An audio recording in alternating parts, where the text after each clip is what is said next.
Super Cast Brothers, the podcast where I ban the use of the soundboard and get ignored. And hopefully that's enough of that. We are here for the final episode, not of the podcast. Oh my god, I'm not kidding about it being banned. Did you actually start recording? Yes, we are live. Thank you. Oh my god. It's the final episode of the Roster Redux project. Yeah. We started with Smash NES, and then we went through a console, and now there's no more consoles unless the Switch 2 has been revealed by now, because this episode is going up in like 10 months from recording. So, oops. But there's not a Smash game on it yet, so fuck it. So we are here once again to make a roster. We currently have... Oh, I also forgot to throw this up here. Oh, nope, not that. Wrong one. This one. No. Here's our thing. It's good. You know what? I would restart, but fuck it. We should. Here. So that I can do this again. And now we're not. Stop it! Stop it! I hate both of you so much. Hey, it's good to be here. Yeah, sure. Whatever. Last episode, we covered our hypothetical Smash Bros. Ultimate in our Timeline B that we've been working on here from the beginning. And we have 100 characters in our Smash roster now. Holy Jesus. We're adding 28 more tonight. We sure are. Last episode was like 8 hours long. I fear tonight. I fear this episode. I just could. Anybody watching this episode right now, prepare yourself for one of two things: either a long night or for multiple nights. Because, yeah, we're out there. We know that we were #1 on your Spotify Wrapped. You guys are for sure #1 in my heart. Oh, please! You haven't watched a single episode. That's right. I'll call your bitch ass out. Anywho, I can't deny it. You can't. You can't. I think only like 2 of our guests maybe have ever listened to an episode. Hi, Flame Zone. Hi, maybe Turbo. Shout out to Flame Zone's mom. Yeah, that too. Our most loyal fans. That might be so. But yes, before we can get into all of our characters tonight, we're first going to do our recap of every character that is currently already on the roster. And before I do that, I'm going to take a drink because, oh god. Alright. Okay, I need to look and see if I can actually ban those things, like, in the fucking program. Because I hate it. I legitimately... Wait a minute. I can! Oh no! I don't hear it anymore. She's not being picked up on the show. I win. Thank you, Discord Jesus. What? Why did it not? Why did I hear it again? Why did I hear it from Jonno, but why did I hear that one? Okay, I have a new way. Okay, this way. There we go. Now that should work. Please, dear God, let that work. Editor's note, he global muted Jonno. No, I didn't. No, I didn't. There is a global mute button, there's a mute soundboard button. I only checked mute soundboard. I'm looking at it right now. He's being a troll. Because we're all on video for some reason, even though the video's not being a part of the presentation, because we just... I don't know.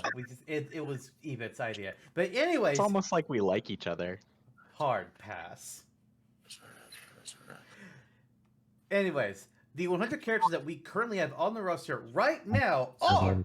Chucky. Jonno, seriously? From the Mario franchise, we've got Mario, Bowser, Luigi, Peach, Bowser Jr., Paper Mario, Waluigi, Rosalina, and the Koopalings, all in one collectible clown card. From Donkey Kong, we've got Donkey Kong, Diddy Kong, King K. Rool, Dixie Kong. From The Legend of Zelda, we have Link, Ganon, Ganondorf, Zelda, Tetra, Midna, Tingle, and Skull Kid. From Metroid, it's Samus, Ridley, and Dark Samus.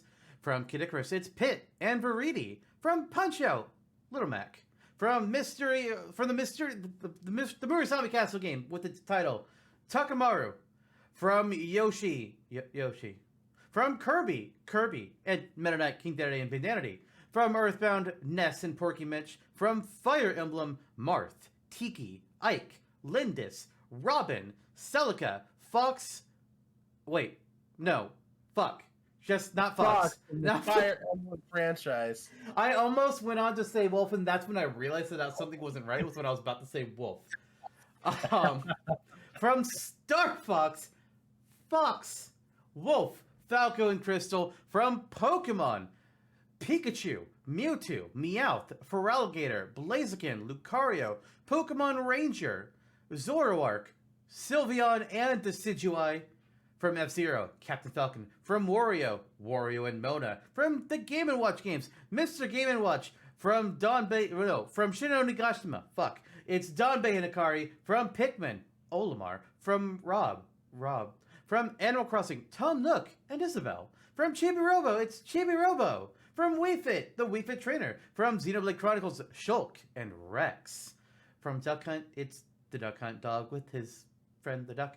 From Balloon Fight, it's the Balloon Fighter. From Rhythm Heaven, it's Marshall. From Splatoon, it's Inkling. From Golden Sun, it's Isaac. From Custom Robo, Ray Mark III. From Mach Rider, the titular Mach Rider. And then all the third-party characters. From Castlevania, Simon Belmont. From Mega Man X. From Bomberman. From Metal Gear, Solid Snake. From Street Fighter, Ryu and Chun-Li. From Banjo-Kazooie, it's Banjo and Kazooie. From Sonic. From Pac-Man. From Kingdom Hearts, the kid with the clown shoes. Sora, I think was his name? I don't know. From Final Fantasy, Cloud Strife. From Assassin's Creed, Ezio Auditore. From Ace Attorney, Phoenix Wright. From Ni no Kuni, Oliver. From Bayonetta. From Persona, Joker. From Dragon Quest, The Hero. All of them, but specifically Erdrick, mainly. From Fatal Fury, Terry Bogard. From Minecraft, Steve.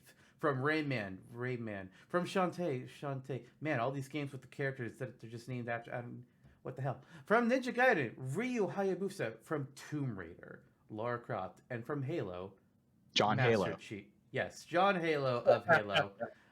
The Master Chief himself. And then, your customizable fighters with the Mii costumes, the Miis. Except it's not, a Mii sword fighter, gunner, and brawler, because Eebit, you don't know this. It's just a Mii. And they can do a bunch of different things. Which I guess That's we how should I would address. have picked it too. Yeah, I guess we should address the fact that you're back. Every other I'm episode in this back. series has had a different guest, but You're back in the stomach. Let's go. you're here. And we already had you on for an episode, so what the fuck is up with that? I'd love to know myself. Somehow I just found myself, I woke up one day and I was in Here. this podcast with you guys. Trapped in Yeah. a podcast. It was like an isekai, basically. I'm sorry. I'm surprised that hasn't happened in like a Netflix show yet. I woke I up died and and I'm I trapped found in a myself in a podcast with my podcast. 2 best friends. But wait, but Your best your best friends aren't here. Hey, Your don't best sell friends are in yourself Canada. so short, guys. Come on. It's nice to be here. Aw, That's not true. What? That fills my heart with joy and other substances. Okay, What? moving on. So every episode was supposed to have a different guest initially, and we even reached out to people before we even started this project just to make sure that we ran had out of enough friends, guests. you know? And then, things happen. Some of our guests weren't able to do it anymore. I was like, well, shit, backup plan. What can we do? We either don't have a guest, which seems unfulfilling, or we bring somebody back that was already on an episode. And we were just like, okay, well, if we bring somebody back, I mean, there's a few people that would be good choices, but I feel like the best choice is to bring back the guy who was on the first episode, because let's be honest here, Eebit. The first episode, there were 8 slots.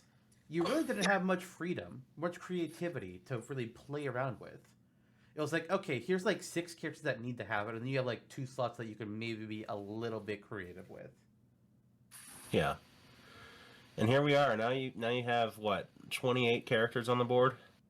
Now I have ultimate creative freedom. Pretty much, yeah. The vast majority of the characters that actually got into Smash have made it in. There's very few, comparatively speaking, that haven't. I mean, numbers wise, there's a good handful that haven't made it. Maybe some of them will make it in tonight. Who the hell knows? I do know that some of them are on the board tonight. We're going to see which ones it's gonna be. Yeah, we are. Oh, There's the board. There's my the board. Now, with every Island. episode has had some rules of what characters can be included. And tonight, there were 3 rules. 1, 28 characters. 2, 10 of them could be third-party characters. And then rule number 3, because this is the final episode, every other episode has had a deadline of when the characters had to have been introduced in a video game by before they could be concluded. So they could be included. But since we are now talking about the actual future here, we're not talking about a date or a game in the past. The deadline is today. So characters must have debuted in a video game by today's recording date. Not the date that this will go uploaded, because, we're not at that point in the future, so we can't really set that. But we are setting today's date. What is today's date? We're dating this episode December 15th. 2023 is our deadline for characters in this episode. So there will be characters that debuted in the year 2023, probably. Maybe. Can't fact check that at the moment. I don't know if that's true. That might not be a character that debuted this year. Yes. I'm not sure. I could say personally that they're Wopey. I'm looking at your list, and I don't know who that could be. But we'll get there. You'll see. Yep. We'll get there. So, lads, gents, individuals, are you all ready to begin? I Sure was am. born ready. Finally, we've come to the purpose my life was made for. That's really sad that it took this long. All right, It's well, okay. in that case, we'll be starting off with revealing all of our characters one by one, just like we have in all the previous episodes. We're going to start with me, and then Jonno, and then Eebit, and then we circle back around until all 3 of us have revealed 28 characters. And then part 2 begins. But let's get this shit started. There is one obvious character that I have to talk about first. It's a character that, they have been nominated in multiple episodes previous to now. I've always wanted them, but I've always just been like, I don't think it's time yet. I wish it was, but for so many circumstances, I just don't think it's time yet. But now, the time for this character could not be any more perfect. Eebit, I think you're muted. It is finally fucking time for me to be like, Gino, yes! Give me the wooden puppet of my dreams! Who would have thought? Wooden It's doll time. of your dreams. Super Mario Remake is here. It's real. Hell we yeah. we are in the good timeline. It's now or never. Not only because it's the last episode of this series, but it's now or never. Absolutely. Until Super Mario RPG 2 gets released on the Switch 2. I mean, the director of the game did say that they want to do more with Mario RPG, so this is a legit possibility. Let's make it happen. Okay, so first character reveals. That was a good one. I'm going to go with another choice here, but I'm going to go from a different angle. As opposed to someone who's gotten their time in the sun finally, who's a fan favorite. I'm going to veer. Anything is possible here? Okay. Well, Mario series, eat your heart out. Now. Mario series, eat your heart out, because I am bringing to the table Detective Baby Rosalina. I'm sorry, sir. What? Detective Baby Rosalina is here. I see her from on the Mario board, and I Kart don't Tour? believe this. Specifically this form of Baby Rosalina as well. Not standard, but detective. I tried to nominate Layton a few episodes ago, and I feel like this is recompense for that. I mean, we have a popular detective character within Nintendo's own IP now, so there she is. There's so It's many what- other picks. Oh no! I Yumi can't admit- Tachibana? I can't know. No, who even knows that character? You know, I do! This is from Mario. Mario is so well known. Is Kyle Hyde a stuff. Nintendo character? Yeah. Who? God damn it. I think he is. He is. Why not? There's a detective you could do. Who? Oh my god. Booker? Looker? No, Detective No, Baby not, Rosalina's not here. Booker. That's Bioshock. Detective Baby Rosalina is a staunch choice, a mainstay of the Mario series, absolutely. And you know what? I'm gonna ride off of that Mario energy, and I'm gonna put forward my nominee, Dr. Goomba Tower. 3 Goombas in a trench coat, If only. Dr. If Goomba only. Tower. Oh yeah. By the way, I wish I had the foresight to have that conversation. Gino's on my list, not Detective Baby Rosalina. That was a farce. Ha! It was a prank! Womp, womp, Gotcha! We came up with that one today. It's a good bit. That's a good bit. I like that a lot. Thank you. You're a good bit, Eebit. Hey, hey, Wait, all hold right. on. You know Is what? an E-bit like an E-girl? That's a fuzzy little creature from the woods that can bite. This is his face. He's not happy. Eebit bathwater now shipping to the U.S. All right, Eebit, You what's your heard it, character? fellas. Who's your first character? All right. I'm moving on. Should we go clean sweep? I gotta be honest. I've also got a fan favorite wooden puppet on my roster, and it's Gino. Nice. Hell fucking yeah. I was trying to think of a wooden puppet to refer to other than Pinocchio, and I couldn't think of one at the time.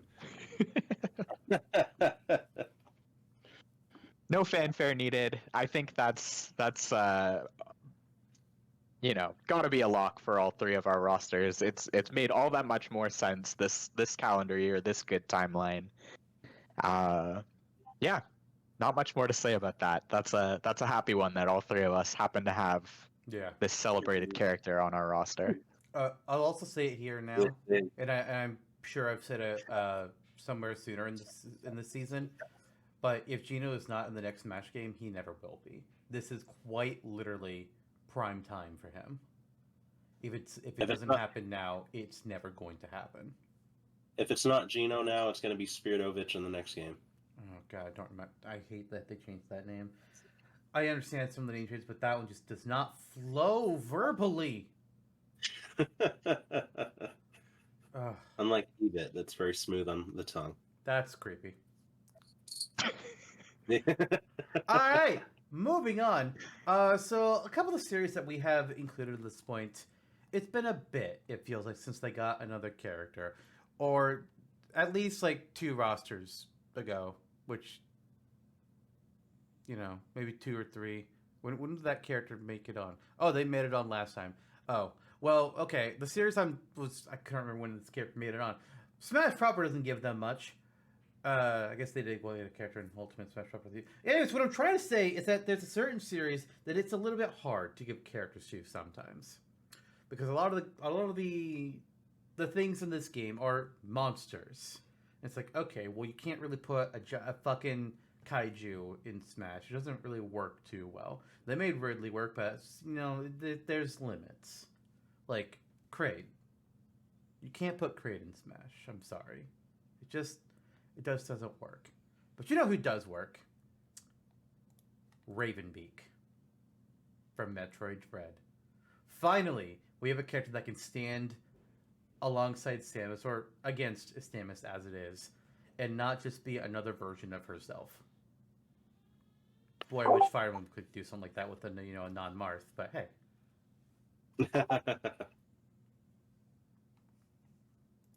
Perhaps it'll be Sylux in the next game after Metroid Prime 4 releases. If he's actually in Prime 4 and has a significant role, sure. But until that day, I remain firm on my stance of Sylux. Yeah. I'm just messing with you. How about this for a character that, we were at this point where about anything can happen within the gaming scape here. For reals, here's my first third-party reveal. From the battle bus to the fray. It's Jonesy from Fortnite, and that is not a joke. There we go. Okay, I'll admit, Jonesy was in deep consideration for my list. He just barely did not make it. This fascinates me from both of you. Really, I'm intrigued to hear the reasoning for your exclusion, Lister Zantok, and your inclusion, Jonno. Well, one of the reasons is he looks like you. I see it. I guess. It's the hair. It's the hair. It's the hair. Yeah. Literally nothing else. It's just the hair, not the muscles, because we all know.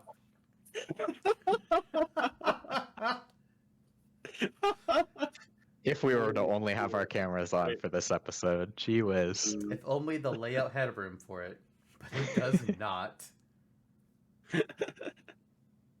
Nice. Okay, well, if it's my turn, I'll make my pick, and it's another Nintendo character. I'm gonna stay in the realm of the big N right now.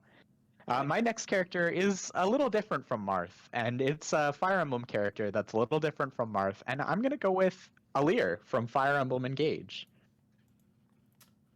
Oh boy, that's gonna be a discussion. Cole, I can't wait to have it. I'm pretty confident that Alir would be in the running for a Smash character in our timeline, this timeline, the real world timeline, but also in the timeline that has been concocted within the confines of this series. Because what you guys have done is taken a lot of the Marth likes out of the equation, and Alir is the perfect time to come back for them, I think. But more to come on that. What I will say for now, and that's all I'm going to say for now, is this timeline would be a lot more Alir friendly than the canon timeline. I think so. That's all I'm going to say on the matter for now. Because I could say a lot. Oh, all right. Let's see. Yeah.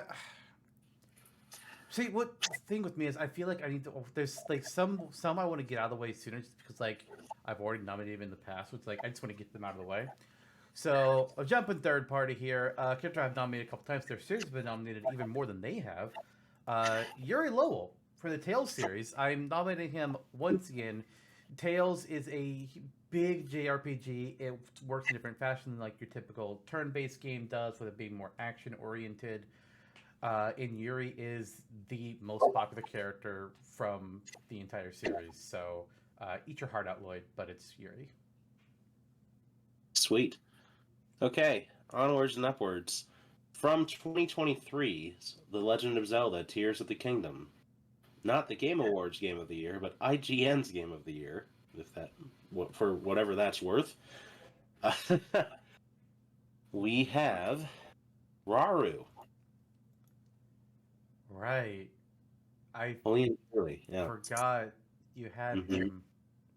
He's we already have Link, so why not have the guy that Link steals his hand to make magical vehicles from Banjo-Kazooie nuts and bolts. And torture devices. Yes. Incorporate those into Raru's moveset. We Few thought, things better than the rocket ship. Right.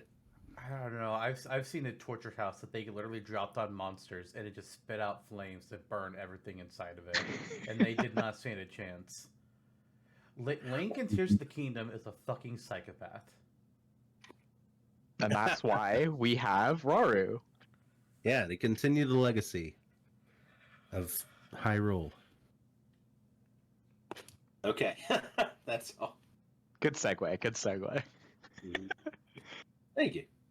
All right, I'm gonna put an interesting one out here, one that I think is interesting at least, and it is from the Kirby franchise. I've got my friend Villain Megalore.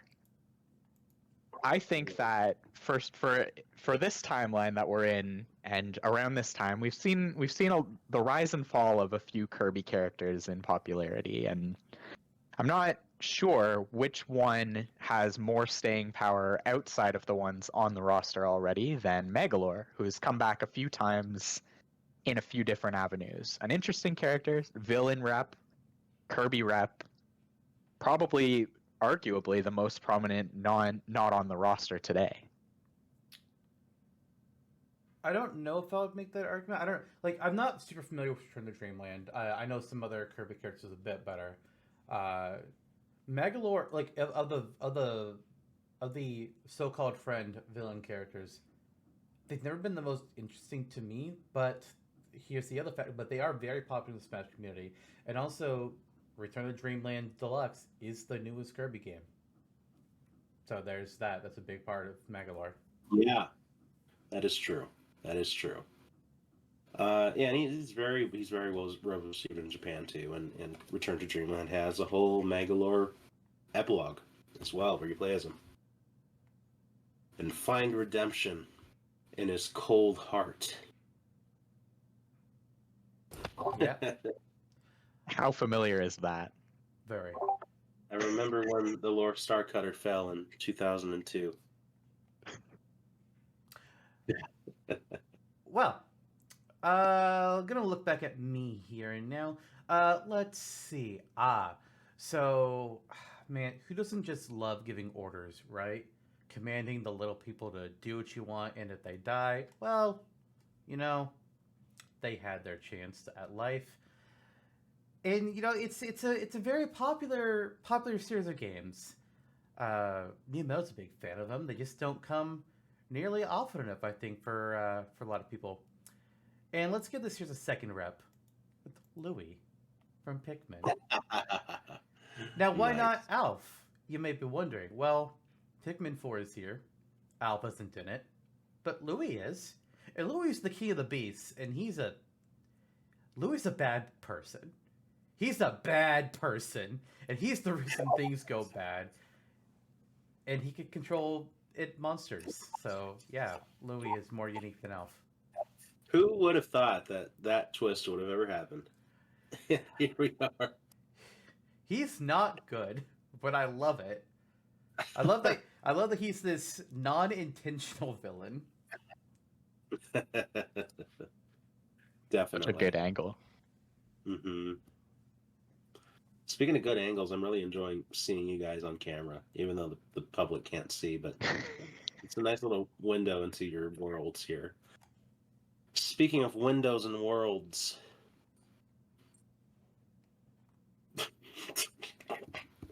I actually don't know. Yeah, I don't know. Yeah, what I was that just would like, refer I don't to. know who that could be alluding to. Yeah. Okay, I'll do you one. Someone who can potentially use Oh. mirrors in their moveset. Oh, It's Magalore's older brother, Marks. Good selection. Good selection. Here's that. Look at him. He's looking at Magalore. They're right side by side. Pals. Pals for Looking sure. in his eyes, yes. I think that look at Mark's face is just like, you trying to cut I'm my gonna shit, fucking kill bitch? you. I'm gonna fucking end your life, and then I'm gonna torture you for eternity. Yeah, just about. All right, onwards. Onwards. Okay. Yeah, so I've also picked another franchise to underrepresented in the Smash series, I would say, but also one that I think this is kind of an arguable rep for this series. And I've got Kamek from the Yoshi series specifically. Nice. I love that. I love that a An lot. interesting rep for me, I think. Like I'm kind of on the fence if, we consider Kamek Mario or Kamek is more of a Yoshi villain. The way I run things, Kamek is a Yoshi rep. Nice. Love it. That's my pick. All right. Let's see. A very Zantokian pick, I would say. Kamek's like a fan favorite of listeners. Oh, absolutely. Oh, nice. Eva, I'm gonna give you an option here. Give me an option. Should I reveal a character that I have two characters from their series on the board, or should I reveal somebody from a franchise that would be new to this timeline in Smash? I would love a new to this timeline in Smash from you. All right, all right. Oh, okay. I'm not gonna go for the obvious one. I'm gonna go. Here's a shocker for you. So, COVID, right? That happened. There were two really big Nintendo games that exploded during COVID. One of which, Animal Crossing: New Horizons.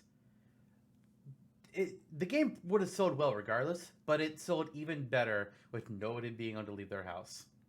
But the other game that sold extremely well when people couldn't leave their house to do things like, oh, I don't know, go to the gym. That game was Ring Fit Adventure.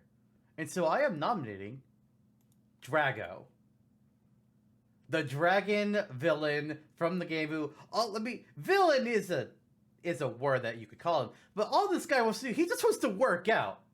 He's not blowing up the world. And then you have this little person with this little exercise ring. It's just like, yeah, I'm gonna fight. And I was like, dude, I'm just here exercising. What the hell, man? I could have done a Ring Fit training, but why? When we already had the Wii Fit trainer. Now let's go Drago. Fuck it. Let's do this shit. Having my internet die out and then coming back to see Drago on the board.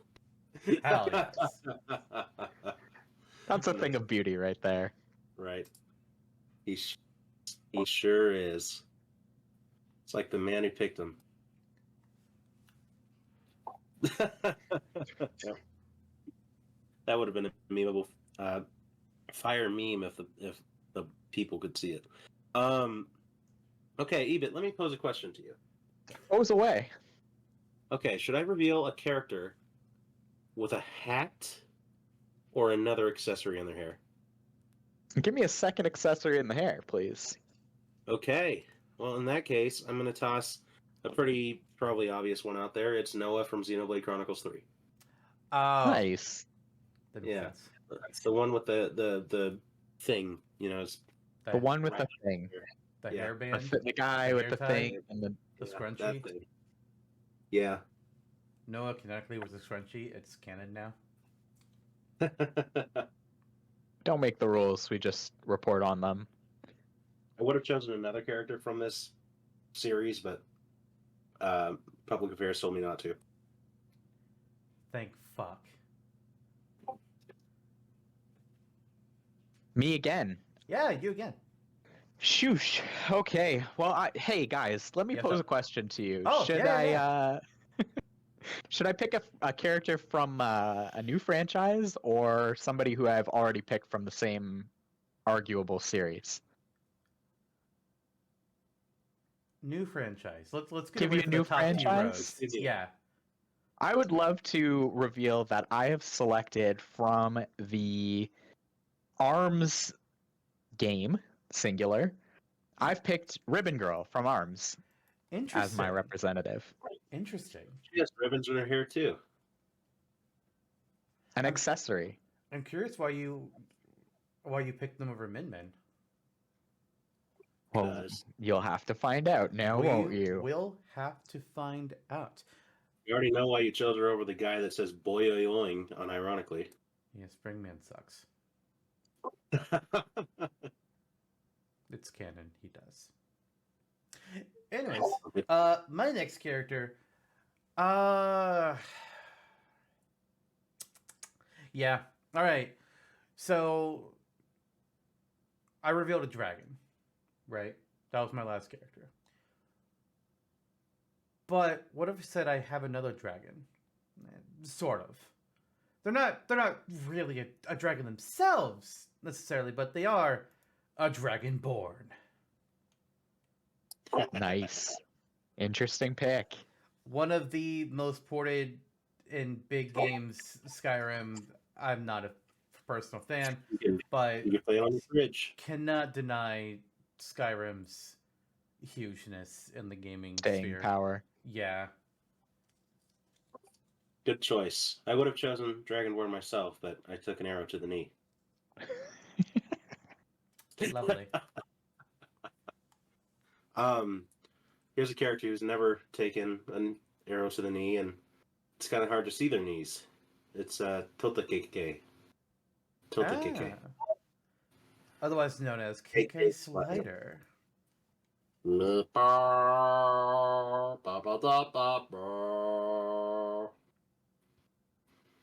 Which one was that? Which KK song was that? KK Cast Brothers. Nice. That's beautiful.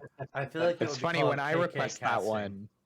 When I request that one, he plays like some different thing and says he doesn't know what the hell I'm talking about.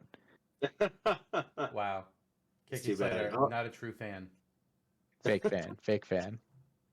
Not Flamezone's mom needs to teach you a thing or two. Hey, it's great that you picked KK Slider, Jonno, because you know what? So did I. And I have him on my roster. Oh my gosh. Does he feed you Wow. pasta and lobster? Yeah? Good. Good. At least there's that going for him. I have no idea what he said either. Eebit, you're not alone. I have no idea. I know he made sounds out of his mouth hole, but I don't know what those sounds were.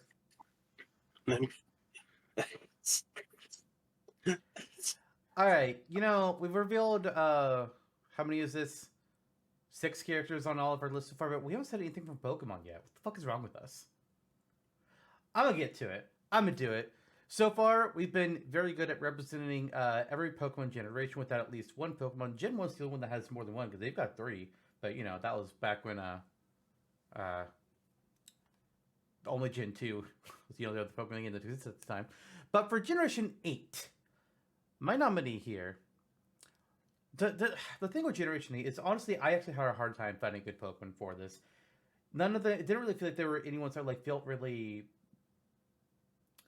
What's the word I'm looking for? Like, hugely representative. Like, no, there was no Lucario for Gen 8. So instead, I just picked, one that I think is kind of fun, kind of goofy. And the game does kind of make a point of them by giving you a freebie, really. So I'm going to nominate Toxtricity, the electric poison type rocker Pokemon. Nice. Yeah. Did an episode some time ago. Yes, we did. You two got your musician dog, so I've got a musician lizard. Thing, yeah. There you go. Sweet. Just as cuddly, just as friendly. Yeah, absolutely. Cuddle him. Big fan of the show. Toxtricity. He's got like a really tall but like gangly body type, so something different to play around with. Just like my friend Waluigi, who was on this podcast earlier this year. No, he wasn't. Stop telling people that. He was. I interviewed him. He was a nice guy. Nice guy. All that being said, sure, I'll give you Pokemon. How about another sword user? We all love those. What? Surfetched. Oh! Great pick. Riding in on him. He's a favorite. That is a very fun pick. I like that a lot. I like it. Having a Marth's in the game, and he's a fencer, but he doesn't really fight like a fencer in Smash. Give him a 3-foot bird that does. I mean, I feel like Surfetch is using... It's like a long sword for him. It's like a lance. Oh, He's got a lance and shield. Such a... Oh, that's even better. That's even better. That's even better. Yeah, our only other lance user is Vandanity. Sorry, Ephraim. You're getting replaced by a Waddle Dee and maybe a duck. My Echo Fighter of Waddle Dee is Bandana Dee is Ephraim from Fire Emblem Sacred Stones. Imagining that model shrunken Ephraim shrunken down into Bandana D's form. I don't like it. I don't like it. I'd really like to see an artist friend of ours. I might have to be making a call after this. You know the Pokemon fusion stuff where a lot of times it's like one Pokemon's face over the other Pokemon's body? Yeah, I'm just imagining Ephraim's face in the middle of Pandanity's body. It's like, I don't like this. I don't like this at all. This is bad. All right, if we're doing a Pokemon round, I'll play it straight, and I'll also commit to revealing one of the Pokemon that I have on my roster, and I'm gonna pick from Gen 9. So a little different from the two of you guys. I've picked Tinkaton from Scarlet and Violet. The Gremlin. Yes. Very popular character. I think I've seen that they're very popular. People seem to really enjoy the Tinkaton line, and it's fun. I think it's fun to have a big hammer wielder. It's kind of a quintessential moment of Smash to have characters that charge up a massive hammer, oversized. I And I like to look at Pokemon like for the games come out, so I can see like what the different Pokemon are going to look like. And I saw Take-A-Tongue, and I was just like, you're on my team. I choose you. I ran it on my team. I was like, fuck yes, I love this little gremlin. So good. I love this. Nice. All right. What do I want to do now? Let's see here. You know what? Let's close out Kirby. Eebit, you nominated a fake friend turned villain in Megalore. Jonno, you nominated a fake friend turned villain in Marks. Funnily enough, I've also got a fake friend turned villain. A different one than the two of you. Kirby does this a lot, it turns out. Maybe too much. So I'm bringing in Susie from Kirby Planet Robobot. Nice. A game that many people consider to be the best Kirby platformer. Mm-hmm. Who's Susie again? I've never heard of this character in my whole life. Just kidding. She can pilot a mecha, sir. She pilots a mecha. Wow, nice. Mega Man's gonna have to have some words with her. What? Yeah. It's just like How big is the mecha? We did say it's kind of it's not like a Gundam mecha. It's more like a short and fat kind of deal. It's like if Kirby were a mecha, which is why Kirby uses them as well. Yeah, because Kirby could also pilot the mechas. crazy. And they get his copy abilities, which is like, oh my god. This just amazing. destroys everything. It feels so powerful. Makes me think of the Dragon Quest monsters the Dragon Quest spin-off with the big castles. Yes! Mhm. Rocket Slime! Yeah, it is kind of like that. I love that game. Anyway, my next character is Rocket from Dragon Quest Heroes. Rocket Slime. I wish. But no. That is my pick for a second Dragon Quest rep in the real time. It's like, what? Don't give us a second hero. Don't give us Jessica. Give me Rocket. Rocket Raccoon. Good choice. My next pick here, someone who is familiar with rockets of a certain kind, intimately familiar, from the Splatoon franchise. It's let's splat some tunes with Sheldon. Ah. There you go. Great pick. We love that little pick. hermit crab. It's a fun pick. All I'll say for now is, Octoling would have been a little too obvious for me, so there he is. I think Sheldon is the first character that I gave a dedicated different voice to in my Let's Play recordings. Like ever in total. I think so. Like, I think before then it was like, I was just normal voice talking. I might have like put on like slightly different for some characters, but Sheldon got his own voice. That's fun. I like that. That's a good piece of Zantok trivia. He's such a little nerd. The closest we'll ever get to a minion in Smash. Well, unless No, we're We'll that's see. rabbits. Let's Rabbits. find out. Rabbits. All right. My next pick, I'm going to go back to the Zelda series on this one. And this is probably, I think at least, one of the most realistic to me, personally, pick in the remaining characters that are not represented on our current roster in this timeline. More than In either Robert? timeline. Perhaps. But my pick here is Impa and I had been given the prompt of which iteration of Impa, and I said the Hyrule Warriors. Oh, Impa. wrong Hyrule Warriors. Sorry. Let me change that. Wait, shit. There No, it is. that's Skyward Sword. Hang on. Oh, no, wait. Fuck. oh, wait. There we go. There we go. Nice. There's the There correct we go. Impa. We got there. Right. We arrived.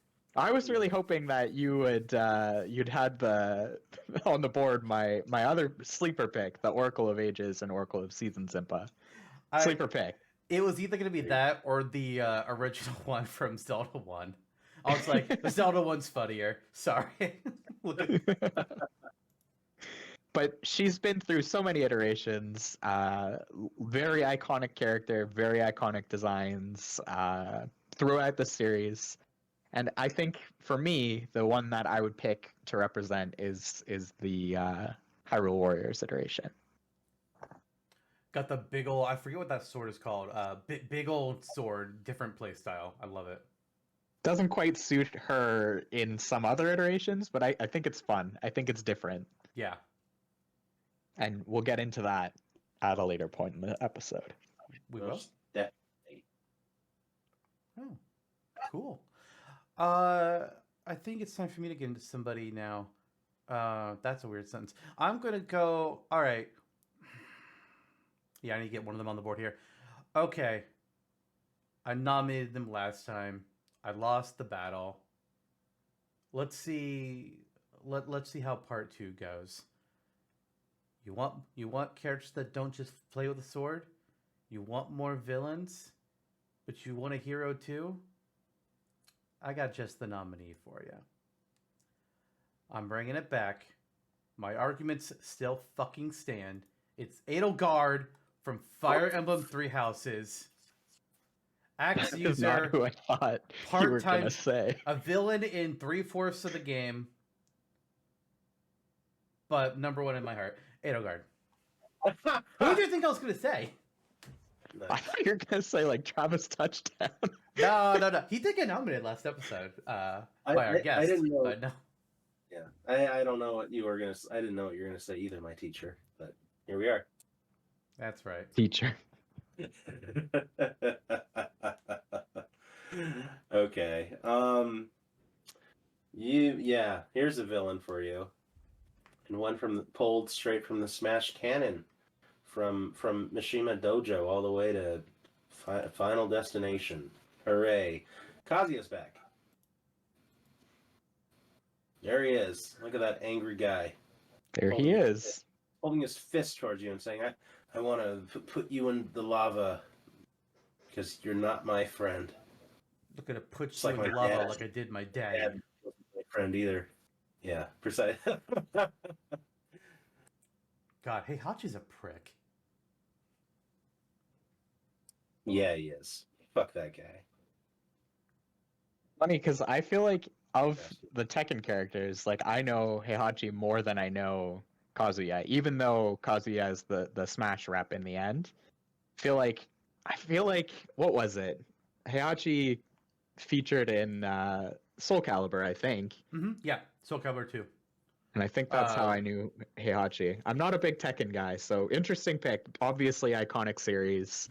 One that's clearly dear to Sakurai's heart and like Hey, a lot of history there, but Heihachi used to be my choice for Tekken as well, but I think Sakurai was right when he revealed Kazuya. It's like, all right, of the 3 Tekken leads between Heihachi, Kazuya, and Jin, Heihachi has the Mishima family technique, Jin has the Devil Gene, Kazuya has both.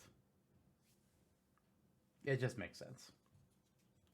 good pick. Until Cool pick. Jin reclaims the Mishima Karate's form in Tekken 10 or 11. Yeah, there we go. Anyway. There we go. My next pick, I'm gonna share the sentiments of teachers, mentors, Fire Emblem heroes, if you will, and I've got Byleth from Fire Emblem Three Houses. That's my next pick. So we share a little connection there, listener. He wields a whip. I think Sword. Byleth has Sword. been mentioned in more episodes than any other Smash Kidding character in this entire podcast. I feel They're like iconic. that's true. On this podcast, they're not iconic for good reasons. Well, there Surely. you go. Cool. This is an opportunity to do something new and interesting with the moveset anyway. True, true. We are not beholden to how Smash designed Byleth. We could make them better. And we shall. We already did. That was in an older episode. Oh yeah. Yeah, where we made Kelly a new moveset. Mm-hmm. All right. Next up, let's do another third party. I'm gonna. All right. My last two third parties I nominated in previous episodes. Let's bring up somebody who I haven't talked about yet. We cracked the barrier. Actually, no, we haven't cracked the barrier yet for Sony. We haven't cracked the Sony barrier yet. I thought we had. Well, let's get to it. Let's get to a character who is almost as angry as I am, but not quite. Oh, shit. Kratos from God of War. Nice. Very nice, boy. Boy. Good pick. I like the pick. Man, oh man. Okay, Sony, third party, talking about Sony adjacent stuff. Here's somebody that's spinning into view and furry little guy, Crash Bandicoot. Good pick. Good pick also. Oh, wow. Technically not Sony anymore. He's with Microsoft now. Ugh. That's gonna be so weird. 'Cause, God, Very interesting. Should make for an interesting round of debate. indeed. My next character, I picked a character that I think is fairly iconic to their franchise. One that I don't terribly care for myself, but I do think is so iconic that it would be hard to exclude from the roster. And I've picked Shadow the Hedgehog from Sonic the Hedgehog series. Interesting. So, That's my first third-party reveal here. see, Sonic is an interesting one to me because I feel like the question, like I think like in Smash Canon, Sonic easily could get a second character. I would not argue, especially now that Final Fantasy already broke that barrier with Sephiroth. But it's always been a question of like which one. And Jonno had been like, man, I don't fucking know. Is it Tails? Is it Shadow? Is it Knuckles? Is it Eggman? Any of those four, I could easily see being the second Sonic character. Maybe a little less so with Knuckles. But it's like, who do you go for? My pick, Shadow. And I'll be curious to find out why. For the ultimate life form. Ultimate life form. His world. Ultimate life form. Nothing personnel, kid. Okay. All right. Let's talk about a character who's lived through a war. Multiple wars. They've you could say they've covered wars, you know. A character who has dealt with other characters dying and coming back to life all over. It's just a constant thing about their world. And I am, of course, talking about the obvious choice of Mio from Xenoblade Chronicles 3. Nothing could have prepared me for how this is going to turn out. I completely expected to see an old grizzled man named Frank West,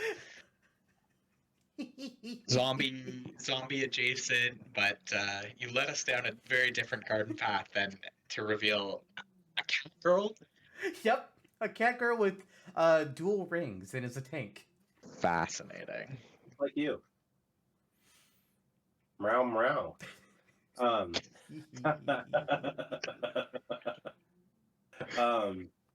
do we follow this up? There's no following that. I think the episode's over. Like, just okay, put them on the table. Thank you guys for coming around. Thanks so much, Eebit, for this final episode. Bye, everyone. Okay. So I know somebody who has covered wars, multiple wars, and Can't wait. you might say that they're a soldier who just wanted to retire. Which Nekomata have you picked? from their colony, they're seen as a hero. And of course, I'm talking about Andy from the Advanced Wars series. Ah, there we go. Nice pick. Very, very nearly made it in last episode. It was on a hair between Andy and Ray Mark III. Yep. Wow, very interesting matchup between those two. Yeah, it could have been any of them, but here we are. He's back in the ring. Indeed. Back in the ring. All right. Okay, I'll go back to...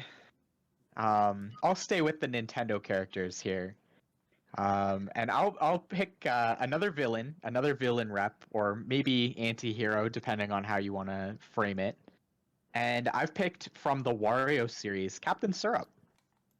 Oh, nice. Very nice. Love it. This will be an interesting one to discuss with you guys because, well, we'll see about how the Wario reps shape out.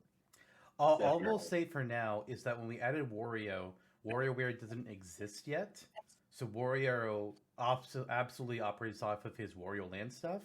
But it's also been a while since he was added, and Captain Syrup is her own thing. We could get a second pirate on the roster. Second pirate, yes. That would be cool. That would be cool. All right. Right. You got something to say? No, I like the pick though. Okay. Next up for me, you both have a Zelda character on the board. I'm gonna bring in another one. Johnny, you got a character from Tears of the Kingdom. I'm gonna hit you back with a character from Breath of the Wild. Oh. Let's get somebody that works a little bit differently. Somebody that's not affiliated with the Triforce. Which I guess, neither are Impo or Rauru. So, hey, look, none of us did a second version of Link. High five, everyone. Woo! I am nominating a favorite for me, Mipha, the Zora champion at Breath of the Wild. She can heal, she can stab, she can control water to some degree. Probably. Also a Waddle Dee Echo Fighter. Nice. Curse. So, You look so Absolutely sad. cursed. You Absolutely look cursed. so upset about that. I am I'm so upset sorry. about that. I am absolutely upset about that. from Nekomata to Sakanamata. Nice. First I reveal a cat girl, now I reveal a fish girl. Who's next? Which girl will come next from Lister's choice? By Lister's choice. I don't know where I was going with that. Roll with it. Roll with it. All right. Okay. All right. So from Super Mario Bros. Wonder we mentioned earlier, or maybe this was off camera. I can't even remember. It was off camera. Okay. It's a fun game, amazing time. It recently released, and Daisy has a prominent role. So bringing her back into the discussion here. There she is. There she is. Yep. Back in the discussion. Relevant again, finally. If she were to say something right now, it'd probably be like, Hi. I'm Daisy. Yeah. Why would she say that? That's weird. Why would you announce yourself like that? Yeah. It's not like I come into a room and say, hi, I'm Jake. But what if you did? That's your next team building exercise. Everybody just has to walk into the room, pretending like they were meeting over the first time. Just like, "Hi, I'm," and they just say whatever the fuck their name is, and it's the most obnoxious way possible. It's a lot better than chiming into the room with a haven't you heard of closing the goddamn door? So, we're good. True. All right, my next pick is, I think, you know what, this is reaching back quite a bit at this point in the Smash Bros. Canon of this alternate timeline. And my pick is from the Game Boy Advance game Mother 3, Kumatora, the princess herself. Okay. I had quite a hard time picking a character, but this is who I've landed on. Masked Man was in deep consideration for me, but then he did not make the cut, sadly. I was thinking of New Age Retro Hippie or Dungeon Man myself. You would. Also iconic picks. Yeah, Kumatora though, nice. I like her. Similar, not too dissimilar from Daisy in some respects, but of course, Less relevant, arguably. who isn't Arguably. like Daisy? All right. Okay, so Eva, I'm going to propose to you another question. I lay it on me. Should I include, or should I next discuss a character from a franchise that has one character currently in the canon roster, but doesn't yet have a second, or should it go for my first retro rep? Ooh, give me a character that only has one in the canon. Okay, so we're going big here. We're going with something big. Oh yeah, Huge. We're going big. Huge, ginormous. Man, Great. I don't know. This guy really is big. He is one heck of a big man. What in the world? What? Who is this? Oh my gosh! Big man Yes. from Splatoon 3. Oh my god! Oh That's my One of god! the 3 new idols. He's a stingray. That is beautiful. I could have gone with an Octolink, but I thought to myself, why? They would just do the same things the Inkling can do. I can be more creative here. Big man. Oh my god! Fuck Great yes. Oh my Fabulous. That's Oh a my lot of fun. There are times in your life where you realize there's no going back from a certain point or decision. This is one of those times. Like it's when a flagship. It's a milestone. What Lister picked Big Man from Splatoon 3. Yeah, I'm gonna put that on my Facebook milestones Okay. with the flag. I I'm feel gonna do that right now. I feel like the bigger milestone is 2 episodes ago when you nominated Skull Kid from Zelda, and then Ozza nominated Masks, Link, and Tingle. I nominated no Zelda characters. I was just like, you guys have no idea what you've just given me. And Tingle is the most likely of these Zelda characters to make it in. Tingle's on the roster. Congratulations. You handed like Ozza handed me the equivalent of a bomb with Tingle. It's like Tingle makes sense. Tingle's in. Yeah, and here he is, Kulu and Limpa. Yes, It's Friends of the Cowardly Lion in canon. it's true. Yep, Tin Man too. Uncle Rupee, etc. Let's move on. I will give you a retro rep, and that retro rep is from the Famicom Disk System. Discoon.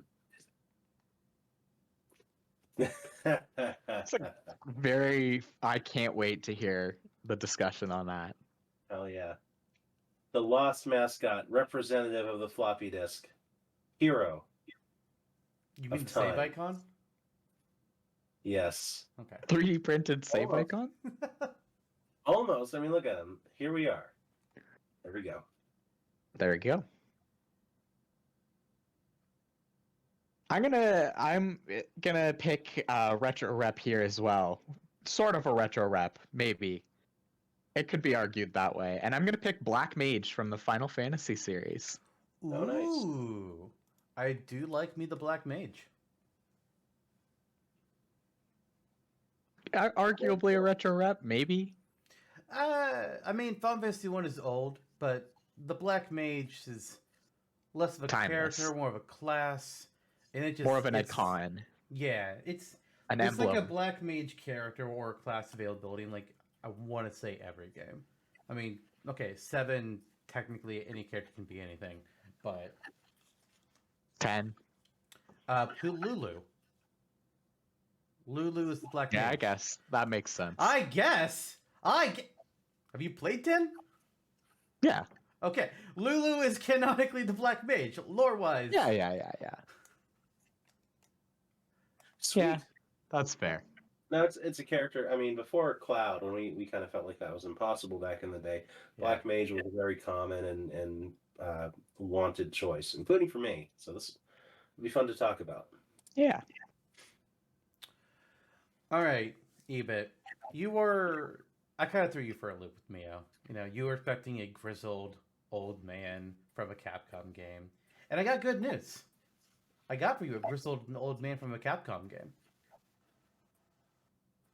We already talked about Kratos. Kratos is from Capcom. Oh. Nice try. Yeah.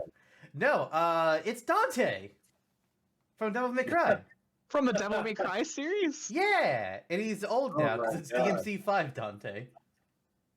Interesting. He's got the white hair and bad attitude and everything.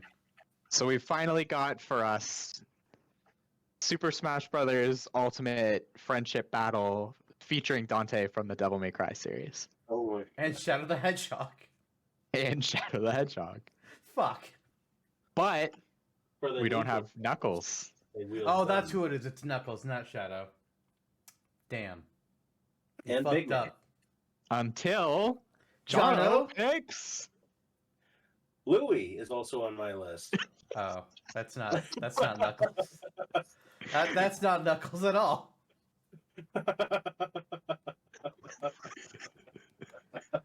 All right. Eebit. No more ceremony, no more discussion. Louis is who I've picked. He's so. We already talked about There he him. is. What else is there to There say? he is. Okay. My next pick is also a retro pick. Actually, a retro pick this time. Less a timeless character, and for sure a retro. And I've got the Ice Climbers from Ice Climber, singular. Yep. Interesting. We had quite the discussion about them in the last episode, so let's see how this goes again. Definitely. It's interesting to think about this alternate timeline you've concocted in which they were not resurrected for Melee. Yeah. So That's- let's have that discussion sometime. Oh, we will. Okay, next up for me, you know what? Louis appeared on the board without much fanfare, and I think my next character will as well because they're already on somebody else's board, so there's not really much to say, except the fact that hey, at least your remake finally fucking released, Andy. Oh yeah, nice. About damn time we got Reboot Camp. The Dark Dawn is over. Wait, That was literally would say that was Golden Sun. Isaac's already on the roster, but maybe we picked Felix to join him. I don't know. I do know, but you don't know. I'm sure you don't. Okay. So let's give Fire Emblem a visit here. I haven't done that yet. Very uncharacteristic of me. A catch-all series representative. You've seen her and loved her from the moment she first graced your save file. And it's It'll Hannah. burn. Oh. Oh, that makes sense. Merchant, assassin extraordinaire, Small child stuck in a chest. etc. Yes, What? there you go. Have you played Engage? Yes, and I don't remember Best Anna, by the way, ever getting stuck in a chest. Isn't that like her whole the whole chapter in which you meet her is her locking herself into a treasure chest and then you have to free her from the bandits and Man, Yes. I don't know. That was February. I I did Good pick, see good my pick, good my my Nintendo year in review. Apparently, Engage is the game I played the most in 2023. And I'm just like, wow, Wow. really? Huh? Didn't you Okay. play 13 Sentinels on your Switch? Yeah, it was a shorter game than Engage. That shocks me. I watched all of your 13 Sentinels streams except Oh, like thank the you. first one. Oh, So well, they're gonna be going up on YouTube. No, wait, no, they are on you. Shit. I think they are all now. Yeah. Most of them are up. Yeah, they should all be. Yeah, because Persona is uploading now. Anyways, Anyway, Anna. digression into Anna is best thing about Engage. I'm just gonna interesting take. Interesting take. I'm not sure I agree, but interesting You're take. wrong. Yeah, Vander's there, just looking at you with those eyes. My next pick also, we got that intelligent systems connection here, and my next pick is also from Advance Wars, but a different character from Advance Wars, and I've picked Sammy Oh. from Advance Wars. Interesting. Hey, bada bing, bada boom. Curious Nice. how that'll go. I'm not too familiar. I haven't yet played Advance Wars. You only know about it, peripherally. So I'm curious how that'll go. I want to fight in the Orange Star Barracks with you. No, you don't. Okay. I'm gonna dip back to Zelda. I got a second Zelda character on my list. I gave you Mipha, the Zora champion, and now I'm gonna give you a character who you could say not mirroring Mipha is the wrong word, but accompanying. I think would work pretty well, because Zelda is about more than the Triforce. It's about more than some sword doohickey. It's about more than fucking Hylians. Let's go, Darunia. Damn, I thought you were going to choose a Yunobo. That's a hot beat. No. Fuck Yunobo. Yunobo is the worst Goron in the entire franchise. Damn, why you gotta slam him like that? He sucks so bad. What about in Tears? Even worse. Somehow. Yeah. I don't know. I don't like him. Two characters that wield a great hammer. Nice. Currently in play.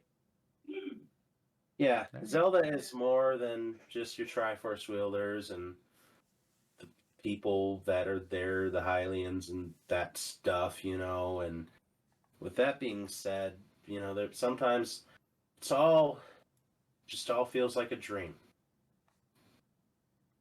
Marin is my second Zelda choice.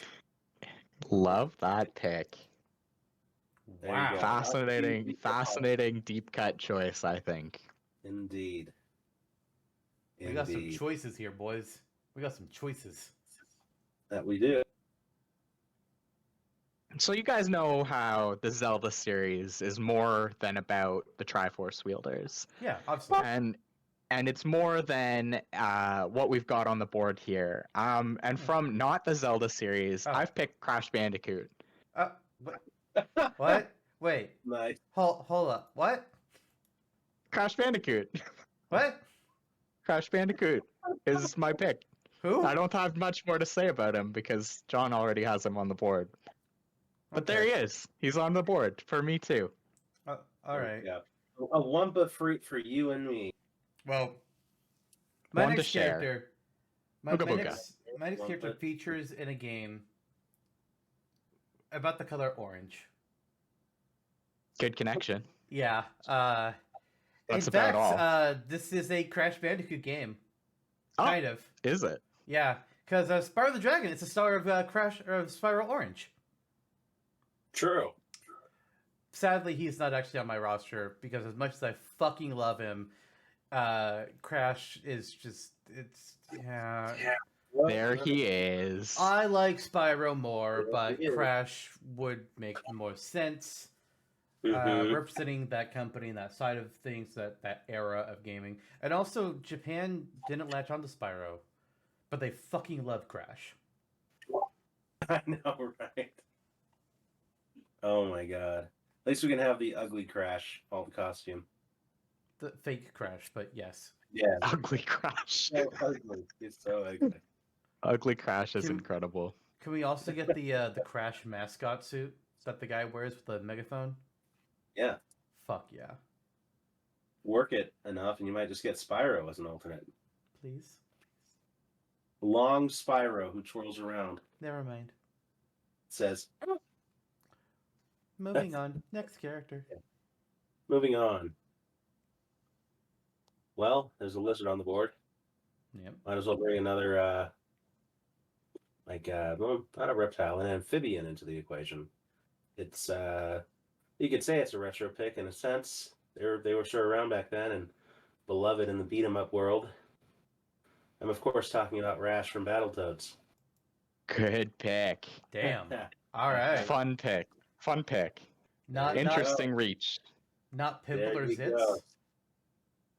No, pretty much because they're not the leader. That's fair. There you go.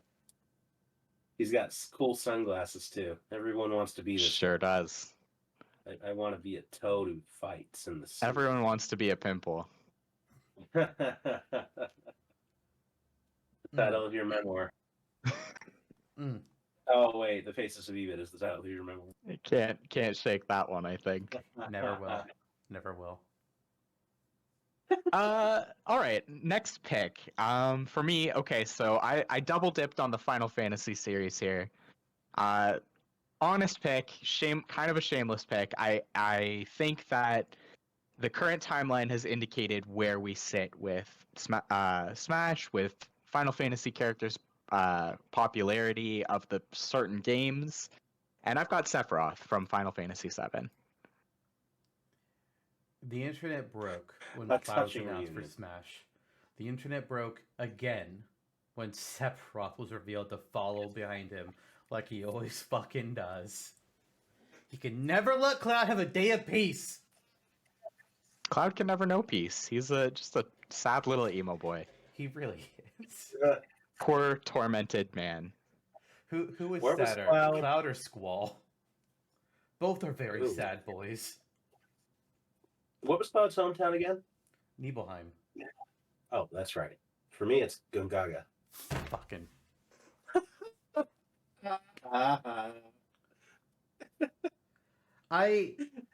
Part of me kind of wants that to be like verbatim in Remake Part 2, because we know Zack's going to be a big part of the story.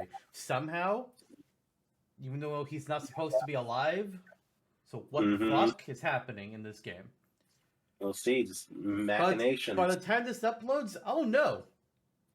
Yeah. But I don't know yet. You That will. game is not released for another 2 months. It's like, please, I need it.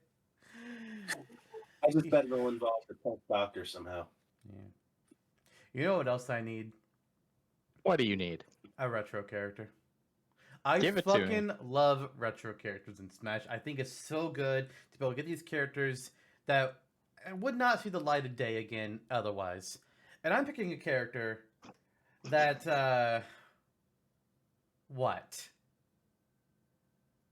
Yo, nothing to concern you. Dying of fire. Dying of fire. I'm picking characters that went on one heck of a journey. They went on a heck of a journey in a certain cardinal direction. Oh, I see. You're playing at the soundboard, but I haven't muted on my end, so I win. I'm going with the character that is both for me. It's really not about this particular character. I'll fully admit it. It's not about this character at all. It's more about the archetype that this character fulfills, and also a bit of a troll. A bit of a troll against the wider Smash community. Because I'm picking Goku from Yu Yuki, not from Dragon Ball. No, from fuck, I forgot the word. From the visual novel Famicom game Yu Yuki, based off of Journey to the West. Goku is the Monkey King. He's got the expanding pole, not that. He's got the Nimbus Cloud. He's got his pals. Put the Monkey King in Smash, please. It's an interesting way of getting around the Goku anime. It's a good pick. Fun. Eric, eat I- your heart out. Looking forward to hearing about him because I don't know anything about him. It's basically the Monkey King is all you need to know. It's just Monkey King archetype. There you go. Wukong from League of Legends. Sun Wukong from Ruby. There you go. From Jackie Chan Adventures, even. Yes. Oh, he was a little asshole in that show. Okay. What you got for us, John? Yeah. Just gonna take it off here. How can you top the Monkey King? You can't. Monkey Queen. It's probably true. That being said, I don't know. So I'm just gonna go for the ghost with a king, another king, King Boo from the Luigi's Mansion franchise. Wow. I Yes. thought this was. I did not think you were being serious about that. That's very interesting pick. There he is. I didn't There he either is. because I forgot that he was on your list. Like you were talking about a ghost and King. I was like, King Boo? You don't have King Boo on your list? What? I was Sure like, enough. oh I shit, do. he He does. Right. We'll get into it. I mean, as we will with all these characters, but Luigi's Mansion is like a sleeper hit series. It's sold more than you would expect. So at least one of them on the board. Okay. Speaking of well-selling series, I also went with an idol from Splatoon. I also had a similar thought as you guys. Octoling would just not be a very fun pick. But I couldn't figure out a way of dividing up any of the idol duos. So what I've done is I've picked Callie and Marie from Splatoon, the OG. Nice. But Nice. which one of them is best girl? That's a hard pick. No, it's It's not. Marina from Splatoon 2. I mean, you are correct. But of the Squid Sisters, which one is best girl? Oh, it's got to be Callie. You are incorrect. It is Marina. Or Marie. Shit. It's Marina. It's Marie, and it's Marina, and it's Shiver. I'll fucking say it. Big Man can't be best girl. Sure you can. It's Big Man is the 2023. Big Man is the mascot of Best Girls. There you go. Big Man is the butler. Yeah, I am. Okay. Damn. All right. So next up, I'm gonna go with a character that I think is representative of not just themselves, but their entire franchise. They've got a whole bunch of shit they can do, a variety of different weaponry or different techniques, because they're really a bit of an all-rounder. I mean, they really have no. I mean, I guess they have some limits. They're not really much of a magic person, but they definitely know their way around multiple types of weaponry. It's Anna from Fire Emblem. Whoa! Wow! There we go. What a hot sell! You got Anna on the market today in two different rosters here. Hell yeah! Now, I noticed you picked the same art for Anna twice. Is that significant to the discussion later? No, I just picked the same picture, like, because it's easy. We've got the picture of Louis that's the same, and it looks like he's like that donkey meme where he's just staring at the camera. The donkey from Shrek. It's like how all their Genos and their crashes are the same picture, and your TK sliders, and it's easier. Yeah, but with Anna, it's slightly different, I think. Somewhat. Maybe. No. Okay. Okay, my next pick. Wait. I'm sorry. Jonno's Wait a next second. pick. Yeah, forget about that fucking guy. Yeah, I hate that guy. Fuck him. Please, it's been 48 months.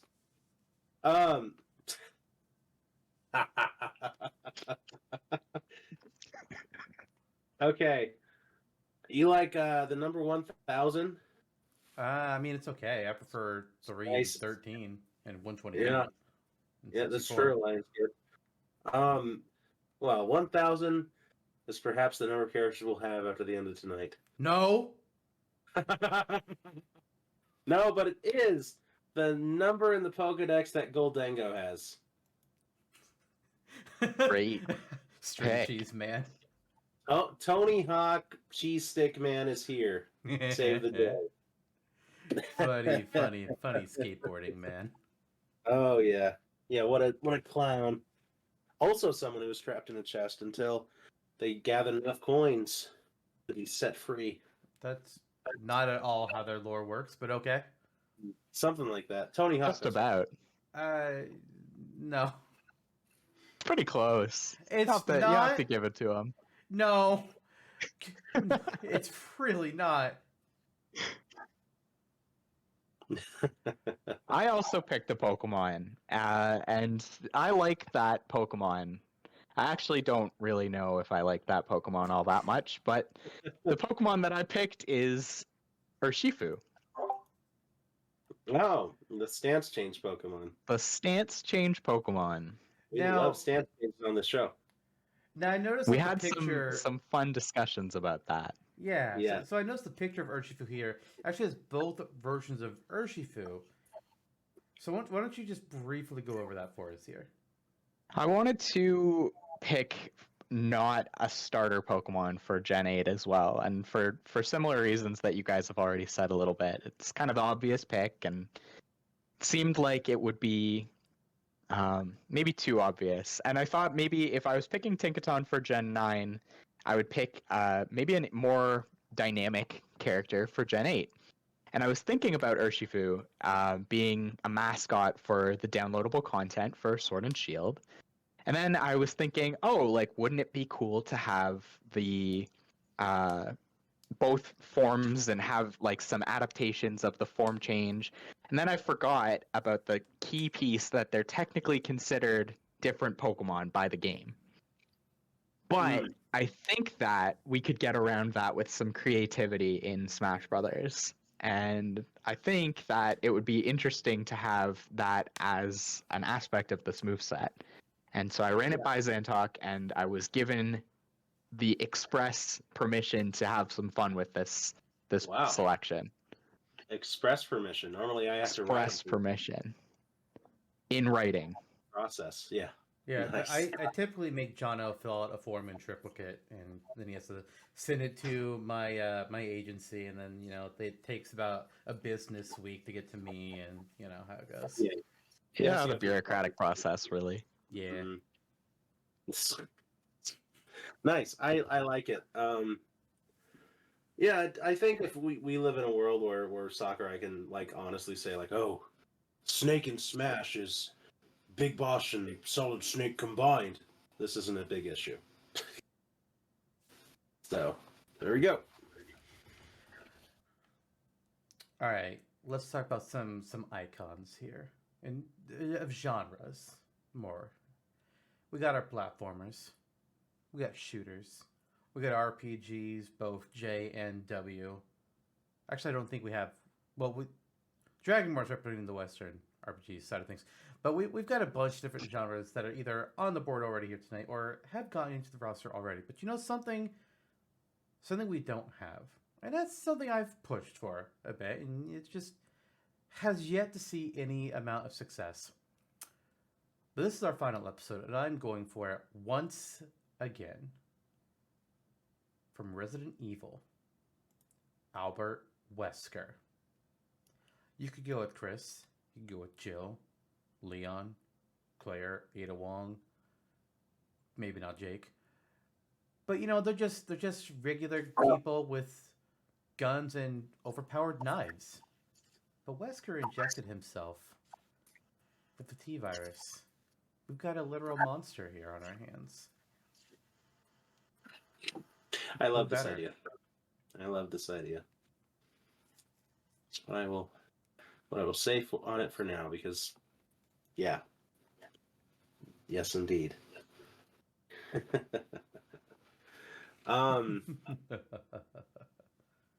Precisely. That sounded like Wesker, actually.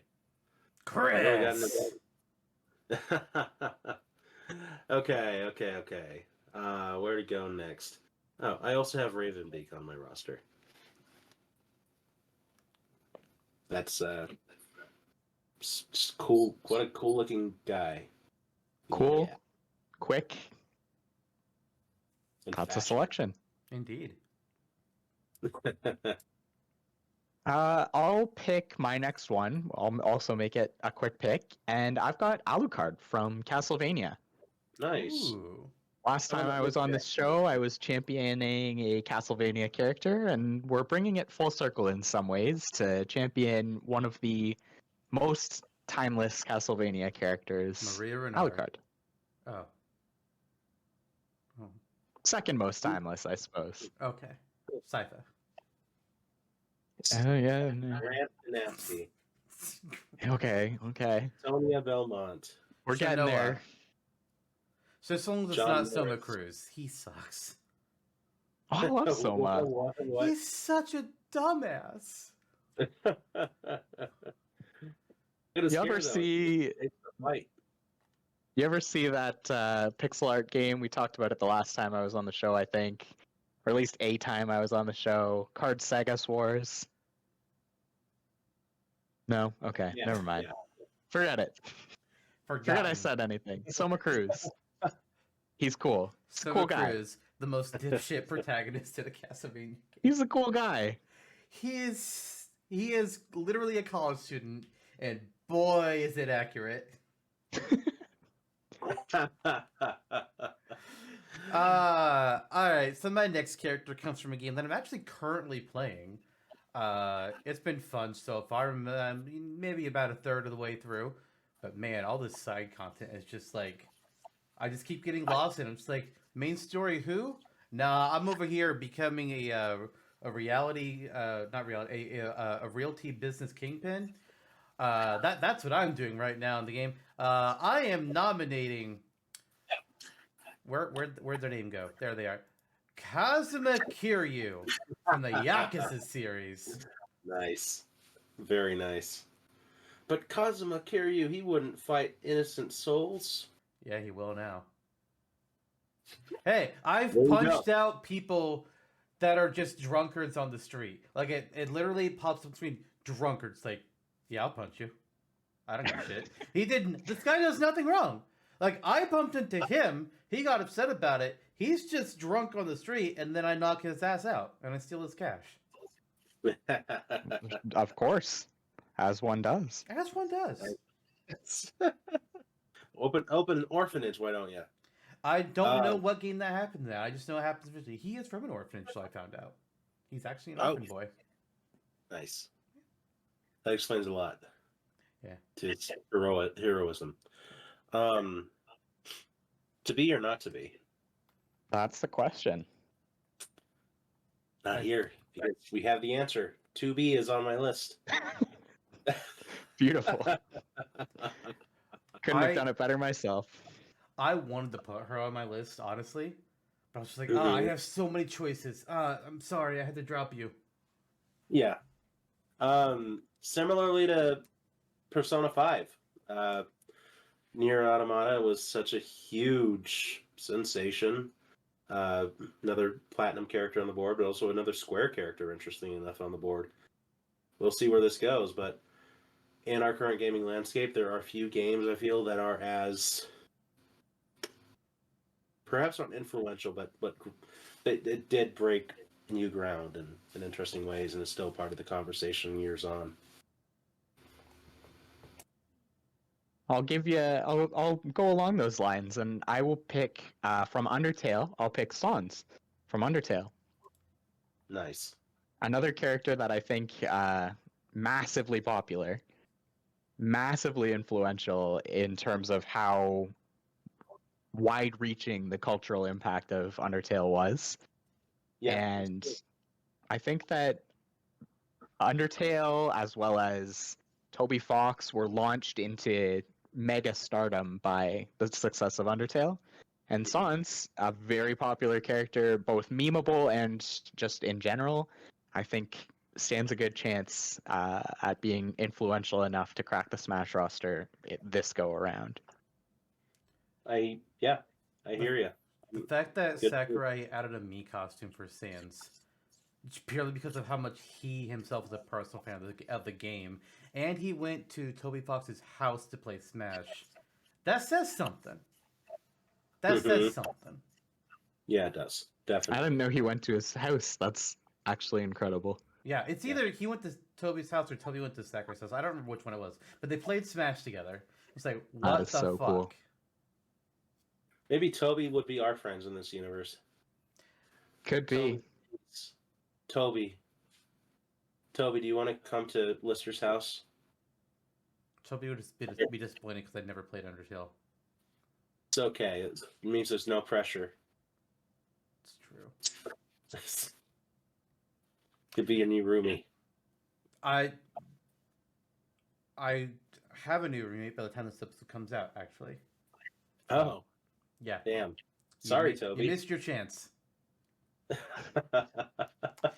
We'll send the calling card now. Yeah. You can talk to Lister's agent and fill out 3 forms of paperwork.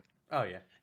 By the time it gets to Lister, the roommate would have already moved out because it would be like a decade from now. Possibly. Yep. Let's see. Next up, it's I got one funny monkey man, but what if we had 2 funny monkey man? Cranky Kong. Yeah, we got 2 funny monkey man. Hop along on your stick, why don't you? They both have that. They do. That's awesome. Someone I nominated this time, actually.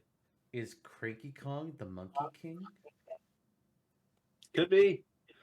Is Cranky Kong Donkey Kong's grandpa in the original Donkey Kong? Yes. Oh shit! Is he? I thought it was just the king of the Banana Kingdom. No. Okay. Where are we going next? Okay, Sam's kind of was a good choice.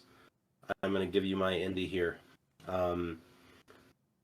Indie loosely, I suppose. Toho is so huge overseas. So here's Reimu Hakare, the Shrine Maiden who shoots things and is cool. Are you a big Toho guy? No, but Okay. I recognize its influence. She But you- shoots things, and yeah, she's cool. You know her. I know her. You played Toho a lot, didn't you? I played a decent amount of Toho many, many moons ago. Oh, did you? Nice. Only the main series games, but I did play them. Yeah. Mm-hmm. Sweet. Then you understand why she's here now. Somewhat.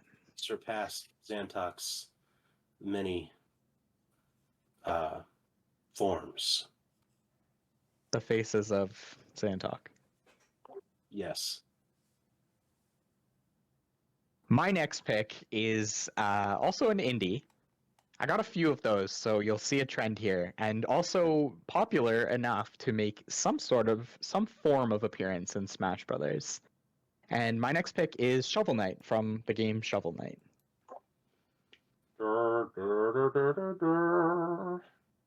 Nice. We will be drinking from the ichor from the triple horn tonight. Something like that, yeah. The what? Definitely. I want to jump and dance on the Triple King with you. Nice. Okay. My next character, they're not an indie. In fact, they are from I would call it a massively popular game. Multiple people are playing it online all the fucking time. Would you call it a massively multiplayer online? I think I would. And it's I like including genres that we don't really have yet. And MMOs are fucking huge in the gaming landscape. And there are a few MMOs that are like rise higher above the others. I wouldn't say like there's necessarily one kingpin, but there's definitely a royal court. And the game that I'm going to go ahead and nominate for is, well, I think we all know what this is. And we all know this extremely iconic character. It is my personal Warrior of Light in Final Fantasy XIV, Teleon Zantok. That's who I'm nominating here. My player character. He's right there. That's him in his Dragoon outfit. Fuck yes. You can see me on Genova. But no, in reality, it's the Lich King, Arthas Menethil himself from World of Warcraft. Because, listen, if you're going to nominate an MMO, you're going to nominate World of Warcraft.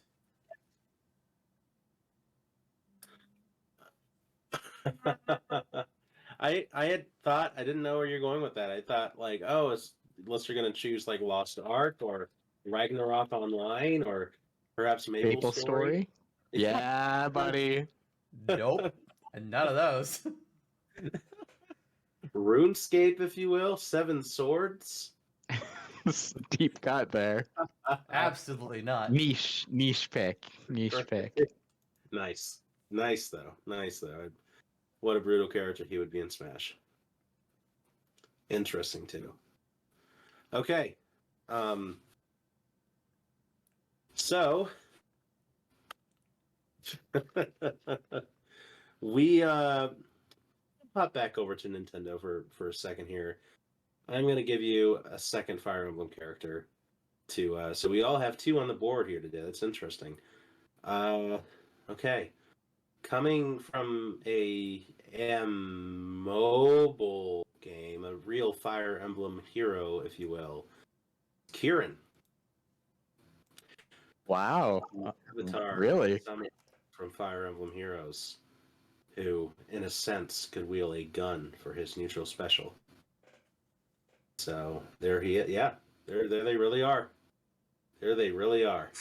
There they are. Let's get into it.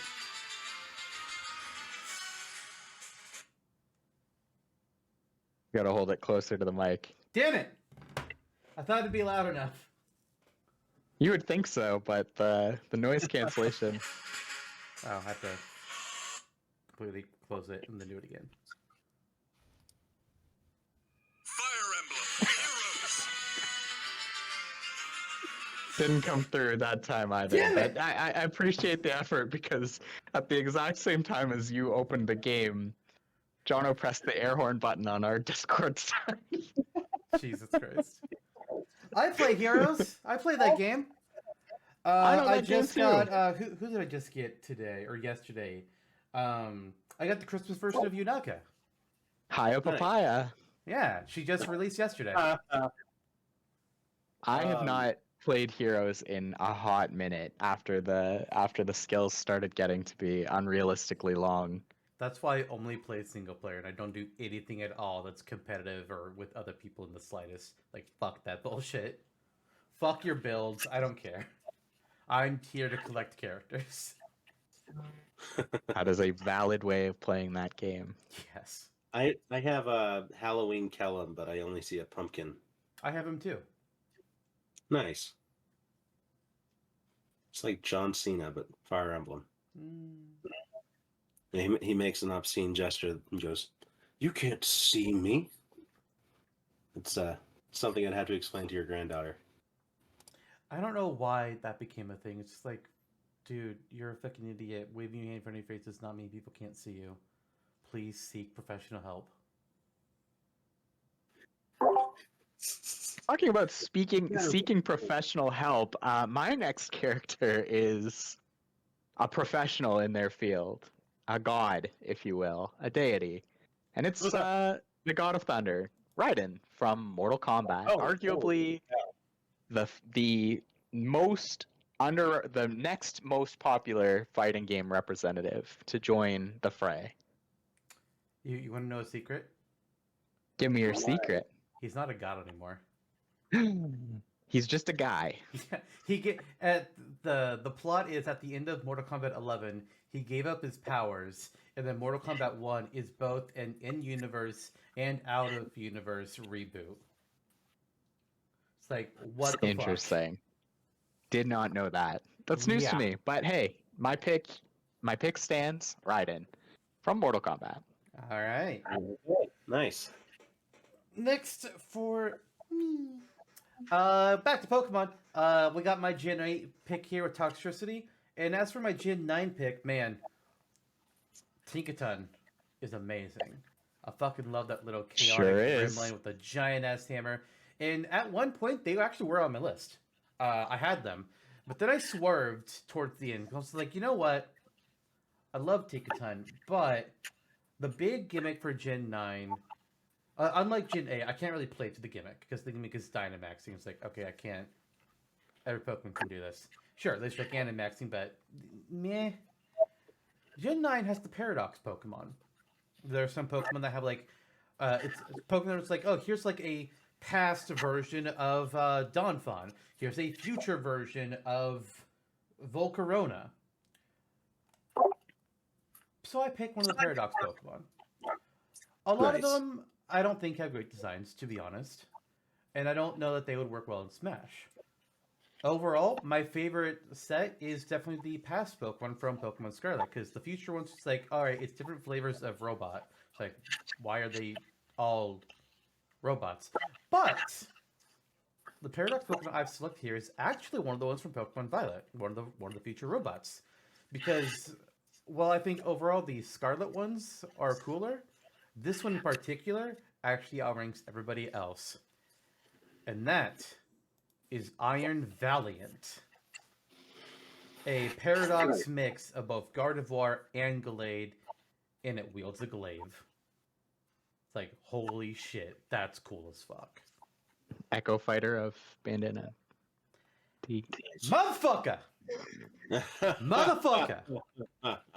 I'ma kill you. I'ma kill you dead. Nice, very irony. Like they made their suit out of reused parts from Jericho missiles in the back of a cave. It's also fairy fighting type. True. Okay. Okay. Who is next here? For reasons, I'll give you from the world of Xeno saga. KOS-MOS is here. Namco's like crossover queen, one of them, anyway. True. I thought it would be interesting to toss a coin to the other side of Xeno land, since Xenoblade is so prominent now. Here we are. True enough. Yeah. Nice pick. It almost looks like our collective roster is spelling out bro right now. Like very, very almost. Bruh. Yeah, bro. Brah. Although Eebits can also be like a sitting person or like a crouching old They're man. on the toilet. Because like here's their head, and then like down here's the toilet seat, and then where the little gap is, that's a space between the seat and where their arms are laying over their legs. Yeah. I see it. That's beautiful. All right. My next pick, another indie. Shock surprise. Another indie character. And probably, I would say this one, to me, is one of the more iconic indie games that I've never played. And it's iconic because I thought it was, around the time when I first heard of it, it was kind of the ultimate indie game. And I've got Quote from Cave Story as my next pick. I'm surprised you haven't played it. I've never played it. Well, I with always this get title, Cave I Story and discovered it. Terraria mixed up. Like in my brain, they're the same thing. Really? Oh, that's Yeah. interesting. I've never played either or watched either, but for some reason my brain is just like, yeah, these are the same game. Like, I don't know. I also Quote think to me, or Cave Story to me, is like the granddaddy of indie games, and I think that lineage kind of has to be respected in some regards. Definitely. fair enough. All right. My next one. You know, Jonno, you nominated a mobile game character. You nominated a mobile game character that's from a very successful gacha game. And gacha is an extremely popular thing for reasons I don't fully understand. but Yeah. it's extremely popular and it makes companies fuck tons of money. Mm-hmm. So I have nominated a character here from a very popular mobile game, gacha game. It's actually on more things than just mobile, but I want to say mobile is where it started. I'm not entirely sure on that. Somebody will have to fact check me. But this game I've only experienced myself in a very minute manner. But it's the game's popularity and it's kind of spin-offs, I guess. I think they're all like in the same like it's like a multiverse of spin-offs or some degree. I don't fully understand it. But anyways, the God of Wind, Venti from Genshin Impact. Oh, I was wondering where this is going. Cool Very pick. interesting. Cool pick. Are they like one of the more popular characters, one of the main characters from the game, or? I don't know anything about like the character popularity, so like across the whole because like they add like a new character like every month or something. Oh, gotcha. So I don't know like overall like who's Gotcha. the most popular or whatnot. I want to say he's probably up there. Wow. Yeah. But I do know like he is one of the you'd probably call him one of the main characters because like the game has like for each of the different elements there's an archon who is more or less like I don't know if God is the correct word, but more or less like the god of that element, and Venti is the Archon of Wind, and he is an important part of the story for at least like the first chapter of the game, because he's the first of the Archons that you meet. Nice. Well, speaking of gotcha, how about something similar to Tamagotchi? But we're not talking about Mamachi today, Mario Kart's karting buddy. We're talking about the original progeniting rival to Pokemon, Digimon. Monster with Ranger. Agu- No, not that I guy. It's Agumon. Oh. Digital Charmander. Whoa! Slashing his way in here with just a little guy who can't transform into some devastating creature named War Greymon at all. What a name. What a name. I'm going to round out my indie roster, my very jam-packed with indie characters roster, coming in at it looks like my fourth. And I've got the Knight from Hollow Knight as my final indie character. Nice. All right. I love Hollow Knight. I have a feeling many people would say that. Yep. And Fight thus, for the nail. there he is on my roster. Have you played Hollow Knight? I have not. Christ. Okay. But I know it is a well-regarded indie game, and I do feel like with its immense popularity, it was this or another one which I obviously did not pick. That might be a super giant success in a Smash roster. Who? Super Meat Boy? The other one was Hades, but I didn't. Oh, But I didn't pick what's his name. Zagreus. That's it. Thank you. Hades from Hades. No, that's Oh, not right. All I could think of was Super Meat Boy. Super Meat Boy would no, I wouldn't have picked Super Meat Boy. Super Meat Boy and Quote are like the same vintage for me, and I think Quote's way more iconic as an indie character. Yeah, I agree. Cult of the Lamb's been pretty popular. There's that. The Newgrounds tank at that point should have just been considered. Oh, offline we'll have to have a discussion about this because there's have you guys heard of Fraymakers by any chance? No. No. Oh, so the team that's behind Super Smash Flash 2 is Oh. making an indie Smash-like game called Fraymakers, and it features a bunch of indie characters. And I think the Newgrounds tank guy Nice. is actually like an assist trophy-esque character. God. So let's check that out together afterwards. But yeah, Oh. anyway. Did they ever finish Super Smash Flash 2? It's like finished-ish. I think it's in like a beta technically, but I don't know what it would take to get them to like full release. Jesus. This is pretty cool. Okay, yeah, let's revisit this later. That's nice. Oh, Amogus is in there. Of course. Of course. Tell me one of you has a Mogus in your roster. It's not looking likely. Absolutely not. Amogus or Absolutely Stumble not. Guy. I have thought about doing a moveset for them, but absolutely not. My next character isn't a character Wow. because it's two characters. I got a duo fighter here. Eebit, you've got 3 slots on yours that could be considered a duo. Jonno currently has none. But you got Ice Climbers, you got Callie Marie, and you technically Urshifu is kind of a duo of sorts. But for me, I'm going. Listen, childhood. This is childhood. This is Baby Mario Bros. Put them in the fucking game. They represent not just Yoshi's Island, but also Mario and Luigi Partners in Time. Put them in the game, please. Definitely. Please. Really came down to it in the end in that last episode between them and another character. I was very disappointed. Yep.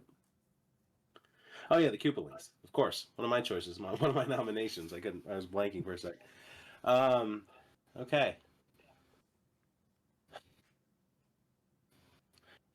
I'll give you another magical girl. I know that's what you want.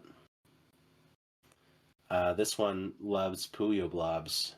It's Harley Nadia. Yeah. All right. Yeah. A very successful puzzle game with a young girl as their mascot.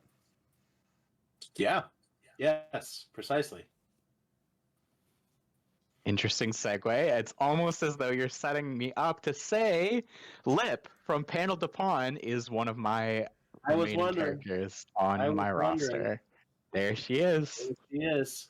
There she is. If This there is was one of the ones where I'm like, there's no chance in hell that Lip makes an appearance. Her item has, and that's pretty much the most iconic part of the...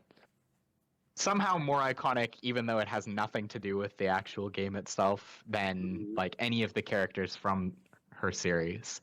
But I love Panel de Pawn. I am a diehard Panel de Pawn fan.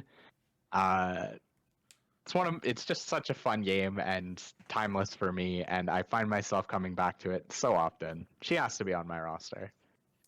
Love it. If there was one character I knew you were going to include, I knew you were going to have Lip. Everybody else was like, I don't know what the hell this guy's going to do. But I was like, Lip will be there. Lip will be there. Everyone else is in just John. What was that? Everyone else you asked was like, I don't know what the hell this guy's going to do. So everyone else is John. Yeah, definitely. Yeah, otherwise known as John. No. All right. Yeah, I knew it. There. We had. Yeah, I knew it. The icon is here. Okay. Just a few more left. Speaking of icons, we've got some good third parties on here, and you both have mentioned that you Eebit, you called Black Mage a retro rep of the third party, and it's not technically wrong. Jonno, you have Rash to be a retro rep of a third party here.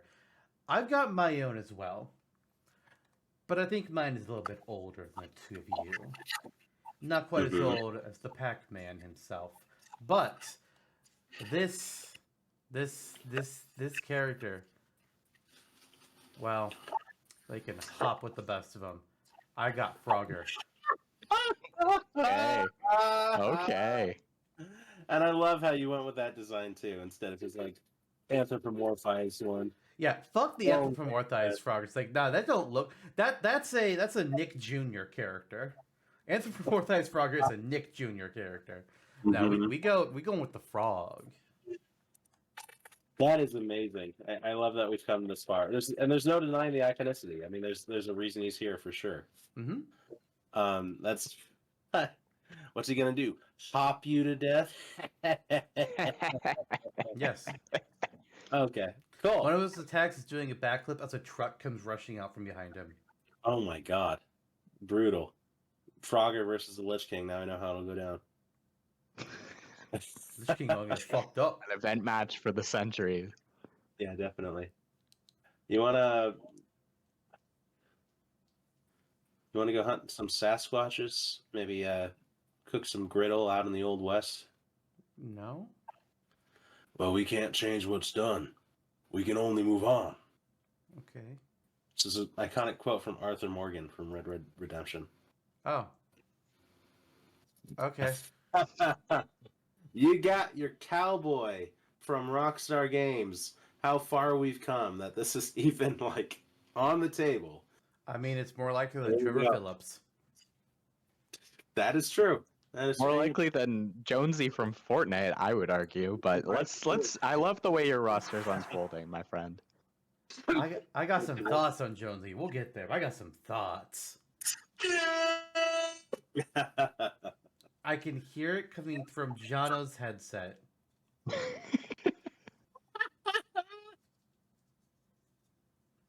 All right. Eebit. 2 more to go. Interesting pick here as well. I think. I've got another kind of cheerful, spherical type of character, and it's Starfy from the legendary Starfy. Ah, Wow. Nice.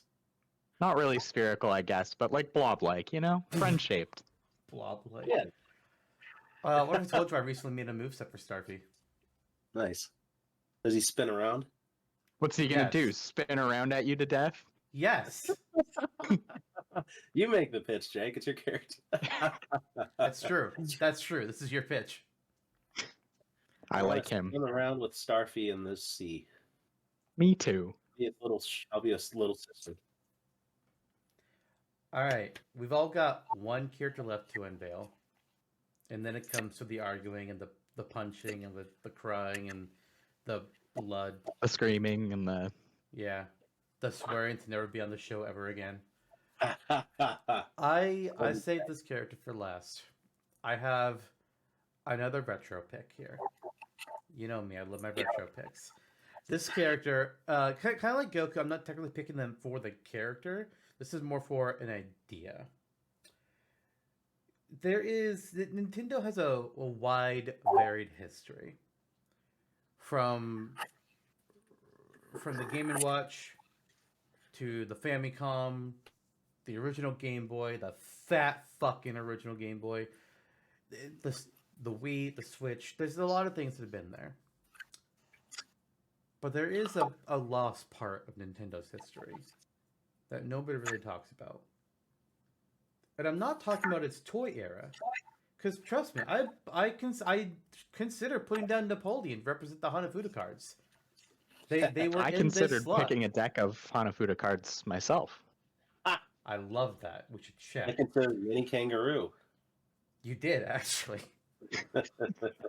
But I'm gonna represent a different part of Nintendo's history here, a dark era. Well, is dark the right word, or it was really a very red era. Red was really the only color involved in this era. I'm nominating Harry from Tolero Boxer, a game from the Virtual Boy. Nice. Not the Virtual Boy itself, but still very nice. Yes. That is a very deep cut. Mm-hmm. Cool. Okay.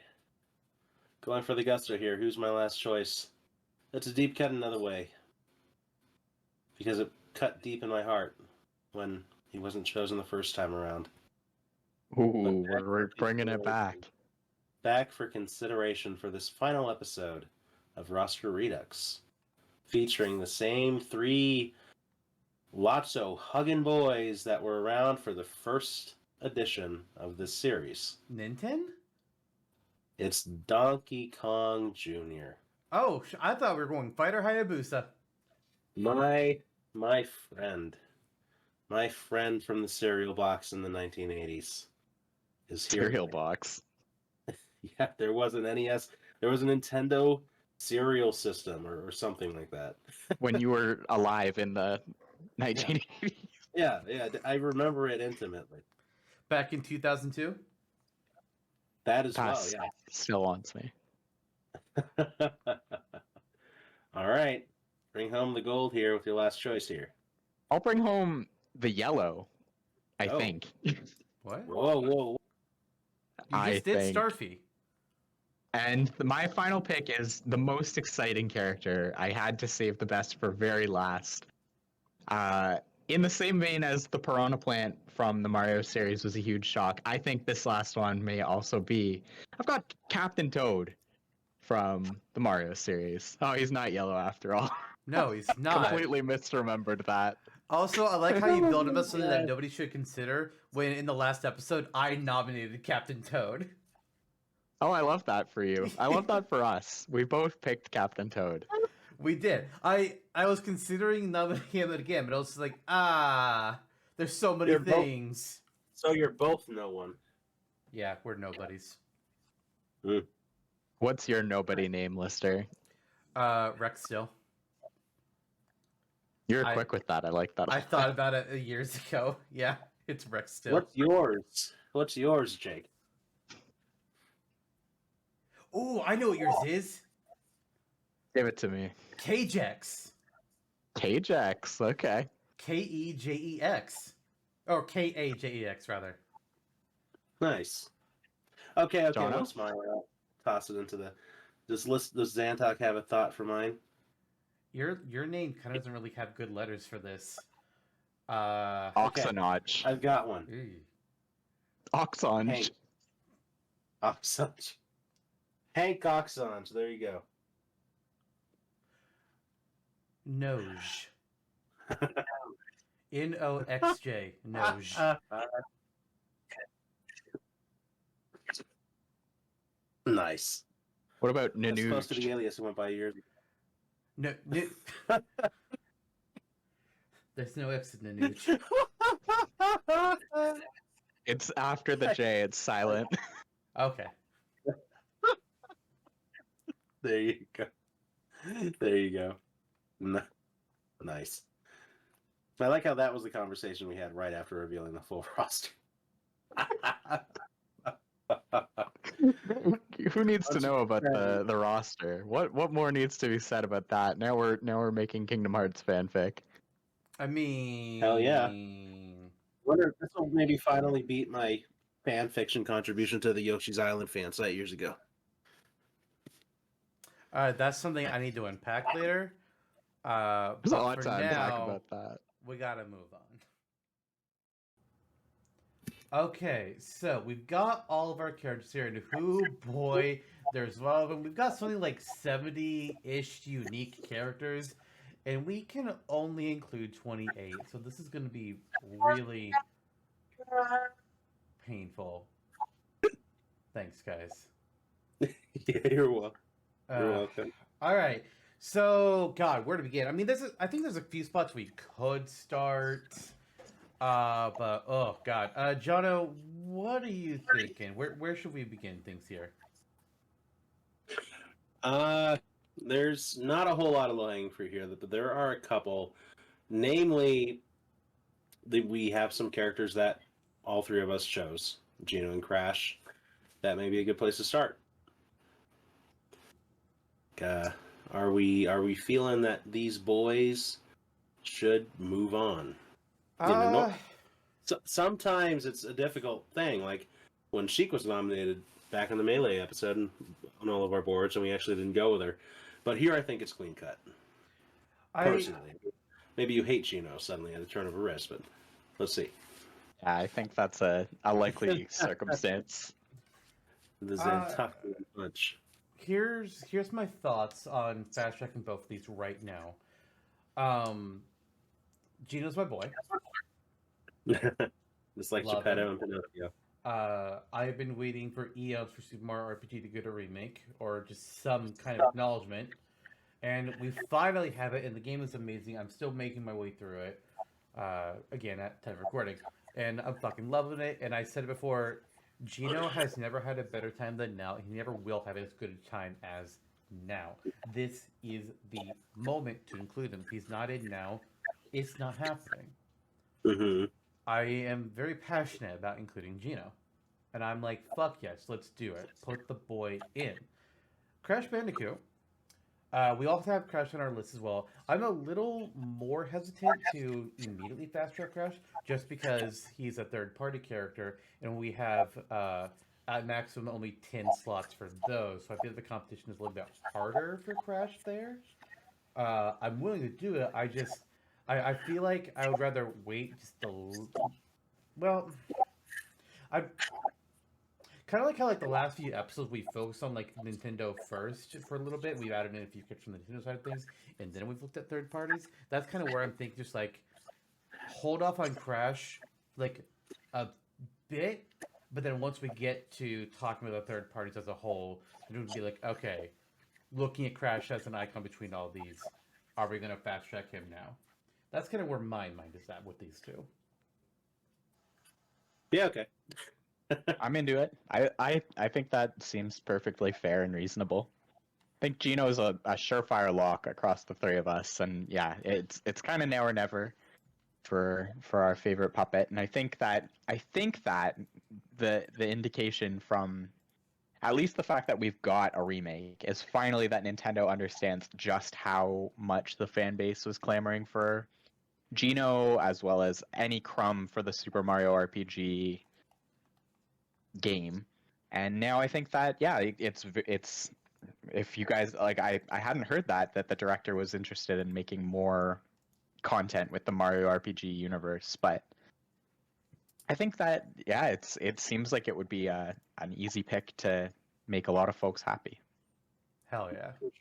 For sure. So we're putting an X over Gino. We got a check mark over one, Gino. Putting an X's over the other two for easy count. Should put check marks over all three Ginos. That ain't how we do it here. I know. It'll confuse Lister later when we're tallying if we did it that way.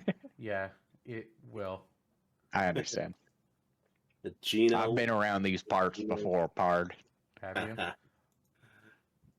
you? Is that your hint that you want to include Arthur Morgan next? I would love to talk about that pick, but I'm kind of shocked that he's on your roster, Jonno. But maybe do you want to talk us through that? It's kind of a jump from talking about Nintendo first, but I mean, I guess you might as well. We've had a few moments here in this world we're devising. Sora's in, Master Chief's in, Kratos could be in. The wish fulfillment has never been more zany than it is now. So while I don't think Grand Theft Auto could really have a proper stab at it, it's just such a tonal shift for what's allowed in Smash. But Red Dead, maybe it's cowboys. It's a little more serious, a little more grounded in the earth, like those cattlemen tend to be. That and Red Dead Redemption. 6, 7, 8. Red Dead Redemption 2 is the 8th best-selling game of all time. Shockingly enough, I was surprised with those numbers. You never quite know what's going to show up there, but yeah, amongst the same crew as just below Super Mario Brothers, actually. Wow. Yeah. wow. Goes Minecraft, GTA 5, Tetris, Wii Sports, PUBG somehow, Mario Kart 8, Super Mario Brothers, RDR2. So that's why. What are 9 and 10? 9 and 10, Overwatch and Witcher 3. Oh. Fair enough. Yeah. So there we go. Considering the cultural phenomenon that it is, and again, it's a game that's going to stick with us for a long time. Wanted to bring it up on the board. So we have a pirate, so with Tetra, could have another one with Captain Syrup. Here's your cowboy. Cowboys versus pirates could be a reality in this game. We also added Ryu Hayabusa, so there's our ninja. We have a ninja. Yep. The event matches write themselves. They really do. They truly do. It's interesting. So I don't know Red Dead very well. So why this pick? Why this guy? Arthur is kind of akin to him and John Marston are both very popular characters, both very well written and well received by critics and fans alike. So really, I went with Arthur because he's the more recent pick, and being the more recent pick, he has kind of naturally more up his disposal with the way that he fights and what he has access to, since the game has more of an arsenal to offer him than RDR1 does with John. So there you go. There we go. Theoretically, John could be an Echo Fighter of Arthur and vice versa, but we just don't talk Echoes on this show, on this particular series, rather. Right. Mm-hmm. I will say I was fully prepared to come talk about Echo Fighters, but I was told that was a big faux pas to come that prepared. Yeah. It's not that you can't talk about Echoes. It's more just like, in terms of like slots and everything, it's like, hey, technically speaking, like John Marston could be an Echo of Arthur Morgan, sure. But we're talking strictly about like unique characters. Like we could go back and say like, okay, sure. Let's look at some of these characters. We added Inkling last time. Octolink can be an Inkling Echo, and they like don't count against our limit or anything. Or hey, Lucina could be a Marth Echo. You know, it's just hey, what wild ideas here. How about that? Crazy. It's like we could like say that, but considering we're talking about more like unique slots, there's not a reason to, more or less. Right. They would be bonuses. Right. Maybe we'll all come back after this episode and decide we want to do episode X of Roster Redux and then do an Echoes Pass version of it. Pick an Echo Fighter for as many characters as you can. Yes. Easy. I buddy, I've got them all lined up for you. Oh, really? And Pick an Echo Fighter of Big Man. No, it doesn't matter. The only Echo Fighter I care about is for Bandana D. I've got a whole roster of Echo Fighters for Bandana D. I love the new meme. This is great. I hate it. This reminds me of a soldier. No! It's protected. No! It's protected their colony with the No! dutifully. Truly a master of his craft. God damn it. Hero of the Kavesi Colony 9. Anyway, You have upset my dog. if only Mwamba were... if Mwamba were here, he would know how to help Truman. All right. So we got one on the board. We got one that will probably be on the board, but we'll confirm that when we get to third-party chat. Looking at the Nintendo things for now, I kind of feel like a good place that we might as well just like hit right away because we know this is going to happen. So we might as well just start with this discussion. Pokemon, right? Let's have it out. We've been very well, and we had a big point about this in the previous episode about how we've put a big focus on like giving every generation a rep because Cannon Smash didn't, and that's stupid. Gen 3 got snubbed. Gen 5 got snubbed. And then Gen 8 didn't exist yet. So it's like, what the fuck? So we have 3 nominees from Gen 8 and 3 nominees from Gen 9. Let's chat about them. I feel like we're probably going to do one of each. Just because that just makes sense. But which one here? Honestly, I like these picks. These are all really good picks.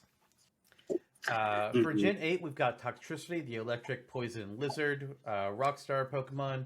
We've got Surfetch, the pure fighting type, actually, I think.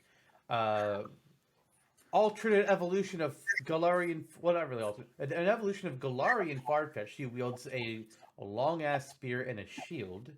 And then Urshifu, a legendary Pokemon that Cubfu evolves into. And either it's Rapid Strike or Single Strike style, depending on which of the pagodas you take it to. And they have different typings and different move pools entirely. Yeah. So what are we thinking with these 3?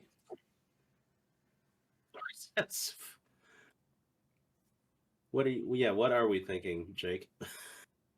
Oh man. Okay. So the thing about me picking Urshifu is that I never played the Sword and Shield DLC. So again, I didn't really know, or I had forgotten that they're technically considered different forms. But I do I would lean into some creative liberties being taken here, where I think you can go with the hard-hitting dark type single strike form, and then the rapid fire strikes of the swift strike form, swift strike of the water Rapid. typing.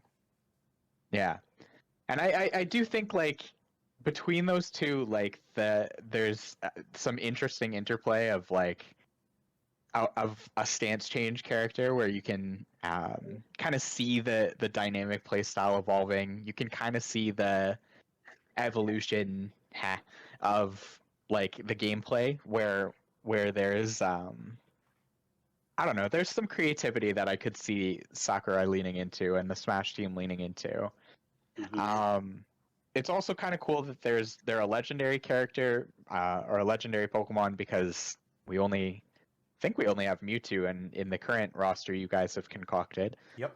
It's kind of rare to see a legendary Pokemon get the airplay, if you will, in Smash. So I think this would be a one where it would make sense to have a legendary Pokemon again on this side of Mewtwo. Yeah.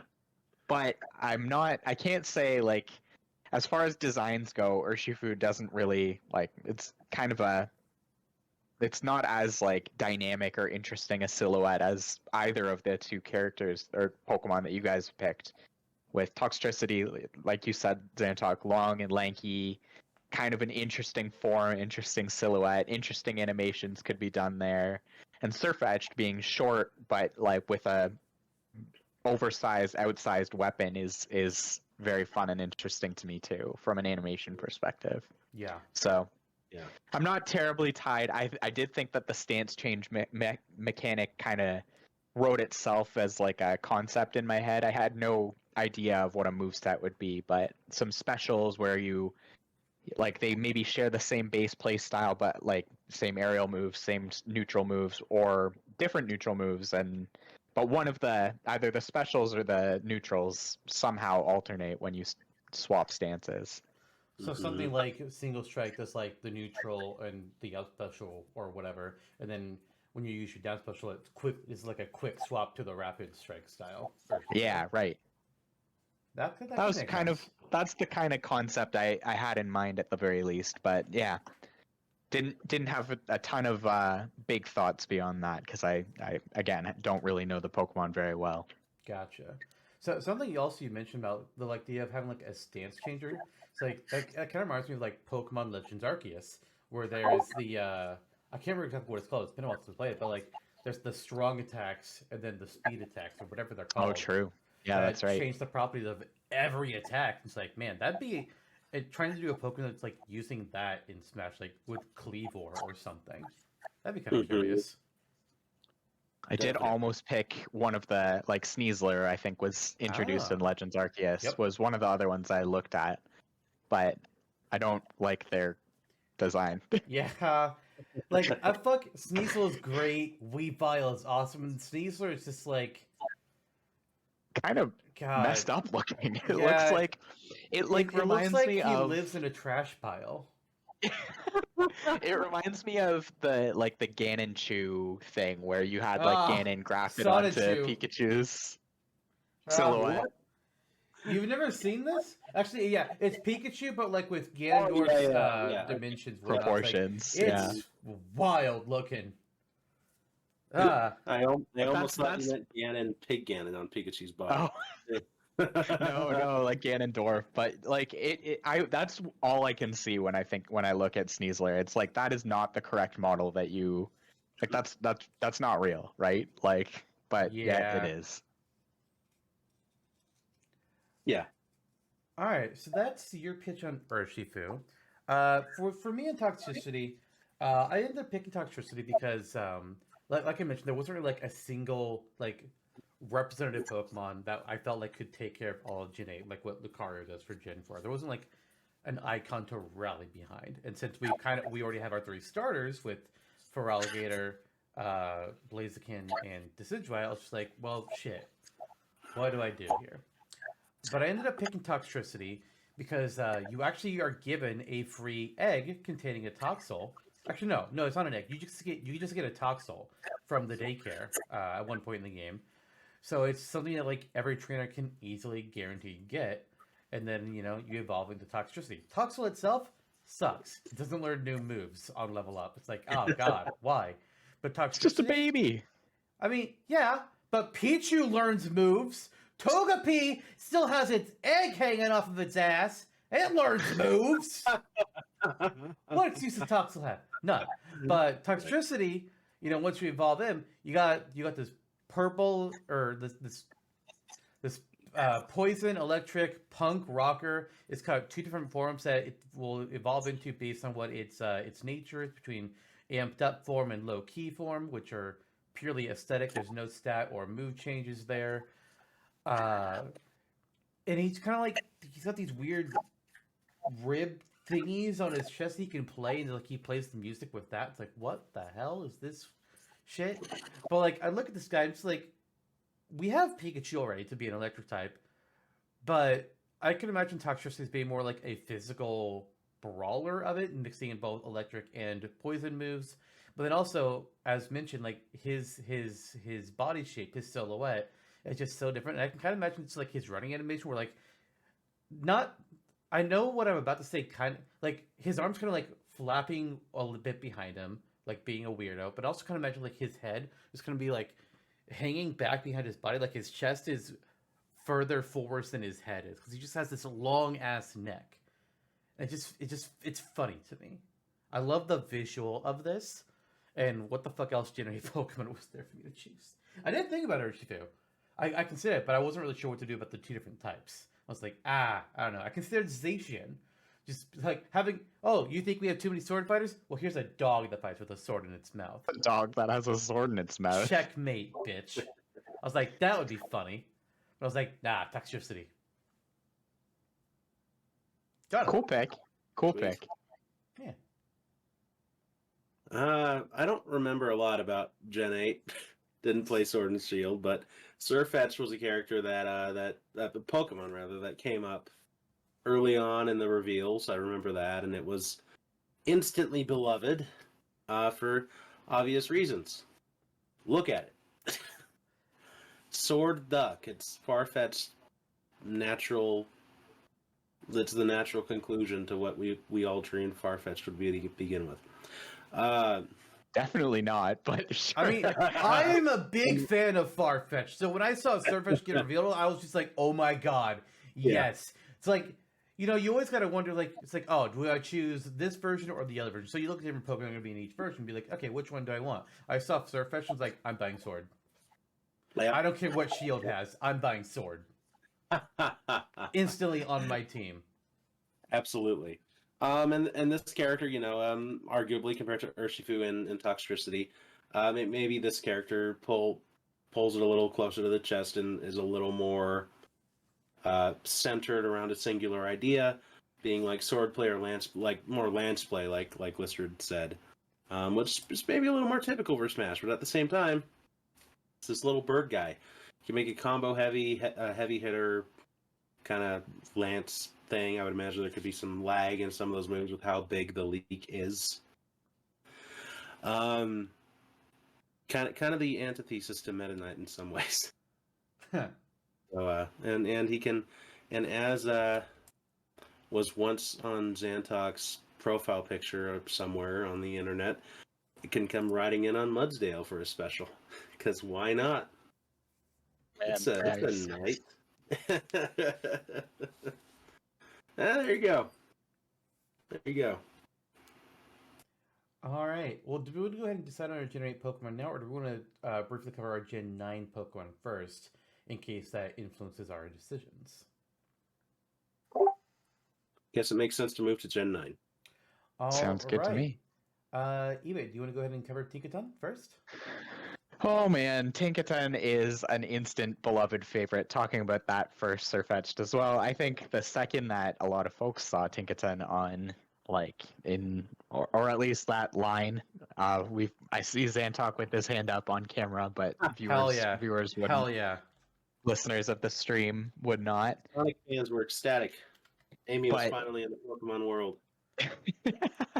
It is kind of funny how she's or Tinkaton is a little bit like Amy in some ways, sure.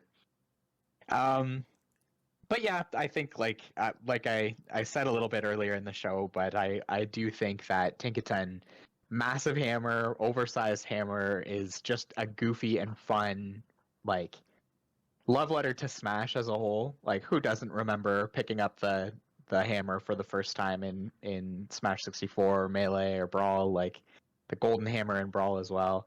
Just such an incredible moment to just be wailing away with a huge hammer, huge oversized hammer, and I could see this little gremlin wielding a big hammer with some powerful punchy attacks, and also just like the it has the right level of energy for Smash. Also a very popular Pokemon, so one of the most popular from Gen 9 if I'm not mistaken. Oh, absolutely. Mhm. I didn't expect to get that amount of popularity. I just thought it was like, I love this little guy. And then I saw that the internet latched onto him. I was like, fuck yes. Standout, yeah, for Correct sure, a choice, standout. internet. Well done. Funnily enough, it like kills and eats the one of the most popular Pokemon from Gen 8. Yeah. Fucking It living. knocks Corviknights out of the sky. It's the sole reason why Corviknights are Oh, not what? the yeah. Because like I didn't know that lore. Corviknight is like the taxi Pokemon for Gen 8. Yeah, that's yeah. How you use Fly. And they said in the lore that the reason why Corviknight does not serve as a taxi for Gen 9 is because Tinkatons will take a piece of scrap, bash it with their hammer, knock Corviknights out of the sky, and then eat the metal off of a Corviknight's body. That's fucking So crazy. if they were the taxi Pokemon in Galar, nobody would get to where they're going because Tinkatons would kill all the passengers by accident. Wow. Yeah, there you go. Yeah. This is lore I did not understand about Tinkaton. Okay, Yeah. wow. That Tinkaton is a monster. That is an entirely new dimension. It's in its Pokedex entry, even. Let's Crazy. see. This intelligent Pokemon has a very daring disposition. It knocks rocks into the sky with its hammer, aiming for flying Corviknight. Wow. All right. There we go. Yeah. Fucking Anyway, fun. love it. Great Pokemon. Great Pokemon. Yes. Yes, definitely. As for me, I put Iron Valiant up on the board. It's our future Paradox version of both Gardevoir and Gallade. Actually, I think it's technically considered Paradox of Mega Gardevoir and Mega Gallade with its design. It wields a two-bladed weapon, not unlike Zidane's blades in Final Fantasy IX or what's his name? Oh shit! I love this game. I forgot it. Surge. Thank you. Surge from Chrono Cross with the Swallow Blades. But interestingly, the blades that Iron Valiant uses for this weapons is actually its arm blades that it has cutting out its arms, but it will remove those and fashion them into a weapon, which is pretty fucking cool. So you can have like kind of like how Pit can break apart his bow into two swords. It's a very similar concept. But Iron Valiant is obviously, it's one of the Paradox Pokemon. It is, in my opinion, the coolest design of all the Paradox Pokemon. Just look at this guy; it's great, and he's kind of treated a teensy bit differently from others. Like most of the Paradox Pokemon, they are in like the same. They're all in a row in the Pokedex. But then Roaring Moon and Iron Valiant, for some reason, aren't with the rest of them. They are instead right behind Koraidon and Miraidon. Why? I don't know. Maybe they were actually intended to be like something a little bit special, but they are both found in like only one particular part of Area Zero, whereas all the others are like spread out a little bit more. So I don't know. Maybe he's supposed to be like a little bit more special, but it's fairy fighting, So he's got things like Dazzling Gleam, Close Combat, simple moves, typical moves like that. Apparently, there's a move here I'm just noticing called Spirit Break. It's in Gen 8. It was Grimmsnarl's signature move, but now Iron Valiant is able to use it as well. And it's described... What the fuck? In the anime, it's described as rays of pink light come out of Grimmsnarl's torso. It then strikes the opponent with one of his hands. I don't quite understand how that would look. But, hey, there's a unique attack that you can do weird shit with. Fuck Definitely. It's one of the gimmick mons of the gen. There you go. It's a cool one. It is a cool one. Yeah. In the far future of Pokemon where Iron Valiant's just hanging out, I'd like to think that there's an Iron Wally who takes care of one. I'm sorry, are we talking Wally the robot, or are we going a meme deep cut with Wally the walrus? Even better, Wally from Gen 3. Oh, that makes sense. That makes sense. Okay. Didn't You were even trying to get think too about meta him. with it. Well, Walrus, what a guy.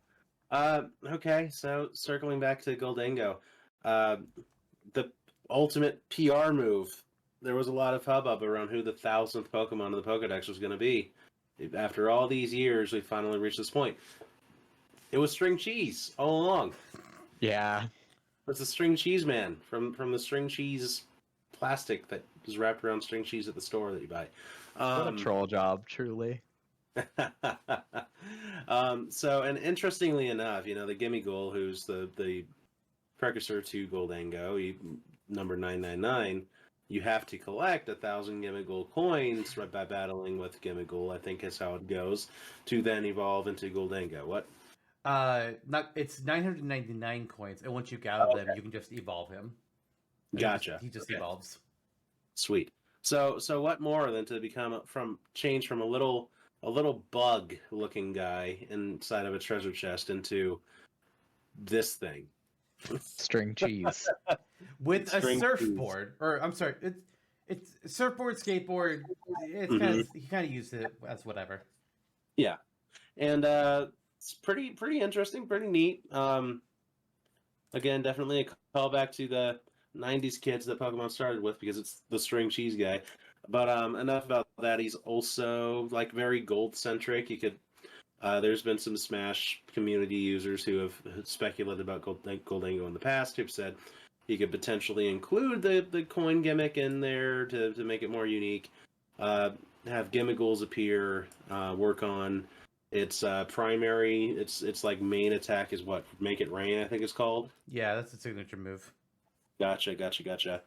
And if I recall, I'm going to just look it up on the Bulbapedia real quick. So you're targeting potentially multiple opponents with coins that are raining from the sky. Should have known that by the name. You really should have. So there you go. You can also I don't know, just a coin guy. Just a coin string cheese. And we have since Funky Kong isn't in the mix here, this is the closest you're gonna get to added funky mode.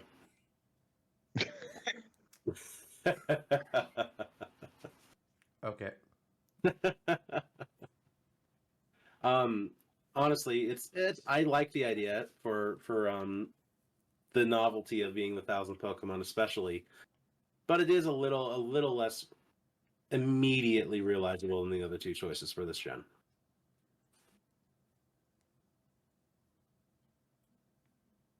Okay, we've talked about our 6.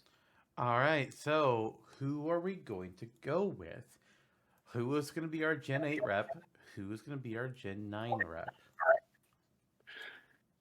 Gosh, it's difficult. All these, I don't really think there's a single bad choice out of these batches. It's hard. And there's a lot that we could also have picked beyond these 6. Like, there are quite a few iconic kind of, or like at least known Gen 8 and 9 Pokemon. Like, I Annihilate. Tandemouse. Annihilate. Tandemouse. Yeah, Mouseholds. Mickey. There are a lot of there are a couple ones that are less suited to Smash, I'll put it that way for sure. Veluza. I had kind of thought about picking like Meowscarada as my rep at one point in time as well, and there was one that you mentioned as well, Zantok, during your talk through of Iron Valiant, but I don't remember who it was now. Koraidon? No, I don't think so. Miraidon? It's okay. That's okay. Cyclizar? there are plenty of other picks. Like, there's quite a few other picks that could have been picked for this generation. But I feel pretty passionately that Tinkaton would be the Gen 9 pick. Although Iron Valiant is also super cool and interesting, and Gardevoir and Gallade being very popular choices for Pokemon. Popular Pokemon to begin with. Gallade is like a popular fighter. Cool. The Swallow Blade is a very unique type of weapon. So that's an interesting one for me. I don't think that I could see Goldango being the Smash Rap. Although you've piqued my interest with the mechanic of introducing Gimmighouls to the stage and a collecting of Gimmighoul coins throughout as a sub game, as that character's unique sub game, sub objective, whatever you'll call it. Right. It would be the closest that you could ever get to having me in the game. Little guys running around with coins. Little baby Erics. Are you running around with coins frequently? Yes. Yep. Just to share it with the community. Nice. That's so kind. Thank you. The chocolate. Okay. My pick for Gen 9 would be Tinkaton. I tend to agree here.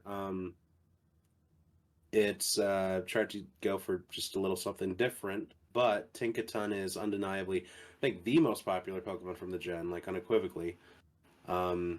Which sometimes isn't all you need, but I think here, the character design, the way that the character would play, it all comes together to be a perfect marriage for what makes a good Smash character. Iron Valiant would be too. It's a pretty solid choice. I think this is more me than anything. Although it's a little odd to me to have maybe one side of Scarlet and Violet represented with a future Mon when there's not a past Mon on the table as well. That's probably just me. But I like it. No, I'm with you. Yeah. But yeah, Tinkaton. I mean, it would be a harder battle if Tinkaton were not here. Yeah, I have to agree. I do think Tinkaton is the best choice for the Gen 9 Mons. Not just of these three, but I think in general. Like, in Canon Smash, I think Meowscarada would be good competition. But even then, that's only because where the fuck is our grass type starter in Canon Smash? What the fuck? If we had one already, I don't think Meowscarada would be in the conversation. Or at least not over Tinkaton. But Tinkaton has massive popularity behind it. And it's also, similarly to Toxtricity, we have a unique opportunity with the character's size and its body. Because we've got a real smoker. Like, Tinkaton could easily be smaller than Olimar. It could be our new shortest character. Because right now it's Olimar, but I could see Tinkaton's main body being smaller than Olimar, but then it still carries around this big-ass fucking hammer. But hitting the hammer won't do anything for you. That's not going to damage Tinkaton. You gotta hit that tiny-ass body. But maybe because it lugs the hammer around, maybe it has a bad time in the air. Like, maybe he has real terrible jumps or something. That could be a way to like, he's small, but he's also heavy. It's the fucking hammer. Most small characters are lightweights in Smash. Here's an opportunity to do something different. It's true. So let's fast track her. Let's do it. I'm in. Nice. All right. So there's our Gen 9 rep. What about Gen 8? Oof. Oh man, this is much tougher, I think, for me. I concur. Let's go through this here. Toxtricity, there's not a Tinkaton for Gen 9 as far as like the most popular or like most clearly beloved Pokemon. But Toxtricity's up there. Surfet's just most definitely up there as well. I think that those two often would duke it out as far as the fan polls are concerned. Urshifu, it's DLC Pokemon, doesn't have as much of a chance to latch on to the hearts of Poke fans, but it's an interesting concept having a stance change character here, and not one that I'm averse to. Yeah. Although I like the idea, I do think that conversely, whereas Jake's pick was the obvious one for Gen 9, I think that the battle is more so between Surfetched and Toxtricity for Gen 8. That's Totally agreed. I agree. Totally agreed. And like, even though I put up Urshifu, I think that like there are a lot of cool Gen 8 Pokemon. Quite a lot of cool Gen 8 Pokemon. I think Urshifu, though, like, you know, we've got martial arts adjacent characters. We've got quite a number of martial arts adjacent characters, actually, and more even on this current slate of proposals. Like, there's quite a number of martial arts or martial arts inspired or martial arts adjacent fighters. Yeah. And the silhouette of Urshifu, like the animation, I talked about Tinkaton being very unique, Surfetched also, and Toxtricity also. I don't think Urshifu has that going for it as much, just in the sense that, like, you also have, if we look at the roster that you guys have brainstormed over the course of this series, you also have, like, Blaziken, Lucario to contend with, also characters that are kind of arguably fighting that same style. Yeah. So I vote against myself on this one, where Urshifu is my pick, but maybe not my pick, right? Fair. Mm-hmm. I think if like this Smash game, like I think if they were considering a Pokemon character for when Ultimate was running its DLC, and the DLC for Gen 8 was the newest thing at the time, I think Urshifu might have been the choice then, because it was the brand new thing, promote the DLC. Advertiser, yeah. Right, which Advertiser. they did. Yeah, they sure like using the Smash DLC to advertise, which fair enough.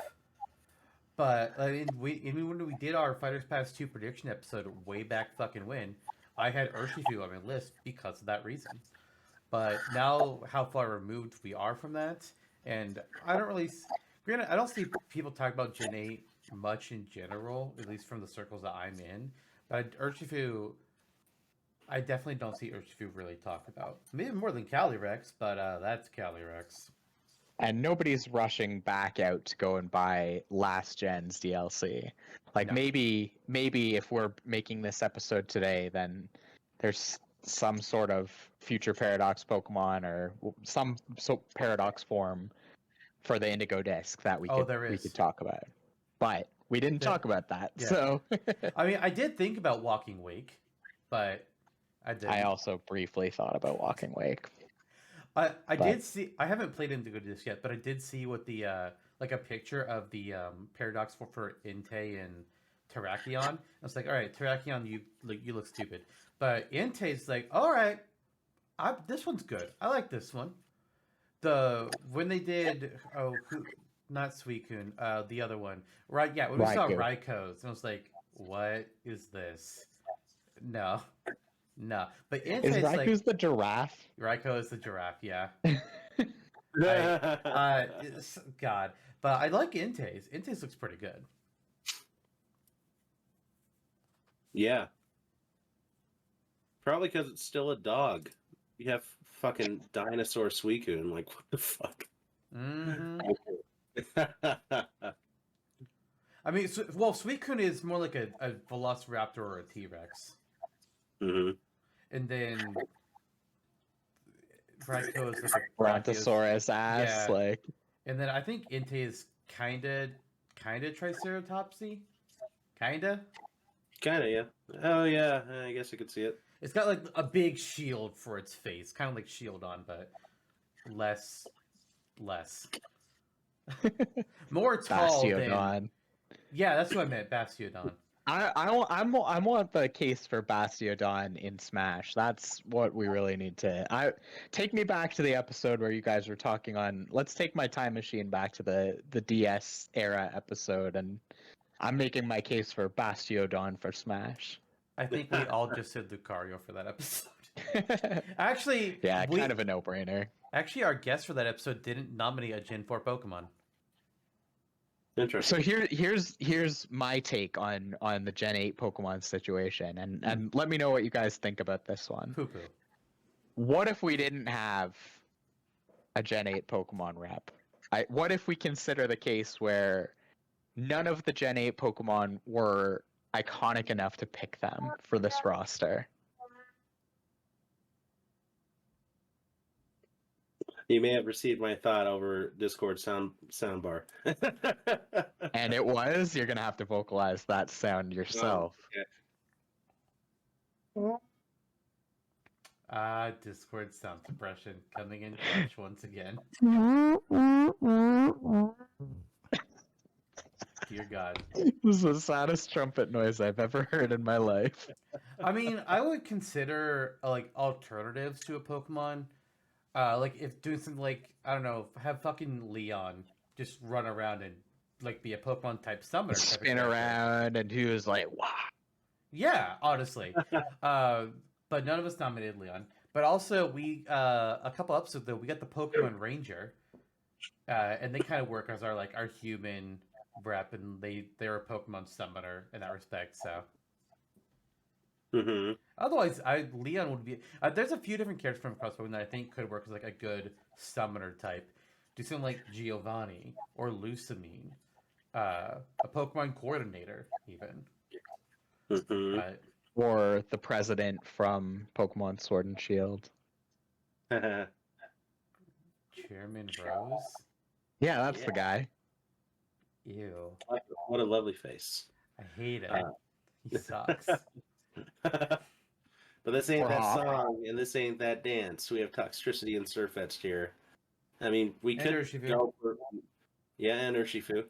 We don't really. Either of them, but I think I would feel uncomfortable at this point to come all this way, done 1 through 7 and 9, and then have 8 be unrepped is odd to me. Yeah. Well, Get of it. those two, I'm kind of siding on the side of Toxtricity here, and the only reason for that is because of Tinkaton, where Tinkaton is kind of filling the same kind of slight niche as Sirfetch'd would be to me, in that they're a smallish character wielding an outsized weapon, and if we have Tinkaton, then maybe Sirfetch'd doesn't have as much pull, much of a unique niche to fill, but That makes sense to me, honestly.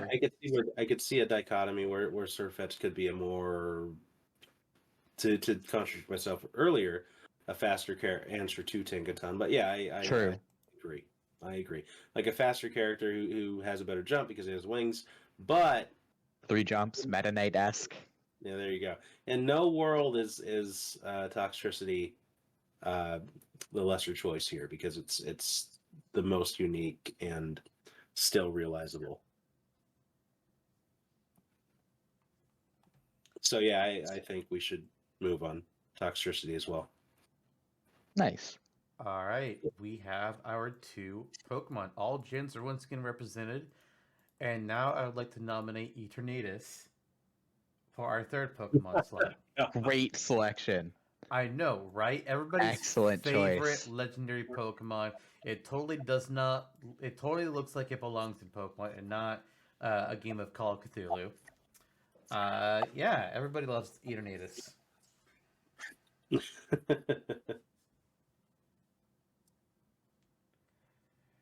All right, so that's three characters selected out of 28. Oh, buddy, let's keep it going. Let's see here. Where do we go next? Oh, Jesus. I'm gonna ask this question. Eebit, you're our guest for this final episode. So I have a question Sure for you. is. I have a question for you. What character on this board do you most feel like what character on this board do you personally think we need to have the most? Oh, Wow. No pressure. No pressure. Who do I think is the most vital addition to Smash? Yeah. yeah. It's funny, this part of at this point, looking at the roster that you guys have assembled over the past months, weeks and months. Like it is a formidable cast of characters where there are icons from all sorts of different franchises, both within Nintendo and without. That said, I think that the most vital contribution, another Titan gaming mascot that needs to be represented in the roster, is Crash.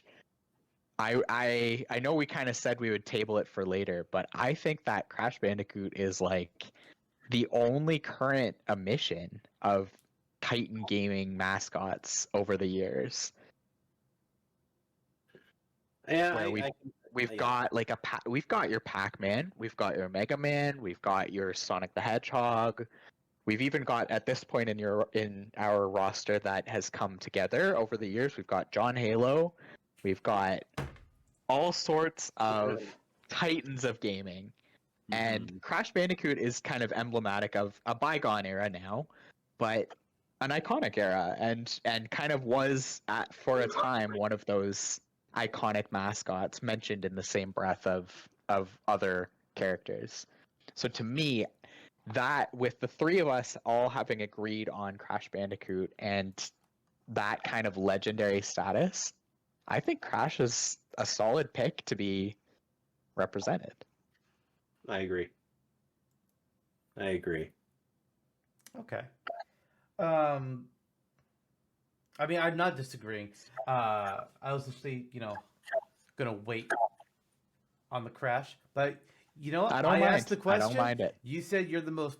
You think Crash is what we're most missing for. I don't know if I would say he's what we're most missing, but I see the argument, and it is a good argument because he was one of the big PS1 era icons, and a lot of PS1 era icons, at least on the Sony side of things, really disappeared after they kind of stayed around for like PS1, PS2, but then after PS2, a lot of them fell off the radar and just were gone. Crash did stumble for all, like he kept alive for a bit, but then he stumbled, but he's starting to come back. We had the Crash the trilogy remake. We've had Crash 4. They remade Crash Team Racing, and now we have I don't know how to call Crash Rumble or whatever the fuck that game is called. It's a live service game. Poo poo.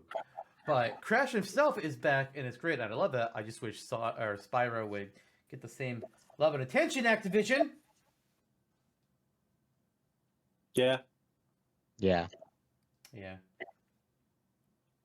Anyways, I'm not opposed to having Crouch be in. Okay. Oh, dear God, Jonno. I am opposed to what Jonno just posted in our group chat. I think that's actually Baby Baby Crash. I think is actually a racer in the Crash Team Racing remake. They went cursed with some of the characters in that game. They absolutely were just like, we are not afraid to troll. Oh, you guys don't like our design for Rillaru's face? Fine, we'll fix him. We'll introduce a new character called Fixed Rillaroo. I'm not kidding. You have Rillaroo and Fixed Rillaroo in that game. The final character they added, they saw people joking about, like, oh, just add in, a fucking crate. So they added an iron crate as the final racer in the game. I'm not fucking kidding. They were just like, you guys want to fuck with us? We'll fuck with you right back. Is it too late for me to second Jonno's nomination of Detective Baby Rosalina? Absolutely. Absolutely, it's too late. Get the fuck out. That said, write this down. Fighting game roster idea filled with just babies. That's it. Yeah. All characters are babies. Speaking of which, can we talk about Mortal Kombat and babalities? I'm sorry, what? I'm sorry, what? I'm pretty sure I'm by no means a Mortal Kombat fan, but is babality not like part of it where you turn your opponent into a baby? Like, I'm pretty sure they had that as a bit for a little bit. I'm Googling and Yep. What is this? Did you guys not know this about Mortal Kombat? Like, I don't play Mortal Kombat. didn't make this up. I swear. Like, there's no fucking way I just came up with that. It was first introduced in Mortal Kombat 2? Oh, it goes that far back? Wow. And then I it love came back in 3, and then Mhm. the 2011 game. Wow. I love how the first babality I ever see in my life is Kratos of all people. That was great. Oh dear God. Why?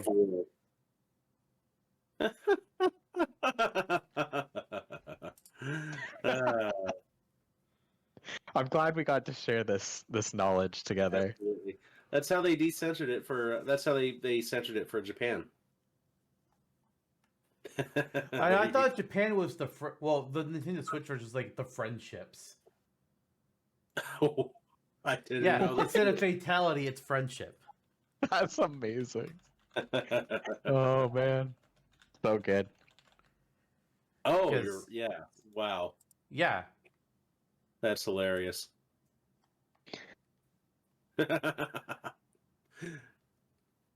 Okay. Was that our cue to talk about riding, or are we moving somewhere? Sure, we can talk about. Well, maybe we should talk more. I think we were reluctant to commit on the third parties yet, so We should definitely maybe. not talk about Raiden yet. Okay. Because So where are Raiden we? and Mortal Kombat are complicated to discuss. Where are we? Where- Maybe You ever wonder maybe why we're next. Maybe next we should go to Fire Emblem, because we all have 2 Fire Emblem characters. here? Mhm. I think we can add one Fire Emblem character for now, and then leave the rest on the table because maybe we don't have enough room for a second character or a third. That's true.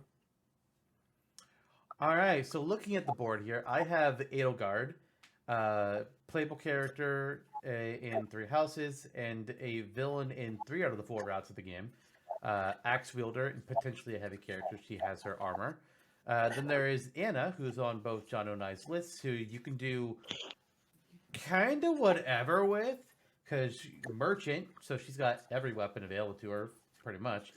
And her class is she's more or less into the trickster / thief category. Mhm. So, do with that what you will. We don't have a thief character yet from Fire Emblem. And then Kieran, also on Jonna's list, is the summoner of Fire Emblem Heroes. He does not fight with any weapon. He only has his magical summoning gun. That's it.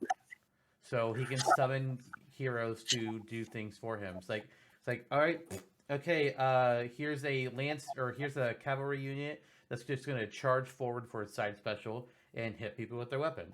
Or up special. Hey, a Pegasus unit will carry me up into the air. Mhm. Down special brings out an armored unit that just like stands and guards him or something. Can do things like that. And then on Eebit's side, we have Byleth, who has a sword of the creator, a whip sword, which is cool. Whip swords are cool. But then again, he's an instructor at school, so he could again theoretically use any weapon, much like Anna, between bows, axes, swords, lances, daggers. I don't remember if daggers. I don't think daggers were in aren't 3 in houses. 3 houses. Yeah, they're not. But punch gloves are, which fuck yeah. Love the punch gloves. And Byleth also has access to some limited magics. And then there's Alir, who really just has a basic sword. And in Canon Smash would just be accused of being yet another Marth clone. But here in this reality, we don't have Marth clones. There's just Marth, and all the other Fire Emblem characters are unique apart from Marth, which is great. And Alir can pull more from... But Alir also has martial arts that they can learn when they get their unit promotion. And there's also the engage system. So much like Kieran, you could have Alir as a character summoner. They could bring out a ghost version of Marth to do an attack. They could bring out Celica to teleport them. Nikaya to do a healing technique. I'm trying to think of who else there is. Ephraim and Sigurd, Erica. Yeah, Sigurd. Ephraim and Erica. Byleth. Ike. Byleth, Corrin. Lucina. Corrin's Dragonbane. Lucina. Camilla. Camilla, yeah, the DLC adds in Tiki. Camilla. It adds in Tiki. Veronica, also from Heroes. Edelgard Soren. and Clyde all in one. That's true. Yeah. So like So- in Canon Smash, I'm very anti-Alear, but in this, Alear would work. I do think that Alear is a lot of fun. I think their chances are a little bit diminished in the sense that you have in Smash, you have Marth, you have Tiki, you have Ike, you have Lynn, you have Robin, you have Celica, That's true. already all on the roster, and Mhm. all of the things that Alear would draw from are all characters that are already on your roster. I So had to I look up actually and see think now who is that even left. diminishes their chances quite a bit, perhaps. Maybe suppresses their chances quite a bit. But the reason I had picked them was to talk about the engage system, the emblem system, because I do think in a Canon Smash universe that would be very cool and very fun to play with the engage rings a little bit. Maybe not play with in the sense that you're polishing your rings, but you are at the very least kind of developing some sort of a mechanic that allows you to summon all the cool characters that Fire Emblem has at their disposal. So if the complaint is, oh, just another Marth character, at least you can introduce some sort of form shifting or some sort of like power up mechanic that differentiates them in what I think is quite a meaningful way. I agree. I think there is definitely unique ways that even Canon Smash can treat Alear. But what I fear is that they'll just go the basic of, oh, Marth is the canon bond ring for Alear. So we'll have Marth following them around just kind of like Arsene does for Joker. It's like, why? I swear to fuck, if that's what they do, I'll be pissed. But if Yeah. they do, oh, each special move is summoning out a different emblem, I'm cool with that. I'll try to stay away from Marth for it, because, we have Marth in the game. But, use Celica, use Micaiah, use Lynn, use Erica and Ephraim, and then the final smash is all of them at once. Fuck yeah, that could be great. And then you were mentioning we have a lot of those characters already on the roster for in this smash. It is pretty funny. Yeah. You guys have the diversity of the Fire Emblem roster much more covered than the Canon Smash. So the argument for including Alear is for sure suppressed on that one, and I recognize that. At the same time, though, I wanted to look and see just all the characters that are rings and who we have left.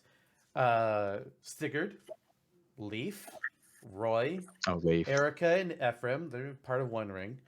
Micaiah. So there's 5 in the base game that you can still pull from, and then the DLC, Edelgard, Dimitri, and Claude all in one. Hector, Soren, Camilla, Kraben, Robin, and then Veronica. So there's technically 11 that you can still pull from. You also, I think, skipped Corin from your the current right. We roster that you didn't guys include have. Corin. Sure. I forgot. And Byleth, too, actually, for that matter. Oh, right. Mhm. I forgot Byleth because they're... The 2 forgettable ones. And Lucina. Right. I did also... Lucina was legit forgot. Corin I forgot because I actually nominated Corin in the previous episode. And Oh, hey. Okay. They were not approved. It's like, okay. Do I care about Corin? No, but are they unique to Smash? Yes. That was Ozza who kind of it was Ozza. That was funny. I think I not a Corin nominated fan. them the last 2 episodes because I thought I nominated them the last one too. You did, yeah. It was Kelly and Ozza both. No, I did not. Actually, I did not nominate Corin last time. I nominated Celica and Edelgard. Okay. All right. Anyway, I do kind of think that, I don't think Alear is. I'd vote against them, but I thought that the engage system and the emblem system are both kind of interesting sub games you could introduce to the fray. Yeah. Make it the entirety of Smash's next gimmick. In Smash Rings, enter the fray. Hey, I mean- there you go. I mean, just what they could It's do. almost. Evolve the assist trophy system to have tag team assists that you just call on, much like in Marvel vs. Capcom. You'll finally get Foreman Spike in the fray. Finally, I've been waiting. Me Yeah. too. Stanley the Bugman. Yeah. I did want to talk about Anna because I think that both of you have her on your roster, the merchant system of that is very interesting to me. Mm-hmm. Definitely. So Awakening really revamped how we perceive the character of Anna. Literally just an NPC, or even sometimes just appearing on the save file, like an iconic face, because she appears constantly. But here she is playable for the first time. And you get her again as like this trickster, thief, merchant character. So play into all of those archetypes. As far as how the merchant system would work, honestly, I have not given much thought to that. It's a character that I've wanted to develop for Smashtopia, or perhaps on this podcast later on. But all that to say that having the storefront available to her, she can wield essentially anything. Is how I would go for it. I think I don't know like the full mechanics, but I think something that you could essentially say is like however she would collect money, essentially as she collects certain amounts, her weapons upgrade. So like she starts out with iron tier weapons, then steel, then silver, and then she goes up to like the more unique stuff like Brave Blade and whatever. Mm-hmm. That's true. That's very true. Nice idea. It's a good way to represent the entirety of the weapons triangle and a little more, like about For sure. and so on. Maybe make her primary weapon an axe. We don't have as that a nod to heroes. Yeah, as a nod to heroes and engage. I was gonna say make it a dagger because we don't have a thief character yet. Make it do that too. See, the Like- wonders, Like possibilities. do for her what they tried to do for Byleth, and it, in my opinion, failed. Where she's got the main weapon, but then her different specials and some of her different like smash or whatever will bring out a lance, will bring out an axe, a sword, a bow. Do Mhm. that for Anna, where it makes more sense than stealing your students' special weapons. That those are the only special weapons that you don't actually have. It's like, no, you should not have fail not in the others. No. Although Byleth can be much more palatable here because you can, Yes. as we and Kelly have both done, you can change which relics they use to ones that they can use in Three Houses, including dark magic and some other more unique spells and weapons. So there's use there too. Yep. Mm-hmm. Yeah, for Byleth, I did have the thought that perhaps you could do something fun with like the three lords of Three Houses, and Mhm. even include Yuri of the Ashen Wolves like somehow in there. I thought that could be interesting and fun, but I thought that would be towing the line too much to talk about like all four of those house lords and also Byleth as like a single character. That's probably a little extreme. So, especially if something like Mask Link was out of the running for a similar reason. If you're doing it like a summoning character, where like side special brings out Edelgard to do a big axe slam, a special is, God, I don't know, fucking Dimitri launches Byleth up in the air by having him jump off his lance. I don't fucking know there. Standard, Claude shoots a bow. Down, Yuri does something with a knife.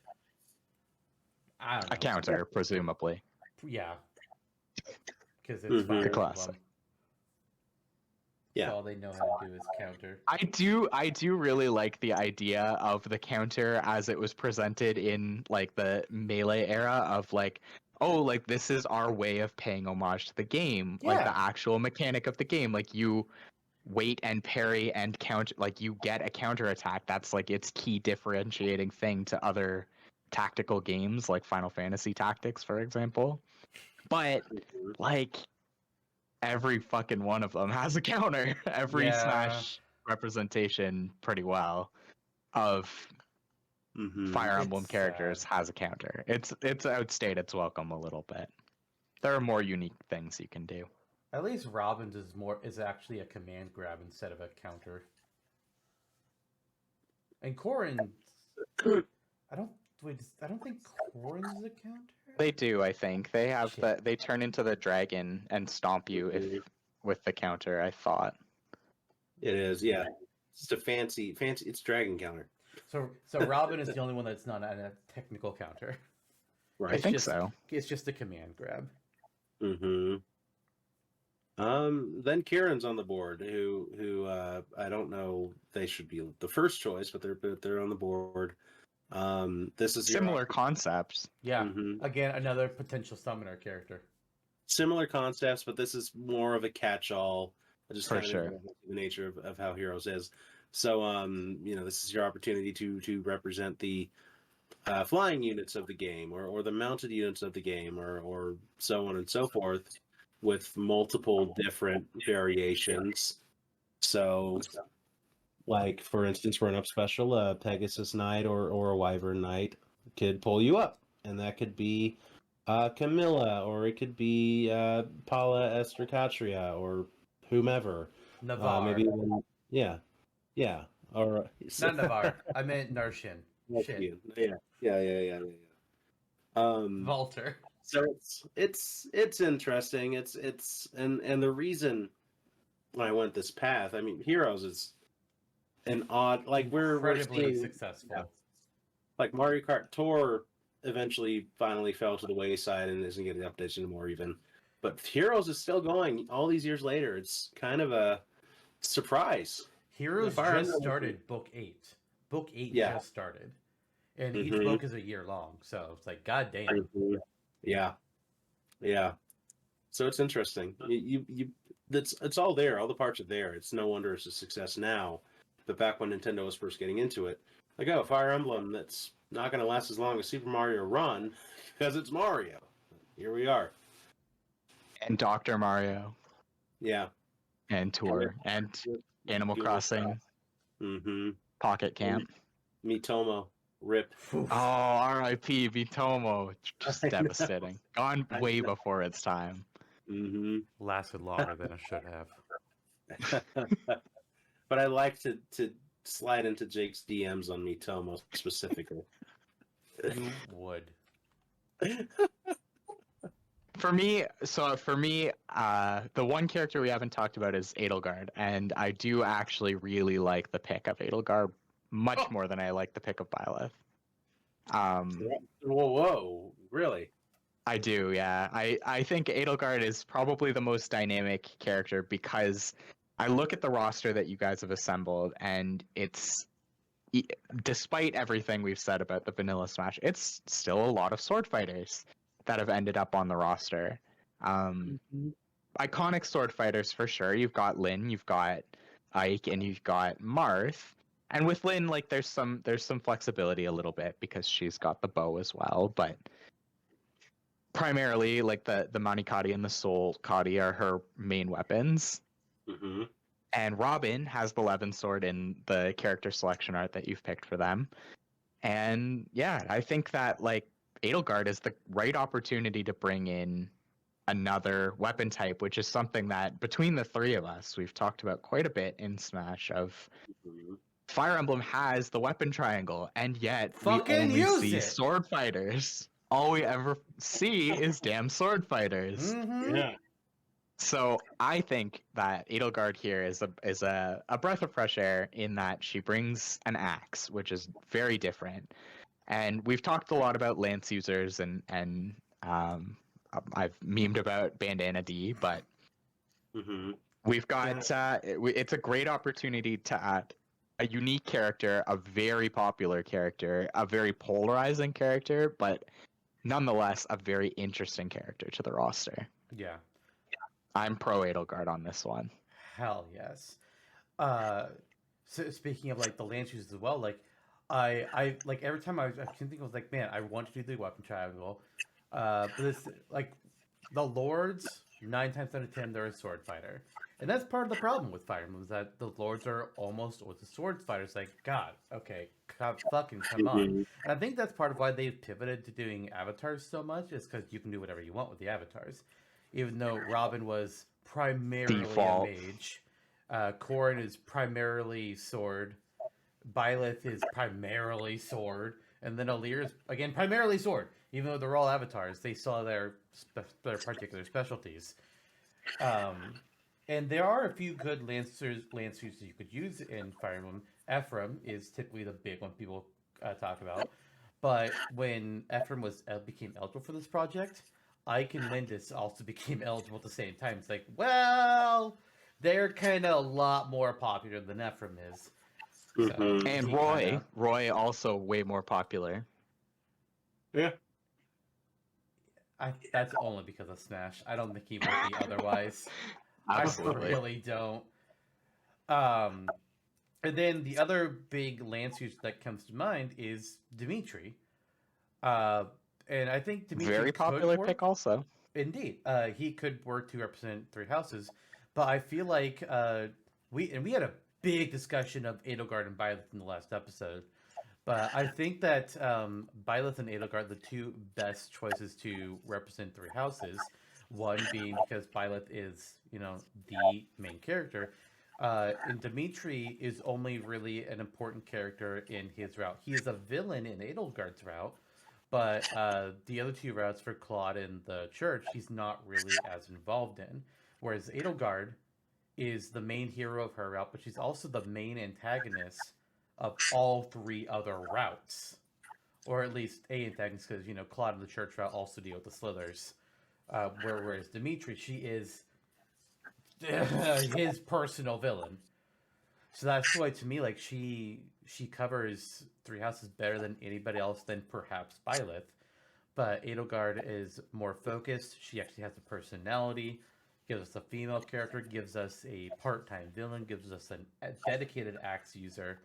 And depending on whether you go with her school outfit or her time skip outfit, could even be a heavy armored character. Yeah. Or That's the very alternate true. costume of her other form. I don't know if I can. Yeah. Are you You talking know. about Three Hopes? Or are you No, talking well, about Hegemon? yeah, Three Hopes, but I meant the. Well, talking no, not Hegemon. not the No? Hegemon, not the Hegemon. No, the Flame Emperor of Oh! her costume as the Flame Emperor. Mm-hmm. I think it would either Edelgard, be Flame Emperor? school or What the Emperor, not Flame Emperor. It'd probably be like school Edelgard or Hairbun Edelgard. But Flame Emperor could be like an alt of if she has the future design as like her main design. Flame Emperor could be an alt, or maybe like reference in a taunt of some form where she holds out the mask or something, kind of like Lucina and her mask in Smash Cannon. True. Anyway, for Fire Emblem characters, I think I would pick Anna and Edelgard. I think those are both very fine picks. Anna for the reasons of like a very different approach on a character in any franchise, with the merchant aspect and the thief trickster aspect, and Edelgard with the heavy axe, the, as you say, the villain, part-time villain aspect. It's just it ticks a lot of boxes. Yeah, absolutely. Jonathan? If we were picking two Fire Emblem characters, it would be those two for me. I definitely agree with that. I mean, look who I nominated, those two. But it's interesting where this conversation led. Last episode, Edelgard was an option, and our guest totally bagged on her. Oh, really? yeah. I'm surprised to hear that a little bit. In what way? What was the? Give me some arguments against. A lot of I think the big argument was Edelgard is one of three lords, and it felt strange to them to nominate one lord but not have the other two represented at all. Like that is Claude fair. and Dimitri in the dust. And my counter argument to that is, you mean like we do with Pokemon? Well, it is a valid point, because we did kind of make a similar point about Iron Valiant with Pokemon, where we said it would be a little bit strange to have a future Paradox but not a past Paradox Pokemon. I think the difference for me is one of two versus one of three. Yeah. You can argue, if there's room for two of something, but all three is like, you can't really argue that. There's just not the space for it. And when there's one of them that has so much more of a presence, it's kind of like with Pokemon as well. What Greninja? in the games, Greninja, Chestnut, and Delphox all appear to be on the same level. But then you take the anime into account, where Greninja actually was part of Ash's team. It was a massive part of the X and Y anime. You know, it's a no-brainer. Greninja over the other two easily. For Jake's argument, saying there's a lot of variance going on with these Fire Emblem characters, summoners, just using different types of weapons, so on and so forth. The engage system with the rings. He's right though. Edelgard being a more focused character, solely focusing on Amir, is actually a plus to her, in not just in the competition presently, but standing out on the roster as a whole. I actually think I've been swayed to say that she's probably the strongest pick out of any of these. You've been Swadelgard. Just like in Three Houses, it's my playthrough of Three Houses all over again. She's such a pivotal player in the entire Three Houses canon. She is like, she's the focus of 3 routes. The pivot, the only character where there's a pivotal decision to be made that, like, if you pick her as your house leader, like, you can still play a different route depending on choices. Like, it to me, she is like she's the most important character, and so I can understand how, like, it would feel particularly odd in a game about 3 allegedly equal houses, but I don't think that's necessarily how I read the text of Three Houses and the gameplay of Three Houses. It's pretty skewed towards the story of Edelgard as a character. Very divisive. She's the reason anything happens in that game. Her and Rhea. Well, I mean, Rhea is keeping the status quo. Edelgard is one that wants to shake everything up. Exactly. So there's I do think that, like, that tension is the kind of the thesis of the game, and everything around the game is kind of set against that thesis, like, built around that thesis of status quo versus tradition. Right. Or status quo versus revolution, rather, is what I mean to say. Well said. But yeah, for all those reasons, I concur. Nice. So something else you mentioned, because you said that you thought that Anna and Edelgard, of all the Fire Emblem characters we have on here, would be the 2 that you would pick. Yeah. Jonno, you've said that you've been Swadelguarded, but what do you feel about the statement about Anna as well as being the number 2? Yeah, I think there's something to be said about Kieran, but with Anna's persistence over the whole of the series, I feel comfortable saying that she's my next pick beyond, as well as Edelgard, because it feels like wrapping it up in a bow to say, oh, Anna, who's been around from the very beginning, is our final choice. Okay. Then follow-up question is, I don't think we should go ahead and slot down 2 Fire Emblem characters right now for sure, locking them both in, because, we only have so many slots. But I do think we can absolutely lock in one for sure and leave the other on the table. So the question is, Anna or Edelgard, if we were only going to have one, just assuming from the start of it we're only going to get one, who do you think we should have? That's hard. Brings more focus, but for Anna, again, like, being pervasive throughout the series means something in my brain, tickles my brain the right way, so my vote would be Anna. I think I would say Edelgard for me. Anna is great. I love her. I love what they do with her character in the different games.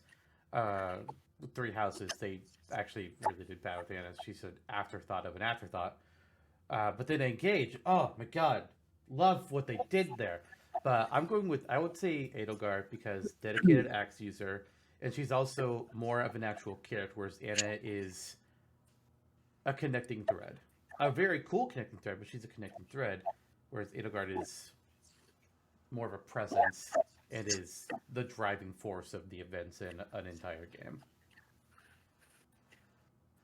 Man, you've made it hard, but I kind of think that the connecting thread aspect, if I was only taking one, and at this point in the roster, you're representing more of the series and less of like a current game, because by this point, Three Houses is no longer the most recent game that's out, and I think that for that reason, even though Engage I think is considerably less popular of a game than Three Houses was. I think people loved the aspect of like getting to pick your team. Like everyone was into it on like for the same reason that we all loved Pokemon Go for being Team Mystic, Team Instinct, Team Valor, or their Hogwarts house, or Valor we for just life. love to pick like one of our three teams but I don't think Three Houses is it's not the new kid on the block anymore. And as a representation of a series, I think Anna's the move. All right. Then we are locking in Anna There you go. as our first of possibly two Fire Emblem characters. I guess the follow-up question after that would be, do we want to leave any of the other Fire Emblem characters on the block, or do we want to just immediately say goodbye to Kieran, to Violet, to Aleer? Do we want to keep any of them still on the conversation? I'm cool either way, but what does Jake think? I'm thinking, to me, I'm not compelled by Byleth or Aleer. Kieran is interesting, but I think that it might be too broad of a mechanic to do the summoning well. I think it would be a tough sell as a playable fighter. As an assist trophy, sure, for sure. Like you can definitely, I could see that being an easy sell, but as a full playable fighter, I'd love to see what you guys come up with, but I don't think realistically Kieran has the right odds. It's on the wiki and has been for years. Oh I was god. gonna say, what do you think about Kieran being a realizable fighter, Zantok, since you made the moveset? Yeah, I made the moveset years ago. Basically, what I designed is that, like, for his standard special, it's like summon infantry or summon. I think it's like summon red or something, like so pulling from like the red orbs, or it might be like Sure. from sword fighters or something. It's been a while since I looked at it, and it will go in a cycle. It's like, okay, here's three characters, and it just cycles between them. Like if it was sword people, like Sigurd, Ike, Owain, I guess. And like the first time it would be Sigurd, then the second time we used the move it'd be Ike, the third time we used the move would be Owain, and then it would cycle back through. And each of the specials was a dedicated different type of unit. All you doing is different kind of thing to whatever needed to be done there. So I think he can work. I do kind of feel like though, I actually kind of feel like Aleer, if we were picking somebody to be a summoner, specifically to be a summoner, I think I would hedge Aleer. And I say that because Kieran canonically only has the Bridleblick, their gun. They don't punch. They don't swing a sword. There is a Kieran unit, but they're only usable in, I want to say, like one particular mode. And I think their gun is just treated as like it's treated like a tome, if I remember correctly. But Aleer can fight outside of just their summoning. So I feel like if we wanted to keep something word as a summoner-esque character, my vote would be Aleer. This is fair all around, though Edelgard has head so far into that number 1, number 2 slot for me. I don't really think that the other three are in strong contention anymore. If we had the room for a third Fire Emblem character, but I don't know that I don't think we'll have that room. We may not have room for a second. Who the hell knows with how this can all go with all these different characters? But a third character is a hard maybe. Hard maybe.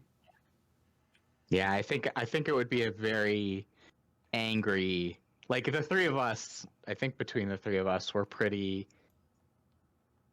we lean a little more Fire Emblem friendly than the rest of the fandom of Smash. Like we're pretty friendly to Fire Emblem, I think, but I think even between us, 3 Fire Emblem characters is a really tough sell. We're friendly to proper Fire Emblem representation, which is sadly not what Smash Canon has done. We Fair fight enough. for our Fire Emblem friends. All right. It's true. So after all of that, Anna is on the roster. She is our first of possibly 2 Fire Emblem reps. Edelgard is being saved for potential possible inclusion later on. And Kieran, Byleth, and Alir can all join the disappointment pile. There you go. Wait, I gotta. And that could be partially heard through Jonno's mic. So congratulations, Eebit. They did hear the womp womp a little bit. The disappointment bin. There they go. All right, guys. So we've got a few characters here on the board now. We got a little Mario. We got some Pokemon. We got some Fire Emblem. We even got a third party. A little bit sooner than expected, but we got a third party. But I think looking at the board here, where to go next? You know what? Let's talk Splatoon. All 3 of us have a Splatoon character that we would like to join the Inkling as a playable fighter, but we all have somebody different, and I find it really interesting what we did, that none of us went for Octoling, and we all thought about it. We were all just like, yeah, no, that's too similar. Why would I let creativity stop me and just go with the obvious Octoling choice when there's so much other potential to go for? It's interesting though, because like you don't immediately think of characters outside of Inkling and Octoling for Smash, but all 3 of us are just like, no, we got some ideas. We got some ideas. So we got Big Man, we got Sheldon, and we got Callie and Marie, the original idols of the series. I think it's safe to say that we're only going to put through one of the 3 of these. It's just a question of who it's going to be. Anybody got any thoughts?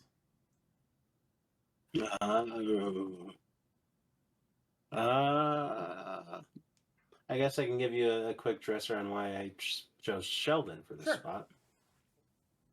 It's been around from the beginning. Appeared in all 3 games as the weapons merchant. So I think just as easily, because you can have Octoling use whatever weaponry the Inkling doesn't, you can give to Sheldon. It would be a character of a different stature who could, in theory, do different things. The thought that I had about him is that he is selling these weapons. You'd think he's a pro at all of them, so he can perhaps be more adept at just doing like crazy flurry-centric stuff with his weaponry compared to Inkling, kind of like a Rush character per se.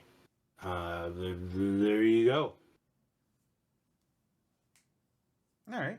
I also thought of Mr. Grizz, but I mean, he'd certainly work, but I think I'd put him below all 3 of these other ones.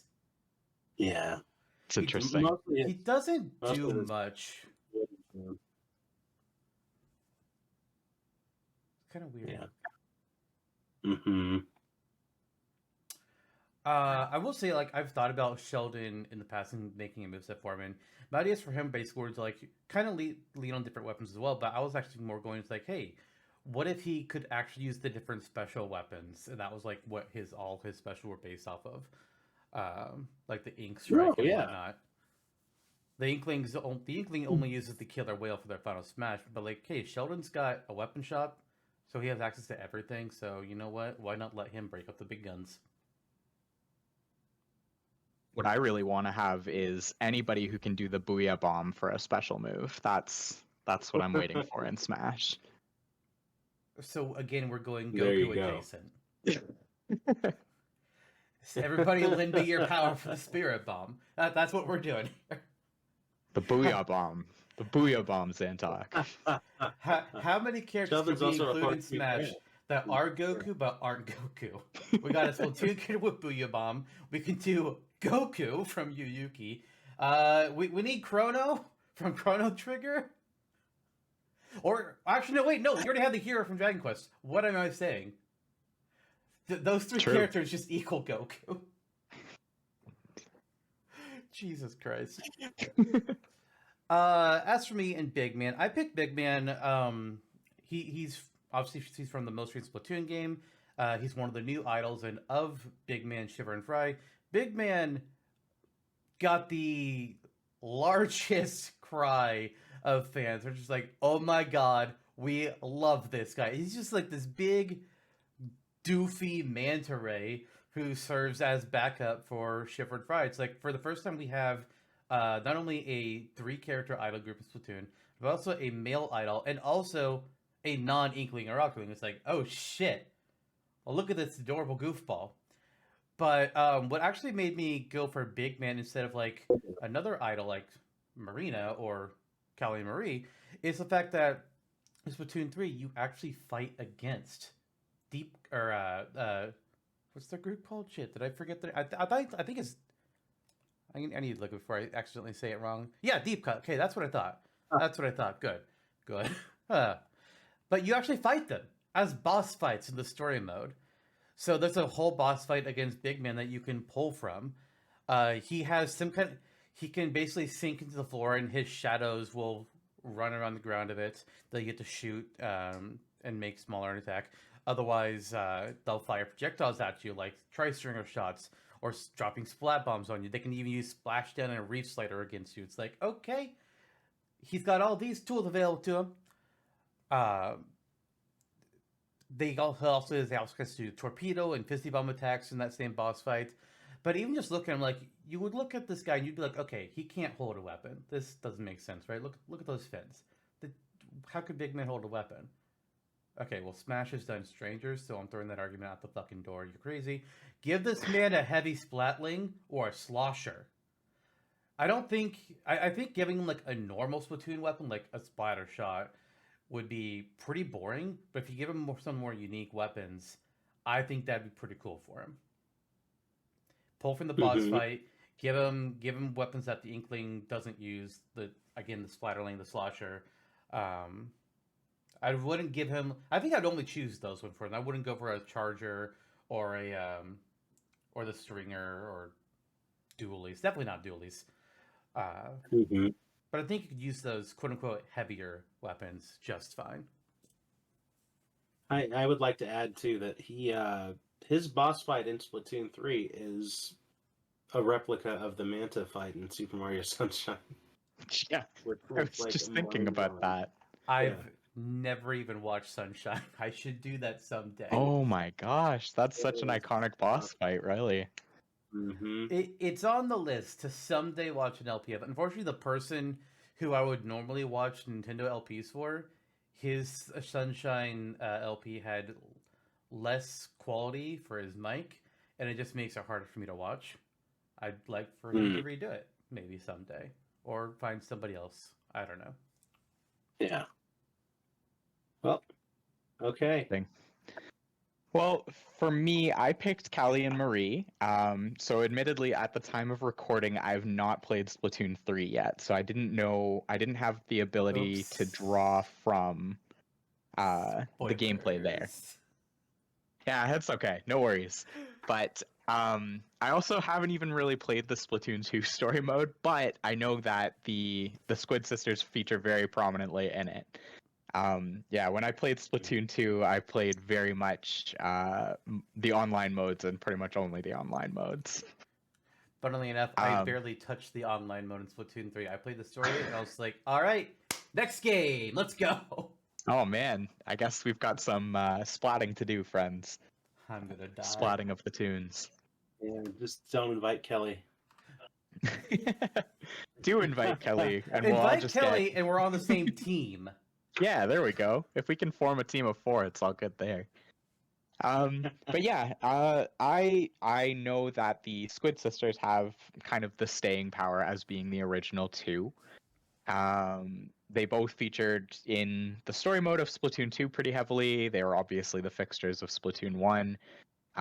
It seemed like they would be more unique to me than picking just the Octoling, as it gives a lot more ground for some sort of creativity in a move set, and we've got Marie with her parasol, and yeah, like plenty of things to draw from as far as a move set goes.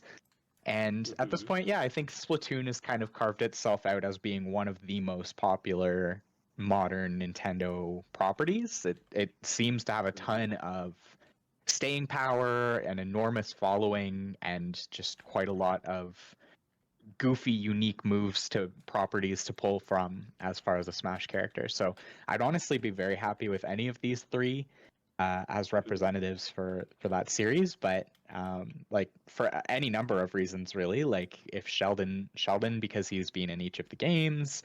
Big Man is a very popular pick from the recent.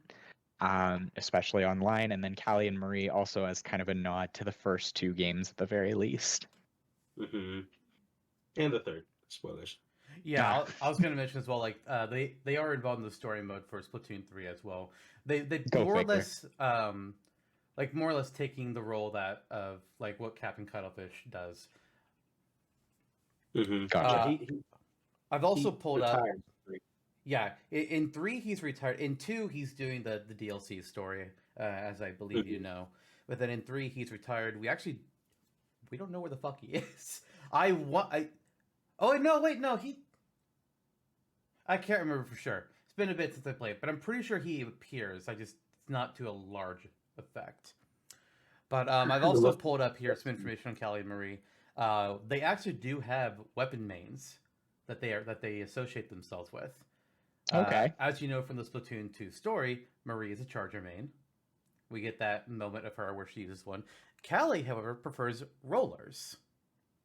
Oh, that's interesting. Yeah, Inkling already does use the roller in one of the special moves, but they only use it for rolling, which, to be fair, it's a fucking roller. But if the two of them were working together, switch between Callie using the roller and Marie using the charger, and there you go. Yeah, you've got kind of a push forward and kind of hold back play style between the two of them, Yeah, kind which of I like think is interesting dynamics as far as like a couple of like a tandem character goes, like whether you're pushing forward or playing a little bit more drawn back and defensive. yeah, a bit of a mix between a rush down and a keep away character. Yeah. So would they both be on the field like ice climbers, or?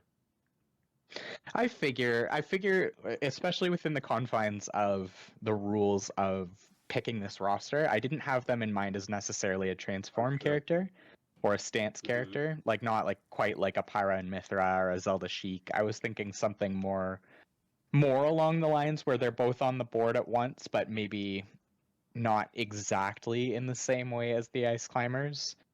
Like maybe if they get launched together instead of being able to kind of desynchronize like Popo and Nana can. I hadn't got quite that far with how I would craft it, but I figured as far as a Splatoon rep goes, they would be a very popular choice. Yeah, unquestionably. Something you perhaps even Diddy and Dixie in Donkey Kong Country. I'm sorry, say that again. Nice. Perhaps if you stretched it to the furthest it could without them both having their own roster slot, they can almost operate like Diddy and Dixie, where they swap off depending on who, what attack you're using. I Yeah, was going to totally. say something similar. You could do something where like kind of like how the Ice Climbers, where half their ults are Popo leading, half their ults are Nana leading. Do half the ults are Callie, half the ults are Marie. And then when you're playing as Callie and use a move that would have Marie use her special weapon, then Marie gets summoned next to Callie and does her attack. But if you're playing as Marie, then when she uses Callie's move, Callie gets summoned and does her attack. But then past that, their normals, their smashes, all that would just be identical. I have to imagine if they were to be put into another Smash Bros. Game that the dynamic of Callie being missing would probably play into it somehow. Like I'm not really sure how exactly, but I kind of wonder if they would play up that story beat of like for part of Splatoon 2, like Callie's just not there. And they're trying to figure that out. So I don't know. Like maybe that would feature into the way they'd conceptualize a moveset for the Squid Sisters, but not sure. If Splatoon 3 didn't exist, that would make sense. But Okay. Splatoon 3, they're both back, so Kelly's Yeah. not missing anymore. True. Where the fuck are Pearl and Marina, though? I want to know. I'm not bitter. With Captain True. Cuttlefish. Where the And fuck Captain is? Cuttlefish. I'm waiting for the DLC. Give them back. Give them back. Mainly Marina. I don't care as much about Pearl. Mainly give Marina back. Poor Pearl. Nah. All right. Yeah. So we discussed why we picked each of our three and a little bit of how they could work. But which one are we going to include here? Big Man, Sheldon, or the Squid Sisters? I don't know. I'm supposed to roll a die. No! It's difficult. These are all characters on very equal footing, and they all have their own. You know, it's not like the Pokemon discussion where there was a clear-cut answer ultimately. This is going to be a bit difficult. I kind of think that, like, of these three, Sheldon is probably the most realistic pick. I think, well, Sheldon or Callie and Marie, I think, would probably be the most realistic, just because they've been across all of the games so far in the series. I do kind of get the idea. I do think that there is a certain aspect of the weapon master nature of Sheldon, which makes him kind of a shoe, like, at least gives him, maybe not a shoe in, but at least gives him a leg up. Mm-hmm. I Yeah, agree with that. I understand. I understand that take. Yeah, Big Man's detriment. I love Big Man. I think it's amazing that you picked him. I think that's such a curveball and so fun. So Yeah. hats off to you. If this was completely based on my bias, I would be Big Man all day. Well, oh my god! let's be real. Look at him. We are Big Man. Yeah. in one meaning of the word. We are Big Man. In one We are all wow. Big Man. In more than one meaning of the word. Give yourself some credit. Hey-oh. Woo, woo, woo, woo. Yeah, Sheldon's the sound choice for what you had mentioned. Callie and Marie, I like the idea of Callie and Marie. I like the idea of having another duo character. There's several on the board to consider, which is a little daunting. But this is not even a con. This is just my own brain and how it works. A point for Sheldon in my mind is he's a unique species to Callie and Marie as well. So you're representing another little bit of another side of Splatoon, whereas they're both Inklings. Yeah, I think that Good is in point. both Sheldon and Big Man's favor. Is that they are kind of like what we've discussed previously with Tinkatongue, with Toxtricity, is that they are both very unique in body shape and in size. Sheldon is going to be one of the smaller fighters, and Big Man is going to be one of the wider fighters. Probably about Mario height, but having I don't know if I would say Bowser width. Mario height, Bowser width. It's like, dear God, you are just shaped strangely, my guy. I didn't know he was not that tall. Well, I mean, I don't know if he's not necessarily short, I guess. I'd have to look against like the actual comparison, but like when I saw his fucking amiibo, like here's Big Man amiibo. Here's Shipper. See this comparison? I know the video isn't for the viewers. The video is just for Eebit, but this is insane. He's as wide as 3 normal amiibos. Gotcha. This is crazy. Yeah, I do think that is definitely a point in favor of the other two. I also could see the opposite of that, where it is the case that like the Inklings are so iconic to the franchise and so instantly recognizable as being from Splatoon that kind of nods to Callie and Marie. But you know, I the more I think about it, like I do kind of think that Sheldon stands a reasonable chance at being on the roster. And if we do have quite a few duo characters to consider. So if Callie and Marie are treated as a duo, then maybe there's some more conversation to be had about how to carve out a niche for them. But Fair. Also true. Also true. Yeah, I think you're right. I think if Smash were to come out with a new entry tomorrow, all three of these characters would have fairly equal chances, with Big Man being the most recent one, the most popular game, Sheldon being, I think, the most in your face, omnipopular, keeper, and Callie and Marie being as extremely popular as they are as the original idols. Yeah, it is a tough one to decide on one right now, but I kind of also feel that perhaps if we were to go with one, it might just be the one for Splatoon. I don't know if it's a franchise that warrants, say, Agreed. two new oh, members. for sure. Agreed. Yeah. Well, one thing So that that's surprises kind of- me though is just how much you guys are sleeping on Krusty Sean. Yeah, yep, yeah, that's true. Yeah. We are. Yeah, normally I would say that. Yeah, if only Krusty Sean were here. True. I'm sorry he wasn't. Maybe him and his food truck can be an assist trophy. That would be great. That would be great. And I think Sean. probably where he should be. I'm gonna write that idea down actually. Food truck Krusty Sean assist trophy. I need to make a note here. Make it better than the Cap'n assist trophy. You got yourself a deal. Yeah, Oh, devastating. Cap'n is gone. What- Fuck What they Cap'n. did to Cap'n is a Mhm. travesty. I don't Yeah. dislike Cap'n, but I hate that his sister is like, oh look, here comes the bus, and then you're screwed. And it's like, oh good, I dodged the bus. He's gone. What do you mean the bus comes back? If the Yeah. bus Yeah. only appeared Cap'n once is and then fucked off, I'd be like, okay. But the fact that it comes back is like, nope. Go to fuck away. Yeah. Go to hell. Mhm. It is Yeah. certainly unfortunate that they didn't have a more unique mechanic in mind for Cap'n, especially given how beloved of a character he is, or at least how beloved of a character I perceive him to be. The worst one for me is Skull Kid. Like, oh my Oh, gosh. Yeah. true. They Mhm. really did him dirty. Mhm. Man, assist Mhm. trophies are so great on the one hand, but some of them are kind of stinkers for sure. Yeah.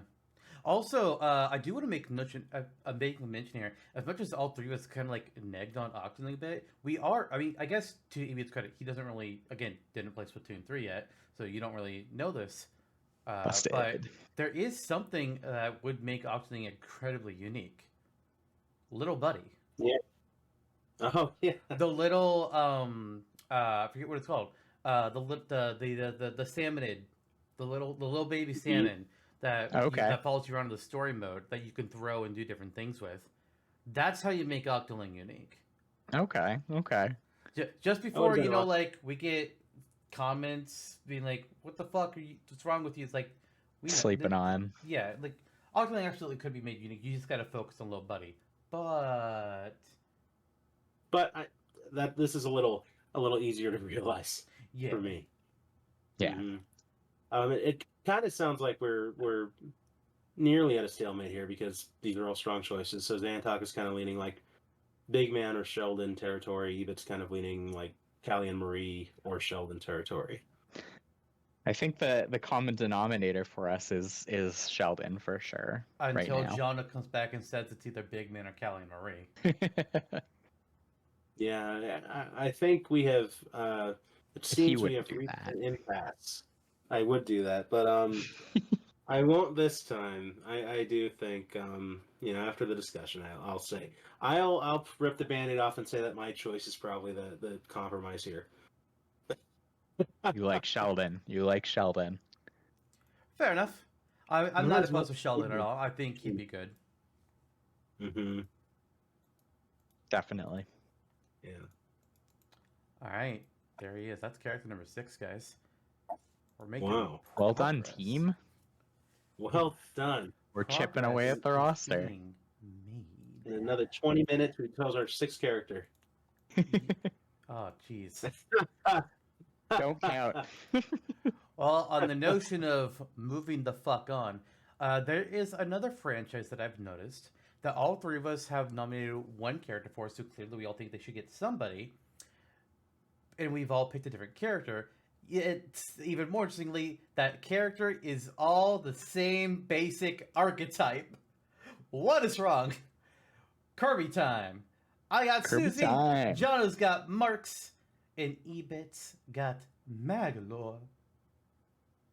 So, what? Yeah. I guess I'll, actually, I'm not going to go Just- first because I need to bring up information.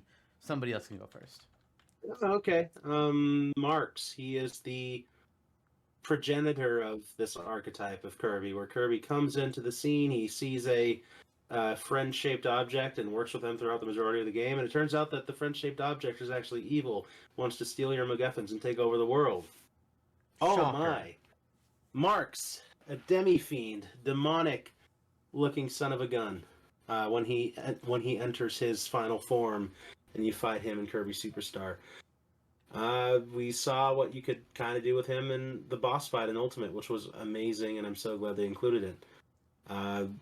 Then we saw it again in Star Allies, what he could look like in his general form, coming out with kind of the more manic stuff with some of his specials. Zantok also released his Marks moveset a couple of years back on Smashtopia that kind of mimics the Star Allies moveset, and I think that that's fairly close to what we would actually get with Marks in Smash, where he's rolling on his ball for the most part, and then he flies around and releases his different attacks for the specials. There you go. There he is. And now for you two to talk about Marks' sequels. Yeah, you have the good fortune and the luck of going first and kind of getting to blaze the trail, as did Marks. So it's kind of tough to kind of a tough act to follow. I think like Marks, as you said, is the progenitor of this exact archetype that each of these characters follows, which I think is a very, very big point in his favor as a potential roster favorite. But yeah, I mean, Magalore is extremely popular as well, as far as I know, at least within Return to Dreamland being quite a popular game, especially in Japan. It seems like it's garnered quite a close following. Magalore himself got his own kind of game mode to appear in the Return to Dreamland remake, or re-release rather. He kind of fits the same niche a little bit. Friend-shaped object shows up when you're starting the story, only to dupe our favorite pink puffball late in the game. And he's got a similar kind of eldritch side to him, which I think, again, kind of loses him a couple points in terms of uniqueness over Marks, but he's still fun. He's got magic, as is part of the name, to work with. He fits kind of the shape of the Kirby characters, the roster archetype, and the floatiness, and I think he could be fun to play as. I immediately think that Marks is probably my preference. He's a tough act to follow for sure. Mm-hmm. But Magalore does have one thing over Marks that I thought of right away. Now with Kirby's Return to Dreamland Deluxe, Magalore has something over Marks and Susie that we don't see with the other characters in canon, which is that he redeems himself. But there you are wrong, sir, because they all redeem themselves in Kirby Star Allies. True. Canonically, they team up with Kirby, and they were like, yeah, we were bad in the past, but we work with you now. That is wild. They're called Dream Friends. Now Kirby dreamt of them helping him. No, they're all friends now.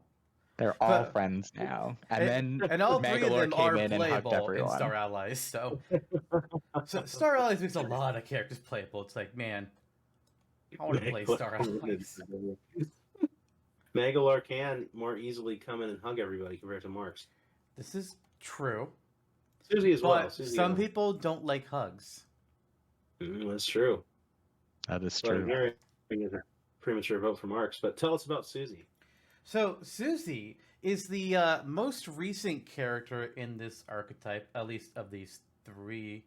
I guess there is another one that's more recent, but they're not like intent. They don't want to be a villain. They're kind of forced to be. So that's different for them. But Susie comes from Kirby Planet Robot, which is considered by I've been seeing across the United States. I was like, this is the best 2D Kirby game. And it's like, oh shit, must be popular then. So that's a big point in that favor. She's also a bit of a different shape again than Mark's Megalure. Megalure is very very Kirby sized, relatively Kirby shaped. He just floats. Mark's rolls around on a ball. Susie, meanwhile, is in a mecha. She's in a mech. For your consideration, For your Susie drives a consideration, mecha. Susie drives a mecha, which is going to put her about on the size of DK and King Day-to-Day, if not a bit bigger. She's got like a screwdriver head at the bottom of her mech, so do the basic. Oh, hey, look, here's either our aerial or our downwards aerial attack or our down special, where you just slam our body into the ground. We just pierce somebody with a screwdriver because hey, a lot of characters have that attack. But she's got a few other things too, where she can do explosive attacks. She can fire off drill bits that home towards their opponent and spin around through the air. She's got a blaster. She's got rushing attacks. Basically things like that. Swing her mech arms around her body. Pretty easy to come up with a moveset based off of that fact. Point of just a little question here for you guys. When you added the Koopalings to the roster, Yeah. were you guys thinking that they would have a similar moveset as what they have in present day canon Smash? Because that would be a point here. By we, that was Jonno. I voted for a different character. But yeah, Jonno did propose that they would basically take Bowser Jr.'s moveset in its entirety from Smash 4 and Ultimate, whereas the Bowser Jr. that we had added previously would be more focused on the paintbrush from Sunshine. Sure. Makes sense. But their mechs are different. Their mechs are different, yeah. I guess when you started describing kind of the arms flailing around and some of the the ability to jump in and out of the mech and the drill bit, and I was like, man, this kind of has some Echo Fighter vibes of the Koopalings, at least in my mind. But I'm of course, not having played Planet Robobot, it makes it hard to say that. I would say stature-wise, as well as more of what she's able to do versus Koopalings is it's more. It would be more similar to how Tron Bond would play in Marvel vs. Capcom. Okay. Kind of, or Baby, if you will, from Captain Commando. Yeah, deeper cut for me, I think. Yeah. There you go. A heftier build, much tall, a fair amount taller, with different sci-fi plasma electric weapons. This is the part where I say that I made a new Marvel vs. Capcom roster recently, where I took the rule that I wasn't allowed to include any character that was previously playable in an MVC game. So no Ryu or any of them, and I put I put Babyhead on the roster. It's I want to represent Captain Commando. I can't use Captain Commando, but a baby and a mecha? Fuck yeah, let's go. Definitely. You could also. I mean, there's different ways to interpret the moveset. She fights outside of the mecha for the most part in Star Allies. Yeah. And has a blaster and a spinny type move and a move kind of similar to Snake's, honestly, where she uses a drone to fly up. So there's stuff you can do in that sense as well. Maybe it could be a stance change character where she pops out of the mech and is able to move around and hop back in. So there's here. I mean, it sets her apart from, I think, both Ray and Koopalings a fair. Yeah, that was the other thing. That was my other question, was about how much did this conversation go down with hell yeah, they have a mech, that owns. We're picking them for Ray. Wait, No, that was the whole basis. wait, hold on. I'm sorry. Ray is in Custom Robo Ray? Yeah. Ray doesn't have a mech. Or Ray's a customizable wait, robot. wait. Okay. Ray is not a mecha. Is a mech then? He's a robot. Is a He's a mecha. little robot you put into an arena, you customize him, you rip his arms off, you put a new arm on, and now he's got a missile. So Is this down for me, Metabots? I agree. I don't know Metabots, maybe. Yeah, I don't either. Okay. I can I tell you one thing. I was it ain't hoping you Gundam. would, and I was hoping you would, and I was hoping you would react more strongly. I don't. I It's think like I've. I Beyblade. think I've It's seen an Baby Robot. episode, It's like but I Beyblade. don't know anything about it. Beyblade is just tops for anime nerds. Sorry, Kelly. It's true. It was fun. It was a fun time. Digressions aside, I do. I'm more intrigued, I think, by Susie than I was. But I think in terms of characters that embody this archetype and already have sort of a leg up, like assuming Marks doesn't reappear as a boss character, which could very well happen in another Smash Mhm. game. Yeah. I do kind of think that Marks would be a reasonable choice for a playable character. And of course, like being a boss or a story boss hasn't stopped something like Bowser and Giga Bowser from coexisting, or I mean, Ganon Ridley. Dwarfs, Ganon Final Smash, and then Ganon the boss. Yep, totally. Ridley in Brawl, and then coming back as in 4 and Ultimate. Mm-hmm. Plus, I don't know about you guys, but can Maglor or Sushi turn into an Eldritch Nightmare? No. Come on. Yeah, I guess Magalore isn't quite Eldritch horror, cosmic horror. I mean, Yeah, if he- he he was, more- he- I'd be like, more interested. He like turns big and uses his ship to fight Kirby. So he That's becomes right. Big Man. Becomes Mhm. big man. Aren't we all big man on this fine day? In some Yes, ways, yes. Anyway, my vote, I think, here is for Marks, is for the OG in this realm. Yeah, Yeah. I tend to agree. I love the idea of Susie, but Marx is the OG. Give icon. me the shithead gesture rolling around on a clown ball, and then becoming an Eldritch Nightmare. It can be his up special, but it also has to be his final smash. Has to be. Has to be. Mhm. That's where kind of the original mission of this series comes into play in the final episode. I think Marx's decision, like someone went into that for the three of us, maybe subconsciously, is this is The last what chance. feels like an informed choice, like a logical choice. Like we're sitting there as the developers and not just like, oh, we want this. For like if Magalore and Marx had swapped places in this history and Magalore was the progenitor of this archetype, then it might be Magalore sitting there with a check mark. You want the icon. You want the character that made this happen, the character that has the recognition, the following, the excitement, the hype. Yeah. And right. Magalore might have a little bit of that. I don't know how much Susie has of that, but Marx has that. Marx has that factor. I've seen some Definitely. chatter for Susie, but the Smash community, from what I've seen overall, more rallies behind Magalore. I honestly don't know why.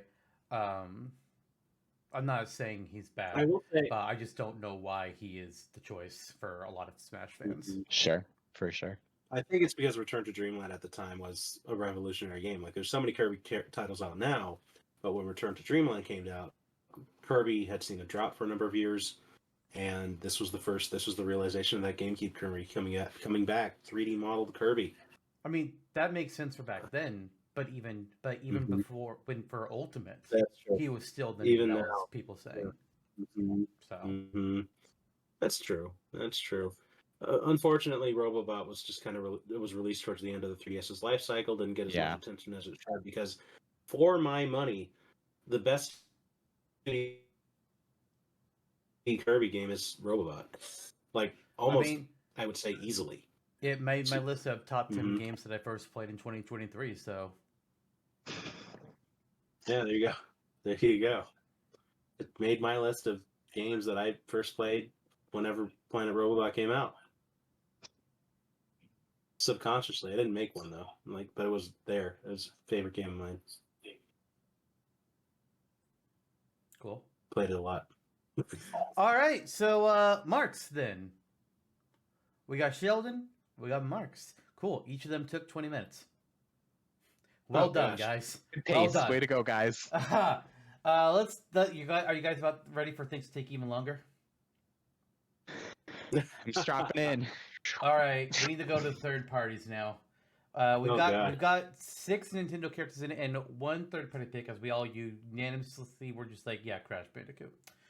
But I think it's gotta time to be. add in a couple more third parties. We're not gonna go for the full list here at this point, but let's see.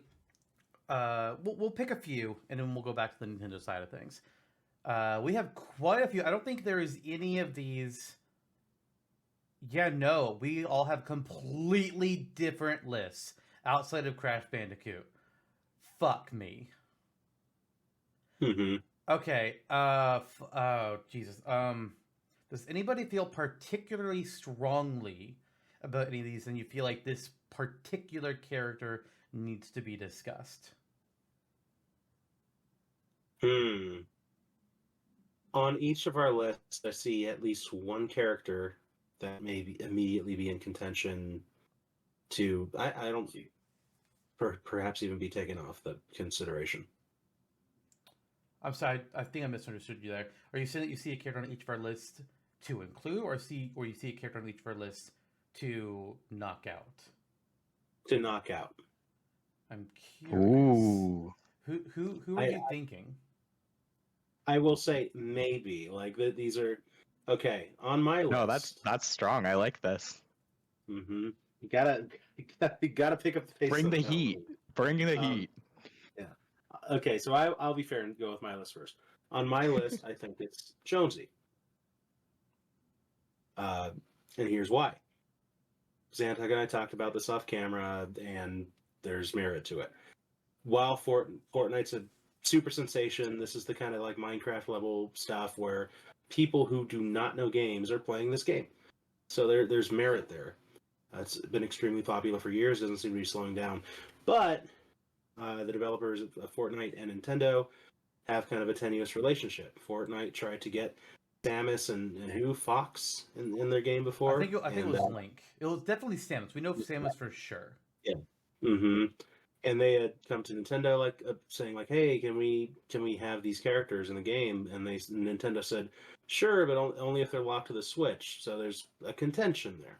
There's a contention there. It more than just that. Not only would they only be purchasable on the Switch, which is something that a few other characters are only purchasable on other consoles, but Nintendo wanted it so that they were only viewable for people playing on Switch. So if you're playing on PS5 and one of the people you're playing against is using the same skin, they would just look like a default skin to you. And Epic Games was not about that. They do not want to do that kind of exclusivity. That said, it has been several years since they tried to get Samus in, so it's possible things might change between now and then. I don't know, but Nintendo is extremely protective of their characters appearing outside of Nintendo consoles. Link is exclusive to the GameCube version of Soul Calibur 2. The makers of Marvel Ultimate Alliance 2 tried to get Samus and Link put in that game, and Nintendo turned them down. They are very protective, possibly because of CDI games and the first Mario movie made them scared to license out their IP. But yeah, I think Jonesy is a character that I could definitely see being playable in Smash and working. We have this very, very successful game Minecraft blew up. Fortnite fucking blew up. And Spike's like, oh, well, they're just a gunner character. What can they do? It's like, are you ignoring the building mode? That is Yeah. critical to Fortnite's gameplay and is the reason why it's part of the reason why it succeeded over other games like PUBG, even though PUBG was the original in the genre. The building mode just adds a whole other layer to it. And I've thought before, like, I've created an assist for them on the Smashtopia Wiki, and I told it the idea of making a moveset for them. I need to do some fucking research on that. But if they're in, they would absolutely put a big focus on the building, which kind of makes them a mix between a gunner and Steve. But Interesting. if Nintendo, there might be a sour relationship there. We don't really know the full details. All we know for sure is that Epic Games tried to get Samus. Nintendo was like, sure, under these stipulations, and Epic was like, nah, bro, we good. But maybe they can negotiate for Jonesy, and then they'd be able to get Samus or somebody in return. Hard to say. Interesting to hear. Yeah, I think when I think about Epic, like it is kind of I think that they're a bit of they're certainly leveraging how popular Fortnite has become in interesting ways that like impact not just games but even app stores like Apple and Android and Google App Store. Like, yep, they I beat could Google in the lawsuit.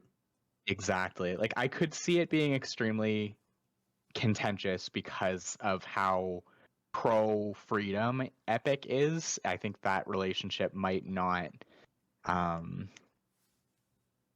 improve in this potential timeline that we're creating. I could see Nintendo being pretty staunch about their stance about how Samus and co are represented, and I don't think Epic would like that very much. So I do kind of think that Jonesy would be out in that regard.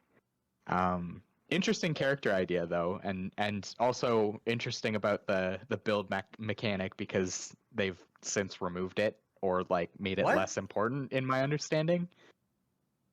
There was a period of time, at least there was a period of time, I'm not sure if it continues to this day, I'm not a Fortnite guy, but I'm pretty sure they they had like a mode where you could play without building, and like they removed it as a prominent function of the game in like the main competitive play modes or something like that. I think that was just for a season and then they brought it back. Oh, was it? Okay. Yeah, it's definitely not a Fortnite gamer. I mean, I think it would make sense for them to have multiple modes. One mode with building, one mode without building. I mean, they have a fucking whole Lego-ass thing now. I don't know the details. I just know Lego is in Fortnite. There's a whole ass Lego mode. Crazy. I don't know the details. I'm curious. Yeah. I just haven't looked into it. It's like, what the fuck? They got Lego. What is this? Yeah, it's hard to imagine. Yeah. Go on. Sorry. No, they definitely have their big company was. So I see what you're saying, and they like with the acquisition of Bandcamp as well. Like they're just growing so fast, and some of their decisions are poor. Mm-hmm. I was just gonna say that like I don't see like a huge benefit to adding a character like Jonesy to Smash Bros, or even like the tit for tat like exchange of putting Samus or Link or whoever in Fortnite. Like, how are you going to get more eyes on this character? Doesn't seem to be a big motivating factor for Nintendo in their decision making. Whereas other companies, I think, are more interested in using the brand recognition to boost sales, whereas Nintendo doesn't seem to be leaning into that yet. Mm-hmm. The cross-pollination thing. I mean, they've definitely some characters have been introduced and they've used help promote games. Like Joker in Persona 5 was definitely promoting that. Bayonetta was absolutely promoting Bayonetta 2. For sure. But I think.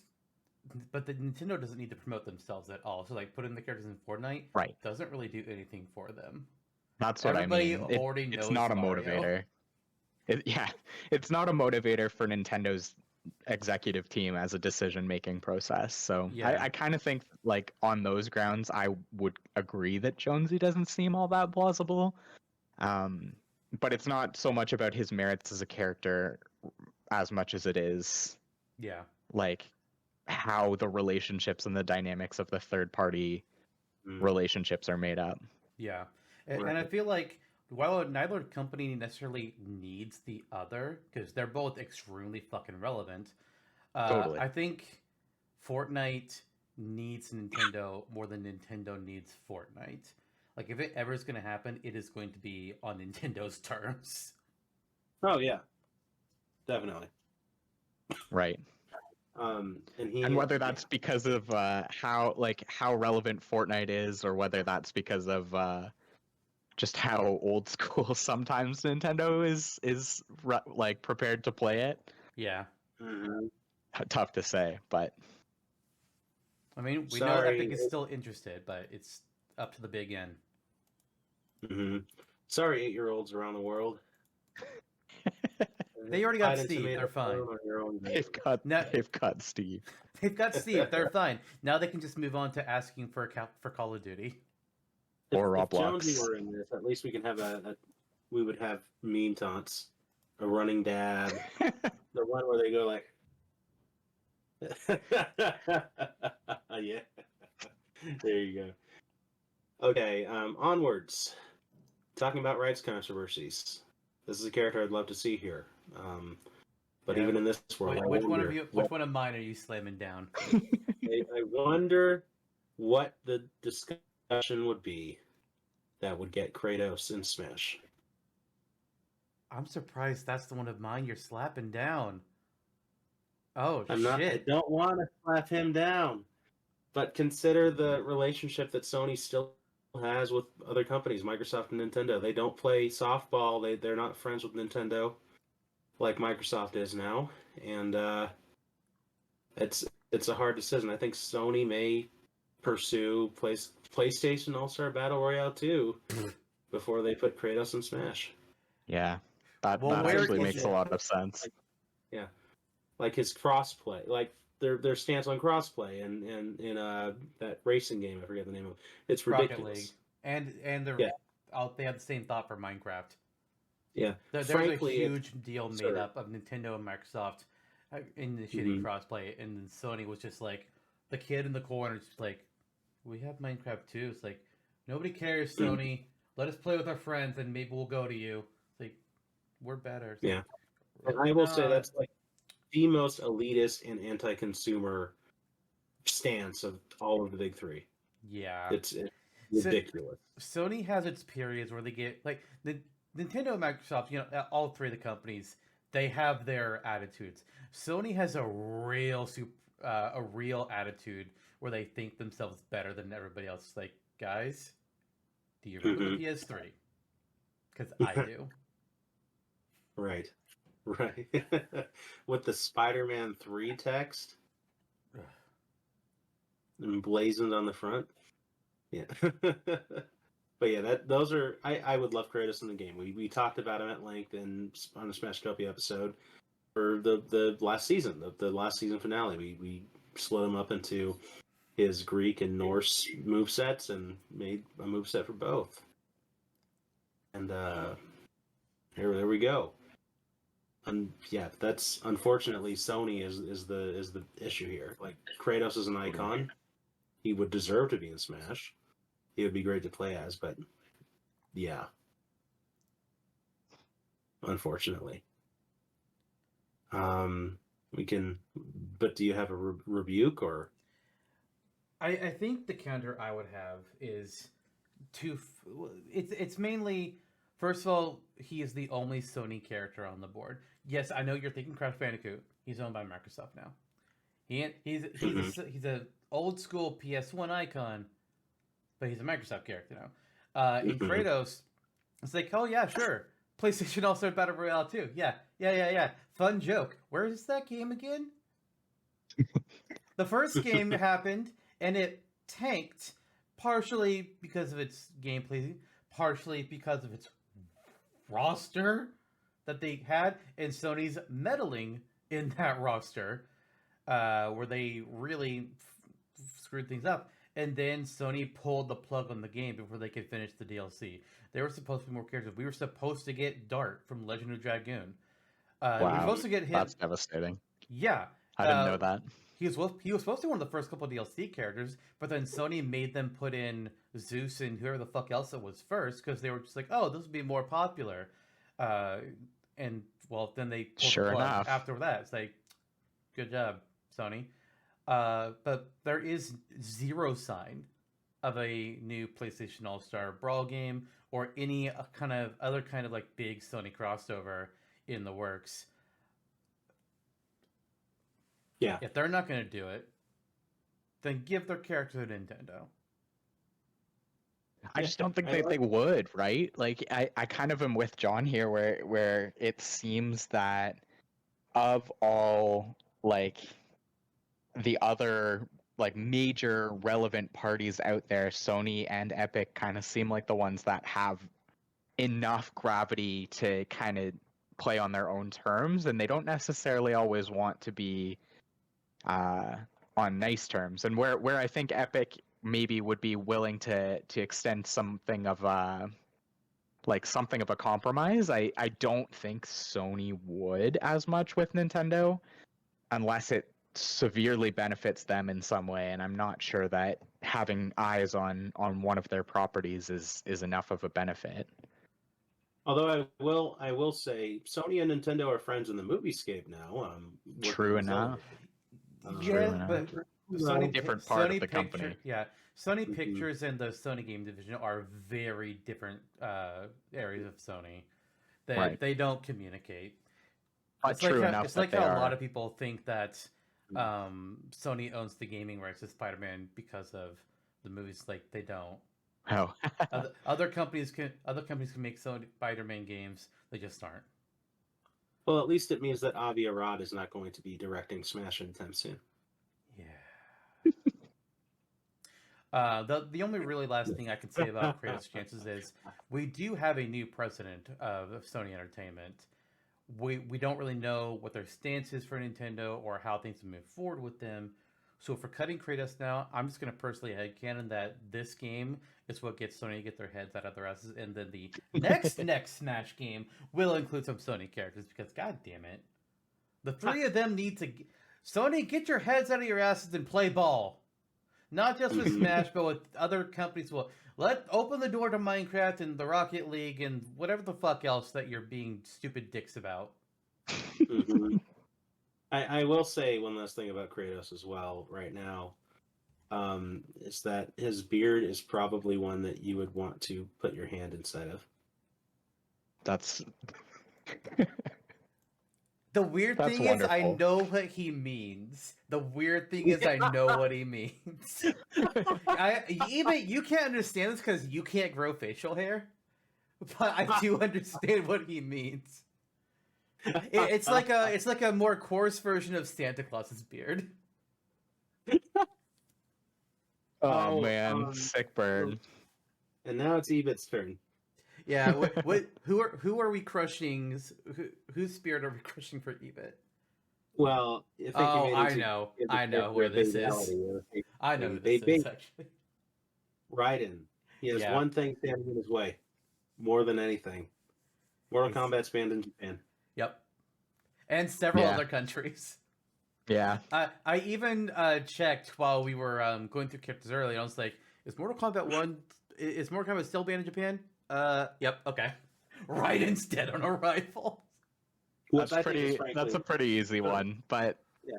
what my rationale when I was looking at Raiden as a character option was I was thinking about iconic fighting game characters, iconic fighting game franchises that are not yet represented in either this roster that we've concocted so far on this series or even just in Canon Smash. And yeah, no, I know for a fact that Raiden's chances are limited to almost non-existent. Yeah.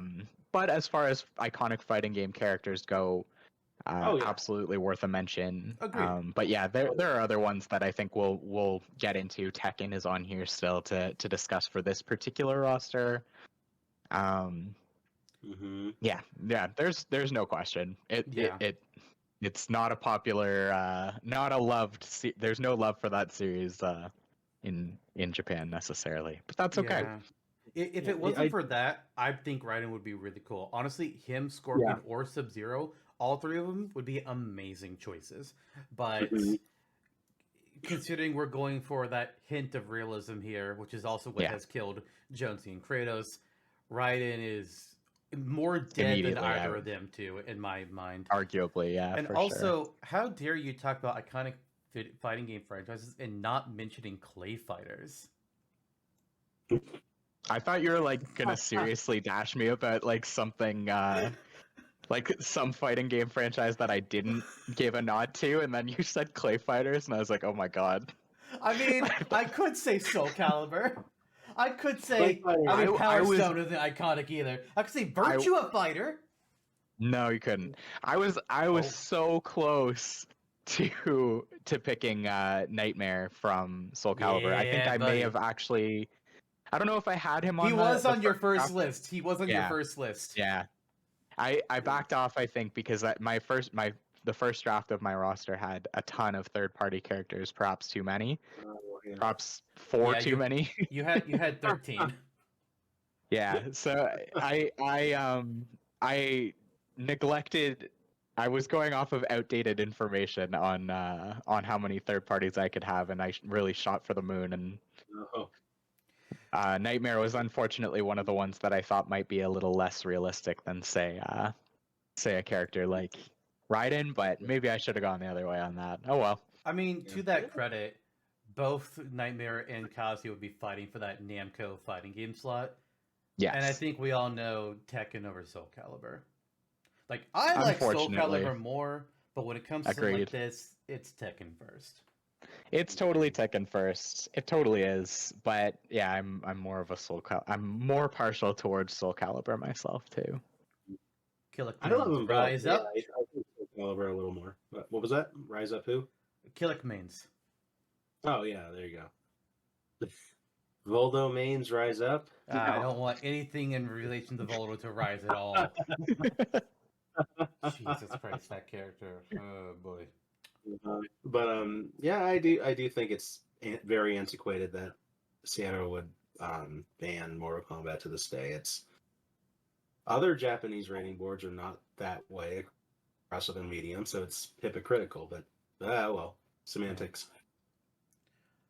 All right, well, Okay, after that cool. burst of negativity, do we have any characters that we actually want to talk about in a positive note and add to the roster? Brought to you by your local voice of negativity, Jonno. Yeah. I thought Absolutely. that was me. I mean, because I could go negative about a few more characters, but I think Oh, we should feel actually free. Sephiroth.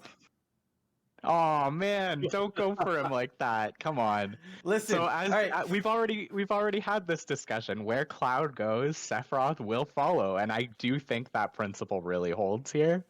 no! Like I hate to say it, like 7 is not my favorite Final Fantasy game, as both of you two know. 9. 9 is, and I would, Hell. but I don't think 9 has much of a chance. Not much of Either. a chance, and I But do we know can- that But we can 6 pretend. had. You guys had discussed Tara Branford as a pick. Yeah. But I do think that like 7 is kind of the iconic Final Fantasy. Oh yeah, yeah. If not for the fact that I also picked Black Mage. But I Mhm. do think that like if I were picking between the two Final Fantasy representatives I would want to see in this roster, I'd be picking Black Mage. Because it is emblematic of the series. It's like I think earlier in the episode we have already talked about Dragon Quest characters that we'd like to see as a second representative, and we talked about Slime. Partially joking about Slime as in the slime from Rocket Slime, but Partially joking. No, sir, that's no joke. Fucking do it. Put him in. I'm going to make a moveset for that guy one day. I just haven't done it yet. can't wait.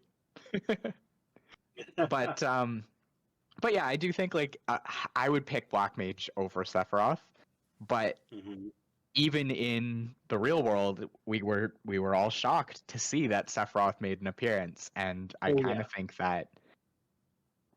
think that they would do it again in this timeline, in any timeline. I think that Sephiroth is just that popular. I mean, he Villain really rap. is. He's a huge villain and absolutely iconic. Final Fantasy fans will argue over who's the better villain, Sephiroth or Kefka, and that argument is never going to go away. My big thing about Sephiroth is Final Fantasy is an anthology. I always get that word mixed up. An anthology series, much like Fire Emblem. It's a different world, a different cast, almost every game except for the rare sequel. And I would just like your favorite is Necron? Get out. He's a giant space flea from nowhere. No. No. God. Fuck. I was like, for me, it's just like, why are we double dipping, not just in the same series, but the same game? Jonno, no. We're not talking about Valkyrie. Give us the Warrior of Light or Black Mage from Final Fantasy 1. Give us the Onion Knight from 3. Give us Cecil or Kain from 4. Bartz from... No, actually it'd be Gilgamesh from 5. Let's be fucking real. Terra or Kefka from 6.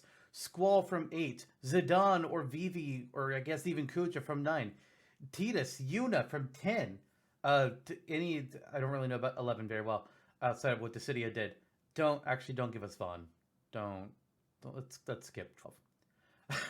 I guess there's Lightning from 13, but let's skip that too. Final Fantasy 14. It's the other MMO. We already joked about that one earlier. At this point in the timeline, 15 is the second newest game. So Noctis' star is a little bit less bright, but he does have a sword that lets him teleport to it, so that's pretty fucking cool. And then there's 16, where Clive is our new baby. He's the old man, even though he's like 26 or something. It's like, sir, why do you act like you're 50? Calm it down. The classic JRPG aging scale, like where all of us would be considered grandfathers at this point. Yeah, we're retired old Oh, you're soldiers. not? It's time to make way Oh, for you're not? for the new word. generation of 18 and 19-year-old soldiers. It's like, okay, sure. I do Whatever. think, like, I as you were kind of rhyming them off, I was so tempted to say, why not just give us our own Final Fantasy based fighting game? And then you mentioned Dissidia, so you kind of got to the punchline already. Well, here's the thing about Dissidia. The third game was bad. They fucked up. They screwed it up. Give me new Dissidia. If you want to do the team up stuff, fine, but it needs to play like the first two. And then keep adding more to the roster. Like, God, give me Forest. Give me Vivi. Give me so many. Give me Minwoo. Give me a fucking white mage in the game. I would love that. I like fighting games with crossovers. They're fun. And Final Fantasy was fun. And I'm just so disappointed at NT. So disappointed. Are the two of you fully prepared to scratch off Sephiroth from the roster? I guess, like, I wouldn't be hurt by it. I hope that's clear. Like, I wouldn't be torn up about losing Sephiroth myself, but... Jonno? Zantak's like doing it already. Yeah, it's fine. It's fine. It's fine with me. It's fine. Because I was thinking earlier, nothing against Sephiroth. I mean, I thought it was cool that he was in Ultimate, very unexpected, like internet breaking craziness. Yeah, I picked out Black Mage myself, or I think this is where kind of just bias is coming in, because I do agree with Jake's thought and logic on Sephiroth. Yeah. At least Black Mage, I mean, he's kind of a catch-all class that represents classic Final Fantasy, and I like that. I guess just putting ourselves into this alternate timeline for a second. I think part of this is also because we've lived that internet breaking moment where Sephiroth was revealed. But imagine we're at this point in the roster and like you're looking for the biggest possible way to make a splash. Are you picking Black Mage or are you picking Sephiroth as your internet breaker? Well, here's the thing. The internet breaker doesn't need to be from Final Fantasy. Fair. We have other options. Let me draw your attention, good sirs, to the fucking Dragonborn from Skyrim. One of the most ported games. Let's not count Tetris, because nobody wins against Tetris in that argument. What about Doom? Doom is also in there. I said one of the most. One of the most. One of the. I can't even say the word modern because that's like an Xbox 360 era game. God, it's so old. But it keeps coming back, and finally we're getting a new game to the series. But the Dragonborn Skyrim. The people that play Skyrim are madmen. I thought I was a crazy person with some of the shit I do for games. The people that play Skyrim multiple times are madmen. These people are dedicated as fuck. And I am not on their level. But he's I guess technically the Dragonborn himself isn't necessarily popular because he's an Avatar character, but Skyrim is a very popular game. People fucking love that series and the Dragonborn has a lot of tools at its disposal. Various weapons, magic, all the different dragon shouts. You can use a lot of different tools. Obviously, we all know the first Rodai is going to be the neutral special. It's either that or they just decide to make it be the final smash for, I don't know, reasons, I guess. But it's going to be in there fucking somewhere. And whether or not they focus more on weaponry or magic or the other dragon shouts for his other moves, who knows? Personally, I would just focus on the dragon shouts and call it a day. But Dragonborn, I think of all the third parties that we have on this list, there's a couple of these characters that I think could all be internet busters. There's Dragonborn. There's Sans. Honestly, I think those might be the biggest two internet busters on this list. I think Lich King is potentially an internet buster. Reimu, maybe on a bit of a smaller degree. Agumon could be an internet buster, actually. Quote as well. I think any of them could destroy Twitter again, much like what Steve did. But we've got options for internet busters.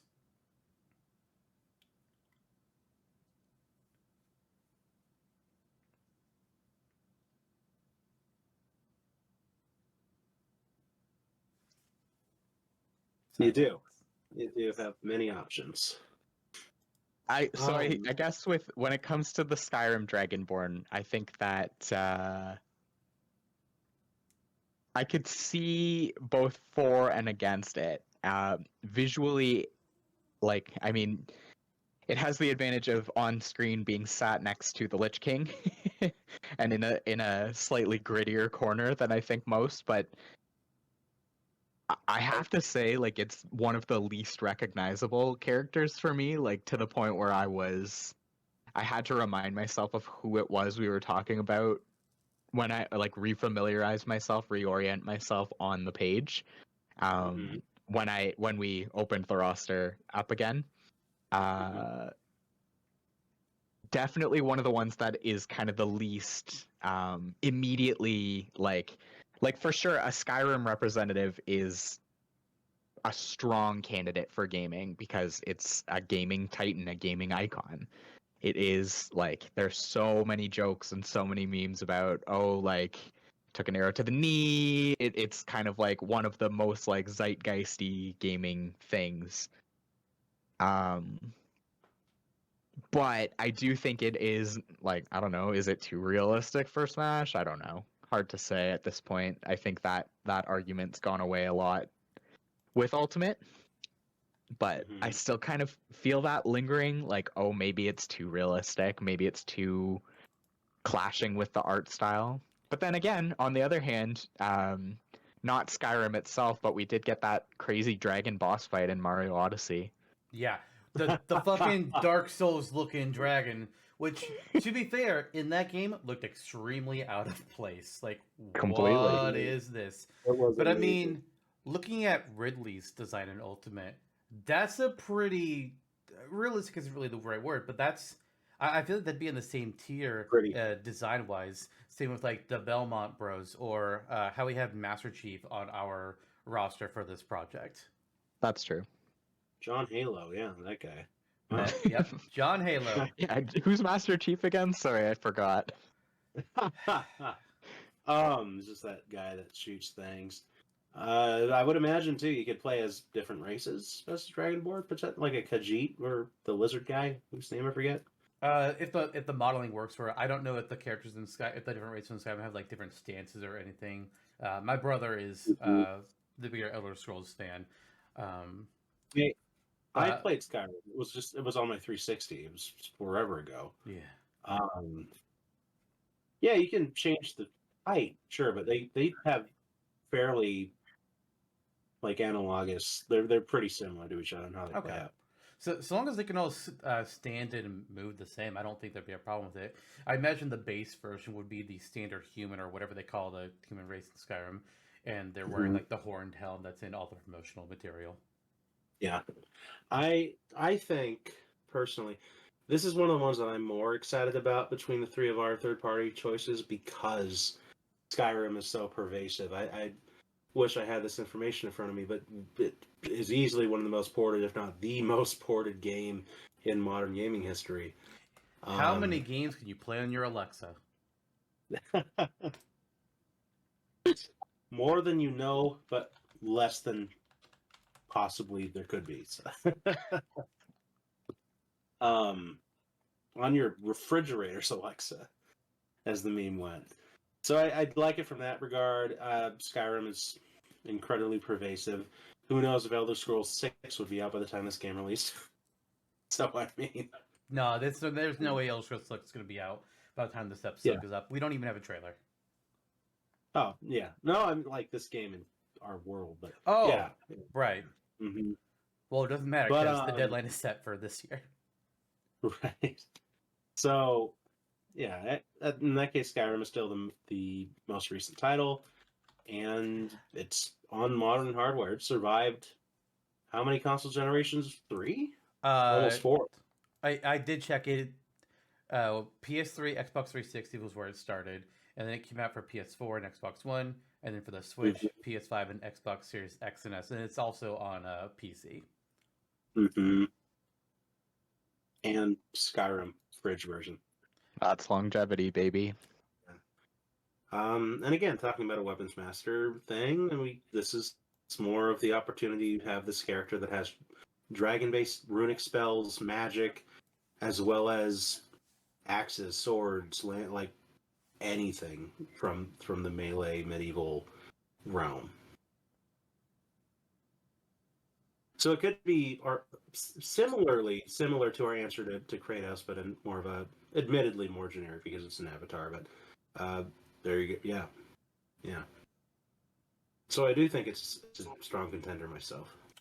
Also, after we got Banjo-Kazooie and we found out, oh, we can get Microsoft characters now, the 3 names that were on everybody's lips, Master Chief, Steve, and Dragonborn. We've got Steve. We added Master Chief. Oh, right. Mm-hmm. Doom Guy was more talked about as direct competition for Master Chief. It was always just like the two of them, whereas Steve and Dragonborn were more up there. It is interesting that Doom Guy didn't crack any of our rosters. So I think it's worth talking about that for just like 5 minutes, maybe. Just because Doom is one of those franchises that I did think about, and I kind of expected one of the two of you to vouch. But you're right, like Master Chief is kind of the direct competition, being an FPS, being a popular Microsoft third party. But Doom was on Nintendo consoles, if I'm not mistaken. The original, yeah. Yeah, the original, and there's some history around that where maybe at least Halo doesn't have that going for it. There was the incredibly comic bit about Animal Crossing and Isabelle from Animal Crossing and the Doom Guy becoming best friends because of the original Barbenheimer, if you will.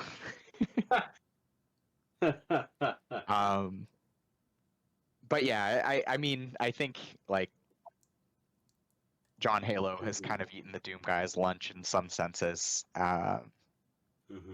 So in that regard, I'm not surprised to see him missing, but in some regards, as far as gaming lore and gaming history, I am a little surprised. I think for me with Doom, It's Doom now that Master Very- Chief is in. Doom Guy is like the grandfather of modern shooters. Halo is the father of modern shooters. We have yet to meet the son. You know, maybe someday.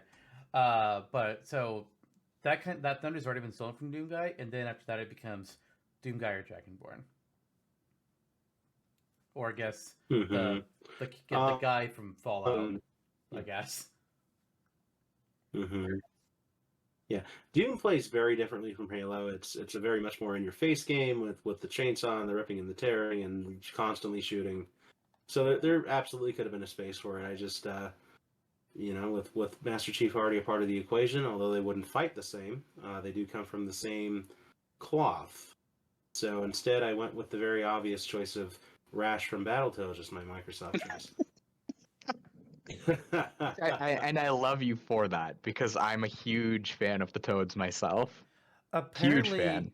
Doom 3 cannot be bought on the Japanese Switch online store. Weird. But I'm pretty sure that the more recent Doom games came out in Japan, which is a strange contradiction. Yeah. But yeah, and we'll get, I guess, very loosely on Rash. Thought of class. I wanted a retro character I wanted a retro classic character on my third-party roster, and I also wanted to kind of fill in a slot that we don't really have an archetype for yet, which is like a wrestling, grappling character. So it's like, okay, he's a beat 'em up character too. So three different little things that work in his favor in my mind, and that's why he's here.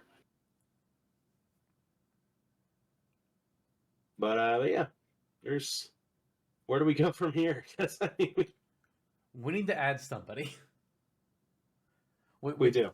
We've talked a lot of negativity. We've knocked out some. Dragonborn is what's the word I'm looking for here? Mixed opinion. But we need to add a few. Who are we positive about? I'll give you one. It's the most boring possible choice, but I also think the most obvious. Kazuya. Yeah, Yeah. Tekken. I agree.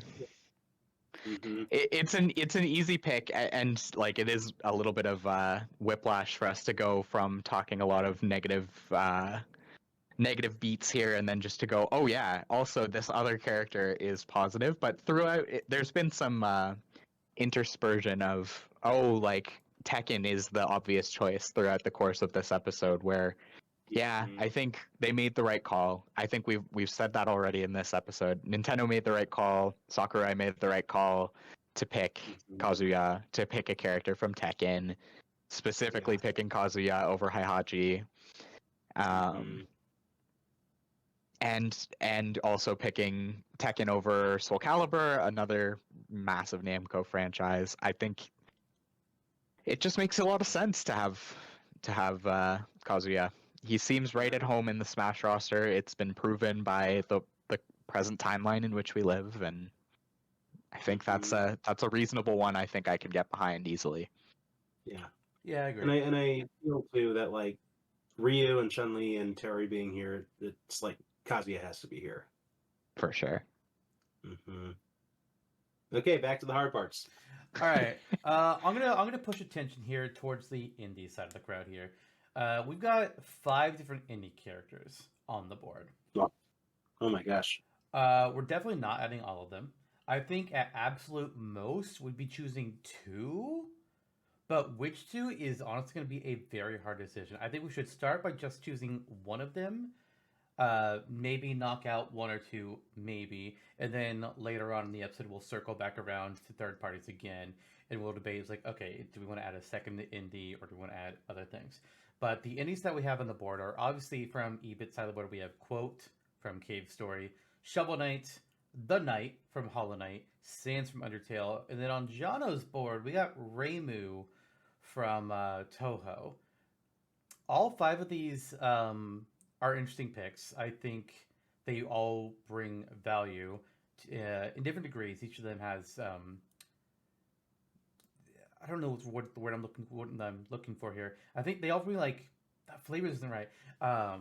there's different approaches with all of them. Quote is considered by many to be like the grandfather of indies. He's not the first indie game by far, but he exploded for his popularity, and he's still stuck around. He's been in a lot of crossover content. Shovel Knight similarly exploded with his popularity, and is more than just the guy with the shovel, as Jonno likes to remind me. He can do more things than dig. One day I'll actually watch Shovel Knight. Haven't done it yet. Amazing. Amazing game. The Knight, I think he's very similar to Shovel Knight, at least from my information, both in terms of like what he could do, but also just like where he stands on a level compared to his other characters. I think Shovel Knight is his personal big competition, whereas each of these other ones kind of stand out more amongst each other. Sans, Undertale, man, there's not much I really need to say here. I'm not personally a fan, but I cannot deny the impact that Undertale has had. Pretty much day one, this game drops, made by a single developer, and the internet goes fucking rabid. I always remember how back when Game FAQs would run their yearly polls, sometimes those, best character or best villain, or more commonly, best game ever. And after several years of Ocarina of Time and Final Fantasy VII constantly duking it out and being the winner, one year Undertale comes along and just demolishes. It beats everything in its path. That was the first I'd even heard of the game, was that poll that they ran, that tournament bracket, and it was declared the best game of all time that year. And I'm just like, who the fuck? What is this? I had no knowledge. I still have very little knowledge, but it's undeniable, that game. And then there's Reimu, a shoot 'em up bullet hell where you're playing as a shrine maiden, and there's a bunch of other characters, and I don't understand what's going on. Is there a plot? I don't know.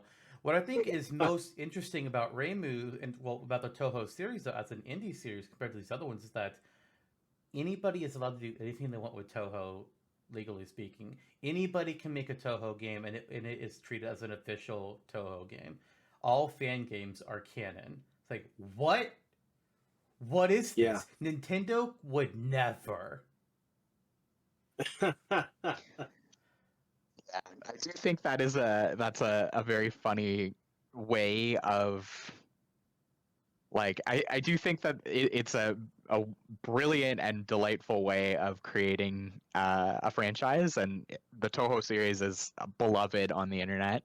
I'm adjacent to being a fan, I guess. Like, I've played the games. I used to quite enjoy playing the games, and haven't for many years, but awesome music. Would be so fun to have some Toho remixes in Smash, because there's such a devoted fan following to creating like incredible ranges, like genre, like defying genre bending ranges of these incredible and crazy tunes. Almost in the same way, I guess, as like a Toby Fox tune is in, like, Toby Fox and the Undertale franchise. Like, the music of that is kind of as close as I think Nintendo has gotten to producing like what Zune and the Toho community create for Toho. It's got that same kind of unhinged, chaotic vibe with like extreme power behind the melodies. But yeah, I think that Nintendo would probably shy away from something as I don't want to say lawless, but you know what I mean when I say that in terms of part of me was wondering, it's like, would Nintendo, legally speaking, even need to ask permission to put Reimu in, or could they just do it? If anybody is allowed to do anything they want with Toho, can Nintendo just put her in? I'm sure like that level of confusion might even deter Nintendo from chasing that lead. It's like, I feel like they would still approach them, or I don't know who you even talk to for Toho. Like, there's a guy. There's one guy, Zune. Okay, it's also, this is one guy. Fuck, man, Cave Story, Toho, Undertale. You devs are crazy. You guys are crazy. Love it, but you're crazy. Like, I imagine they would still reach out, but I am curious what, like, the question is, like, legally speaking, do they have to? I don't know! That's fun to me. But between these 5 characters, I think, for the most part, I could honestly be swayed either way on any of them, with the sole exception of the Knight. I just don't think he compares. I think this Hollow Knight fans are going to roast me with a steak for this one. I think he's a less interesting Shovel Knight, both in terms of what he does and in terms of status as an indie. It's interesting. I mean, like in more recent years, I've found for sure that Hollow Knight has kind of been the more popular game, at least among like people I'm in touch with. Like there's been a lot more to do about Hollow Knight and its imminent sequel, Silksong, or imminent-ish sequel, Silksong. We're hitting that Metroid 4. We're hitting that Duke Nukem Forever status here pretty soon. Oh, surely not. But yeah, like I do think that Hollow Knight and Shovel Knight kind of sit in a similar place, even though they're not both Metroidvanias. They're not both like they're both side scrollers. They're both kind of, you know, collecting power-ups and gradual gain of power for your main character. With their weapon being sort of blade that's used in very similar ways. I do agree with that to a certain degree. But I do think that, like, in terms of, I do want to kind of rewind just a little bit to when we were starting about picking only 2 characters from the indie repertoire.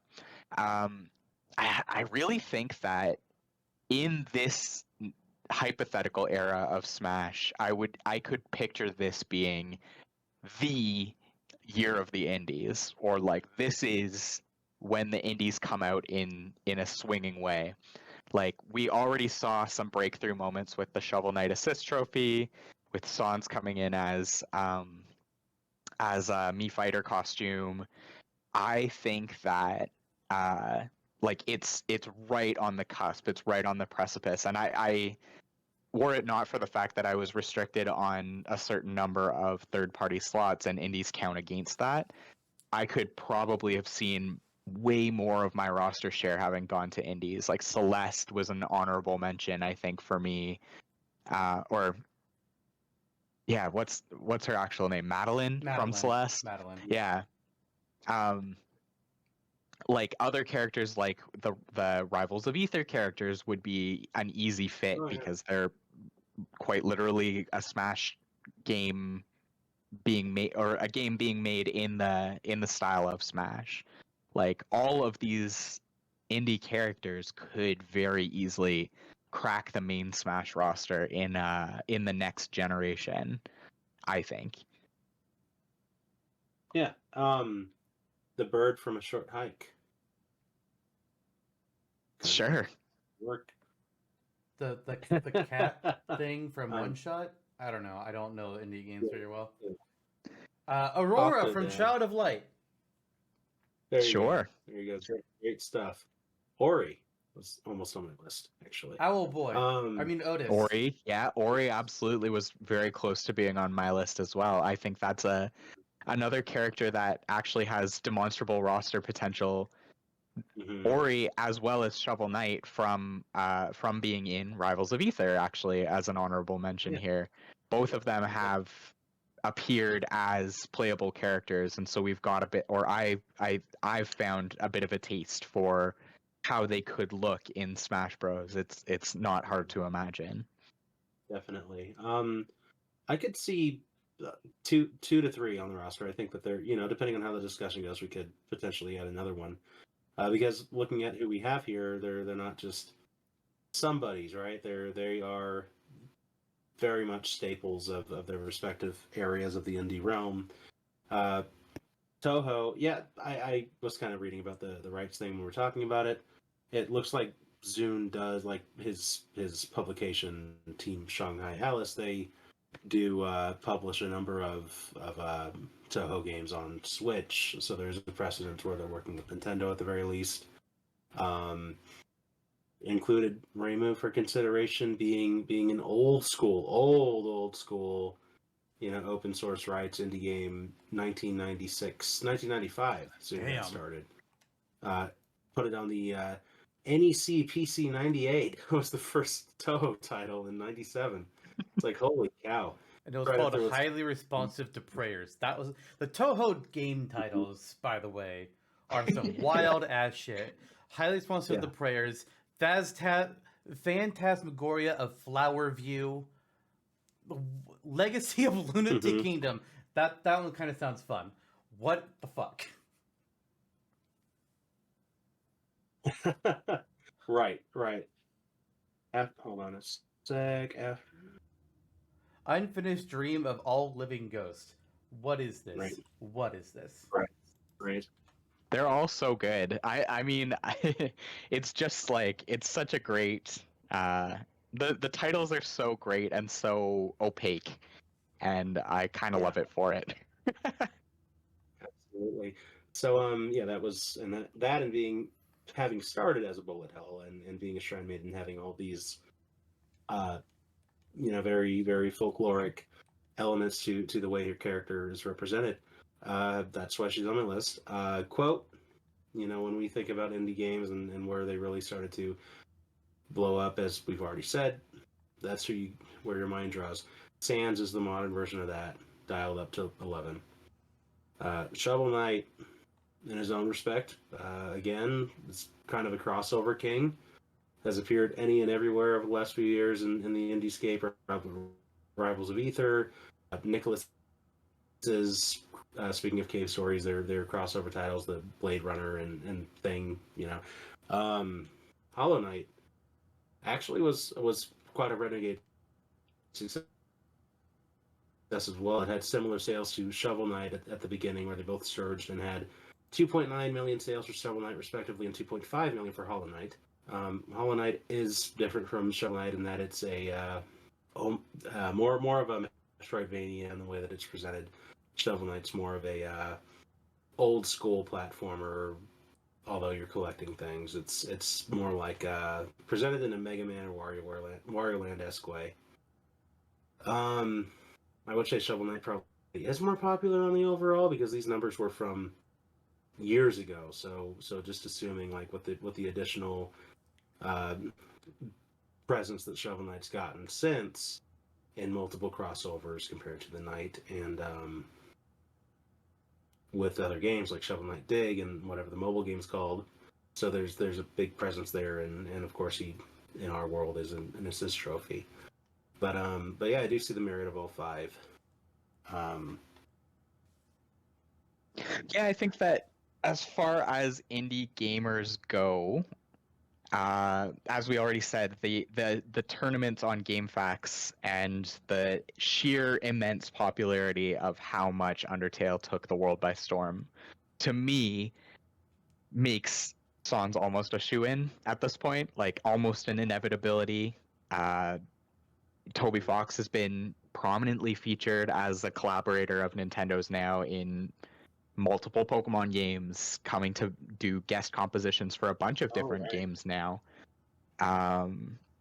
Also, as mentioned, Sakurai and Toby Fox got together and played Smash Bros. Like, come on, it seems almost like an inevitability. Yeah, he's been making quite a good relationship with Nintendo because he also provided music for both Pokemon Sword and Shield, but also Pokemon Scarlet and Violet. Mm-hmm. Like, to me, I think that we're fooling ourselves if Sans doesn't make the next Smash Bros. Roster. He's one of three indies to get to have any third-party presence or any presence in Smash Ultimate. It was him, Shantae, and Shovel Knight. Nobody else had a presence. And to me, like, I almost think that, like, for sure, I think for sure Sans is a lock. I would put money on that now, on this day, to assume that the next Smash would feature Sans as a playable character. Unless they did the disservice of locking him to just a Mii costume. But, like, just as much as I think that if there's any game that has a chance for like Geno, I think that Geno would get a promotion from being a meat gunner, and so too would Sans.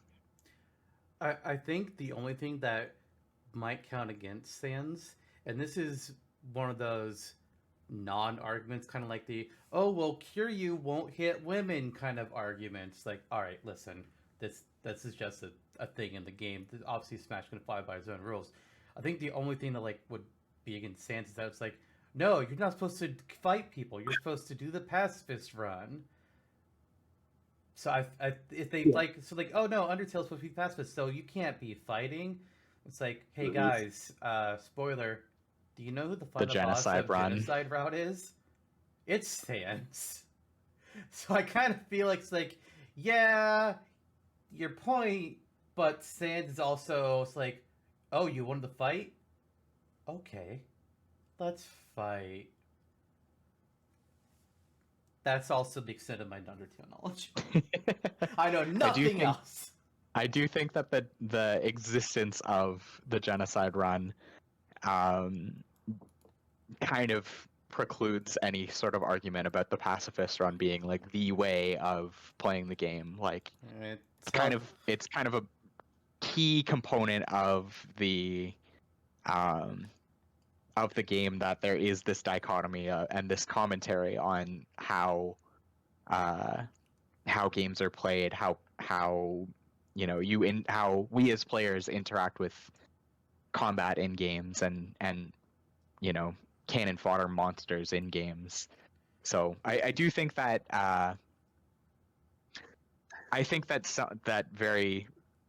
that argument doesn't hold a ton of it's kind of like you said, it's kind of a weaker argument maybe. Yeah.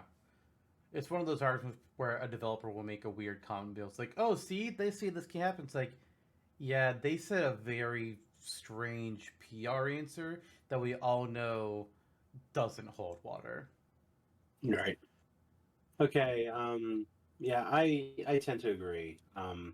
It's where my mind was leading going into this. I do think that Sans is probably the most sensible indie to include first. Yeah, I could have been easily convinced Sans, Reimu, quote, Shovel Knight. I feel like all four of them would be an obvious pick for different reasons, but Sans is like the current incumbent darling.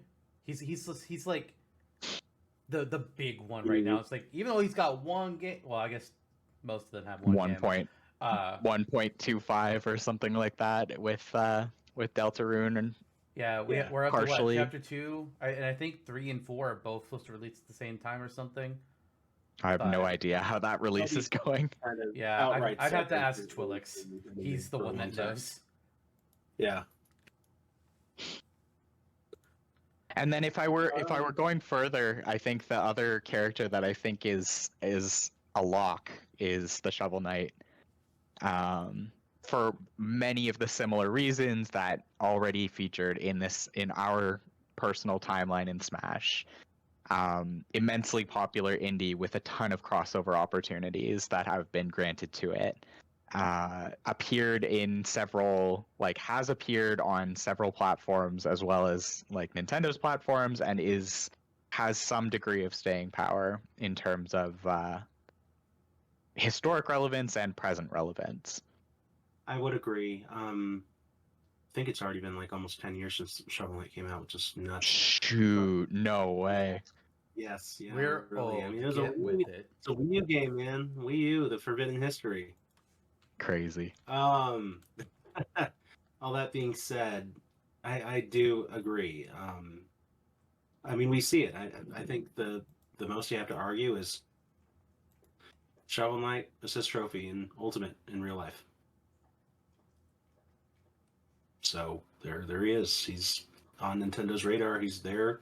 They've talked with Yacht Club Games about it already. It's.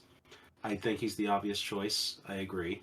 I will say, I will broach at this point. I don't know if we need to make a power move, but how I feel about it is, I would be comfortable approving Shovel Knight now, and saying, quote, should be the final character of the indies to potentially be included. Ooh. I would say I'm fine with them being considered Mhm. what would be Indies 2 and 3, knocking Reimu and the Knight off the board, but I am not willing to throw them in the confirmed roster just yet. Just leaving them as when we come back to third parties, if we feel like we have room for more indies, then they can be added. But if we want to Right. say they are the Reimu- next to discuss and Reimu and the Knight are gone, that I'm comfortable with. Toho is still extremely popular in the East, but and I don't know if it would be an issue with the anyone can develop that. You know, I don't if they didn't want it to be, it wouldn't be. But at the same time, we've had this discussion with Jonesy and with Chris and with Raiden, so I feel like, you know, just for the sake of it being a more tenuous potential discussion, would it be important for Nintendo to approach Zune about it? Would it be high on their radar? So for that reason, that's why I would say I'm fine with cutting it. I understand Eebit's logic. Much as like I think it would be a lot of fun to have Reimu or some Toho representation. I think it'd be a really fun roster to come up with. The music, like unparalleled, like one of the most fun scores in gaming, not represented in Smash, I think. But Definitely. Maybe someday It's just somebody who they can make a want to Smash Toho be a moveset for them. perhaps. One of us knows Toho so much more than the other two do. Yep. I know what you're getting at. Yep, somebody that knows better. Cause so, sometimes, like, I don't know this character very well, but I can do some good research on them. Toho is one of those, like, man, that's a lot of research I'd need to do. Right.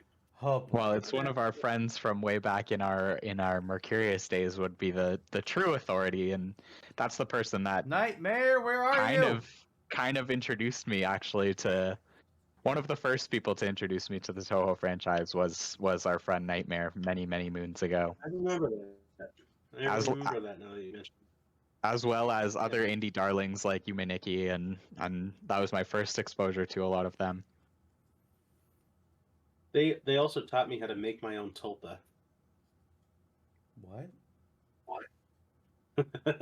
But more on that later. I do miss them.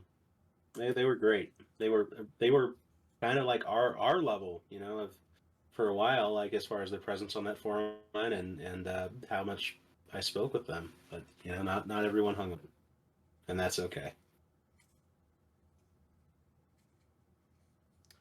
On that note, Onwards. we've added 3 third parties so far: Crash, Kazuya, and Sans. I'd like us to add one more before we go back to the Nintendo side of things. We got several options on here. We've got a few. We got Kiryu, we got Yuri, Wesker, Dante. We've already talked about Dragon Lord a bit. Lich King, Venti, Frogger, Arthur Morgan, KOS-MOS, 2B. Jonno mentioned Rashabit. There's Arl, Agumon, and then some like ones from currently represented series with Alucard, Shadow, and the Black Mage. Mm-hmm. Do we I think that yes. the one I'd like to talk about next is KOS-MOS, and I think that Namco being a strong collaborator of Nintendo's, as having done some work to some particular end on the most recent 2 Smash Brothers games, I believe, maybe even 3, possibly the last 3 Smash Brothers games. No, just Smash 4 and Ultimate. Just Smash 4 and Ultimate. Okay. Wasn't sure how far back it went, but also with other big crossover games on Nintendo platforms, Project X Zone, and the other one which escapes me right now. But Namco has a big collaboration with Nintendo, and there's a reason that the Xeno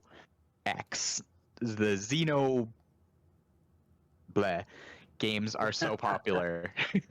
We've got Xenogears, we've got Xenosaga, we've got and now we have Xenoblade, which has become the Nintendo staple. And I really do think that Xenosaga is one of the more iconic names in gaming. Two quick thoughts on that. One, it's funny that we have 3 Xeno series that were all made by the same people. All of it was Monolith Soft, but all 3 series are owned by different companies. Yeah. Because Square Enix owns Xenogears, Namco, Bandai Namco owns Xenosaga, and now I'm not sure if Monolith Soft actually directly owns Xenoblade Controls or if Nintendo does, but all 3 of them are in different areas. They were able to add KOS-MOS and Tielos to Xenoblade 2 as like borderline cameos, but they had to get permission to do so. And the other thought I had on here is that we're talking about Namco, Bandai Namco. I keep on saying Namco Bandai first. We actually have 3 Bandai Namco characters on here: KOS-MOS, Agumon, and Yuri Lowell. Oh, Agumon So too? Yeah, because Bandai. Oh, Bandai. Yeah. The anime side of the company.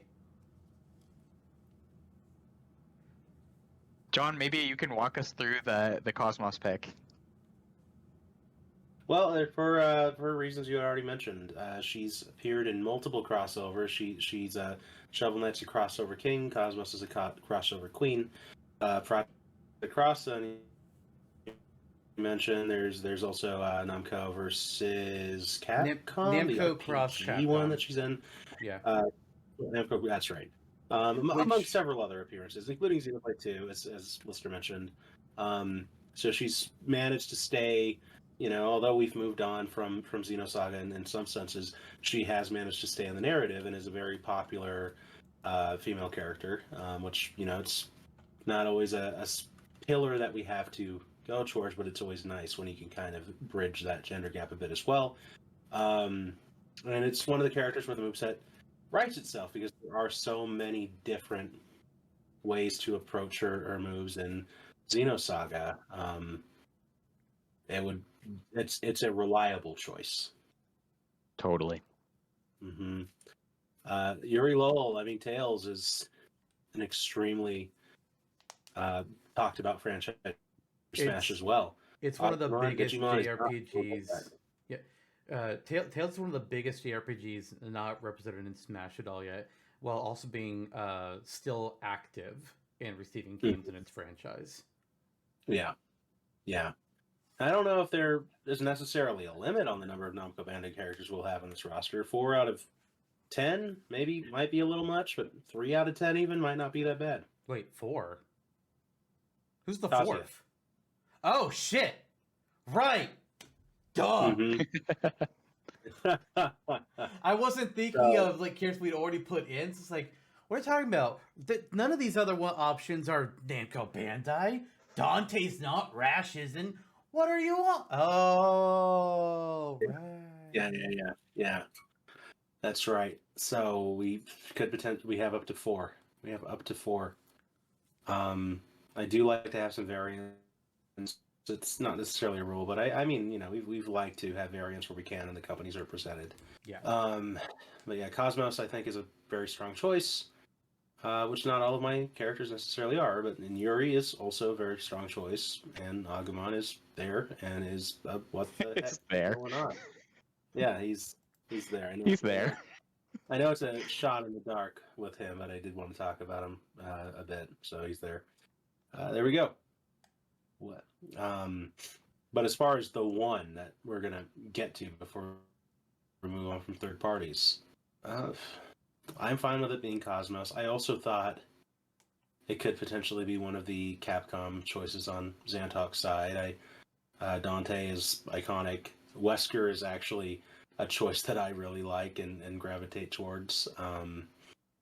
Because Zantok's also right. There's this homogenous factor between all of the other Resident Evil protagonists, and there's not really a set case where it would probably be Leon or Jill, but it'd be whoever is the current flavor. Yeah. Right. Like for the past couple games, it'll be Chris because what's his fucking face doesn't have a face, so they can't pick him. And then we don't know who's going to be the protagonist for the next game. It might be Rose. It might be Leon. I've seen rumors that it'll be Leon, but if you count RE4 Remake, then he is the most recent protagonist again. But with Wesker, not only he has such a dominating presence throughout the series, even after his death, he is still a focus on the franchise. His son is one of the playable characters in 6, and he gets brought up a lot. And then I think it was Revelations 2 that he still has some kind of a presence in. And with all these games being remade, well, he's still there. So it's not like they've stopped talking about him. Right, and he's very pervasive villain. Umbrella Corporation is one of the most like iconic, pervasive things in modern gaming. Horror franchise. There's a lot going for it. It's like a sleeper pick, but it makes a lot of sense. It is a sleeper pick, and it makes sense. But I think my sticking point with picking Wesker, iconic villain that he is there's no complementing hero presence, which I think usually is the Smash angle, is especially with like think Cloud Sephiroth, think like Samus Ridley, think like you're not going to put Wolf before you put in Fox, you're not going to put in Bowser before you put in Mario, you're not going to put in Wesker before you put in a Resi protagonist somewhere. I kind of imagine. With most franchises, I definitely see that point. Resident Evil, I think, would be one of those rare exceptions to it. Because, again, who would you even choose as their protagonist? They all would do the same thing. None of them are unique amongst themselves. They all have the same guns. They have the same close quarter combat techniques. They have the same overpowered bullshit knife. Whereas Wesker, it's kind of like with the Monster Hunter series. Sure, you can represent the Monster Hunter, but Rathalos, but you're really not. Right. But Monster Hunter doesn't really represent those games as well as a monster would, like Rathalos, which is what we got in Smash Ultimate as a boss. In Wesker, he's kind of that for Resident Evil. The games aren't really about Chris, Leon, or Jill. They're the heroes. But the game is about the monsters, the Umbrella Corporation. And behind all that is Albert Wesker. I will say he would stand on less ground if a very popular character like Leon actually were confirmed to be the main character of the next game, because then it'd be like, oh, it's Leon. There you go. But because we're in this nebulous space, it gives him an opportunity now, a unique one, to be more prominent, and for Zantok to be able to make more of a case, as he just did. Now, with this roster and the way that I'm looking at it, there's a face beside Wesker that I think kind of is more part of the conversation. Is we've got 2 Capcom reps side by side right there. Mm-hmm. And one Capcom rep is a hero, arguably, and one Capcom rep is a villain. And I think that it seems to me that it would be a more palatable, more reasonable pick to take Dante as a pick over somebody like Wesker, if you're fighting for space as a Capcom rep. Yeah, that's right. Dante is an extremely popular character, an iconic character. There's not a lot to say against him. Certainly isn't. He's one of the characters that, like, the thing with Capcom, as we've said before, they have more character potential between all their various franchises than any other non-Nintendo company. Almost all their franchises are just like, here's a good character.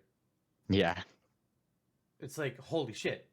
Dante, which is why we get why we get so many Capcom crossovers, and the dream of Nintendo versus Capcom lives on in our hearts. Oh, yeah. I mean, it's funny. Capcom does all these versus other company games, but they don't have to. They could do a game just of their own shit. And I guess, to be fair, they've kind of done some, but they haven't done well. I think that's largely to do who they picked and the systems that they worked with. But whatever. But I feel like looking at all of Capcom and all their games, all their characters, not counting the ones that we've already added in, I think Dante is the best and most likely hero that they can pick from their company. And I think Wesker is the best and most likely pick for a villain for their company. Right. Yeah, I think that's a pretty strong argument. Yeah. I think Dante and 2B maybe in fairly similar territory, as well as 2B and Cosmos actually. Yeah, For both sci-fi girl characters, and then both kind of combo heavy characters. both robots, and then yeah, 2B and Mhm. Dante are both combo heavy who have big fucking swords. Dante has his guns to accompany that, and he also has a few different weapons that he can take from boss fights. Because he's Yeah. one of those characters. 2B just have a few other weapons as well, but she is more associated with two swords that she wields. One that's for lighter attacks, one that's for big honking heavy attacks. And then she's got her Mhm. pod that flies around her and can do a constant stream of bullet fire. Yeah. They're both And that's really pretty cool. similar in And that I think regard. Nier is a very influential series in recent times. But I think the more that we talk about it, if one is outclassed by the others, it's probably 2B in this conversation. Devil May Cry 5 has just come out. It's back in the conversation. Dante's, he's on fire. Uh, Maybe a little more so than Nier Automata is. And then Cosmos again is a major just proponent in crossover gaming. Period. A Uh, fixture for sure. at this point, Devil May Cry 5 is now 4 years old, 5 years old when this episode will release. Mhm. Nier Automata might be older, but they also had the remake of Nier Replicant, which was for the first True. game. Actually, yeah, Automata is 2 years older than DMC5. Yeah. Nier got an anime. I don't know if it covers the whole game because I didn't watch it. I'd like to at some point. And Devil May Cry is getting an anime. What is happening?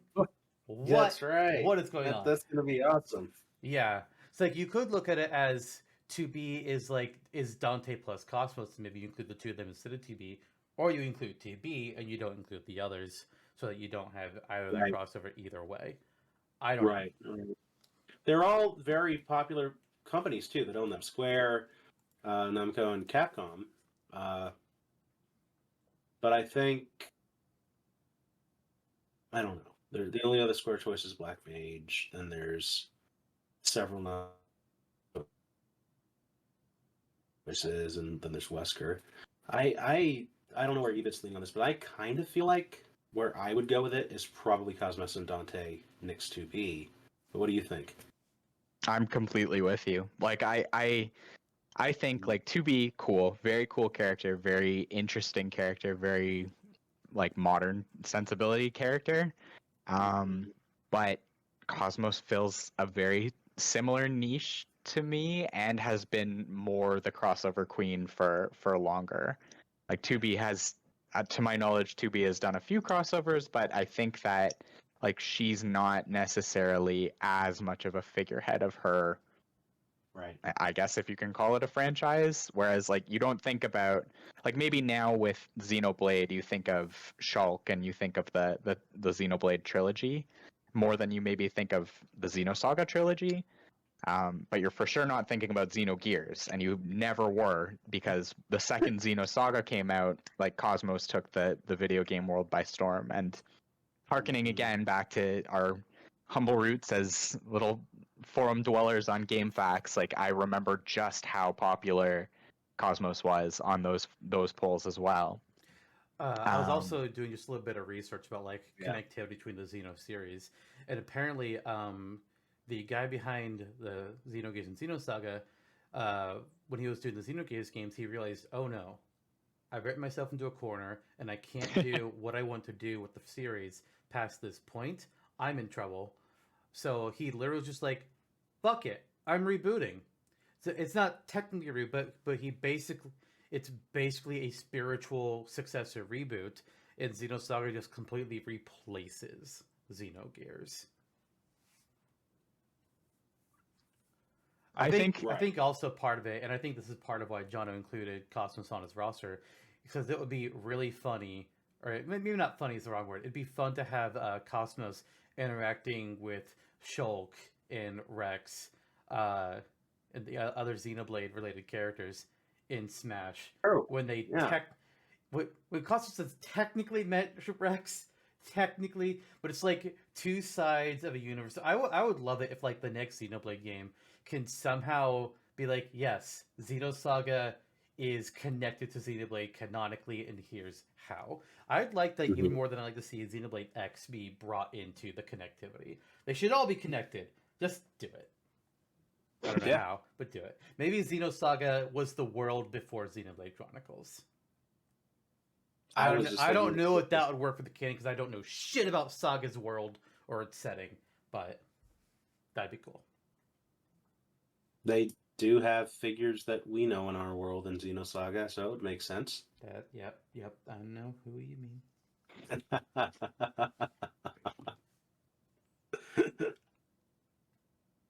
Yeah. So okay. All that said, I do think like KOS-MOS is the pick in my mind over 2B for sure, and over other possible Namco reps still outstanding. Bandai Namco reps still outstanding. Sorry, Agumon. But we can still have that discussion about Digimon because I think we should. But I do think that if I'm picking somebody from Bandai Namco canon beyond a Tekken rep, I'm taking KOS-MOS. Yeah, that's sensible. I agree. And I would go on. No, I think we may have just about said the same thing, or we're about to. I was just going to say I'd be comfortable saying Dante's in now too.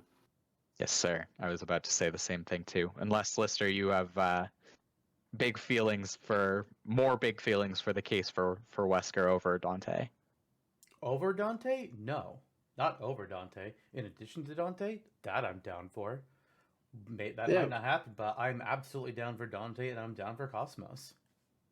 Let's approve them both. Let's do it. And next 2B. Dante and Wesker are both approved. Thanks. I mean, I mean, KOS-MOS. KOS-MOS and 2B is who you meant. Gotcha. I understand now. You thought you could pull a little quickie fast one on the two of us, but we're here. We're awake. You're We've known you longer than. You've known me longer than what? Go ahead, finish that thought. Oh, and you've known yourself. Yeah.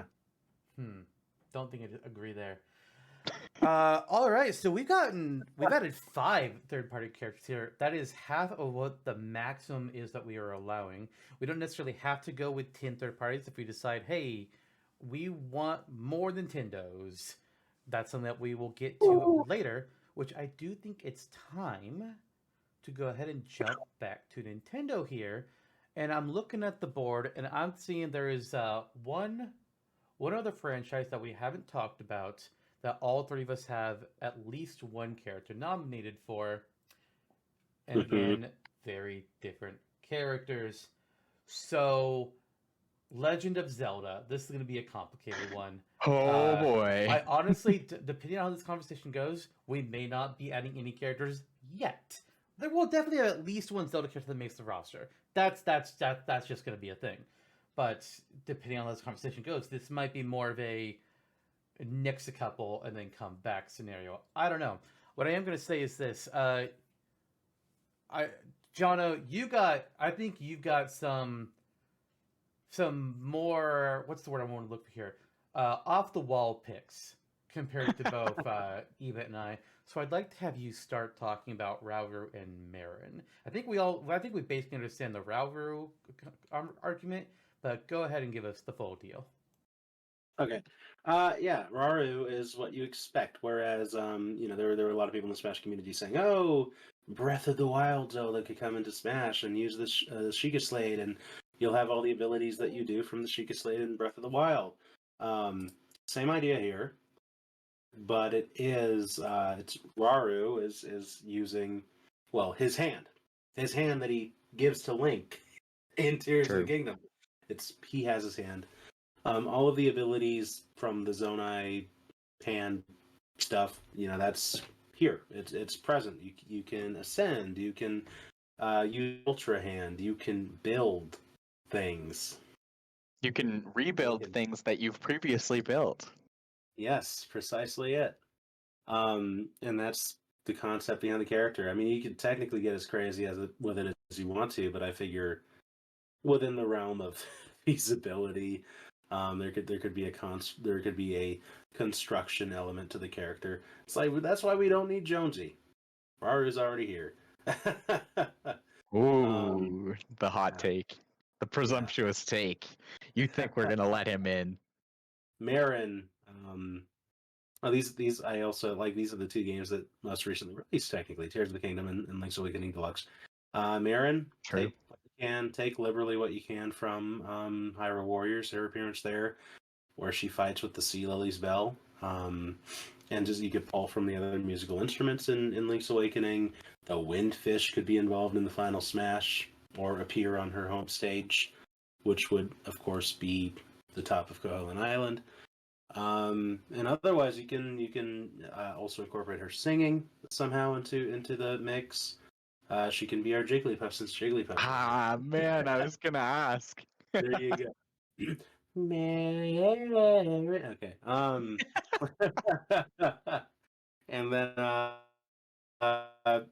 the just different abilities. Like we had a discussion about Ravio a couple episodes ago. He wasn't picked. The general idea was though, Ravio is the owner of an item shop. Use the items, so you can toss some of the items from Link's Awakening into other potential spots from Aaron 2. The Fire Rod, etc., etc. So there's my thoughts on those two characters. Then there's Impa. I think that's the, before you speak on her, Eebit, I will say she's the obvious choice. I feel, not to say that we're choosing her or any of these people, but I mean she's right behind Link and Zelda and Ganondorf. Kind of what I figure, yeah. First of all, I want to say that I think that you picking Marin is incredible and really funny.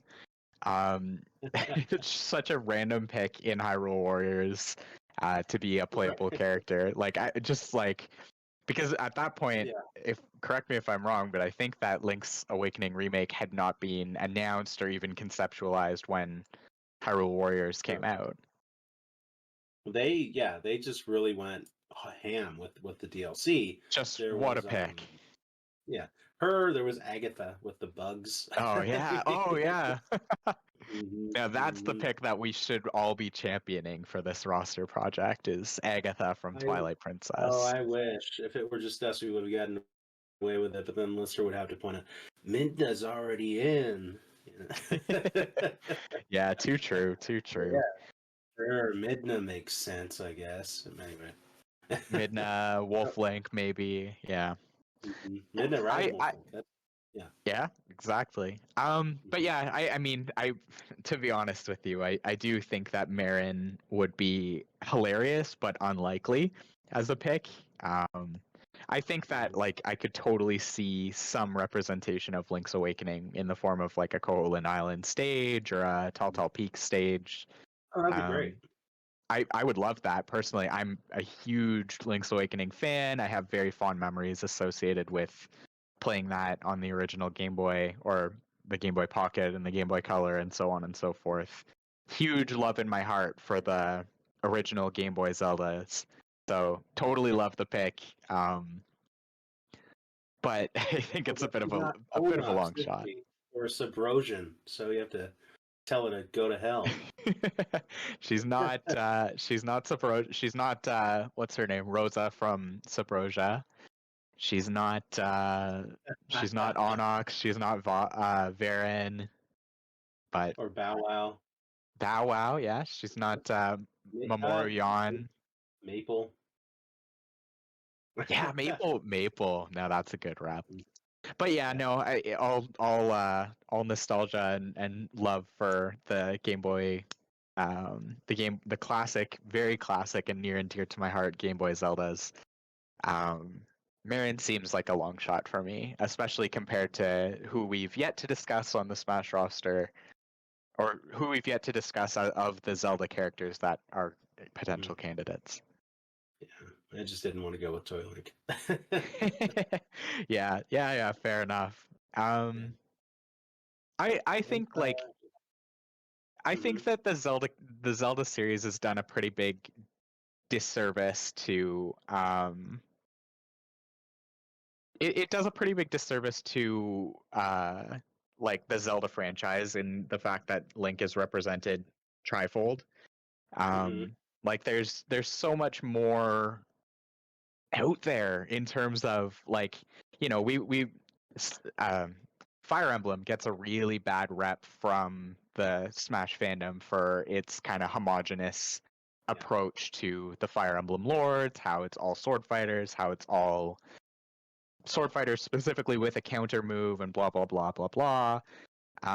But like Link has, first of all, Link on his own has such a diverse toolkit that is a well of untapped potential. As well, there are so many other interesting personas that are in the Zelda series that just need a chance to shine. And I think the Warriors games, though they're not my cup of tea per se, the Warriors games at least give you a bit of a drink from that well of potential. They make it possible to see what could be done with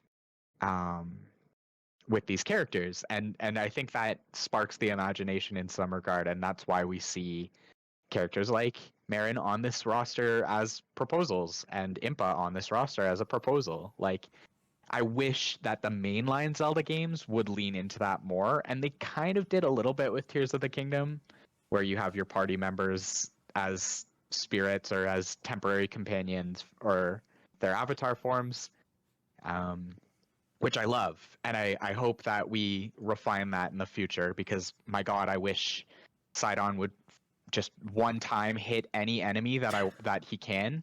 Tulin, clutch always. Sidon, useless. Riju just gets in my way, but is like a badass at least. And Yunobo, well, we've already ragged on him a little bit. He sucks. He's a superhero. So Impa, in your mind here, would play in Hyrule Warrior style with the big sword and the Naginata. It's so hard for me to say yes to that, because the big sword seems so unfitting to like a sleek, graceful ninja. But at the same time, I love the design. I really do like the Hyrule Warriors design for Impa. Second only, of course, to the beloved Oracle's design. Definitely my second consideration for the Smash Bros. Zelda 1 as well. Zelda 1 Impa. Yeah, can we cycle through the different Impas on the board one more time? I was just looking for him. Like we got Yeah, old that lady one. from Zelda 1. We got the really tall Skyward Sword Impa. Kind of And then, badass as well. And then Age of Calamity, the young version of Impa in Breath of the Wild, which personally I think if we did get Impa, they would probably go for either this version or Skyward Sword, purely because Nintendo didn't design Hyrule Warriors Impa. Yeah. But most forms of Impa would be great. I think so too. I'd be happy with the Skyward Sword iteration. I'd be happy with the Ocarina version, although like with some design tweaks and some, like I could see them giving Impa the Sheik treatment, where like Sheik didn't appear in Twilight Princess, but they would take like some inspiration from here, a little bit of this, a little bit of that, and blend the iterations. If we ever did get Impa in Smash, like Canon Smash, I feel like they would go the Echo route. It's like, hey, Echo look, you want another Zelda character? Here's a Sheik Echo. It's like, I could see it. All right. It's like you were talking about Zelda representation and Fire Emblem, and I would honestly say that I think Zelda is the worst represented franchise in Smash. Like, yes, Fire Emblem is half Marth, but at least it has characters representing different games, and it's not just 3 Links, Zelda and half Zelda, and then Ganondorf but Captain Falcon. Let's be real. Zelda is horribly represented in Smash. They haven't gotten a new character since Brawl, and depending on how you look at Toon Link, technically Melee. Yeah. What the hell? For being one of Nintendo's biggest franchises, it has been done so dirty in Smash. If they want to use multiple links, I understand the reasoning, but at least give them different tools. You were mentioning all the various items. Do fucking that. Season 2, I think it was, maybe it was season 1. We made a new moveset for Toon Link using different tools. We gave him the hammer that Ciela can use. I think we gave him the gust jar or something Oh, for the good wind. call. And it's like there are ways to make these characters all be unique. It can be done. Don't half-ass this. And in this case, I mean, the boring option is, but we don't have Sheik on the roster. Impa could have Sheik's moveset. Sheik, so far, is actually, I guess, not even so far. Sheik is the only character where all 3 people on the episode nominated them, but then they didn't make the episode. They did not make the roster by the end. It came down to either having Interesting. Sheik or having Melee Ganondorf. Or not Melee Ganondorf, Ocarina Ganondorf. Yeah. Fascinating. Oh, I didn't know that's how that played out. That's really interesting. Yep. But yeah, there's Impa and Raru, Marin. Marin seems not so likely, but Raru and Impa are contenders. What about your picks, old talk? So mine, first of all, I'll preface by I wouldn't be surprised if the 2 of you guys say that my characters are kind of a package deal. I don't think they need to be, but I wouldn't be surprised if that argument comes into play. Because what I have here is a Goron and a Zora. The 2 species in all the Zelda games that are the most important after the Hylians. There's Rito, sure, but the Goron and the Zora have been around longer and have had more appearances and more presence throughout the whole series. And I feel like, you know what, if we're expanding things, if we are giving Zelda more room to grow and be beyond just Link, Zelda, Ganondorf, and the Triforce wielders, why not expand it and actually represent some different species that also make up the world of Hyrule and aren't just pointy-eared elves? So, I chose Darunia to represent the Goron. He's coming from Ocarina of Time, one of the sages in that game, Sage of Fire, I believe, if I'm recalling correctly, and one of the characters that was added to the main story of the first Hyrule Warriors, not as DLC. Like they got you guys were talking about it. They got wild with the DLC in that game. Merritt and I honestly think Agatha is like the most out there pick that they included in that game. I'm just like, what? The bug girl with the parasol. Cool. Sure. But you know what? I still say they made better picks in that game than what they did with Hyrule Warriors. I'm sorry, not Hyrule Warriors, that's what we're talking about. Fire Emblem Warriors. Fire Emblem Warriors has a boring roster. It's like, oh look, it's a third of it Awakening, a third of it Fates, a third of it Mr. Dragon, and then like 3 characters from any other game. It's like, wow. This is bad. But Darunia in that game, he wields this big fucking heavy hammer, and I feel like you can play with that. Obviously wouldn't be playing the same way, but give him the big ol' hammer, give him some fire-related techniques, as the Sage of Fire, and let him do some general Goron stuff too, being able to roll up into a ball and slam into opponents. Kind of like Yunobo, but less sucky. Because, Poor Yunobo, he gets such a bad rap here. He does. No, he doesn't get a bad rep. But I mean, looking at the Goron, I feel like of all of them in the franchise, he is the best choice because your other options are basically Bigoron, which would not work. Daruk, who I think could work. I think Daruk would be able to work. And then Yunobo, who moving on won't work because you say so.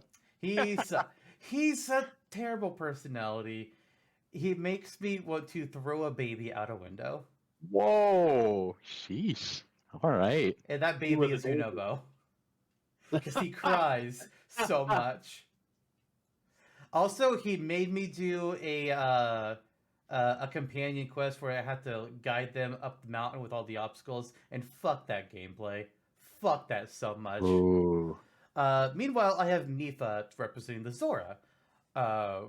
We have as opposed to being a hammer wielder, we now have a trident wielder, which is, spear adjacent, and not a bandana de echo, sir! Stop it! Stop it! Stop it! I think it's also fairly believable to make it that she can manipulate water. Why the hell not? I don't know if we'll be able to incorporate her reviving technique that she has in Breath of the Wild. I think that might be a little overpowered. But the shield technique that Sidon is able to use in Tears of the Kingdom, I see no reason why she couldn't use that. family. I mean, technically, it's granted to him by like the ancient sage Zora from the Zonai time, but it's Smash, and we have Ness and Lucas using skills that they don't know from Earthbound, so fuck it. But she's also, funnily enough, another playable character in Hyrule Wars, but not the same Hyrule Wars. She's in Age of Calamity, where all the champions from Breath of the Wild are playable, so they can pull from that as well, give her some techniques there. As far as why I chose her as a Zora over the others, well, the only other choice is Ruto or Sidon, and I wanted to I think they represent. pick Sidon. Maybe, I don't know. Fuck. You fucked me up, sir. Sorry, my bad. Mifa. Mifa. I had forgotten her name. I was trying to be like, shit. The funny thing Signs is, we should I was not thinking pick of her. Ravio. I was like, that's not right. It's not that. But no, I picked Mifa because I think it's specifically pulled from Breath of the Wild here. Sure. Nothing against Sidon at all. I prefer Mifa personally. You could do Ruto, but then it's 2 from Ocarina. And similarly, why I don't do Daruk, it's so that we have 1 from Ocarina, 1 from Breath of the Wild. Because otherwise, if I do two sages or 2 champions, it feels like too much. Whereas if I do a split, I can represent multiple eras, which is something that, while the Zelda franchises did really bad with its characters, at least in Ultimate, they did alter their design so they all pull from different areas, mostly. Ganondorf and Sheik are both representing Ocarina. Toon Link, I guess, and Young Link, they're all 3 of them representing Ocarina. But Base Link is from Breath of the Wild, and Zelda is from the Link to the Past and Link Between Worlds games. So they at least did that, and by choosing 2 different ones here, I'm basically trying to continue that trend. Sure. That makes good sense. It is a little bit hard to imagine picking one of the remaining outstanding species without the other, as you kind of alluded to. It would be a strange omission, and I'm not sure I see them picking both. Again, though, like it's one of these classic things with Nintendo where they're so rich in heavy character, like unique character designs, that it's hard to just imagine that you can't like imagine if we just had a Zelda fighting game, or imagine if we just had a Fire Emblem fighting game, or imagine if we just had like, it would be so easy to pick just like every character from the franchise, because there's so much style and uniqueness and such a range of designs and such a range of characters. I mean, a couple years ago, I came up with a base idea for how a Fire Emblem fighting game could go. Right. It's like that. It would be so easy to do that. So easy for Totally. Zelda. So easy for Mario. So easy for Pokemon. That would be better than Pokken Tournament, please. Yeah. Good concept, but the swapping of 3D to 2D was like, that ain't it. Just do one style. Yeah. Yeah, I've just bringing it back around full circle. I do think that picking Roru was initially not something on my radar. Like, I was very prepared to write that character off, just because like he's not that relevant in terms of how the actual gameplay of Tears of the Kingdom pans out. No spoilers, but he's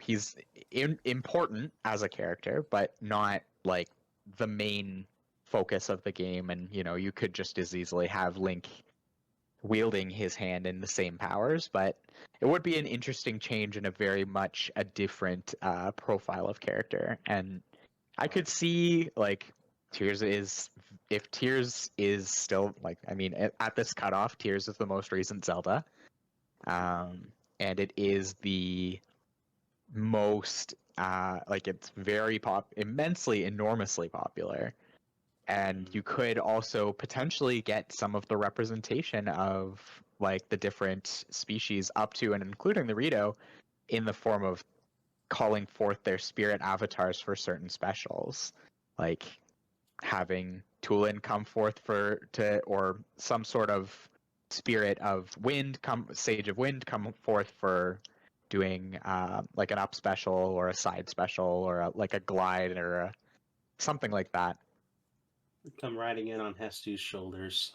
I Yeah. imagine if the sages for Tears of the Kingdom would be involved, they would probably get summoned forth in the final smash, bringing out Probably. all 4 or all 5 of them. There's more. I mean, like the ones that Link can summon, but like their ancient Right. counterparts, Right. the 4 or 5 of them could probably be like in a cinematic final smash for it. I do. But have... then what if you just took Link and then you get the iconic champions that Link fights with, and kind of goes back to like, why wouldn't you just have Wild Link necessarily? Yeah, like I know Rauru, you can easily just be like, hey, it's his hand, he can't use his abilities, and this is a true fact. But I'm also just like looking at the character, I don't feel enthused by it. Like it feels like we're only including that character to include Link's abilities, which is basically like, okay, it's Link, but it's not Link. King of Hyrule is the closest you're ever going to get to King Rome Boss from Horus. Oh, it's devastating to not have Rome Boss Faramis Hyrule. We did talk about him in a Smash Fest episode. This happened. It was him against Queen Nyla from Fire Emblem Radiant Dawn. Classic. I don't know. I think Rauru is a decently, popular character, Rauru and Sonya in Tears of the Kingdom. I feel enthused by the idea of having the character himself in as well. So I think there's at least a contingency that would feel that way, as well as for the sake of the moveset having him in. Would you want like a Roru and Sonya duo if you were not restricted by some limitations of this format? You could. I mean, it's not what we're doing here, but I mean, you could theoretically. I don't know how that would work because Sonya's power is strictly time. That's true. But yeah, with Rauru, with his ability to construct, it's the primary pitch for the moveset anyway. Impa's an incredibly sound choice. Like, very, it's just there. Like, so there's that as well. To say that we're fast tracking, at the very least, saying yes to one of these characters now, who would it be? I think she's the easy choice. Per se, there are more out there, or maybe even, not to knock Impa, but inspired choices like Blister's choices. I get the idea behind them, but yeah, I think Impa's a really logical choice at this junction. That's just kind of where I'm leaning.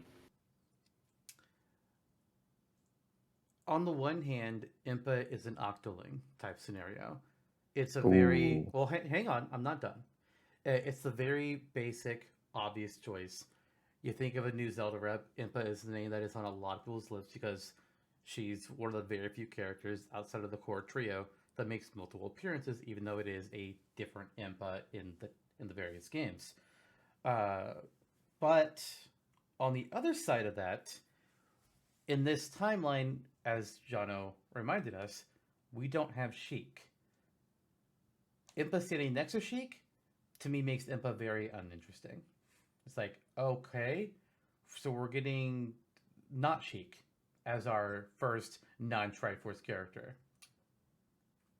Cool. But when Sheik's not here and we don't have anything Sheikah, suddenly Impa is a lot more interesting of a choice. Regardless, maybe not regardless, but mostly regardless of what design you go for her. There's still a few designs that'd be like, what? Like old lady from Skyward Sword would be like, I don't think that Impa.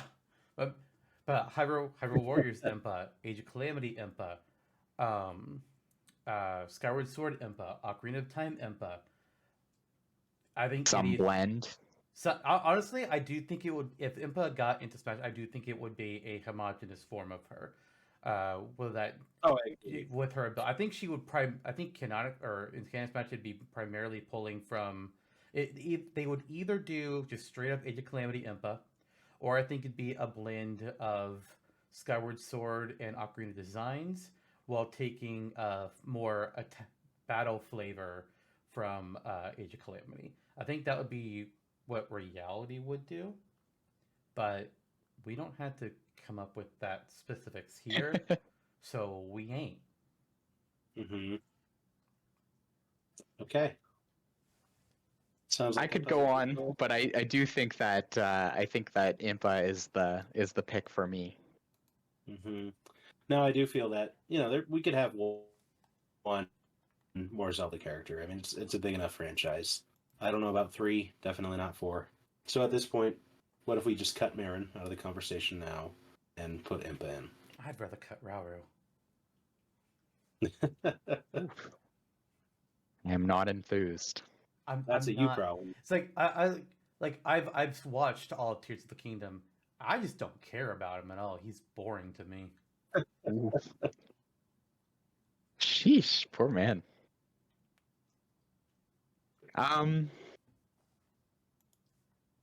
Yeah, I mean, I again, like, I do think that, like you said, it's if there was a character that was not going to enthuse me, like in today's world, like putting, as much as I do love the design and as much as I do like the character, like Impa and Sheik standing beside each other is one thing, but since they're not here and there's some diversity in this roster with Tingle and Midna and other Zelda Tingle. friends already, like Mm-hmm. Impa brings, like, tips the scale a little bit back into some sort of balance of, like, the goofiness that Zelda has and also the wow factor, the badassery, the sleek, the fluid, the combat, The Mhm. ninja. the ninja.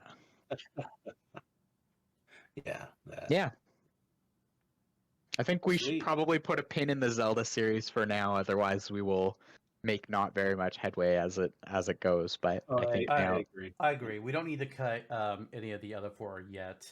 Whether or not we'll add a second one is, or even a third, is a question mark that we can come back to later. But I think for now we can move on from Zelda and go to another topic, which at this point is going to get a bit more difficult as there is no more franchise that we haven't already talked about in some form that we all have a character from. So it's going to be a little stickier here. Okay, so let's move on now to the section of characters whose franchises aren't represented in Smash yet. Or I guess one of them technically is for Smash Canon, but, well, this isn't Smash Canon. So, ARMS, you're not in Smash yet, so you fit in this category. So we've got 5 characters to discuss here. I feel like we should definitely have at least one of these. It's just a matter of which one do we think should be added in, like, top priority of them all. And then if we think any others are real contenders, and if we want to revisit them later, we could add a second now. I'd be a little hesitant to do it right away, but open to it. We have some options depending on what people think. Interestingly, we've got 2 characters from the same franchise on here, which I'm surprised by. We have Andy and Sammy from Advance Wars. Andy being the main player character from the games, but and Sammy one of the other supporting commanders. So I kind of feel like we should start with those 2 because I don't think we'd be adding both either way. I think it would definitely be a one or the other, if anyone, from Advance Wars. Sure. yeah, So I nominated Sammy. Figured that, well, first of all, I have a little bit of background with this character in some regards. So back in the day of Project M, that fabled brawl hack that made it play a lot more like Melee and then added a whole new level of its own polish. Played a little There bit was of that. rumors that Sammy would become a playable character.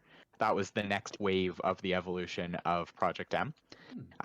So they had designs initially to add our favorite Advanced Wars CO, possibly favorite Advanced Wars CO, to the fray with some alterations of Snake's moveset. So I figured that Sammy would be a really good choice. Seems like she would be a good representative. She's one of the two characters that appears on most of the promotional material, the other being Andy, of course. Yeah, I figured that would be a good place to start just because she's a popular pick from the franchise, and also it seems like at least some section of the fan base was interested enough to spring to design a moveset around her playstyle. Mm-hmm. Also, bonus nice is that she's an infantry character, a woman who adds a little bit more diversity to the Smash roster and isn't a princess. It's fair. It's true. Okay. So repping the on my side, repping Advanced Wars and Zantoks is Andy. Yeah, Sammy and Andy are definitely the options here. So kudos to us for picking the right two to discuss. I went with Andy. I think you meet him a little earlier in Advanced Wars. He's not necessarily the main character, but he is I think one of the most prominent or the most prominent on the box. A very well known character from the franchise, and yes, all of those options, all of those factoids about Sammy rather are true, and I agree with them. My vote edged into Andy's territory just on the basis of his engineer class and being perhaps a more unique quantity in terms of what you can do with his gameplay. We had previously, Zantok and I had kind of discussed how he could be a summoner unit, perhaps. Maybe any of the COs could, but it fits him pretty well, being kind of more of a sideline unit. He can summon infantry and tanks and helicopters to the stage, like their little chibi sprite forms, maybe, or operate from within his tank, even almost like a new vehicular character, a la Bowser Jr. Yeah, that's that though. Two good options. And then on my side, as John mentioned, I had Andy on my list as well. However, I'm not as knowledgeable on Advance Wars. I didn't play them. I really only know Andy peripherally, as people brought him up in Smash, and I thought about it. I was like, oh yeah, an engineer type character. Kind of like, as John mentioned, we discussed how he could summon out units. Like, oh, a miniature sprite of an infantry unit can run across the ground and fire, or a tank can come around, or a helicopter will fly, or something along those lines. My knowledge isn't super high. I'm looking at Sammy's stuff right now, and I'm not seeing really too much. What's the word I'm looking for here? Like too much that would like be different from like any other Advanced Wars character in terms of like being a Smash fighter. Not that I'm using this as an argument against her. I'm more pointing out that I think any character that we chose could borderline play the same. They could all theoretically have this summoning units style of gameplay. And then maybe just like they have their primary weapon that's different. Like Sammy obviously has a rifle. Andy is known for his wrenches. I don't know if wrenches actually do anything, or if it's just like, hey, he's the engineer, he can carry a big wrench in his arm because sure, why not? Yeah, I don't know, but that's pretty much where I see it. It's just like, all right, so they have a different main weapon, but then their gameplay wise, theoretically, they could work the exact same, to my limited knowledge. It's a route you can go. Although I would think that them having different classes in Advanced Wars and playing fairly differently, besides being a commanding officer and being able to summon units and build, which I think would be the basis of Andy's character. Sammy would be, as Jake said, more infantry forward, using different weapons and whatnot. Yeah, Snake is a good basis. Like there was discussion I remember during Smash 4 phase where saying if Snake's not in, maybe Sammy could take his place. that sort of thing. But there are ways to differentiate the moveset as well. I think it just comes down to personal taste and what you prefer from your character. More of a technical character or more of a projectile, shooter character. If that's fair. It is interesting to see that all three of us has picked this franchise to get a representative, because all this said,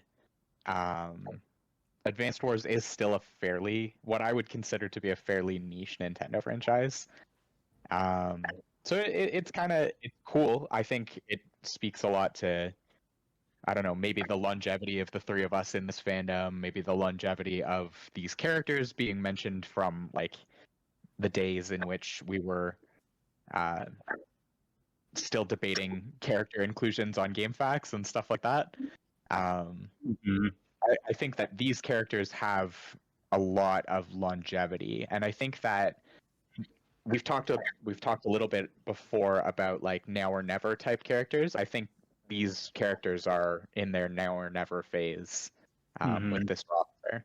Like, if both in the real Smash and like real world timelines and here, like what the roster that we're crafting, we live in a world where the Advance Wars remake just came out for the Switch, relatively speaking, just came out for the Switch.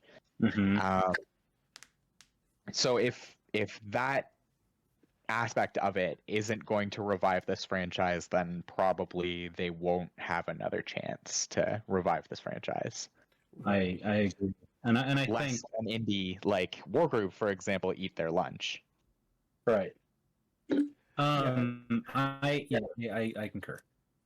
Yeah, so you mentioned like why all three of us kind of had Advance Wars on here despite it being an each series, and all your points are correct. It's like we've been part of this for so long, this Smash speculation scene, and Advance Wars and Indie get brought up a lot. But also part of it is like Nintendo doesn't create a lot of new IPs often that become big hits successes. Splatoon is the most recent huge one. Well, yes, actually, yeah, no, I couldn't remember a different word or not. It's trailer 1 and Splatoon was already a hit, which is shocking in a way. But there's really not any other. The only other like big new franchise that Nintendo would have had in this point in history would be ARMS. I have my own thoughts on ARMS, and we'll get to that later.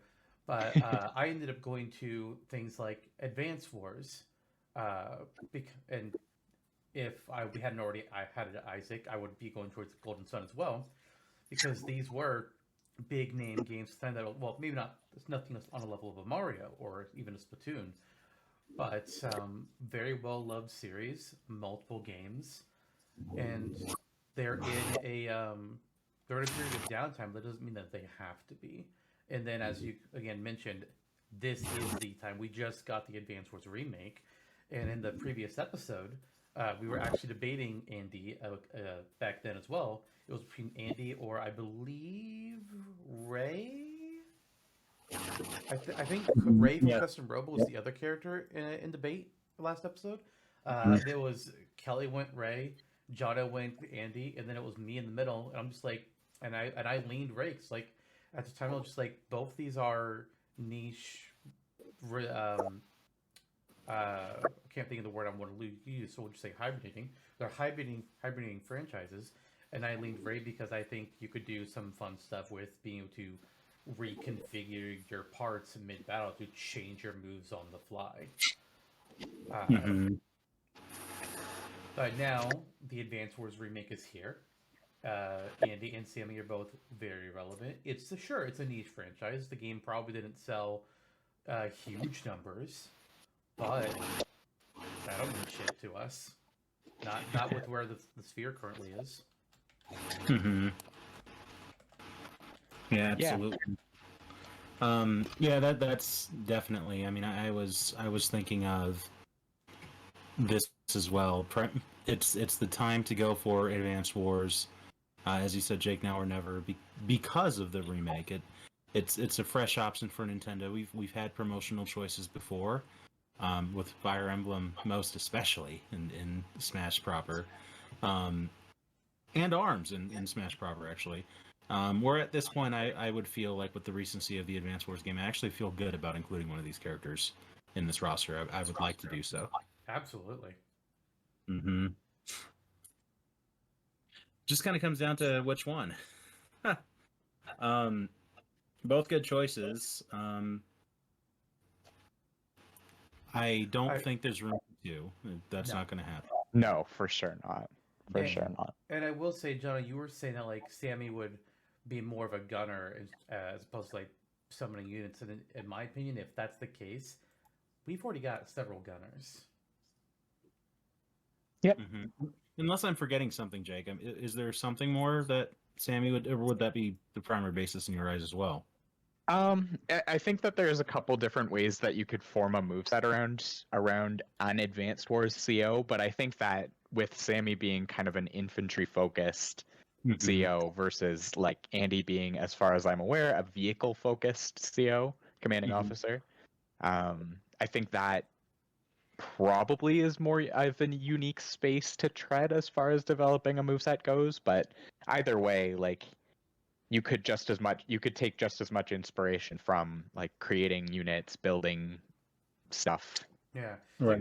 It's like in my mind again, like I don't see a reason why outside of like wrench versus rifle, they can't both have the mechanic of bringing out units and summoning them, possibly on some kind of like a resource management system, which I assume Advanced Wars uses so you can't flood the field. I again don't know the mechanics of the game, but it's like if they can both do the same thing theoretically, then it really becomes which character is more popular, kind of. Yeah. Yeah. I think I'm prepared to put to say that Andy would be my vote. Oh. Mm-hmm. I don't need a ton of convincing on this one, so I'll expose myself. Fake fan. I've not actually played Advanced Wars myself. Wow. I had you guys going, didn't I? I mean, I Wow. thought you were gonna make the hard sell. No, not on this one. I do think that of the two, like these are the two main characters as far as I'm concerned. Maybe not main characters, but at least kind of the two public faces of this franchise, and I would kind of give the edge towards Andy as far as like how often I see him come up. Sammy had the lean in my nominations phase just because I know that little piece of tidbit information from Project M's development, and I know she's almost as popular of a character, so I could see it going either way if they were to put in an Advanced Wars representative, and I think probably Andy is the more reasonable choice, more popular choice. Yeah. I concur. All right. It sounds like then we're saying if we're adding Advanced Wars character, which that's not yet confirmed, we would be choosing Andy over Sammy. Yeah, that's what I'm thinking. Yeah, let's do it. The real this real fan agree. All right. In that case, now that we've settled that, let's go ahead and cover the other three characters that are all up for debate in this category here. We all have a different one. I have Drago, Eebit, you have Ribbon Girl, and actually no, sorry, Jonno doesn't have any others. Eebit, you have Ribbon Girl and Starfy. Yes, and these are two very interesting choices for me, because I picked Ribbon Girl based on, again, kind of general knowledge of popularity of characters from ARMS. I did not pick Min Min because if I remember kind of the days of leading up to generating ultimate rosters and so on and so forth, like the character from ARMS that was getting the attention was not Min Min, at least as far as I remember those days. I think that the main characters from Arms were considered to be like Ribbon Girl and the main Bella, whose name escapes me at the moment. The main who? The main gentleman, main guy. Springman. Strong boy. Springman. What did you say, John? Strong boy. Sprung boy, yeah. So I feel like those two characters were getting much more attention than Min Min, and using that as a background, I picked Ribbon Girl as a Okay. character. Again, another lady fighter who joins the franchise and gives a little bit more color maybe to the roster, but at the same time, like Min Min is a perfect choice for the franchise. So if Arms were to get a representative, and I think they would get a representative just on account of like it was a good opportunity to boost some cross promotions, but Arms is also just like a really unique fighter in the space of like things that Nintendo has put out recently. Very experimental in kind of the same way that Splatoon was. Maybe wasn't as successful as Splatoon, I would argue, but certainly it was it's a bright, colorful, fun little romp of a game, and I think that is worth celebrating in a Smash Bros. Setting. Good argument. Yeah, prior, I honestly I didn't give Ribbon Girl much credence, so this gives me something to chew on. Yeah. But my thoughts on Arms are not quite so positive. I have played the game. I beat the main campaign as all the base game characters. I think some of the DLC might have been released there. I don't remember, but I know that there were five. I recall 5 different characters' names being discussed when people were thinking about who we could get as a fighter from Arms for Ultimate's DLC. When they announced, "Hey guys, the first character in Fighter Pass 2 will be from Arms," and they put up all the non-DLC characters. Like, it's one of these. Like, oh, okay. And like the 5 names that I would see, I saw people talk about Springman, Ribbon Girl, Min Min, Ninjara, and Twintel. Springman. Twintel, that's right. Yeah. Springman and Ribbon Girl are more or less seen as the poster kids of the game, which is why they were brought up a lot. But Springman, the argument I would see against him more often, and that I had as well, is not only the fact was he a assist trophy in base game Ultimate. That said, this is a different Smash. This is not Ultimate, so that's not really an argument for that. But it's just purely talking about canon Ultimate. But also, if it was going to be the quote-unquote main character, why would they tease it could be any of these possible characters? That'd be a really weird promotional thing. It's like, what? Okay, sure. That'd be like saying, "Hey guys, we're doing a Smash game on the NES, and it's the first character's gonna be one of these Mario characters." It's like, okay, yeah, it's Mario. Like, that's it. Like, what the fuck? We know. It would just be weird. But so Ribbon Girl was kind of like thought of as like a high twist after that. Min Min and Ninjara were both very popular characters. Min Min had actually won the equivalent to a Splatoon Splatfest. The Arms one is basically just like popular concept with characters, and Min Min won.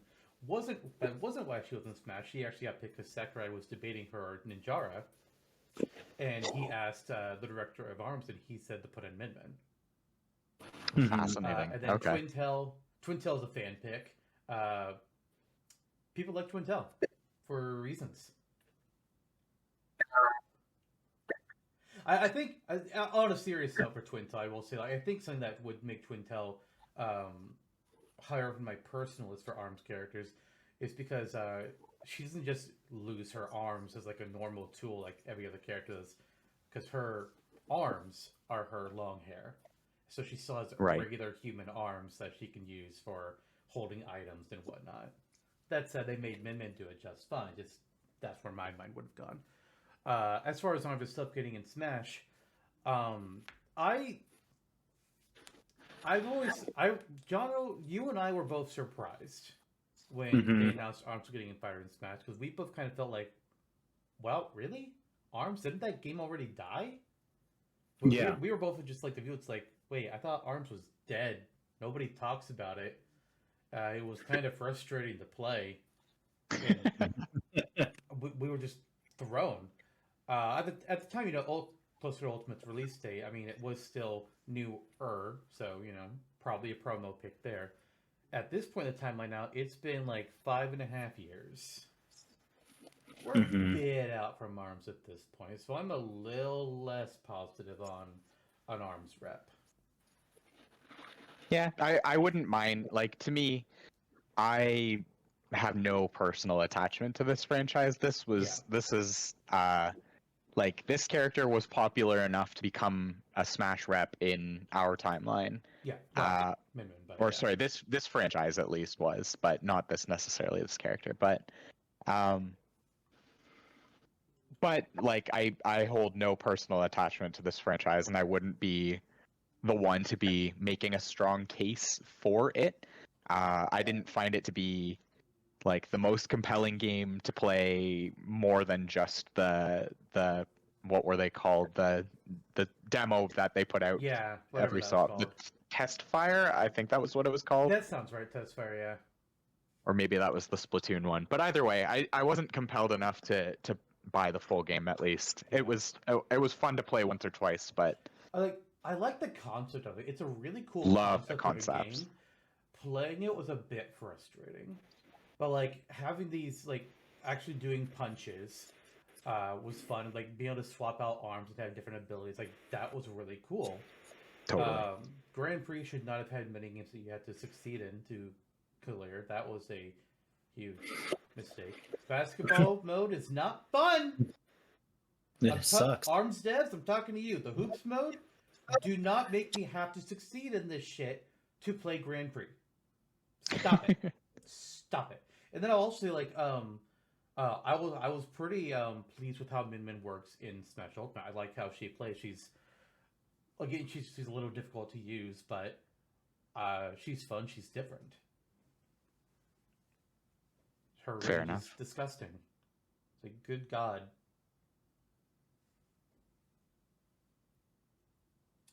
I guess I'll go next since you have two. We can kind of alternate here. Sure. Similarly, you have a recent Nintendo pick with ARMS and River Girl. I have one as well with Drago in Ring Fit Adventure. So Ring Fit Adventure, it's a fitness game. It's a fitness RPG.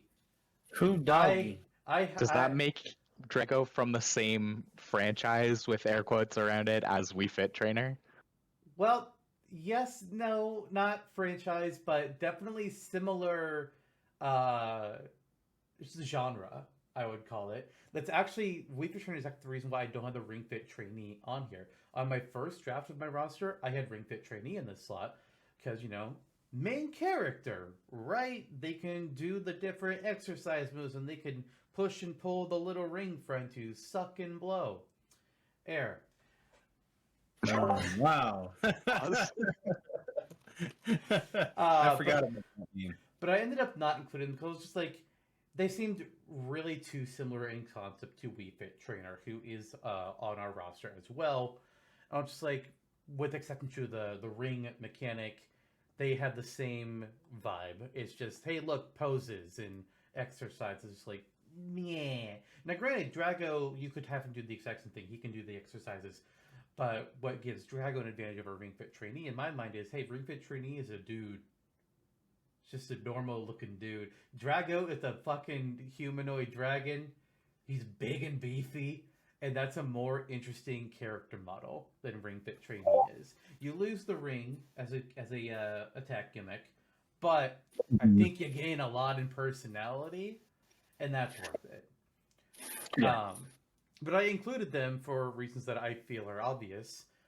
Ring Fit Adventure, much like Animal Crossing New Horizons, had the perfect release window. Hello, COVID. Oh, what's that? People can't go to the gym? Well, we got the perfect alternative for you here. Just buy our game, and you can exercise at home. Don't do more than one level at a time, though, because it will exhaust the hell out of you. I regret everything I've ever done.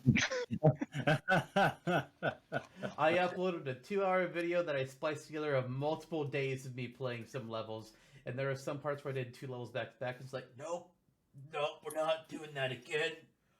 Oh, God. I was not good. I am not an in-shape individual. But I thought Ring Fit Adventure, it is, I think at this point, the newest IP that Nintendo has. I think. It's definitely up there. I'm not I want to sure. say this. I don't, maybe Astral Chain released after it. I'm not sure. But Astral Chain, while I enjoyed the game, kind of came and went. It didn't have a big buzz and fanfare. Fun Right. game, but I would not put it on the level of Ring Fit Adventure. Mm-hmm. Especially, it had a much more mass appeal. The game sold out a lot, and it was hard to get copies of it. That says something. Yeah, absolutely. Yeah, it was like Animal Crossing: New Horizons. A major groundswell of support came up during the pandemic, and shaped the culture for a couple years. So it definitely left its mark. I do like the idea of Drago more than Ring Fit. For the reasons you mentioned, it's realizable yet absolutely freaking hilarious.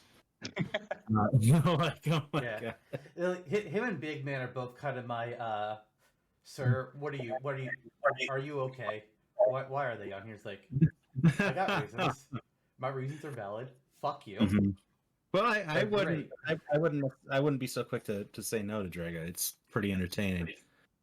Super entertaining. I had not heard of this character before we started talking about him, and I'm like, I looked up his like his wiki page, and the animations for this character are fucking hilarious. I know, and it's like he's like supposed to be the villain of the game. And granted, I didn't get very far. I think I only got into the second world before I called it quits. I should try it again though. But from what I remember, like dude wasn't really bad. He just wants to work out, but it's also he's kind of doing it in a way where it's like he's inconveniencing other people, so that's why he's a villain. But dude just wants to work out. He's great. I love him. Maybe I'll hate him when I play more and I realize, oh no, dude's a dick. Oh god, look, he's actually trying to take over the world. Shit. Damn. I don't think that was his deal though. Not that I remember. He was like sealed in a thing, and you accidentally release him. But I don't remember him being actually bad. He's a goof. He's a big goofy muscle dragon. That he is.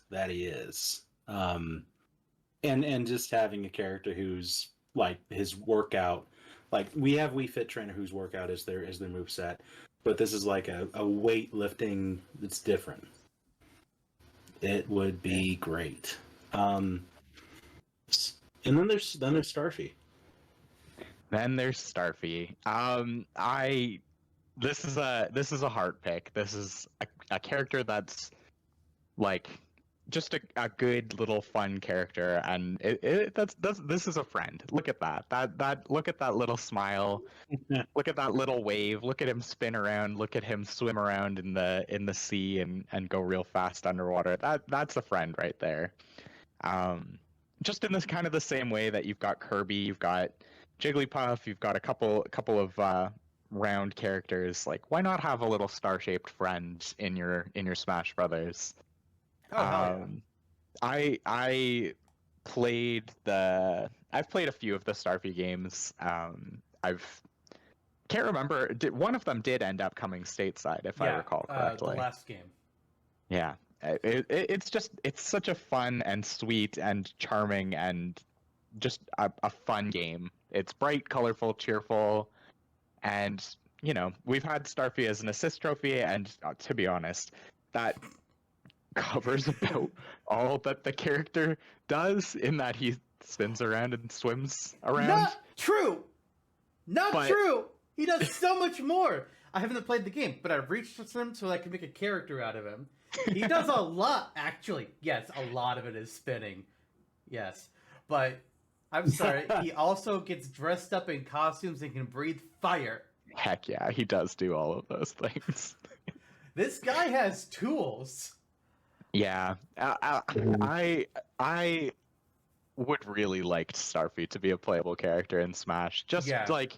just to introduce another like generation of people to this franchise and maybe put a little bit of gentle pressure on Nintendo to make these games available to a Western audience. Like I truly think that this is a franchise that I want there to be I just want there to be more love for it. I want more Yeah. people to know about Starfy because those games bring a great big smile to my face. I think people should know about Starfy and play Starfy. Yeah, agreed.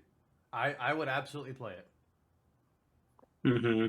I'm kind of surprised it never took off. It has the same cutesy aesthetic that Kirby does, and yet we had one entry out of Japan and it kind of fizzled out. Because Americans. They have to make Yeah. Kirby look angry on the American box arts. All that said, I mean, even as kind of like a B-list character, I think Starfy would have his place in Smash.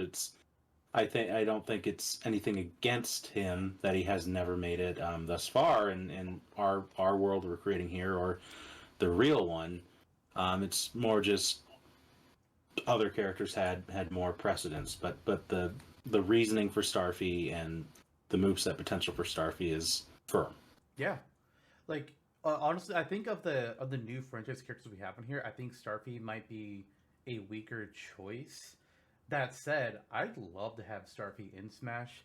I only just made a moveset for him from the Smash Wiki like within the last couple months, but I made a stage for his games.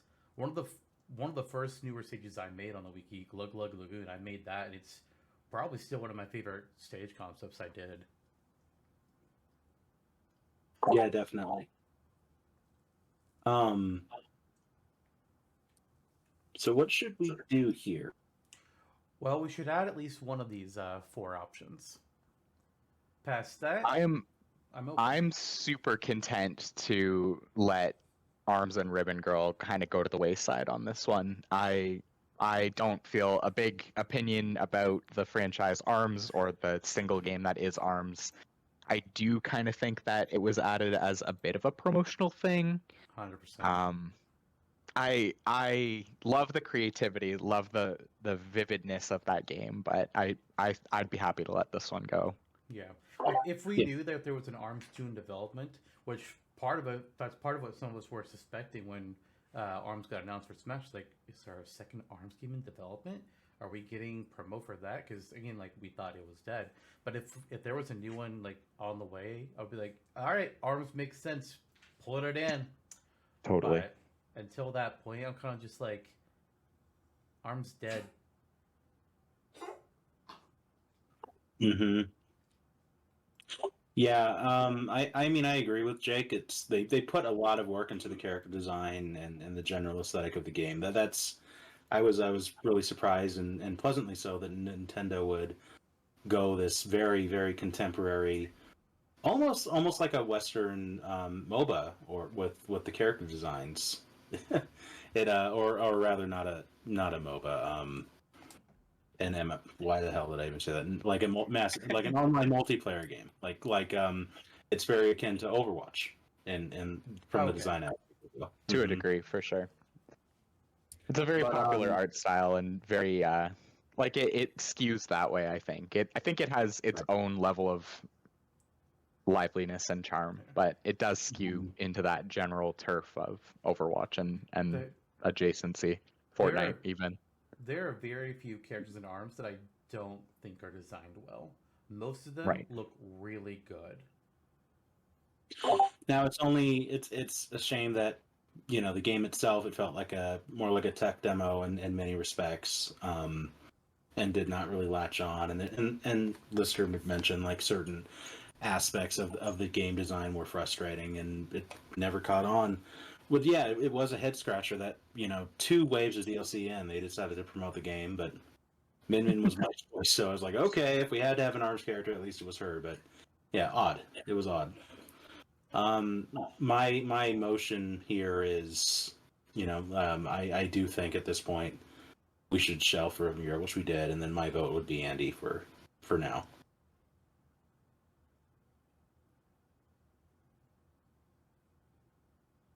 Eebit, what do you think? Andy, I think the fact that we all have an Advanced Wars rep on our rosters, I think speaks to at least where we feel there's a chance. And I think given that of these three characters, like, yes, there's no Arms 2, there's no new Starfy game coming out in the West, at least that I've heard hide or hair of. Nothing. At least Advanced Wars has going for it that the Advanced Wars 1 and 2 remake came out recently. Reboot Camp came out recently. I think it's kind of a tenuous thing to say that that Advanced Wars would get a representative over something like an indie rep that kind of does the same thing, which I alluded to briefly. But I think that in the name of picking a Nintendo character, a homegrown, long-lived Nintendo character, I'd pick Andy. Additionally, on top of that fact, while Andy almost started with Advance Wars, the GBA, Famicom Wars is the true originator of the Wars series and has been Very part true. of Nintendo for a long time. Andy is just the current and most recent face of it. There was a DS iteration as well, like the Days grittier, of darker one, Days of Ruin. Yeah. There are 3 Advance Wars games. I feel like Famicom Wars might be the only other game, but it obviously didn't have the same characters. But I think it had the same, like, I think it's like the Orange Star and whatever else to it, I think. If I recall, like, I mean, that's one that is kind of deep in the annals of history to some regard, but Oh, yeah, yeah. it's the same gameplay. It's intelligent systems in their wheelhouse doing a cool strategy game. So Yep, and I'm saying like Famicom Wars had the Red Star and the Blue Moon. I don't know, and Red Star later got renamed to Orange Star. I don't know if there's any other armies in the game or if it's just those 2, but technically, Andy's home turf has been around from the start. 1988. yeah. So cool retro franchise rep, current popular-ish, at least recent entry that you can cross promote. I'm for Andy. Yeah. Me too. Like, part of me feels like I should argue Drago over Andy based on the whole Ring Fit Adventure was kind of had a crazy release. But,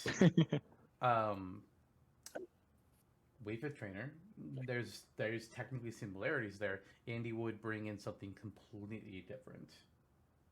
So, I'd veer Andy for sure. Me too. All right. So we've got 1 new franchise character on the board, and we got 2 that we murdered. Goodbye, Sammy. Goodbye, Ribbon Girl. And Starfy and Drago are still on the board, but I think we'll wait until we revisit either of them. Gotcha. Which means we can go ahead and look at the retro characters. And similarly, we have 5 options here. We have the Ice Climbers, who were actually brought up in the previous episode and got into Smash Cannon Melee. We have Goku from Yuyuki, Harry from the Tolero Boxer, and just generally speaking, Virtual Boy, Discoon as a Famicom mascot, unless there's something else I don't remember about him. Jonno can tell me later. And Lip from Penalty Pawn and Puzzle League, technically, even though she kind of got replaced by an identical character in the second game, which is really weird. All the characters got replaced. I don't understand what the fuck happened. Nobody cares about them. Lip is the one we care about. Let's be real. You're telling me you don't care about Pharrell and Friends? Nope. Yeah, probably not. Probably everybody who's listening to this doesn't know a damn thing about Everybody's listening Panel to this. Upon a Nintendo Puzzle Collection and the lore. Holy moly. Another heart pick for me, for sure. Well, let's go ahead and have you start then. Oh, I'd love to. Thank you so much. I have loved Panel Upon and Tetris Attack since pretty much the day I could hold a controller. I have so many fond memories of playing this game with my parents, and then Like my cousins, I played Tetris Attack a ton as a child. Same. Like just I've been playing this game for a very long time, and it's very, very close to my heart. I play it all the time still with my younger sister. She's gone away to school now, and we play Panel de Pawn on the Switch Virtual Console together at any hour, like sometimes as late as 2 a.m. And yeah, oh, great game. I love this game. I watched it in real time on GameFAQs. Here's another nod to the long and storied history of GameFAQs. I watched it become translated for the very first time on GameFAQs on like a forum of about like 8 people.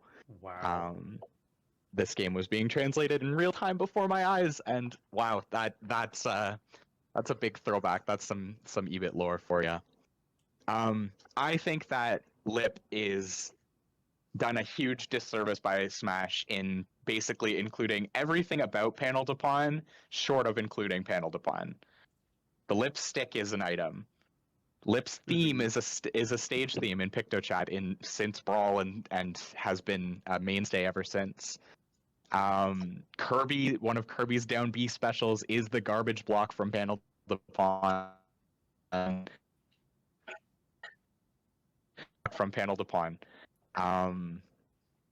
Yeah, I think that this series is like chomping at the bit to be included in Smash, and Lip is of course the poster child of it, and I think that yeah, I'd really like to see them make that jump with Lip as a retro representative.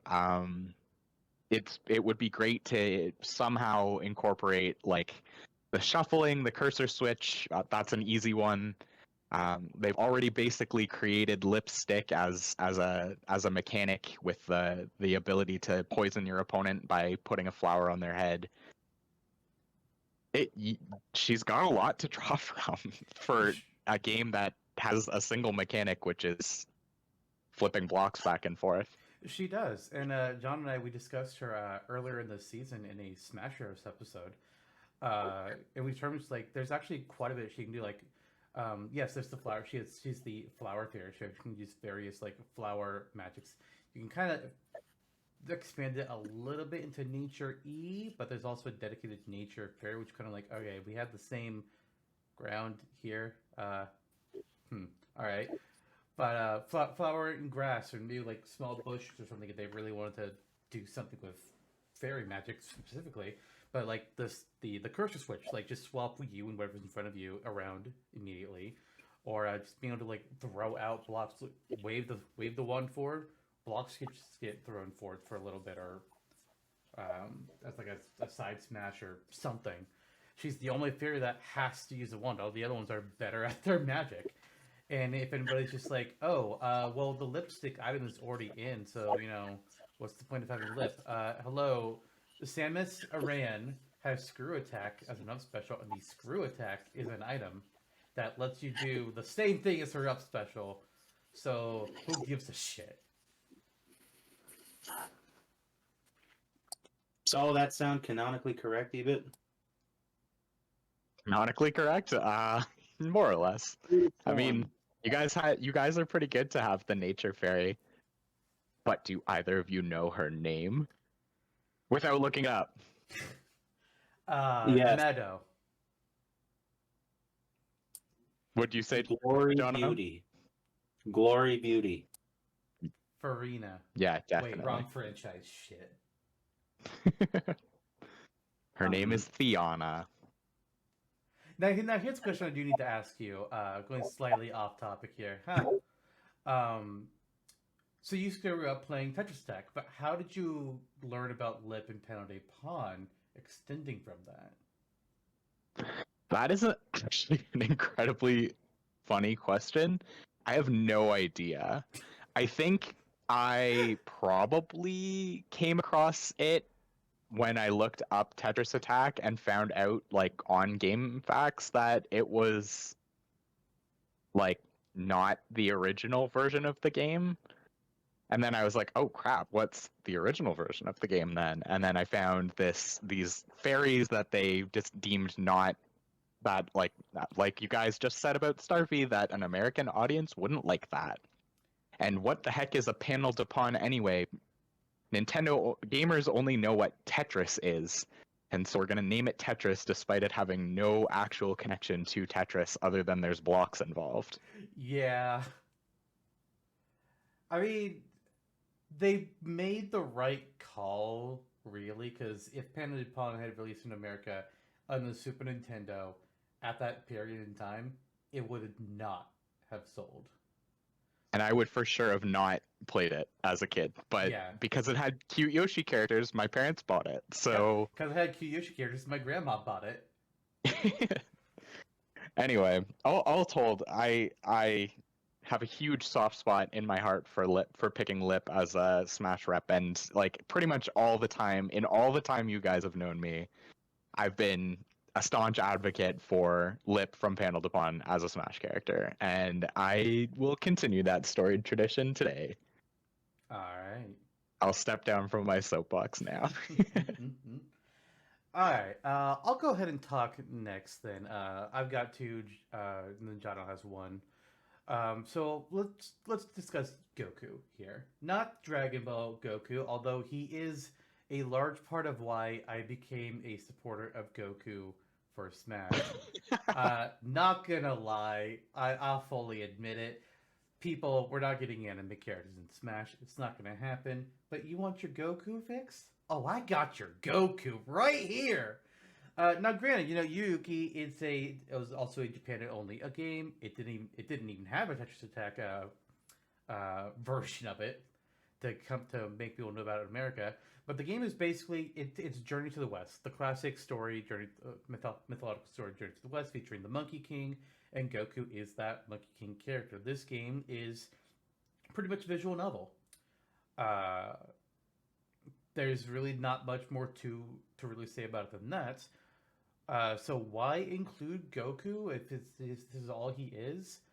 Is this just for the Dragon Ball joke and to meme on the anime fans?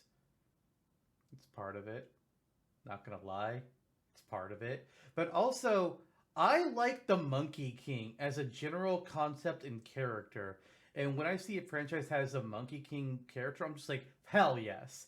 Fucking love this. That's great. Someday I should probably read the proper story. But I love the idea of like the trickster, mischievous Monkey King. He's got his extending staff. He's got the Nimbus Cloud. And he's just a little shit. And I love it. And so I support Goku being in Smash because for those two big reasons. I would like to say it's more altruistic than it's more the Monkey King stuff, but it absolutely started out with memeing on Dragon Ball. It's full honesty. But as far as what he does, it's just plain and simple. You pull from Monkey King lore. It's really not that difficult. Give him the extendable staff. Give him the cloud. You could even have like his friends be involved somehow, because the Monkey King needs to have his little other companions, and also just have his moves be like trickery related stuff. Make his movements be a little not predictable. I made a moveset for him a few years ago. I don't remember fully what I did, but just go kind of like with Waluigi. Make him a shithead. Make him be a shithead character that he's just here to ruin your fun by having his own brand of it. Yeah. I do like the general idea of Goku and Smash. You've really warmed me up to it over the years. I think it's funny, at least. Like I am not sure I'm so warmed up to it. Maybe I haven't had as much exposure therapy to the idea of Goku being added into Smash, other than Smash Flash 2, which has legitimate Goku, quote unquote. Right. Smash Bros. 1 actually has Goku. Does it as well? Yeah, I think yeah. it does. Does it? I thought it only had Naruto. Nope. No, it has them and it has Ichigo. And I think it might be just those three. I don't think Ichigo was in Smash Flash 1, but now I want to look it up. Ichigo- Oh, sorry, wait, which is the Bleach character? Ichigo. Okay, yeah, no, Ichigo's in it. 100%, he's in Smash Mhm. Flash 1. Super Smash Flash roster. Anyway, no, he's not. I don't think he is. What? No, maybe he is. Maybe he is. No, no. They've got Cloud, Chrono, Inuyasha, Naruto, and Mr. Incredible, but no Ichigo. What the hell? Okay, maybe I was thinking of the other one that you said. Smash Flash 2. Anyway, Inuyasha, it's that not. must be It's who I'm not that thinking of. important. It's not that important as far as anime characters go. My point being, I think it's a fun kind of teaser to put Goku or some iteration of this Monkey King tropological character, but I'm not sure I'm like convinced that this character would be a retro rep in the same way that the other characters in the conversation are. Okay. Say a Starfy or a Lip, for example, or even Well, Starfy wouldn't be Yeah. a retro character. Like Yeah, he was on the GBA and DS. Yeah. But John, More- you've got a retro rep as well to discuss here. Yes. I've been dying to hear. I've been genuinely dying to hear what you think you're going to do with this character. hmm Well, let me enlighten you, my friend. Just like the gardens of glory beauty. The year is 1983. 2023, but okay. Is it the youth of Japan are experiencing Nintendo's foray into the home console market. Video games as a product have been revived thanks to the hearty sustenance provided by the Famicom disk system. Who is their mascot? Who is it, dare you say? For it is Diskun, the walking floppy disk. I'm dying. This is beautiful.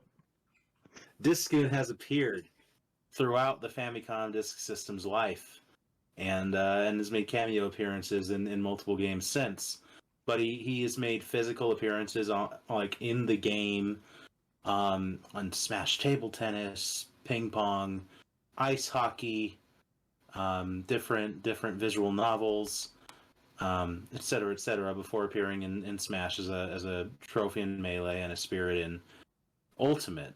And he's since gone on to have cameos in Happy Home Designer, the Animal Crossing iPhone title, WarioWare Touched, Smooth Moves, a Diskun hat was in the Mii Plaza Street Pass, and you can play as Diskun in Super Mario Maker, and he is the logo of a hardware store in the Mario movie. So Nintendo hasn't forgotten Diskun over the years.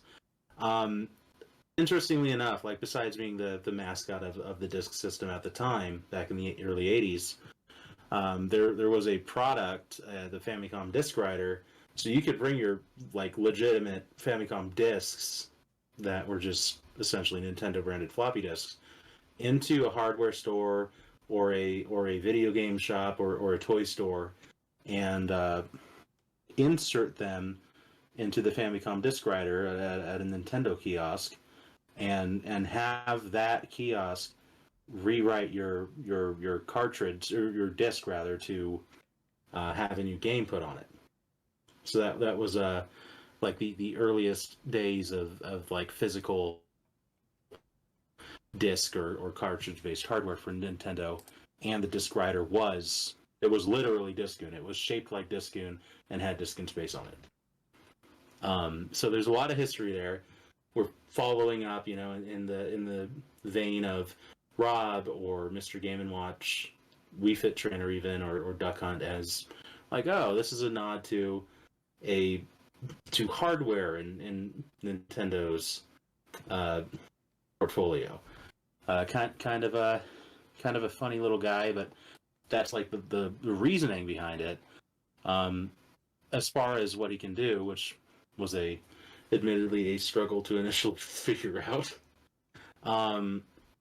He's a very unique shape, you could say, so the way that he moves would naturally be different.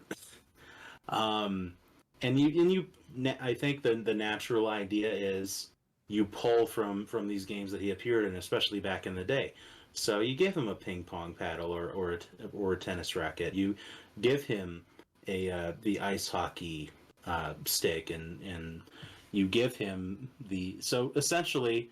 We had a friend who discussed at the very onset of the as a potential NES era character, like an NES sportsman, Famicom Discoon could actually take many of those influences, as well as offering some references to lesser known or Japanese only Famicom games, like the several mangas and visual novels that he appeared in.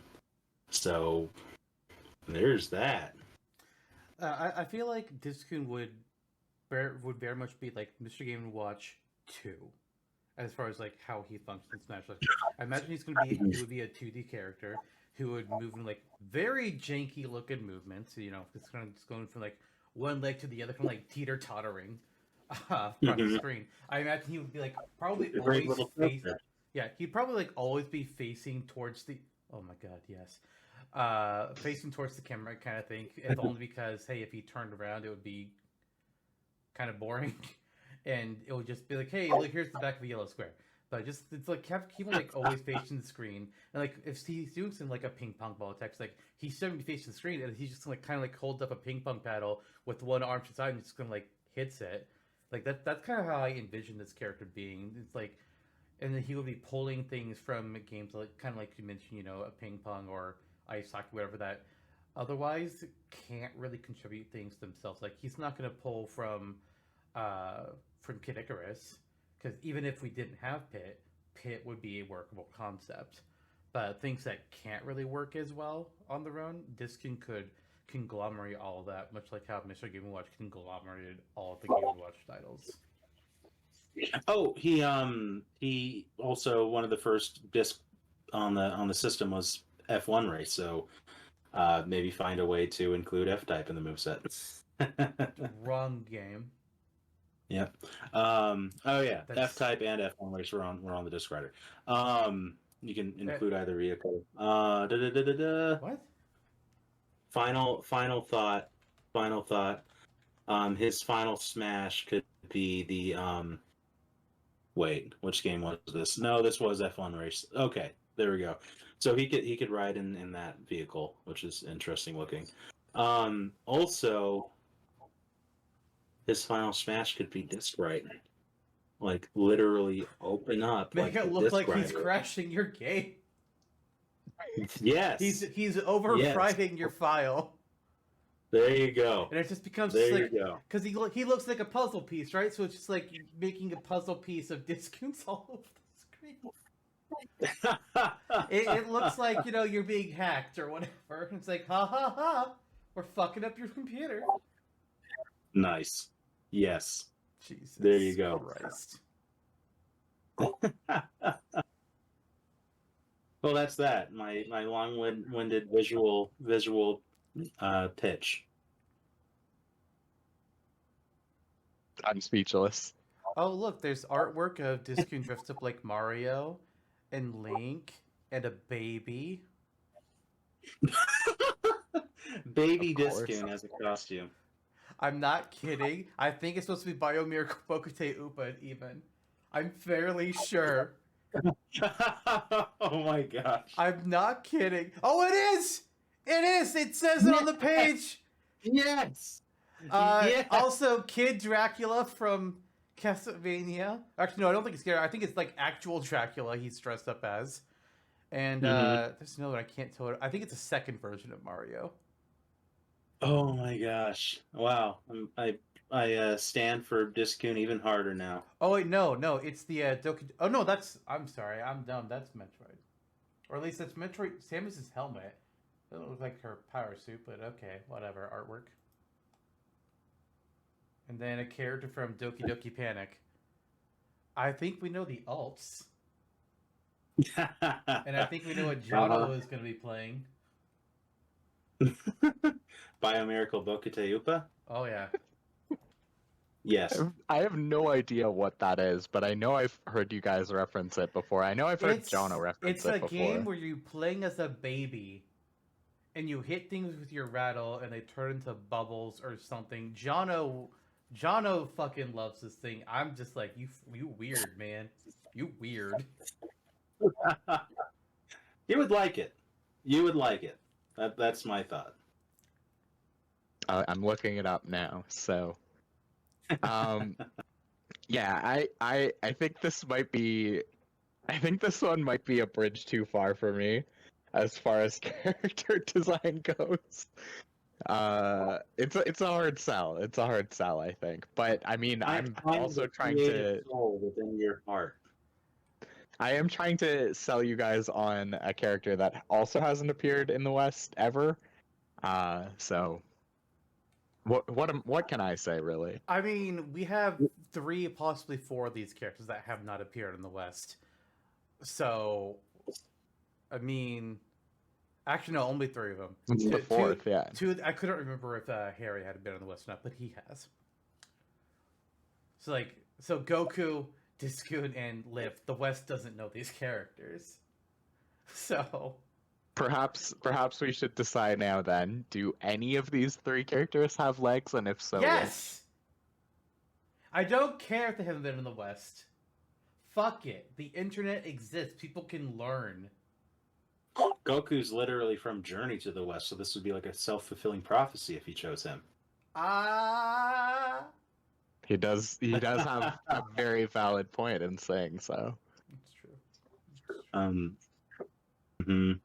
I think at this point, Smash in this hypothetical world we've created is has gotten to such a point where if we were to include a character as niche as this, so long as the concept is sound behind it, I wouldn't think that there would be much of a second glance. People would be like, "Oh, Yeah. how strange," but they wouldn't be angry per se. Plus, we already have 100 characters on the roster.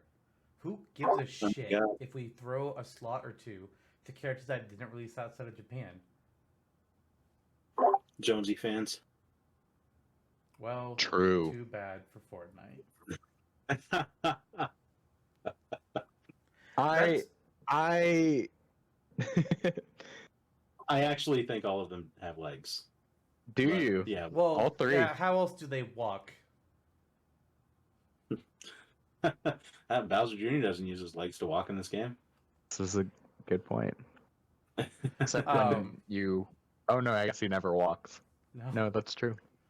No, but I do think, I understand where your point about Diskun being a harder sell, and I do think he is a harder sell, but I do think the character can work. Honestly, at first when Jonno set the list, I'm just like, okay, sure, whatever. But then thinking about it, I'm just like, if Game & Watch can work, what's stopping Diskun, really? I think Game & Watch is stopping Diskun. I do think that Mr. Game & Watch being a kind of a mainstay of the Smash franchise, I think that fulfills the niche that Diskun would also fill. Okay, so you're coming at this not as a what the fuck, how? You're coming at this as already tread ground. This is like if I had said a Ring Fit trainee in addition to Wii Fit trainer, and be like, why? I kind of think so. I mean, as we're talking about it, I'm thinking about it and thinking about this character is a flat character, literally a floppy disk. It would be facing the same direction at all times, generally speaking. It's Diskun facing forward, Mr. Game & Watch kind of not facing forward, but only has a single dimension, so in a sense is always facing the same way. Like they're both flat characters. I think that of the two, like Game and Watch at least has a broader range of mobility, but is also kind of drawing from cameo appearances that it's done that the Game and Watch had, like a variety of games that the Game and Watch did, like a medley character of sorts. If that's he's a composite character for sure. yeah, that's a good word for technically, it. Mr. Game & Watch as a character never existed until Right. Melee. It was Exactly. just, oh, here's these black LCD screen characters that they all look the same in the Game & Watch series, and then they just turn it's like, all right, you were now all combined into Mr. Game & Watch, and it wasn't even until Ultimate that he would start to get like little differences on him for most of his attacks. Right, right. Also, if you want to talk about flat characters, we also have Paper Mario, who is in the Yeah, roster already. true. So, if that's part of your argument, That's not do have like Paper Mario. that's not a strong part of my argument. But my main argument is of like it strikes me as you're kind of having to create a composite character from these different cameo appearances that Discoon has made, and I don't think it gets much more obscure than Discoon. At least Game & Watch kind of had a global appearance, but Discoon was only exposed to the halcyon days of Japan when gamers were first being revealed to the grandiose designs Nintendo had of bringing the Famicom home computer system to your door.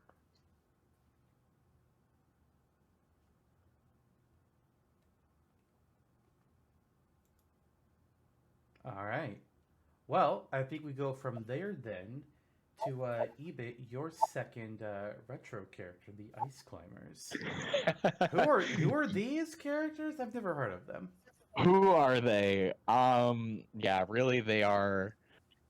If we envision ourselves in an alternate timeline, these characters are a literal who to everybody. Like nobody's heard of the Ice Climbers, and I recognize that. But you know, given that the Ice Climbers are a popular, I'm kind of gonna already argue against myself, just given the sense that the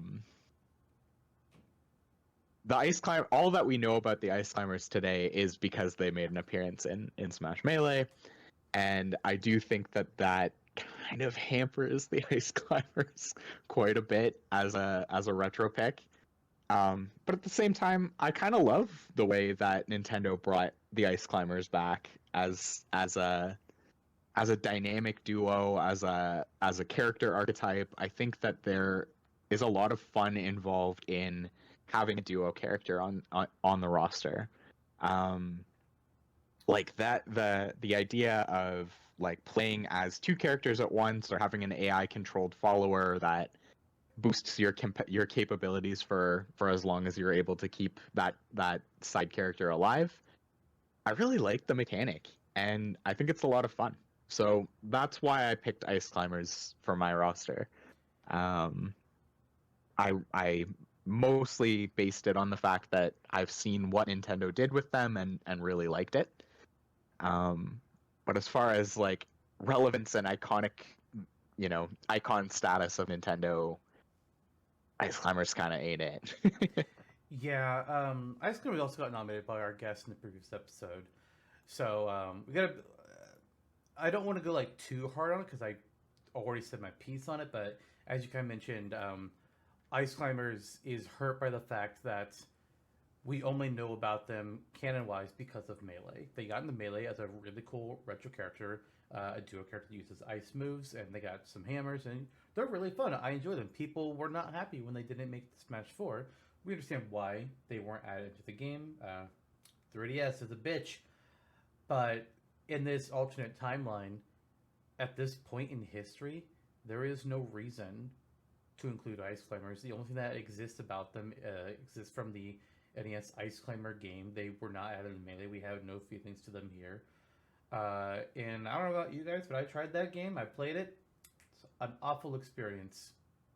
Don't play Ice Climber on the NES. It is not fun. you will hate yourself for doing it. And as far Wow, as like that's having, this is so severe. it's not a good game. I like It's, the like, characters in it's Smash, fine. but their game sucks. But It's adequate. it It's is like absolutely it's not like adequate. it's like a it's I mean, to me personally, I would rather play Ice Climbers than Donkey Kong Classic. Maybe this is picking a fight, but I'd rather play the original Ice Climbers than the original Donkey Kong, and the original Donkey Kong is an uber success.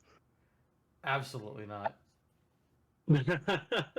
Absolutely not. But also, you mentioned like, it'd be fun to have a duo character. It's like, well, we have one. A retro duo character, even. Jonno nominated Danbei and Hikari in our Melee episode, and Danbei and Hikari are on the roster as a retro duo character. So, the only things that Ice Climbers can do that isn't really accounted for is ice. And I No, don't Ice think that would Climbers, add them eat your heart just out for then. that. Like, Yeah, I love them in I- Smash, but in this timeline, I don't see it. Yeah, that's I fair. agree. I think this is an easy one to scratch off of the roster for all of those reasons. But I like them, and I'm an Ice Climber NES apologist. It's just a shame that we didn't get Ice Climber GBA of the same kind of status as Kid Icarus Uprising. But again, that ship has sailed. They're not a relevant franchise, and they probably never will be. No offense, Ice we'll get Climbers. that dark and gritty reboot someday. I don't want a dark and gritty reboot. I just want a cute. You don't want to fun- see the Ice Climbers wielding machetes and No. guns shooting down a zombie No. horde on a mountain. You don't No. want this. No, I You don't want want to see this. them have to resort to like, oh my god, I don't know if Don't- we're both gonna make it. I don't wanna leave go- me I don't wanna behind. go there It's with it. fine. It ends with one of them eating the other to survive. No. I was gonna go there, but I wasn't sure if cannibalism was too much. This is awful. This is awful. No, this is not the dark. This is not the reboot I want of the Ice Climber franchise. It's Bomberman Zero, but Ice Climbers. It's The Last of Us, but Ice Climbers. I hate it. No thanks. Popo Oh, is God. Joel and Nana is Ellie. If that aspect doesn't happen with that dark of an ending, perhaps in the second game, then if it's Joel and Ellie as a situation, a polar bear shows up and takes Popo's hammer. Polar bear with sunglasses and a And a bathing Coke suit. bottle. Yeah, there you go. Nah, I hate that. I hate that you guys are saying this. I like the do- Ice Climbers as a character in Smash. I just hate their game. I want them to have the redemption story that Kid Icarus had. Well, go And, like- call Sakurai up on the Sakurai phone. I'm gonna my direct line to Masahiro Sakurai. I'm gonna give him a call tonight and see what he has to say. I'm gonna send him an email that says review request and ask him to please review my idea. Nice. Guess who's Nice. been watching the Nice. Sakurai videos recently? Yeah, rip the channel. It's dying. He's killing it. Tragic news. I mean, in all That's fairness, fair. he also he is working on games, so he's probably doesn't have a whole lot of time, and also he's also probably talked about everything he wants to cover. So it's not with what his channel is supposed to be. There's not like he can't keep doing it forever. There's not enough things to talk about. For sure not. But I was watching his philosophy about like running a studio and having people send him review requests. And he's like, yeah, I just like answer everybody's review requests like within the hour that they do it. And that's a completely normal, insane way to handle code reviews and design reviews and everything. Like, yeah, I just have everybody email me what they need me to review, and I will review it within the hour and get back to them. And that is like the most unbelievable workflow I've ever heard, but I've also heard that he's a complete workaholic, so Yeah, he is. I mean, he's put himself in the hospital at least once. well, I hope Wonder that what he was about our Ice Climbers reboot. I hope that he creates my dream Ice Climbers reboot soon. Good luck, Sakurai. Ice Climbers I- cross yeah. Devil World. No. I would honestly an Ice Climbers collectathon, like 3D collectathon, where you go in and you can refer to characters. Like, why not have the Devil and Tommy? Why show were up as they cameo? not in Where's Captain Rainbow 2 with the Ice Climbers in it? That's what we need. Probably Where is Captain Rainbow in general? Where is he now? Why have we not had another? There was a very brief period in time where Captain Rainbow was discussed for Smash. A very brief period in time. Very but it brief period existed. of time. Man, what are they doing? Anyway. Takamaru. Oh god. R.I.P. Ice Climbers. R.I.P. We hardly knew ya. Speaking of something that we hardly knew, let's take a trip to a forgotten, some say, thank God, forgotten section of Nintendo's history. Because from July 21st, 1995 until August-ish 1996, there existed a little thing called the Virtual Boy. Oh, that sure existed. It sure did. It was Nintendo trying to make a, VR system way before it became a big old thing. And it did not do very well at all. In fact, Japan actually discontinued it after 6 months. 6 months in, Japan discontinued it. It lasted in America for about a year. Not too sure about that, but cool. But so I have Harry on here to kind of like represent this lost section of time. Now, why this character particularly represents the Virtual Boy? Well, when you look at the games that were released for, of which there were only 22, and only 14 of them ever came to America. Actually, only 19 of them were in Japan. So yeah, I guess a few of them didn't even release in Japan, which is interesting. Of all the ones that Nintendo themselves actually made, there were only 2 that weren't. I guess technically, I'm just gonna fucking say not all the names of them. They made Mario Clash, a Mario game, Virtual Boy Wario Land, a Wario game, Mario's Tennis, another Mario game, Tolero Boxer, new IP, and then there was I completely lost it. Nestor's Funky Bowling, not actually developed by Nintendo, but published by them. But that one wasn't released in Japan. It was based off of the little magazine character. And then there was Galactic Pinball and 3D Tetris that Nintendo also published, just didn't develop. It's like, okay, well, these aren't really things with characters. Whereas Tolero Boxer is the only one that was like a wholly different IP. And it's a boxing game character. It's like, well, we have Punch-Out already. Do we need another boxing game character? It's like, no. But that's why you make him be more than a boxing game character. Kind of like what Jonno was proposing for Disc, and how you could take elements from other really old and not really representable NES games. Tolero Boxer, you give him like some punching. Sure, he's a punching robot, but also just give him like the Virtual Boy. Have him represent that entire lost console with the red and black graphics of his game. He could even have like a normal looking 3D model, or he could be like a red and black colored model to represent how the Virtual Boy actually rendered things. But then give him attacks to represent the different games that were on the Virtual Boy. Like just make him be a console representative, kind of basically what Jonno was proposing for Disc, except Harry can actually walk around normally and isn't just going to be flat and waddling. Yeah, he's also a boxer, which we already have. Yes, and I And didn't from know that. console more ill-fated than the disc system. Oh, absolutely. So that's part of what makes it fun.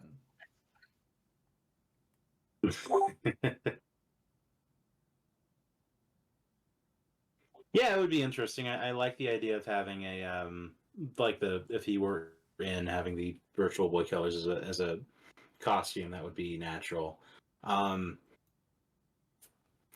Yeah, I mean the only things you can really do to represent Virtual Boy, if you want that route, were Harry or some other Tolero Boxer character, or the Virtual Boy itself, which I've seen some people punting around, which is just next level. Like, what the hell? Yeah, the virtual Like, boy I mean, still doesn't work. Discoon is one thing, but I want to know what people are saying about creating the Virtual Boy Yeah. I mean, I as a guess character. it technically has like like a tripod leg, so I guess it can walk, and then it just projects characters that would do an attack. I guess. What in the But, world? That's such a like, fantastic idea. I love that people are thinking about that. and that's why I have It's Harry ridiculously to creative. be the Virtual Boy Representative 7, not an actual fucking Virtual Boy, because that's just insane. Yeah. Yeah. I think it's an agreeable character from that era. Like with Discoon and all of these characters, I guess, actually. It's just a question of, in the grand scope of it, do we have the room for one or two characters that are this niche, like Jake said? And I tend to think so. I mean, I would go for at least one, just for the sake of it. Give him one last retro WTF before you ride into the sunset with this. Mm-hmm. And the question begs, Which retro WTF? which one? I possibly two. I kind of don't think, but one for sure. I feel. Yeah, there's definitely at least one retro character or slot on here. Whether or not we add in a second one is the big question mark. But I think we like what has been said before, we'll start out adding one, and then later on we can circle back and be like, okay, do we want to give another one of these characters a spot? I kind of think like, Right. to me, generally speaking, I envision Smash developing like one retro character per game. Oh, really? Like, I've kind of got the, well, maybe not so much. I guess like Melee in our world had Ice Climbers and Mr. Game and Watch. And then Brawl Pit had and Rob.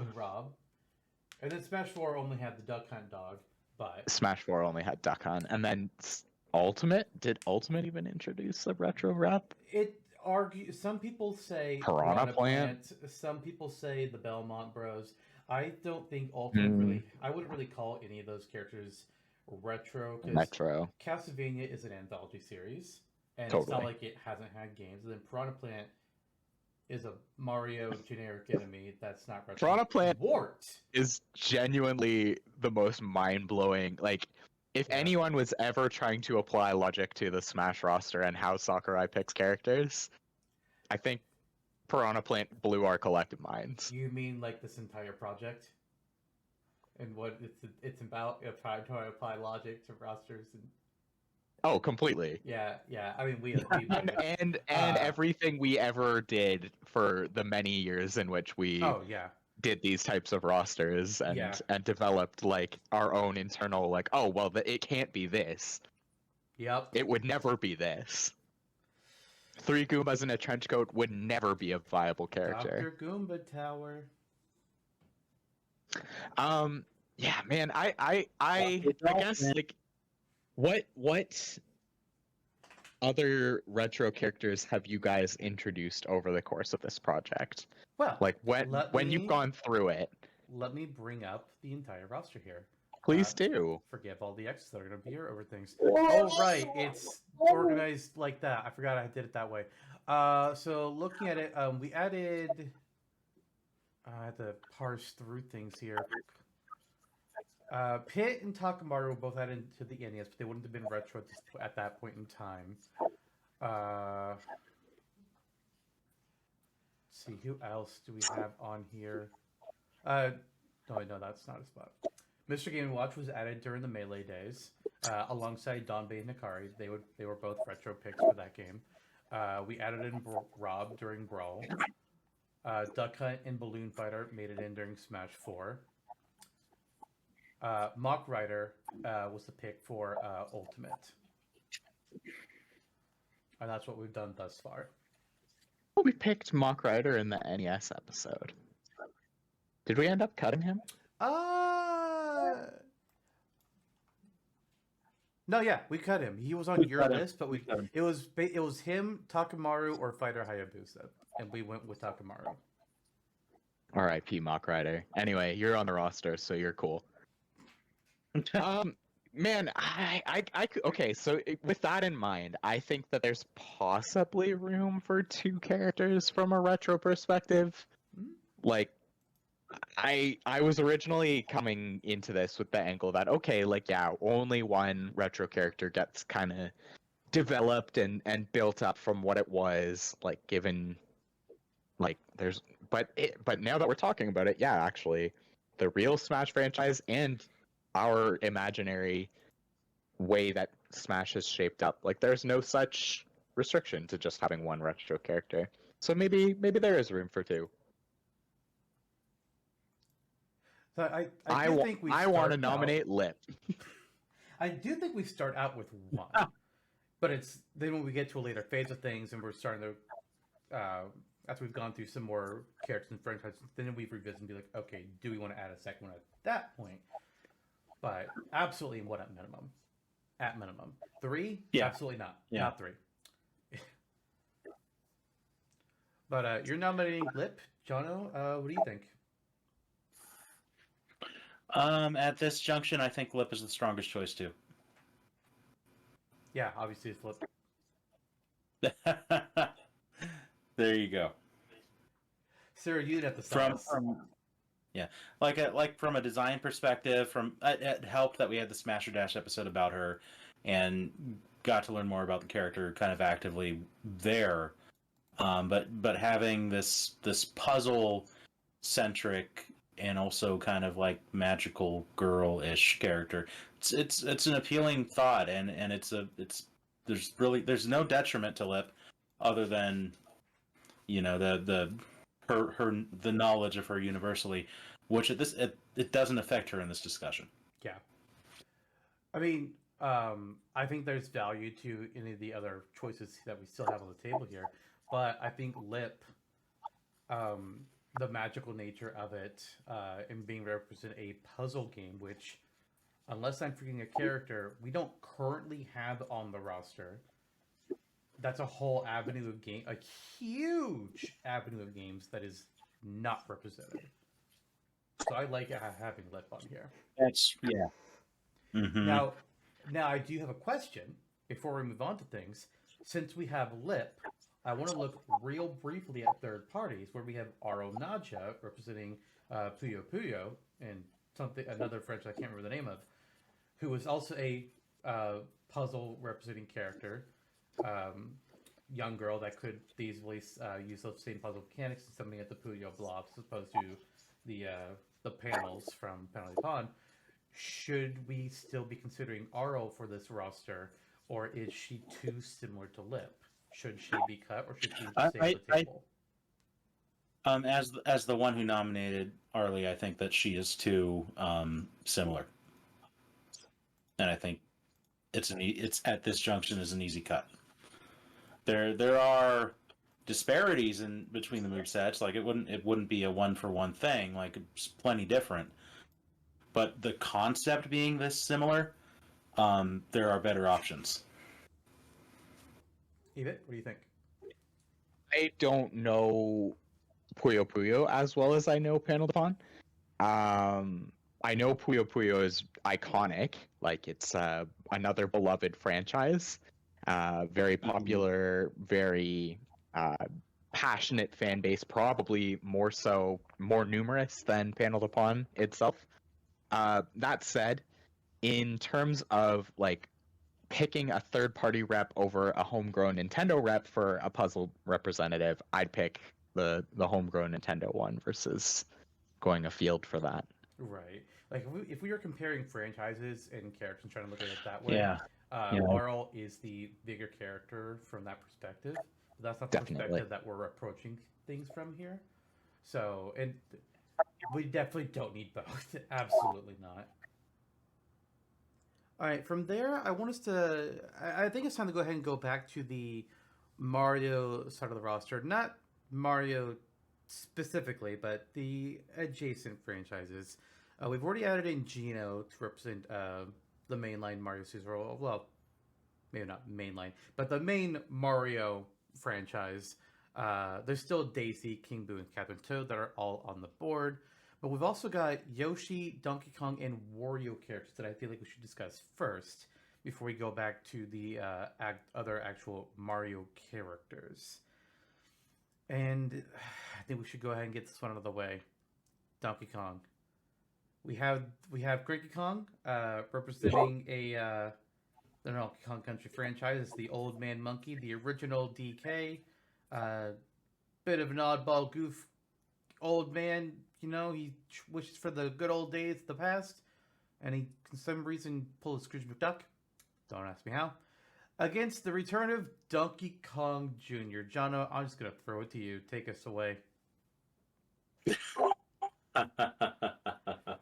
is the third time you're trying to bring back this concept after nominating Classic DK a few rosters ago. Yeah, that was during the Melee days. Feels like so long ago now. I guess it's like 20 years and or so and several episodes. But yeah.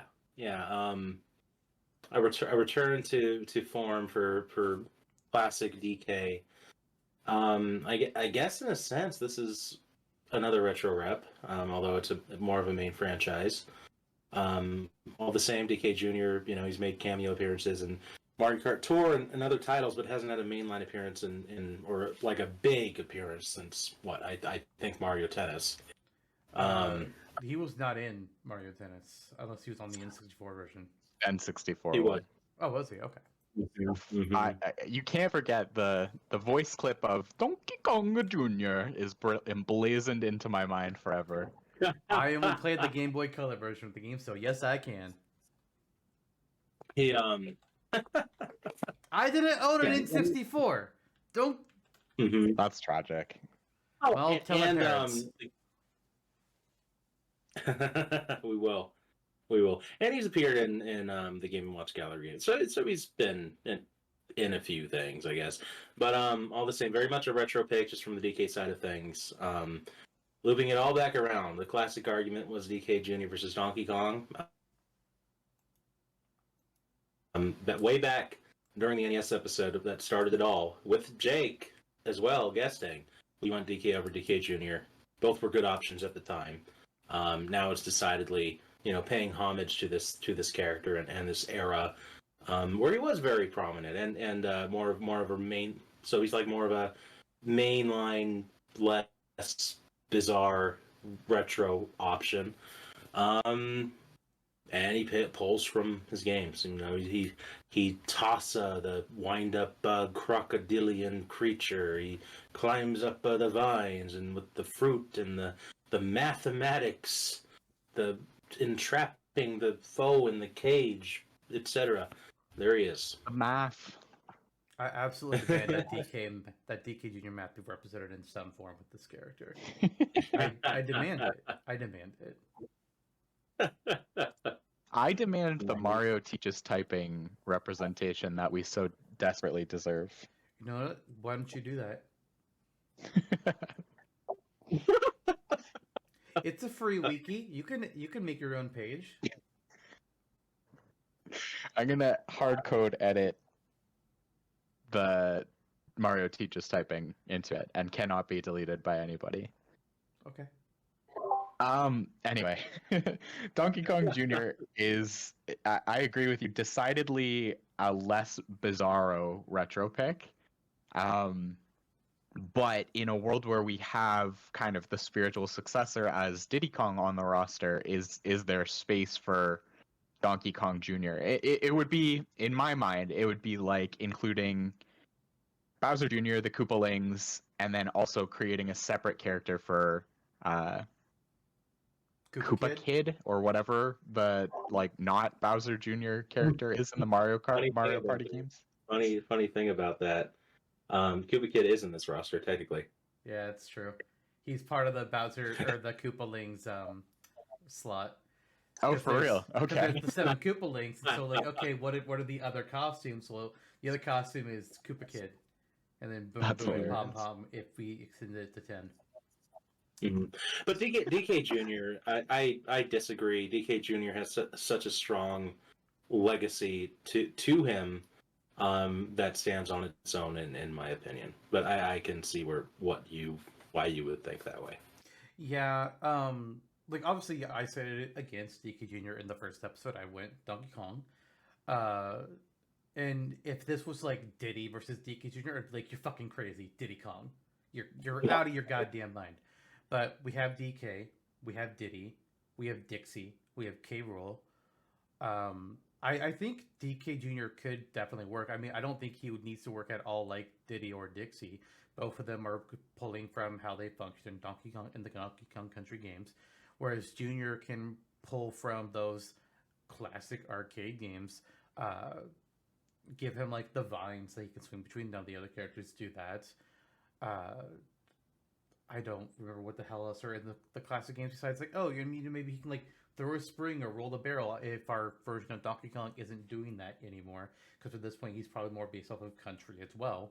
So Junior can take mechanics pulling just from those old DK games and DK Junior math because I demand it. What about Stanley? Is Stanley from Stanley Donkey- is Donkey Kong 3? Yeah, Donkey Kong 3, We're where not making that up. Junior's the bad guy and Stanley's the main character. What a storied history. Yeah, I don't know. You could give Junior like Stanley's bug spray. I don't know if I would. I feel like it'd be kind of weird to do that. But you could still pull from the definitely game and somehow like the greenhouse could be his stage. Yeah, that's true. That's true. Yeah, have him if he's summoning those wind up clap traps. He can also perhaps sometimes throw out a bug or whatever. Yeah. Yeah, I think it's a sound choice given the history of the character.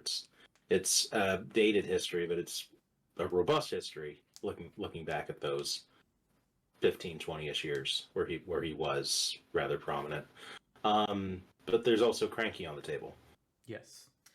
Cranky Kong, the original Donkey Kong. Technically speaking, he was considered. Technically speaking, was on the roster at one point as the original NES Donkey Kong, and then he got replaced by the Donkey Kong Country Donkey Kong. DK lore. What can I say? It's a thing. Also, yeah, it's just complicated. But Cranky Kong, as he exists now, he's a cranky old man. In the Mario movie, he's a king, I guess. He's got his rocking chair, which would not be part of his moveset, but probably a taunt. He has his cane that he can attack with, doing some normal swipes with that. Or use it as like a pogo stick, like he does in Tropical Freeze, as he pulls his screw duck nonsense. But he's also in Donkey Kong 64. Bitch makes potions. And these potions have effects that I don't recall what they do at this point in time. But yeah, you pull on his science background that he has there, let him do some shit with potions, either to drink them and give himself buffs or oh my god.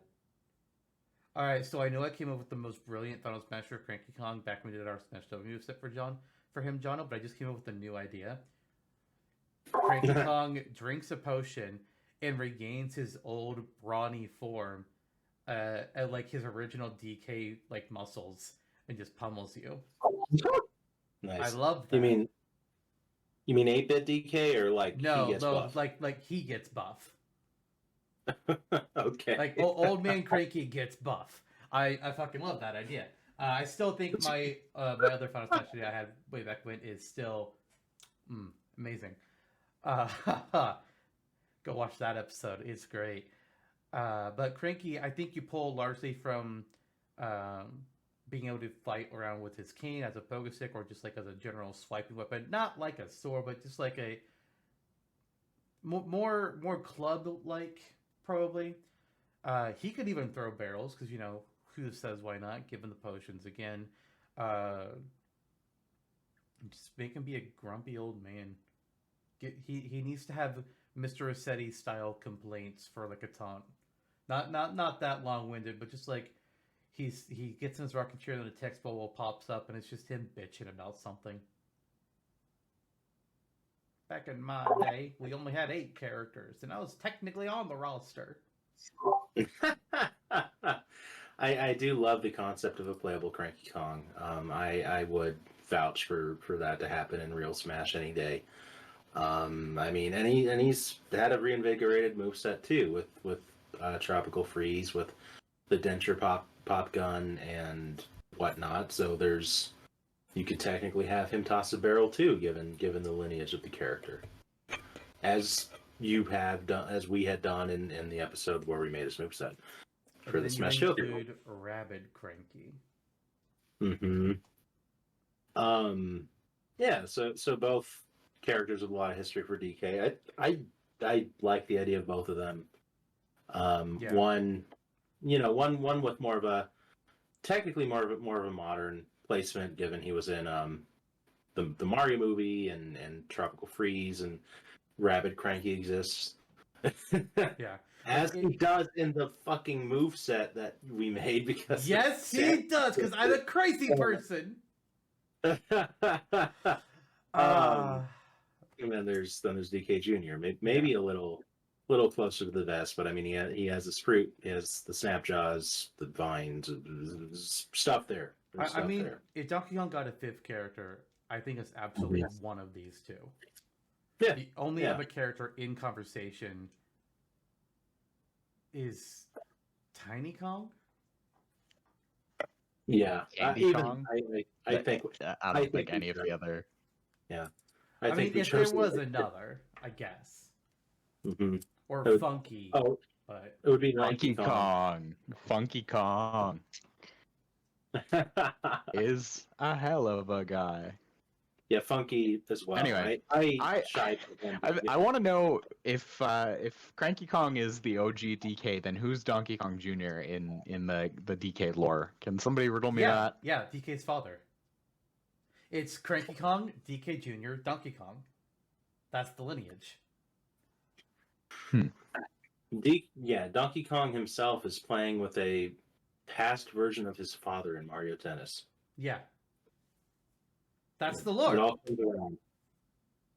That is the lore. Now, what's really weird is that there's technically a second Donkey Kong Jr. that has only appeared once. Until now.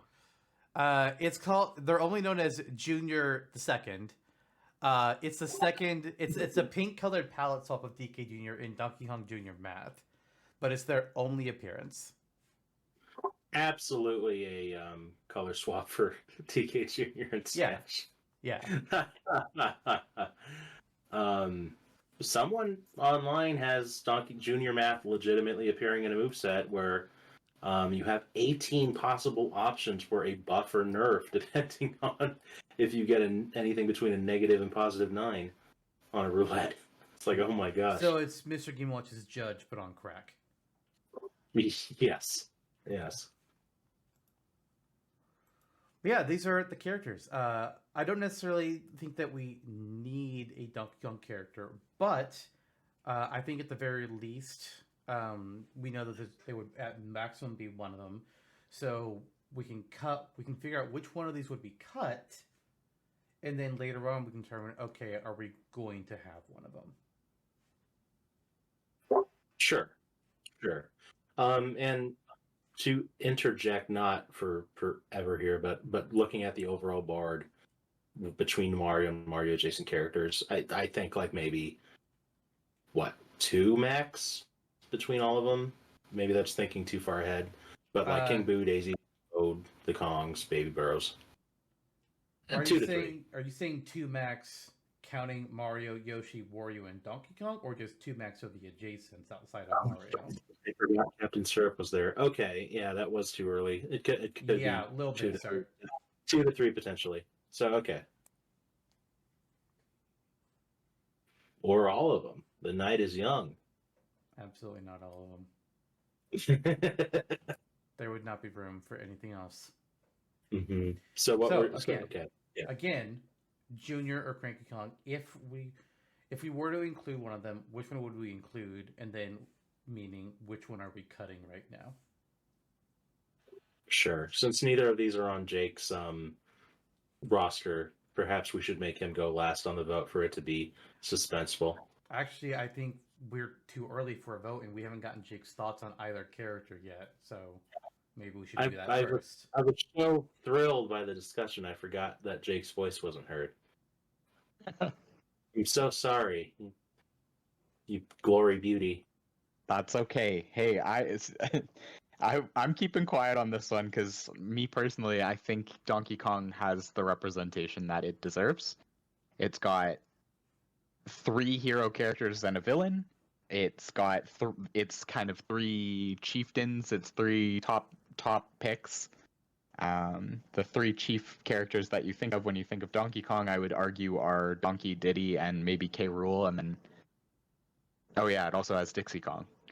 But I mean, I think like that in mind, like I think it's got the representation that I think of when I think of the franchise. I hate to shoot down Donkey Kong Jr. twice, but I kind of don't believe that Donkey Kong Jr. has that storied of a history. You weren't there. I wasn't there. But it's to me, it's if I was taking another Donkey Kong character, I do think Cranky Kong is the one. Why are you? Surely you're not rolling your eyes at me, John. No, sorry, I was muted. No, it's all a figment of your imagination. We're not on camera for this episode. Surely that's not. Old habits die hard, I suppose, with the both of us. I think though that I understand Jake's point here. Part of the question is, and this is why I'm not saying we are adding a character right now. We're just cutting a character right now. Is do we need to add another Donkey Kong character at this point? Because we did add Donkey Kong in the first roster. We added Diddy Kong in the SNES episode. We added King K. Rool a couple rosters after that. I want to say it was the Melee roster. And then we added Dixie Kong in the very previous episode that we just did last time around. So do we need a 5th DK character now? It's a very valid question. Personally, I don't think we need a 5th one now.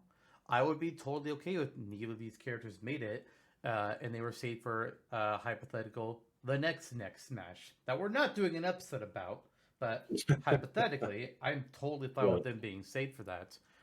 But and if that is the consensus, if we want to go with now rather than later of cutting both, I'm good for it.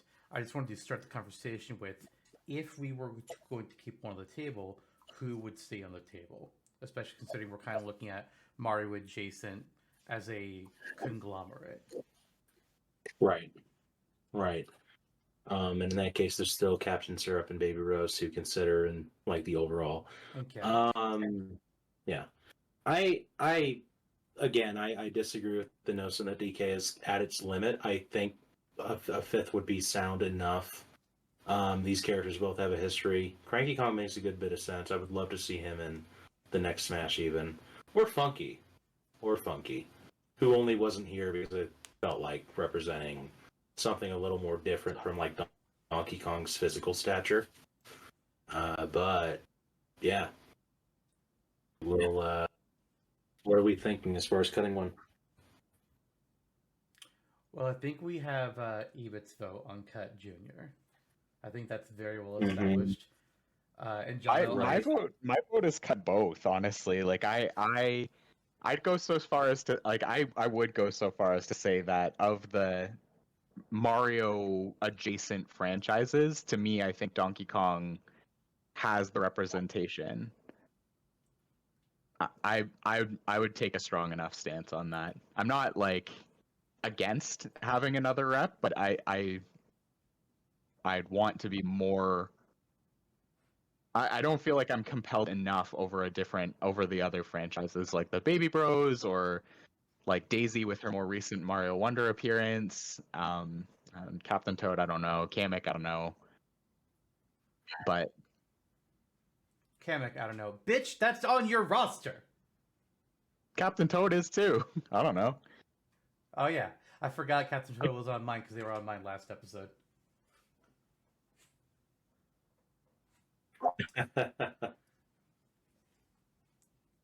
All right, so Eebit feels very strongly against having either. Jonno, you feel very strongly about not necessarily that we need to have one, Oh. but that Are you there? Hello? that there is still room.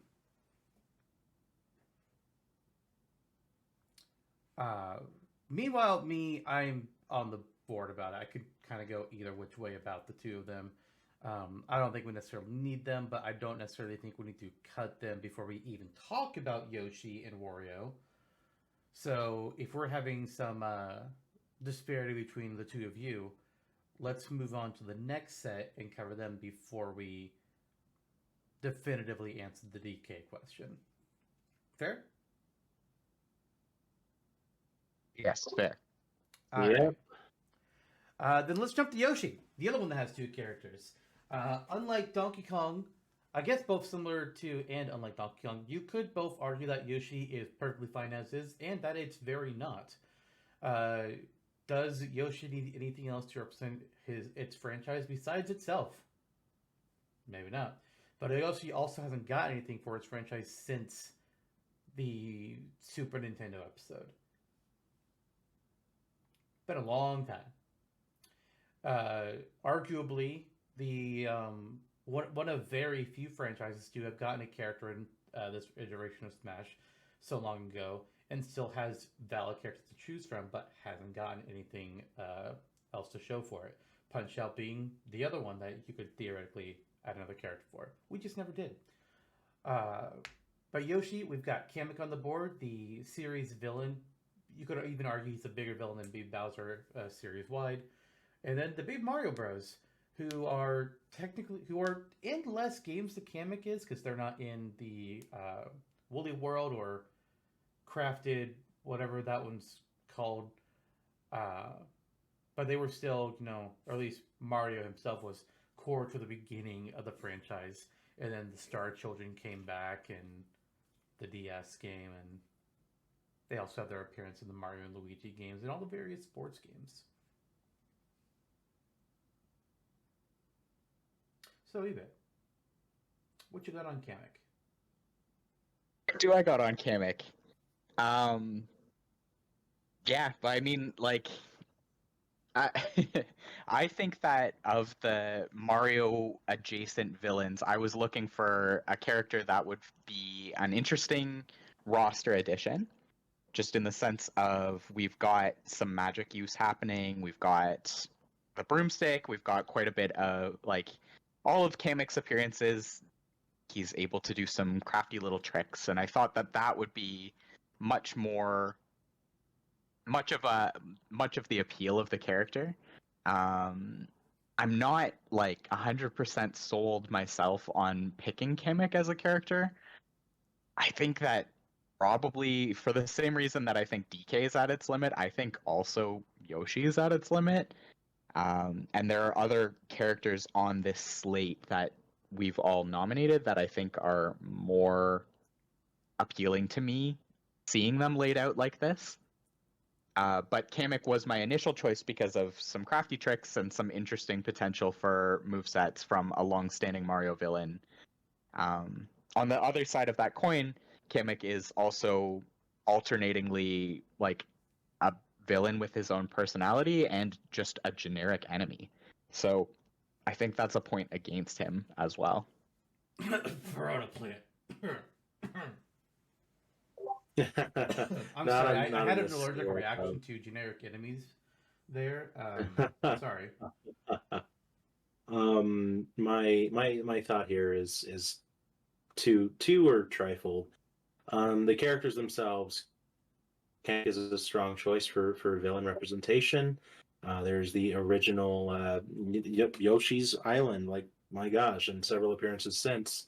And at this point, we don't have Kamek would very nearly be like traditional mage in some senses. You can pull him from, or he has the broom he flies on, and the triangle attack. It's fun and comic, and Mario's own spin on it. I think the potential for the moveset is there and could easily be written, and I like the character. But I think Baby Rose are the stronger option if we were going to go for a Yoshi character. Yes, we have a duo already with Donbe and Hikari, but they are so vastly different freaking Mario Brothers. Pull from Partners in Time. Yeah. Give that thing some love. The stork, the bubble, that can all be involved somehow. So incorporate all of their conglomerate appearances. It makes sense in that character, and I liked the idea of it last time, and I'm happy to see it on the board again. I kind of disagree with the notion that Yoshi is at its limit as well. Yes, it's named Yoshi. Yoshi's there. He's essential. but I think at this point, you have to remember we have 11 characters chosen right now. We're choosing 17 more. So I think there's room to get a little cute and out there with some of these choices.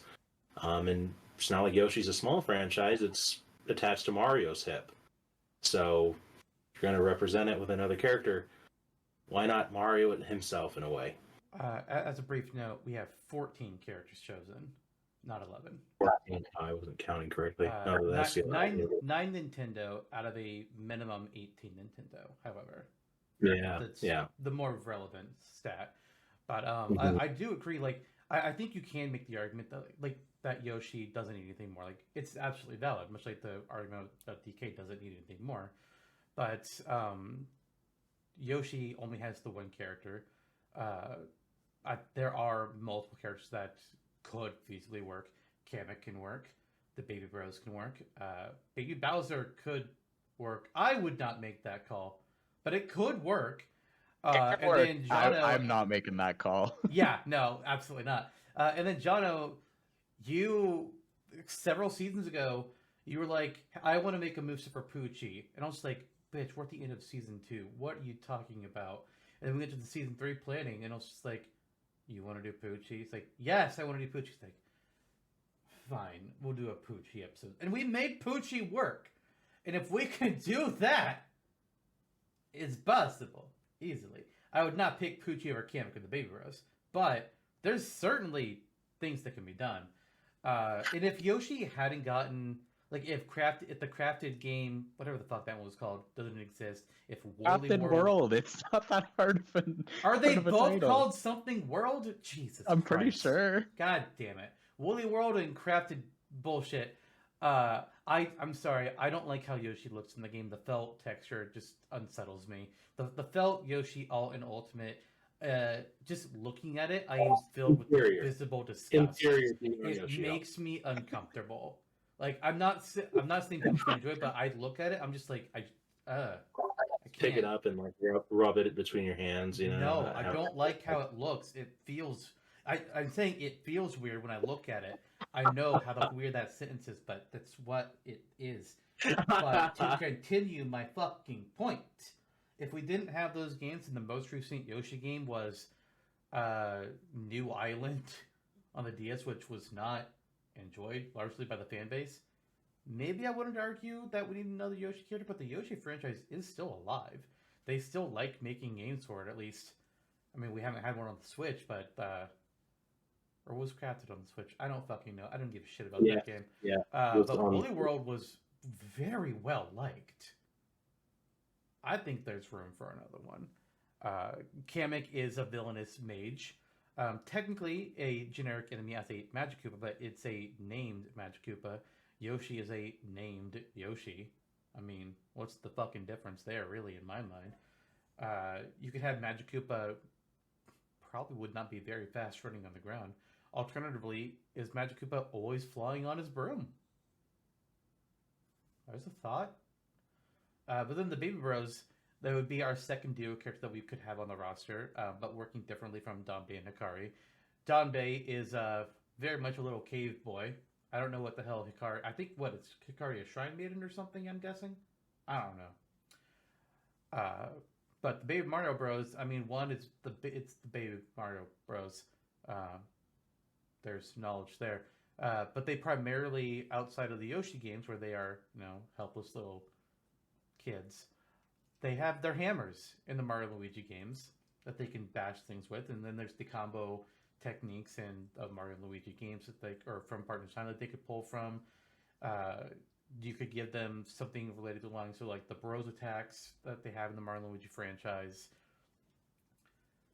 or even just like things from these sports titles. We kind of already have like Waluigi repping the sports stuff, but who's that you couldn't have the Baby Bros doing something with tennis rackets between the two of them? It's hard to say. There's stuff for them. There's plenty of material for a second duo rep with the two of them. And I've also been trying to fight for them. I nominated them in the last episode and got shut down. And I wanted to nominate them in the Brawl episode, but realistically, there was just a lot of things considered for the Brawl episode, and the competition there was tight. I was like, I couldn't do it. I wanted to, but I was like, I can't justify it over these other characters. Now I can. Right. Mm-hmm. No, it's a strong choice for sure. Yeah, I mean, I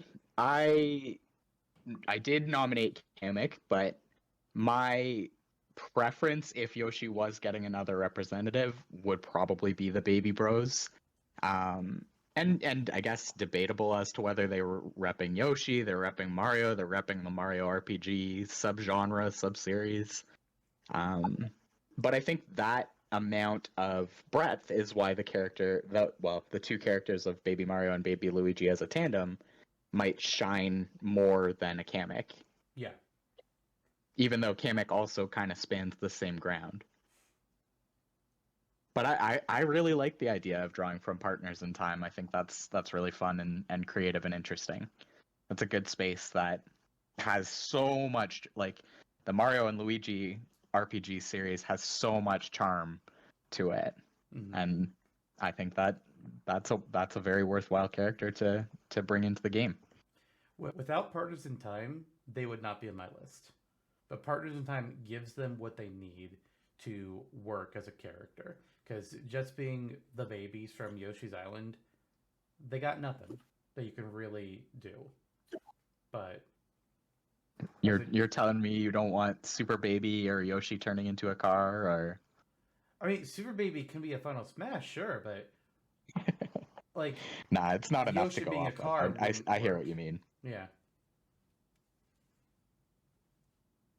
Yeah, I'd put my weight behind the Baby Bros, I think.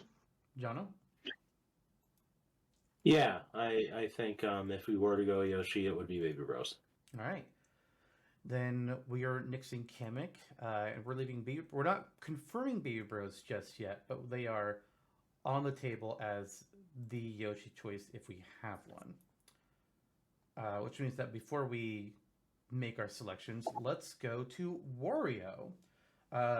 Jake, you're the only one to have a Wario character across the three of us. We previously added Wario during, I think, the Melee episode, which was before the WarioWare series existed. So he was purely representing how he functions in the Wario Land games at that point. And then, I want to say it was last roster, or maybe 2 rosters ago, we added in Mona to represent the WarioWare side of things.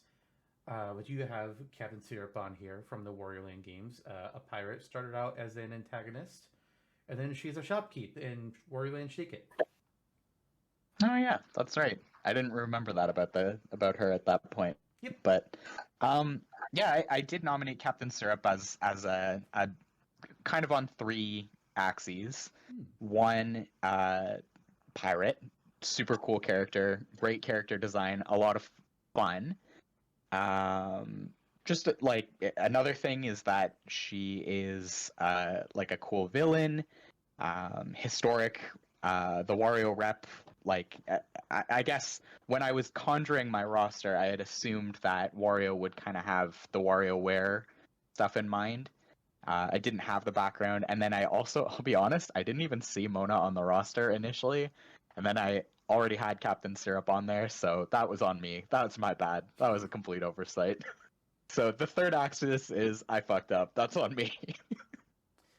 I mean, I think it's fine because you could hypothetically say that by this point in the franchise, Wario's moveset has evolved and he's like takes aspects of Ware in addition to his Wario Land base, whereas Mona is a pure WarioWare character and Captain Syrup could potentially be a pure Wario Land character. We do have Tetra as a pirate, but I think there's room for Tetra and Captain Syrup to work differently from each other, especially because like Tetra can take things not just from being a pirate, but also like what Toon Link's inventory is in the in Wind Waker and Phantom Hourglass, and then Captain Syrup can pull from I don't know what the hell is in Wario Land. I haven't played those games, but I know she has a shop in Shake It, so she can pull things from that shop if there's anything in there that works. I don't know. And also just from her art for Shake It, I want there to be something where she just flips a coin. Because that's what her art is doing. She's holding a coin, and this makes sense to me.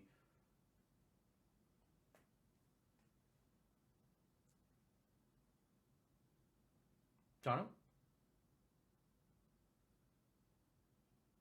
Yeah, I don't hate the idea. I like Captain Syrup as a character and enjoyed her boss fights in Mario Land and her more prominent role in Shake It.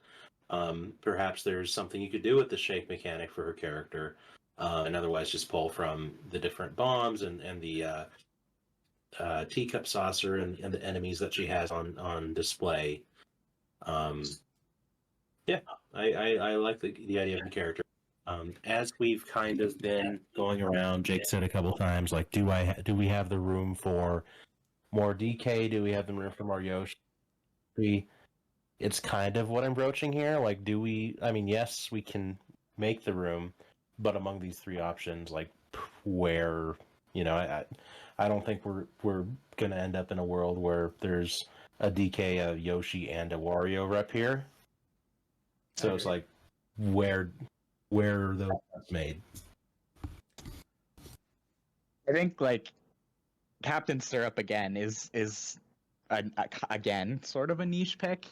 I don't think she's the one that I'd throw my weight behind. I know she's been fairly popular in polls, in fan polls that we've done or that we've seen over the years. But I think that in this roster project and in the context of this roster project, I do think that while she has interesting moveset potential, undoubtedly,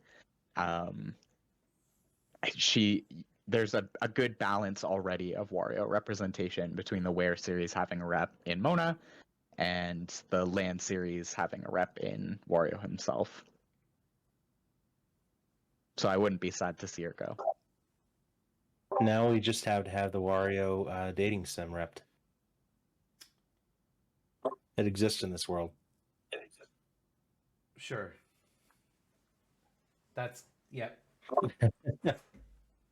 The genie could be your final smash. Summon him. I mean, when you look at Wario Land characters outside of Wario, who else is there that even work as a character? Count Kenobi. Pretty much just Captain Syrup. Yeah, there's Rudy there's the Kernless. the Golden Diva. The Black Jewel. The fairy Tiramisu. from Wario's Woods. Wanda! If we didn't have there, them, ding ding dang. There's a Bucket Wario. Bucket Wario. Now that's a rep we can all get behind. Yep. That said, I do agree that I don't think all three of these franchises need repped. I think it's either 1, 2, or none. I would be very disappointed not to have any of them get a rep. So I would like to see at least one thing here, whether it's a DK, a Yoshi, or a Wario. I know who my pick is, but what do you guys think about it? Like, definitely not all three, but and this isn't necessarily locking out anything from Mario if we add anything here. Oh, yeah. Like, Mario is still on the table. Daisy, King Boo, Captain Toad, all of them could still potentially get in. Mm-hmm.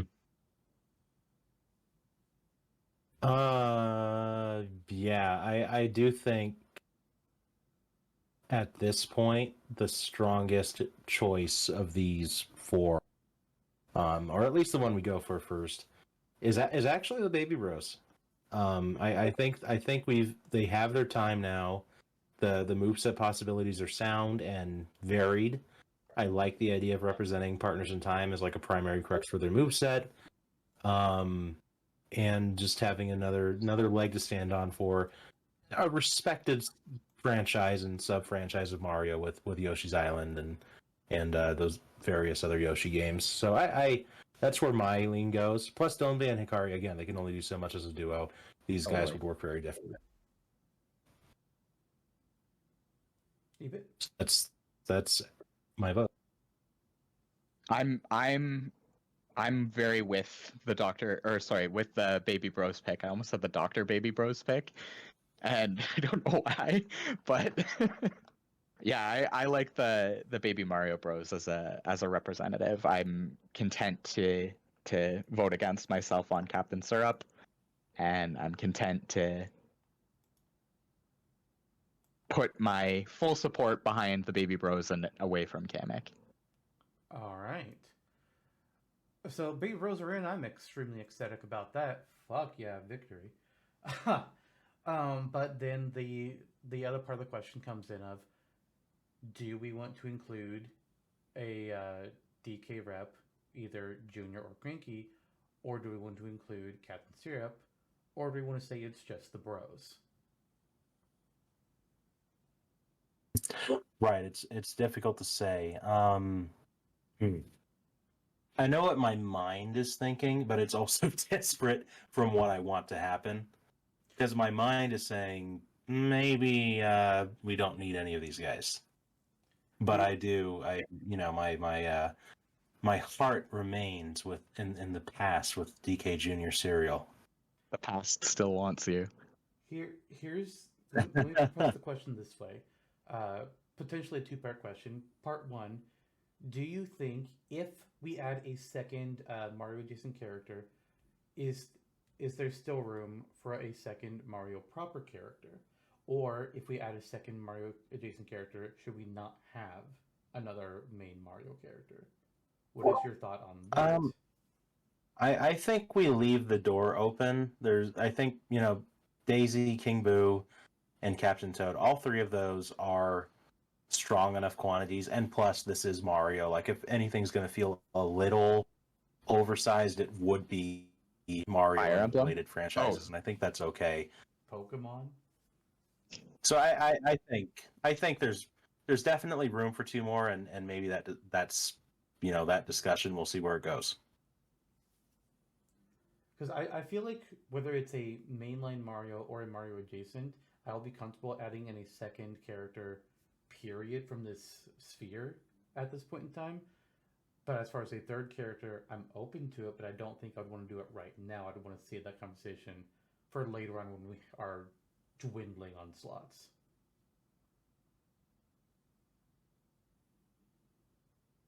I think that's fair. So I guess maybe that's the question. What would you rather push forward right now? A mainline Mario character or another Mario adjacent character? What would we rather do after Geno and the Baby Mario Bros?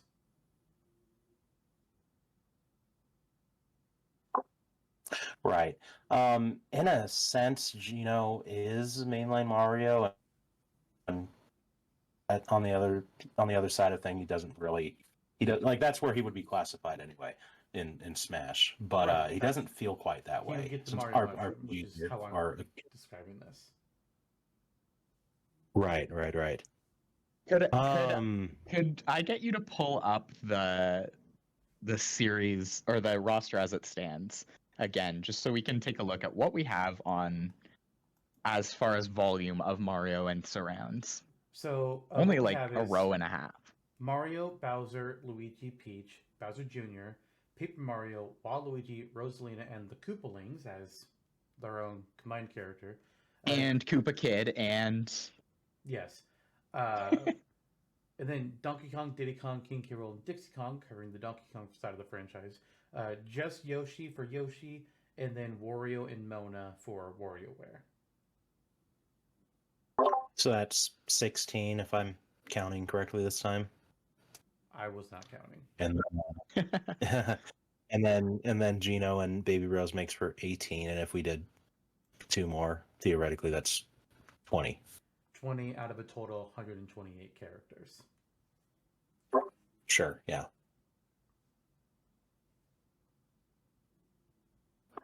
I think that makes sense as far as like yeah,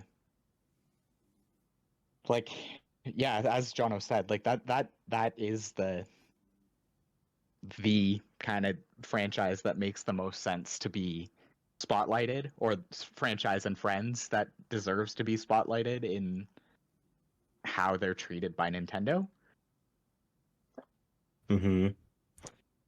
Yeah, and at the same time, we have, what, 8 characters left that we can pass through.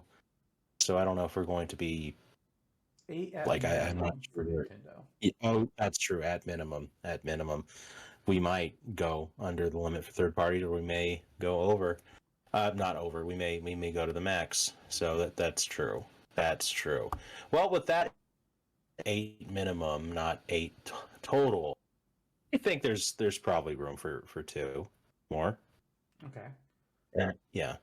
So then going back to my question, which side of things would you rather push forward first?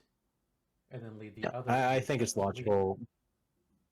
I think the most logical choice is to go Mario. Like, mainline Mario, Gino feels a little thin on his own to represent like the newer like mainline Mario stuff. So like if we do King Boo, Daisy, or Captain Toad at this point, I feel like that would be more sensible. Okay. Tis my thought anyway. Eebit. Nothing further. I agree. Okay. Well, I guess in that case, we have to figure out which one of those 3 we're adding next.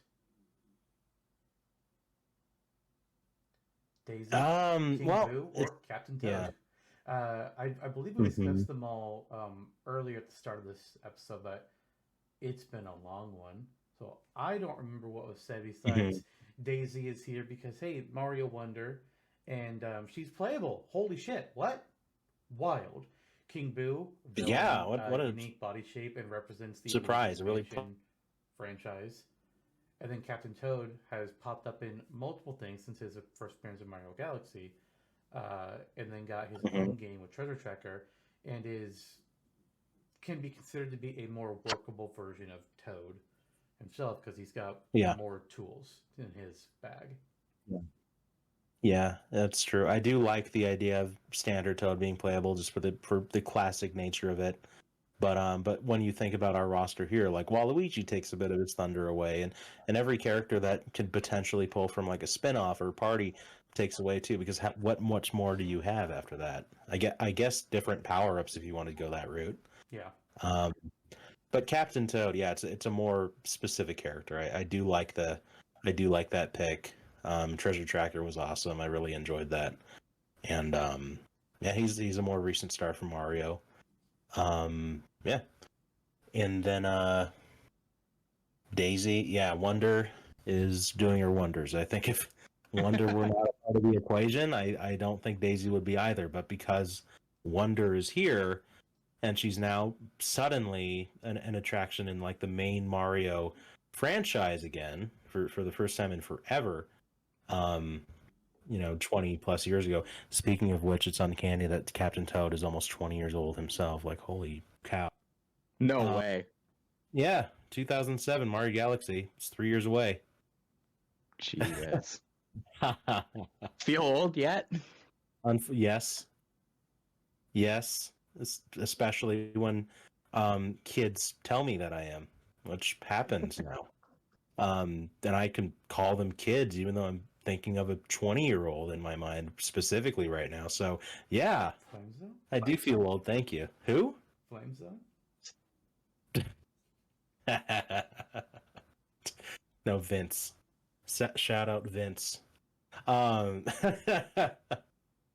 yeah, but maybe you could pull from Wonder for her moveset. I don't know. And King Boo, Luigi's Mansion is bigger than you think. Like it consistently surprises me how well the series actually sells, and it makes sense as the main villain. Now, for King Boo, like, do you have moveset thoughts that you'd like to share about that? Zantok can pull up an entire moveset from the Smashtopia wiki that we created together. We had an Aw. episode about him. Yeah. So just He to licks you. briefly go over what we have written down for him. So his standard special is Ghastly Wisp / Vicious Vacuum. He can spit out a slow-moving blue flame forwards. It's kind of like Luigi's Fireball. He can spit out multiple in a row. Alternatively, if you hold down the input, then he will instead like be sucking things into him, like what happens with the King Boo boss fight in Luigi's Mansion games. And if he sucks up his Ghastly Whiffs, then he can press the button again and spit them all out as one much larger fireball. So try to spit out a bunch, but then also suck them back in more from now it's one big old flame. So you can kind of play around with some trickery there. You think you're going to get one attack, and then he throws something else at you weren't expecting. And he can also suck up items and spit them out the same way. Side special is Phantasmal Thunder, where spark electricity will fire out from his crown, which will strike about, it's Thunderbolt. Or is it a Thunderbolt? Yeah, a Thunderbolt that goes about a character space away. By holding another button, you can change exactly where it will fall down from the sky. So instead of Pikachu just zapping himself, you can zap a space or two forwards. Up special, Ecto Trail. He vanishes into a white mist of sorts that you can control with some free range with the control stick. And then after a few seconds, he will reappear in that spot. Pretty much that. But while he's moving, you're kind of like leaving behind a trail of energy that will damage fighters. They make contact with it before you reappear. Down special, Portrification. It's a counter. Which, counter, boring, but he holds up a portrait, and if you attack it, you get trapped in the portrait. So that's fun. He still takes damage, it's just halved. And then after, a moment of them looking terrified in the portrait, they just get, shot out of it away from King Boo. And then his final smash was Boo Parade. He basically directs a parade as boos come flying in on the left and right side of the screen. Not a cinematic final smash. It's just boos coming in as this is all going down. You can influence the direction they're flying by tilt the control stick as King Boo directs them from the background. Cool. I like the idea of the standard special, especially. Yeah. Especially. I think that's fun. And he floats about, which obviously, he doesn't have legs. Mm-hmm. I think that would. But this idea does. Hey, jeez. You know what else has legs? Virtual Boy. Yeah, no, I don't know so much about that. This year to the Smashtopia wiki. Maybe. So, between these three characters, I know I lean two ways. There are two characters that I could be convinced of more easily than the third. Even though, Mario Wonder is that recent game, Daisy just doesn't excite me as an option. I know that you can make her work, even taking out, Echo shit. You can give her flower-related things. You can give her some sports-related stuff, because theoretically she could be different than Waluigi in that aspect. Waluigi is going to be more of a tricky, technical-based person, whereas Daisy would play up more the actual proper sports aspect, if you want to look at it that way. You could also give her, things with flowers. Although we have lips, so is that treading on lips ground? Don't know. I'm not familiar enough with what is in Wonder. I've been holding off on trying it. So I don't know if there's anything in there that you could pull from it. I feel like I would feel weird making her an elephant. I don't know. There's just something weird about turning... like the elephant form is cool. I just feel weird about Peach or Daisy, like making that be part of their move set. I don't know. I it's odd. I don't really know. The internet's a weird place. Yeah, yeah. The internet makes things bad. Peachette, Bowsette, anyone like what? But Captain Toad, I like the idea of Toad being playable, even if we have to go with the Captain version of him. But then King Boo also, it gives us another villain and a very unusual body shape, which is fun. We're not just having a regular, oh hey look, it's a human, yay. Something really unique there and representing a different form of the Mario series. Because while Luigi is in Smash, and this is our alternate timeline, so maybe he does take a little bit from Luigi's Mansion games here. But in Smash canon, he's got the Poltergust for his Final Smash, and then they gave it to him as his grab. But why can't he have it instead of like the tornado, like how they gave Mario Flood instead of tornado? That would have made more sense to me. But whatever.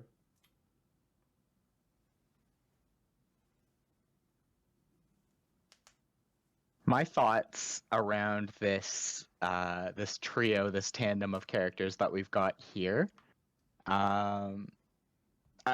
You said something about the sport Mario games for Daisy, which I thought was funny because you said you said Daisy could be different from Waluigi, and if I recall correctly, in at least Mario Tennis, both Luigi and Daisy, or Waluigi and Daisy, are technical characters. Like they're both kind of the tricky or technique oriented characters, but maybe I'm wrong on that. I wouldn't really know about tennis. The reason why It doesn't matter. Daisy could be more like a straightforward sports person is because she is considered, at least compared to Peach, the more tomboy of the pair. Right. So I look at that as like, okay, so there's like, you could have like a straightforward sportsy type, whereas Waluigi definitely would not be. Like, hello. And yeah, I just checked It's in his the whole original Mario personality, Tennis. She is considered technique in that game as well. And is Waluigi as well, or am I?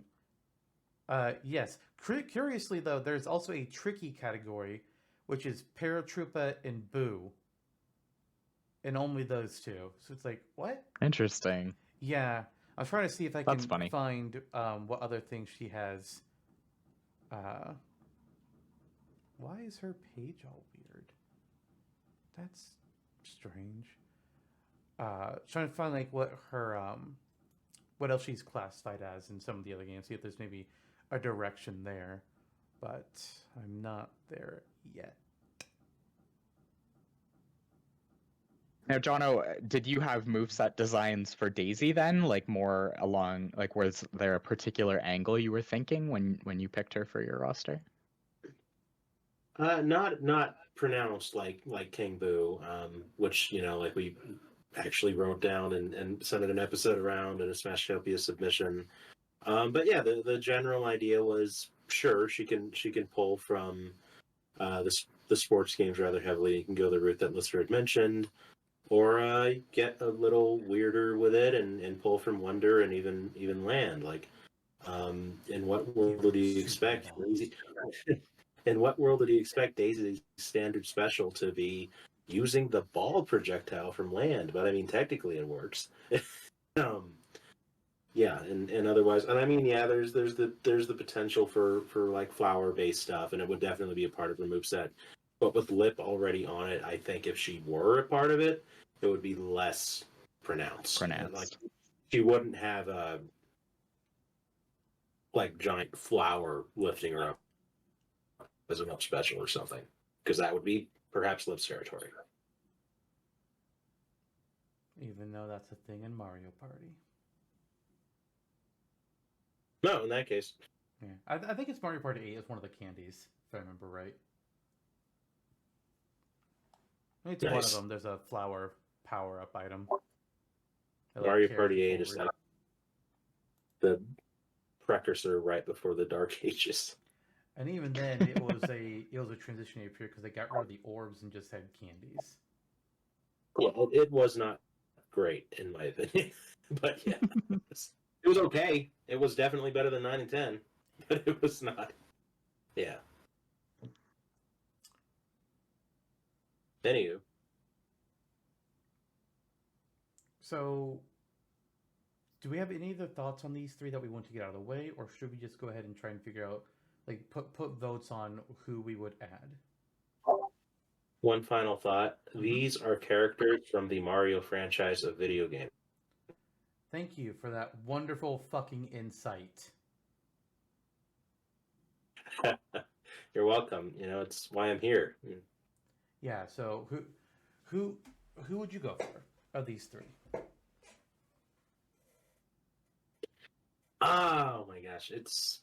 I agree And if we wa- personally. Like if we want to Daisy, and rank it's them- because she's more of a. Yeah. Oh, yeah, that's a good idea. That's a good. Since I'm already blabbing, I'll say ranking them from top to bottom: King Boo, Captain Toad, Daisy.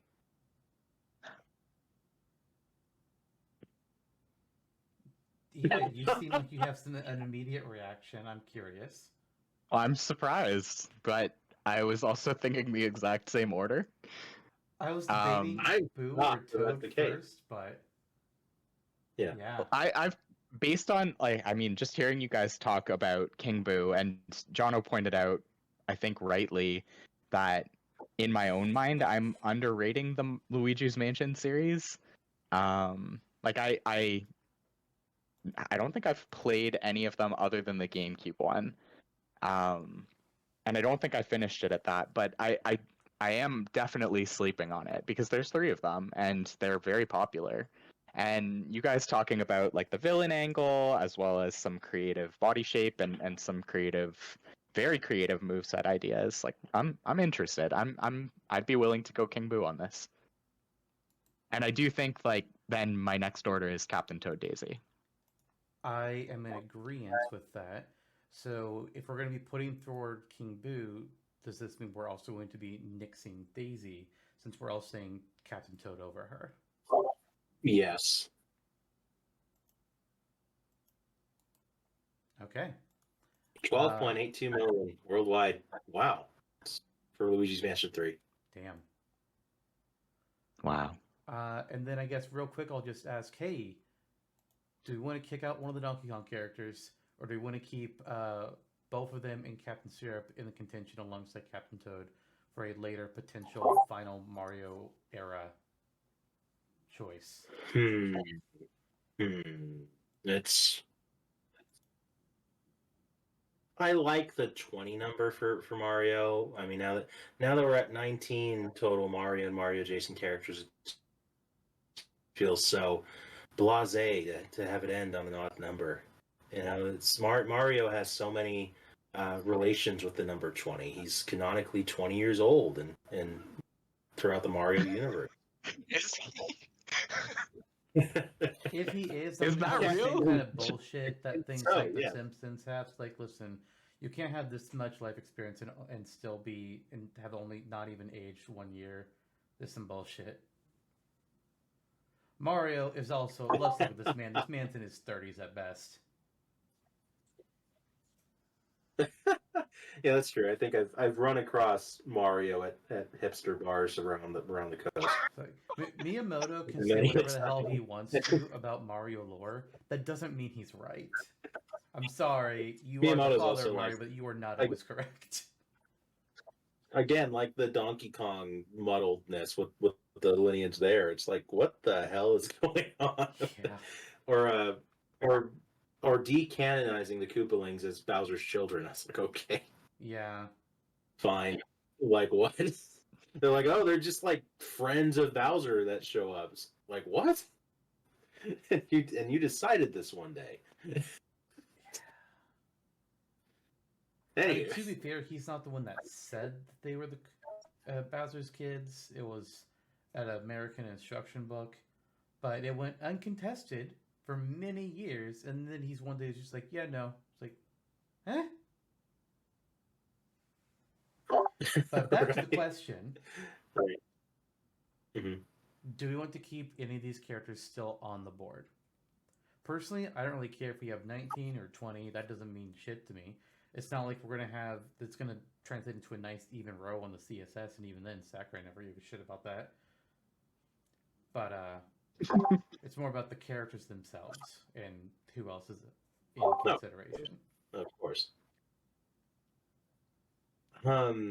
Honestly, I think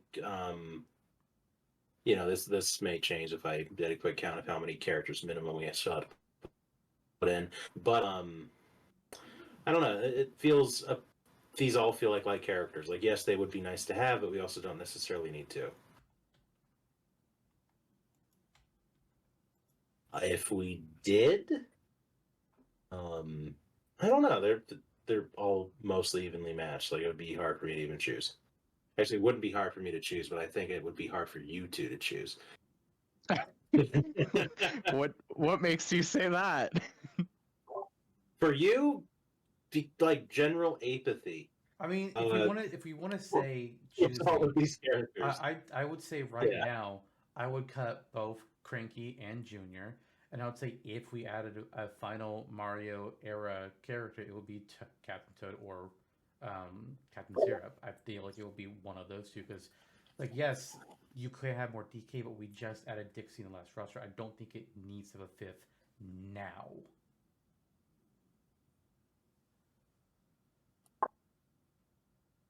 So sad. But yeah. No further comment. I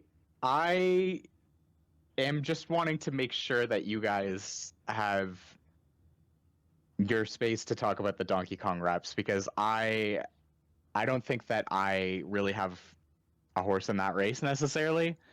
But I don't think Captain Syrup is the pick. So if you're asking me who to cut, I think I'm saying Captain Syrup. I do think the pick is probably Captain Toad, and that's if we go for him. So are we saying cut Syrup, cut Junior, cut Cranky, and leave only Toad as a possibility? Or are we saying just cut Syrup? I abstain. We need a definitive answer. Hey, if the Supreme Court at this point, only one of these would make it further, so we might as well just cut 3 of them right fucking now. Yeah, that's true. That's true. So who's making it then? Because I would be happy to hear more from you guys about which Donkey Kong character you'd like to make an appearance. I am kind of. I feel like we already said all there is to say. so I guess here's I'd like both of you to each tell me why you want your respective Donkey Kong rep to get in over Captain Toad. I don't. I can't. I picked Toad over them. Yeah, logically, it's Captain Toad or bust. Okay, so I'm really surprised. I'm really surprised to hear that it. as the answer. The cons and here for both. Well, I'm kind of being forced to. I mean, but they're not all going to. Would have been very it, nice so to. They need to. People need to go. We gotta get No, the characters off the board. It would have been nice for Junior to finally have a nod, but I do think in the logical sense of things, it would be Captain Toad, a more recent character. You hate to see it.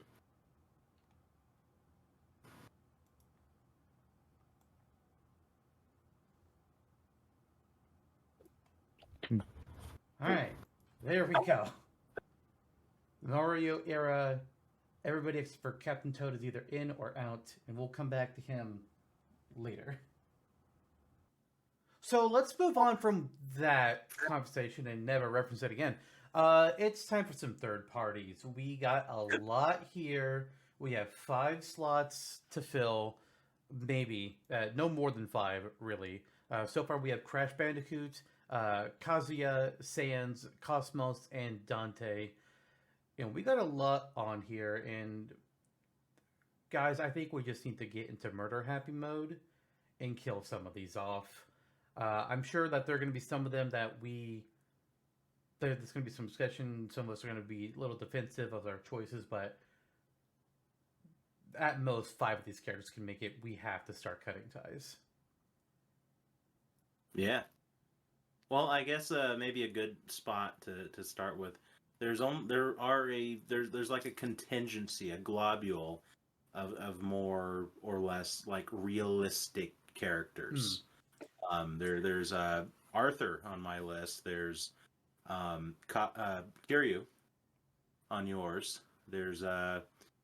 Skyrim, Wesker, Lich King. Arguably, they're more fantastical characters, but the looks, the aesthetic. Right.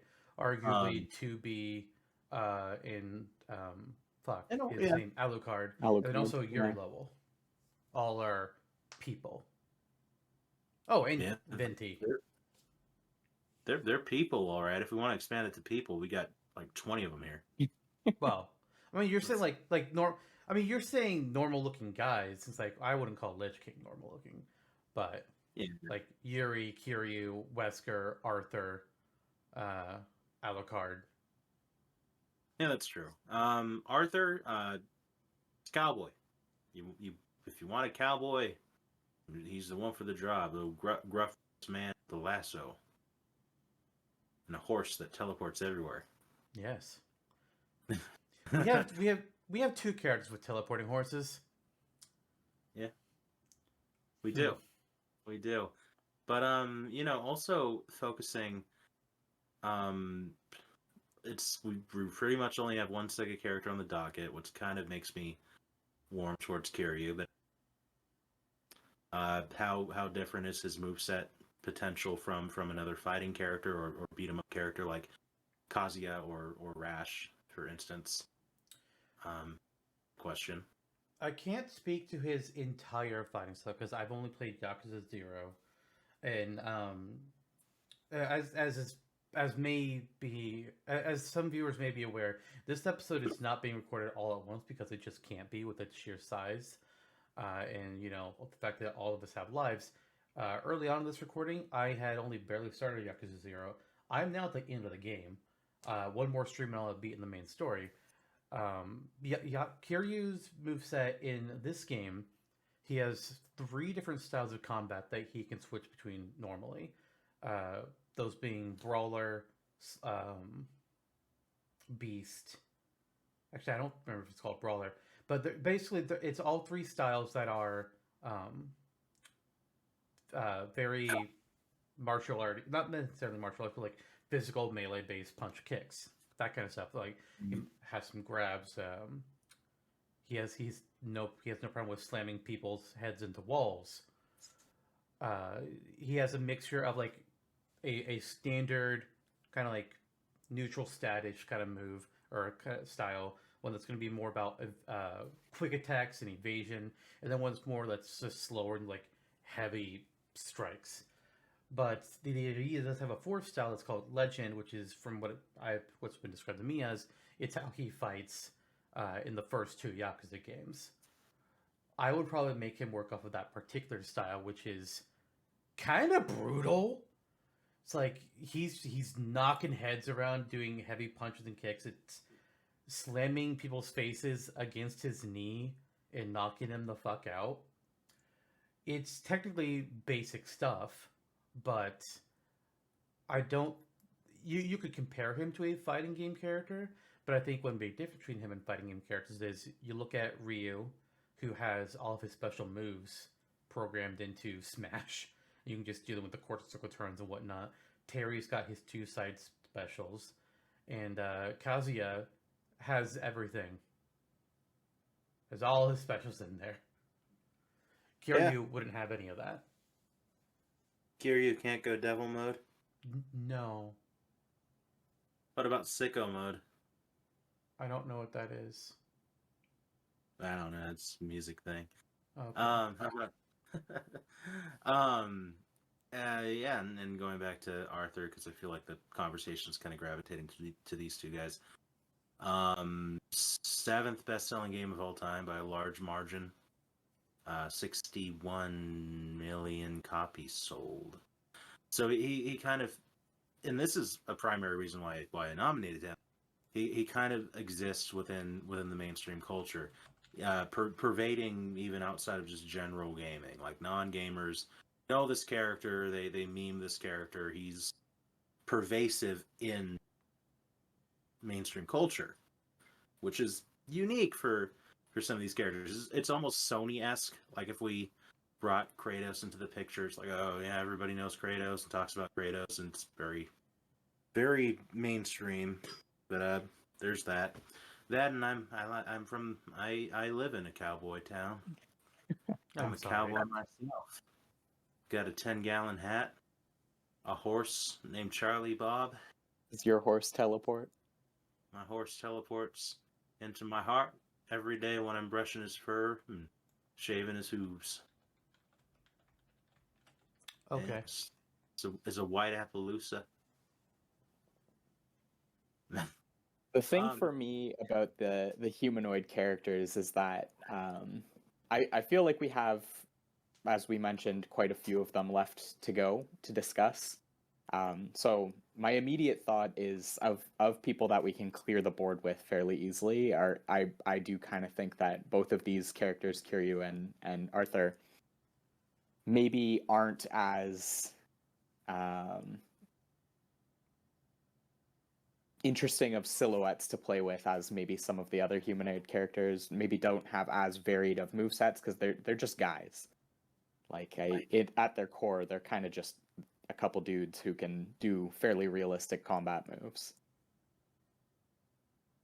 Sure, Fair enough. sure, that's fair, and I mean at this point we have a couple of those on the roster already.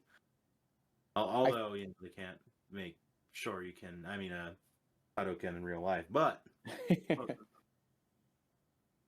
I think that like for Arthur Morgan, to his credit, like there's as you said, like a huge breakthrough to a much more mainstream audience. But I just think that as a mascot, as a titan of gaming, as the Smash Bros. Series kind of tends to lean towards, like I don't know that Arthur is as immediately recognizable as somebody such as like Mr. Nintendo himself, Mario, or like he's not Sora, for example, as well from Kingdom Hearts, like leaping into the mainstream and immediately being picked for what he is. Like by that same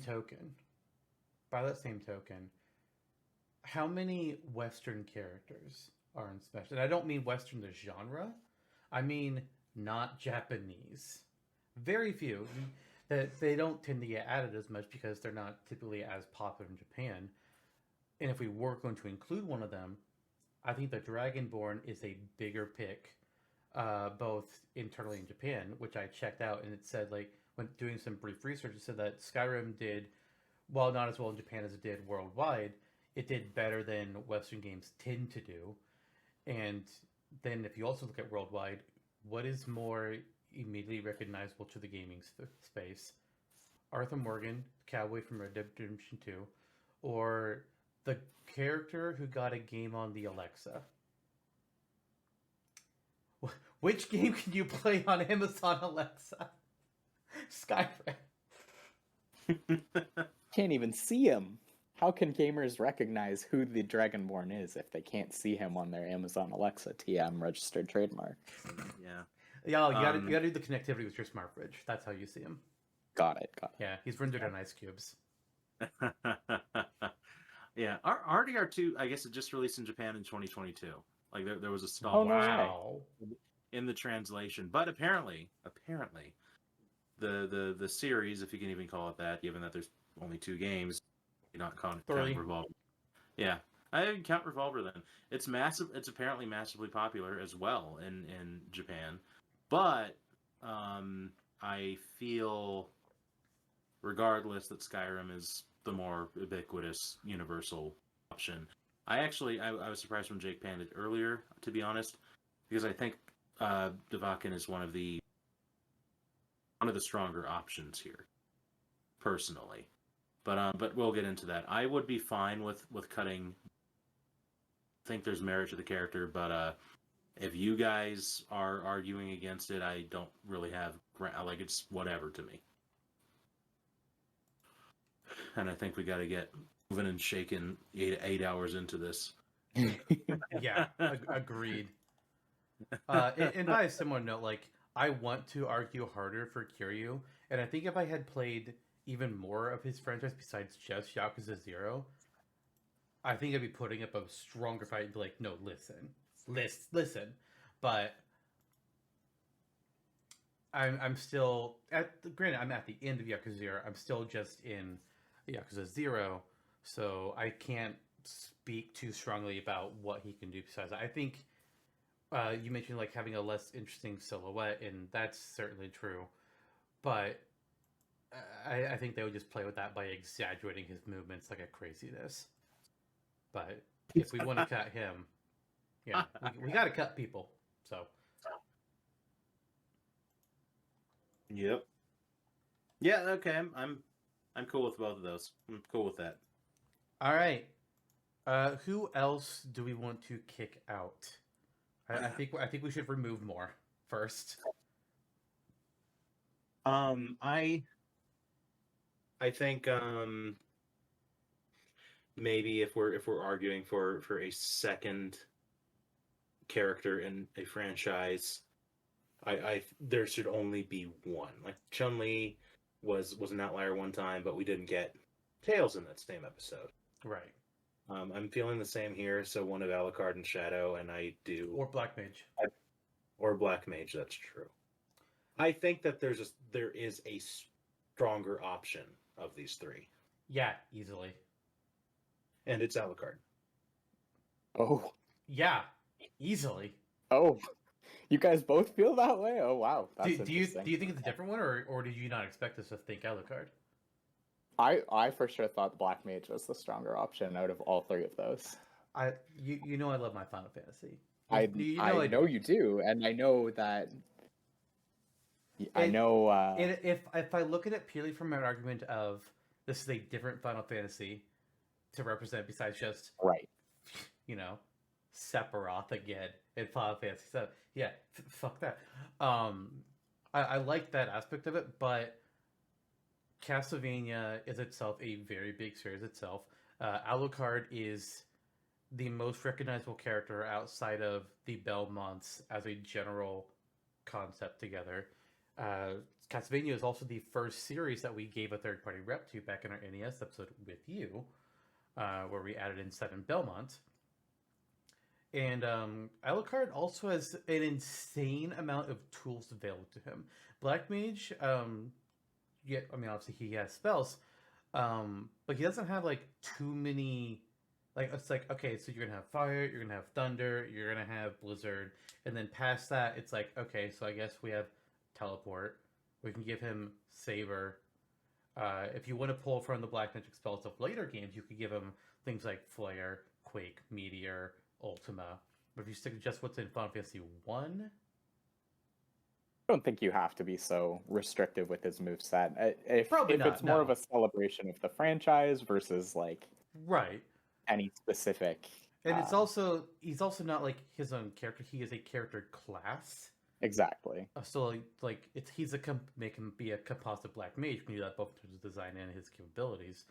But if I'm looking at these two characters against each other, I also love that we're not even caring about Shadow.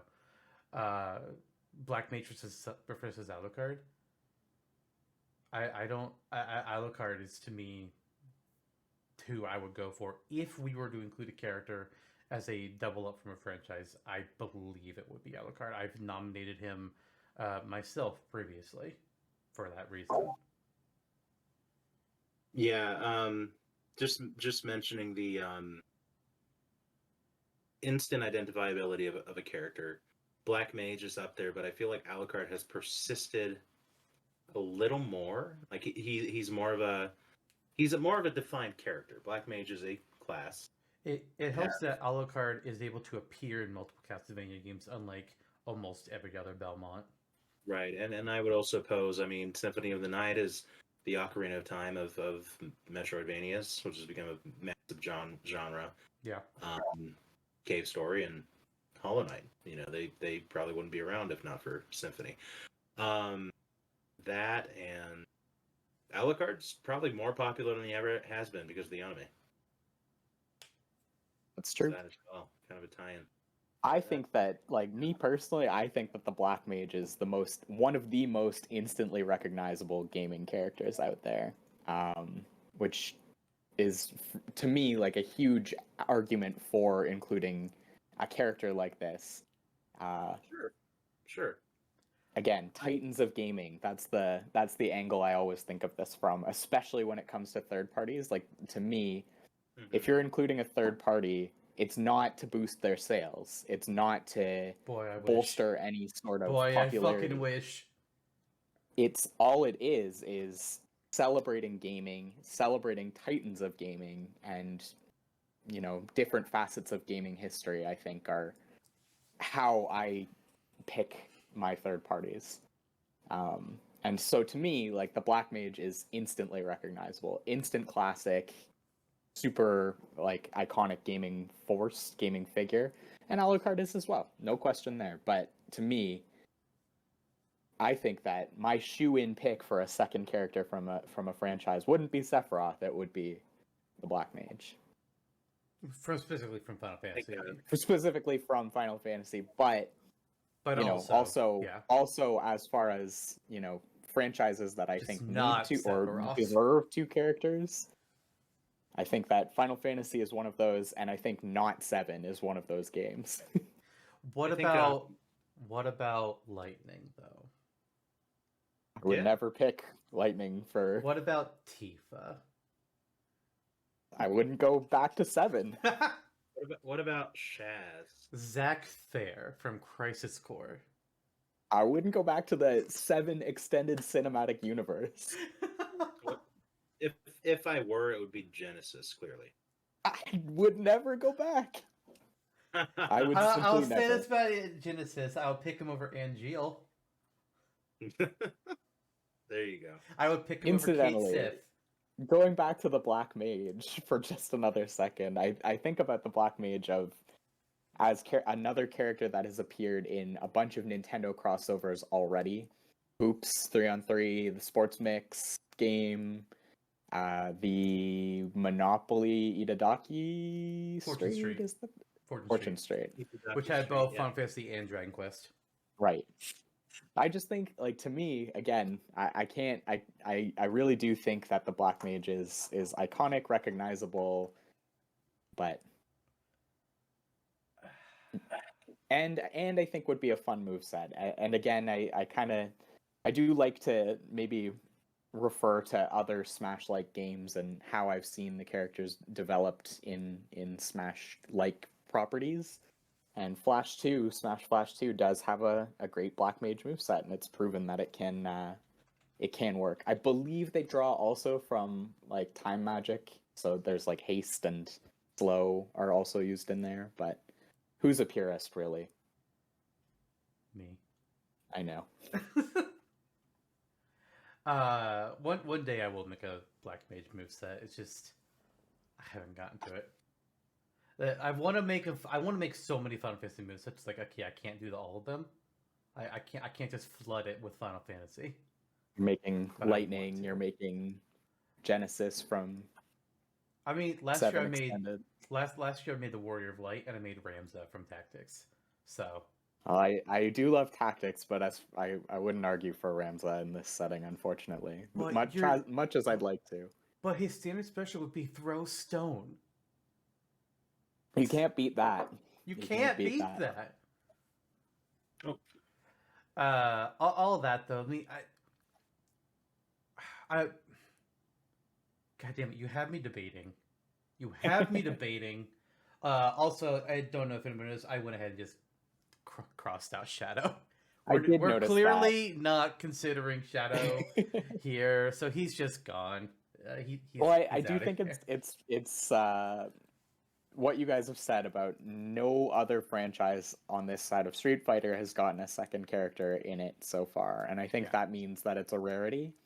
Shadow, I mean, they're like, if you put any Sonic character in that slot. If you put Tails, if you put Knuckles, if you put Shadow, maybe they deserve it. Or I do think they deserve I would it. consider But... Eggman, because Eggman would be different. Exactly. I think that the Sonic characters share too much similarity in their general what they bring to the table. So maybe Yeah. Shadow I mean- being the most different of the bunch, which is why I nominated him in the first place. I mean, they could all bring their own unique stuff. Like Shadow has Totally. Chaos Emeralds, Tails has his inventions, Knuckles is more about power than about speed. He's still, just as fast, which is silly. And then Eggman he's just Eggman. That's all you need to say about what he can do. But between Alucard, Black Mage, God,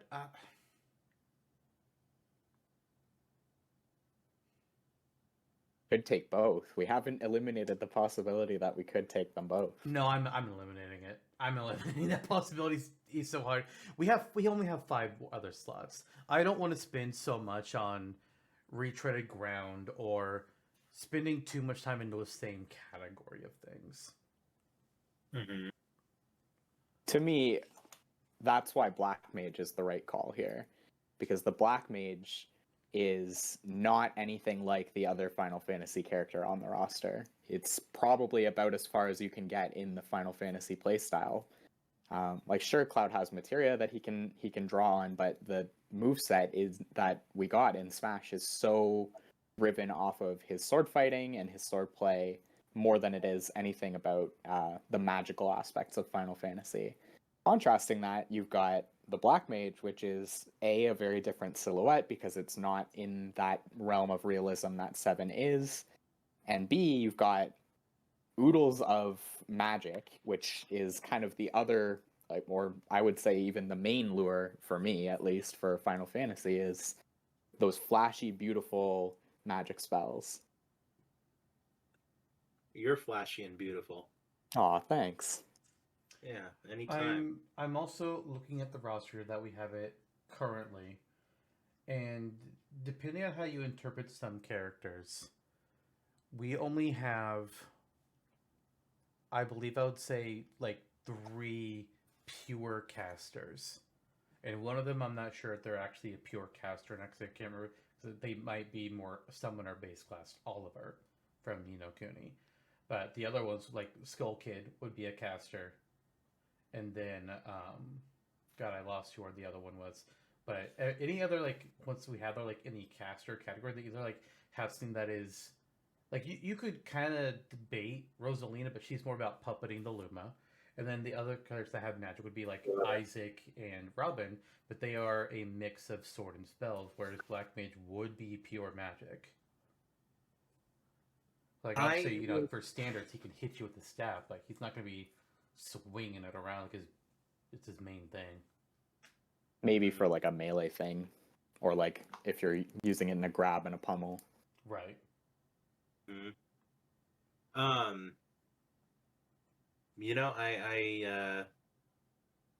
I'll stand by what I said about Alucard, but I think that there is merit to Black Mage, clearly.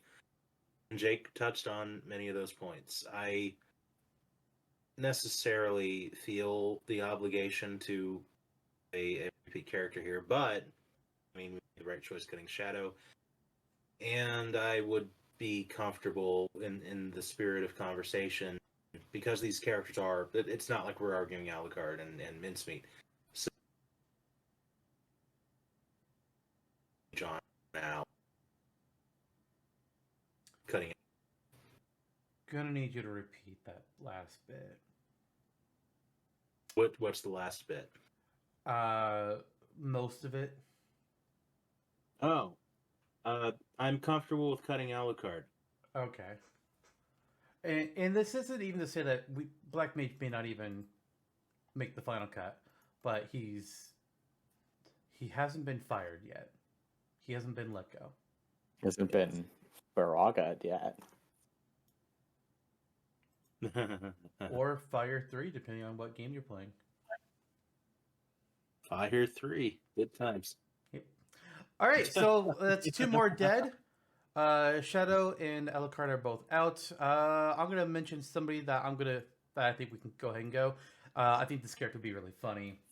I would be amused as all heck. But do we need to include Frogger? Yeah. I feel like it's kind of the under the radar one that we haven't hit with the car yet so far. Haven't hit with a car yet? Hear me out. No, go for it. Go for it. No, I'd be very comfortable cutting Frogger. I think Frogger It's is like- a really funny pick, but Like I It's would like a loot personally include Frogger over a lot of these characters. Like I would pick Frogger over Rash or over Sephiroth. But I gotta be realistic. Frogger's not gonna make the cut. I think he'd be really funny. I would love to make a moveset for him sometime, but I don't think Frogger's making it today. The argument there is Unique as fuck. Perhaps Frogger persists over our retro choices. What? Perhaps Frogger persists over our retro choices. There's the You'd be argument like having that Frogger over like- Diskun, Harry, or Goku? Because in which case, Yeah. no, I kill Frogger. I murder Frogger with the truck. All right. I'm also going to mention Lich King here. Oh. Let's think about Blizzard Entertainment right now. Oh boy, Blizzard. Oh god, guys, you've had some rough years, haven't you? You're part of Microsoft now. Congratulations. I think World of Warcraft is absolutely a gaming titan, and it could get a rep. Yeah. I No don't question. think it's something we necessarily need to do. And with the gaming sphere where it is right now in terms of Blizzard, I think we can cut the Lich King. no strong It would be- argument here. I think that yeah, World of Warcraft, another massive gaming phenomenon that everybody knows just about. At least you know somebody who's playing WoW, you know somebody who's into it, but yeah, no, I think that it's kind of a tough sell probably for a Nintendo battle. Yeah. I think it would be an amazing moveset. Unquestionably. it would be a big Most one. of these characters that we discussed throughout this entire project would have an amazing moveset. Yeah, like another summoner, the different like dark anima stuff. Yeah, would be great. But yeah, I don't disagree, and I mean to that notion. This is something I don't know the answer to. How big is Warcraft in Japan? I feel like not that much. So Good question. by that same notion, I love WoW. Pandaria changed my life. You know, the Panda Kingdom, the Panda race. Yeah, yes, you mean the one that started off as an April Fool's joke, and then when it got added, people were mad. Yeah, I will be a panda in the new Dragon Rider update soon. I'm trying to look up stuff about World of Warcraft in Japan, but I'm not finding anything that's like a mod, like recent years. And it Mhm. sounded like back when I'm seeing these threads, which was like 7-8 years ago, wasn't super big. Yeah, I think that Japan has more their teeth more synced into Seven Swords as far as the MMOs go. I don't think that's true. We love a little Seven Swords World of reference Warcraft around is these on a parts. bit of an upswing. It had some bad times around a few years ago where a lot of its players migrated to Final Fantasy XIV, but I think its most recent expansion has pulled some of its player base back together. So it's on the upswing, but Activision Blizzard is in a spot, and we also have already added in Crash Bandicoot, who is under that same banner. Mhm. That's fair. That's fair. I mean, I like it. We're having our red wedding right now in real time. And I kind of wanted to bring up a couple other characters before we potentially unless somebody else wants to mention somebody first, so I don't like just take over here. still within the third party realm? No, Yes. it's becoming a little less obvious. So go. We've got 10 third parties still on the board. This is significantly better. I'm going to look at. There's two spots I want to look at. I want to look at Rash. I also want to look at Rash. Wait, Mm, phrasing. Crash and Crash on the same roster. please phrasing on that one. You cannot go wrong with the Battletoads. I have to say it. I know that this is like the biggest long shot in the world, but I love so much that Jonno nominated Rash from the Battletoads. I have such a fondness for like just how impossible that game is and how ridiculous that game is. Like the entire like multi-page fold-out thing in Nintendo Power of Days Past, where you had the entire map of the frickin' turbo tunnel and had to memorize the entire sequence and go through that entire high-speed solo chase throughout that third level. Just incredible. I and you know the comically oversized boot that they get when they're finishing off the combo or the fist, like it's such a satisfying game. It's impossible to play. Just truly one of the most frustrating, wonderful gaming experiences out there. And It that's why you also- want me to play it really bad. I desperately want you to play You that want to game. see me rage for 4 hours. Dude, I Yeah. would get on a stream and play it with you. We could play a 3-player co-op of the OG Toads somehow, I'm sure. And man, that would be glorious. Game Club, super cast for this Game Club. Can you do multiplayer in this modern age Yeah. online? I don't know, is it on like Switch Online? No. I wish it was. There's a new game that they made. Oh, they've made a new Battletoads? Dang. Yeah, several years ago. It might just be on Xbox. That's probably why I didn't care about it. Yeah. I mean, oh, it's on Steam. It's on Steam. And it's on Switch. It is. So cool. The original Toads, though, guys. The original Toads. No, this the isn't turbo the tunnel, original. This isn't the original. The turbo tunnel, the fridge level, the falling into the giant abyss and having your wire cut and dying instantly. Yes, classic Memory. NES gameplay. Possible that game is. Yeah, Classic. It did have a recent revival that was well received. In I 2020. like that. Yeah, I like that it's a rare property. It's another nod to them and our new friends at Microsoft. Battletoads And you're were right. Also, the Battletoads were also out as a playable character as a guest fighter in 2013's Killer Instinct. Yeah. Yes. They are one of And- many guest characters in that game. Mm-hmm. And to Rash's credit too, he's not, as Jake pointed out, wouldn't just be a typical beat 'em up. Like he definitely is very representative of the genre, but the spiked boot is bizarre and unique and crazy. He has a ball and chain and different weapons. So you can get kind of brutal with the character. Way.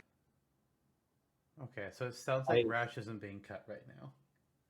No. Well, I should move I on. kind of want to hear. I do want to hear your argument against, because My argument against Rash is like kind of similar with Frogger. These are both two very old things. these are both frogs. They are both old frogs. Mm, I yes. find it very amusing that we both put a retro frog on the roster. That was amusing to me. But I thought it was Seth- planned. Oh no, absolutely not. I thought this was a bit, to be honest, when It I saw you wasn't. reveal Frogger. No, Frogger was just like because I was being it's like what if like have like an old school retro character like a Pac-Man. It's like if I was gonna do another Pac-Man, Frogger is my choice. 'Cause, like you could do something like Dig Dug or something along those lines. I was like I like the idea of it being Frogger. Like you're playing as a fucking frog, a regular ass frog that just hops and jumps. And one of his moves is he jumps up, and then a truck comes running by out from under him and smashes into people. That's amazing. But yeah, but comparing both Frogger and Rash here to all these other characters that we have up on the board, I don't think they compare on several levels. I think Rash would make some very good animations. Yeah. Like I think that's something that he could do really well. It's like the giant spike boot, the giant fist. Those are obviously smash attacks. Obviously smash attacks. So hard. No question. But when I compare them against Wesker, Dragonborn, 2B, Agumon, Shovel Knight, Black Mage, I don't think they stand up.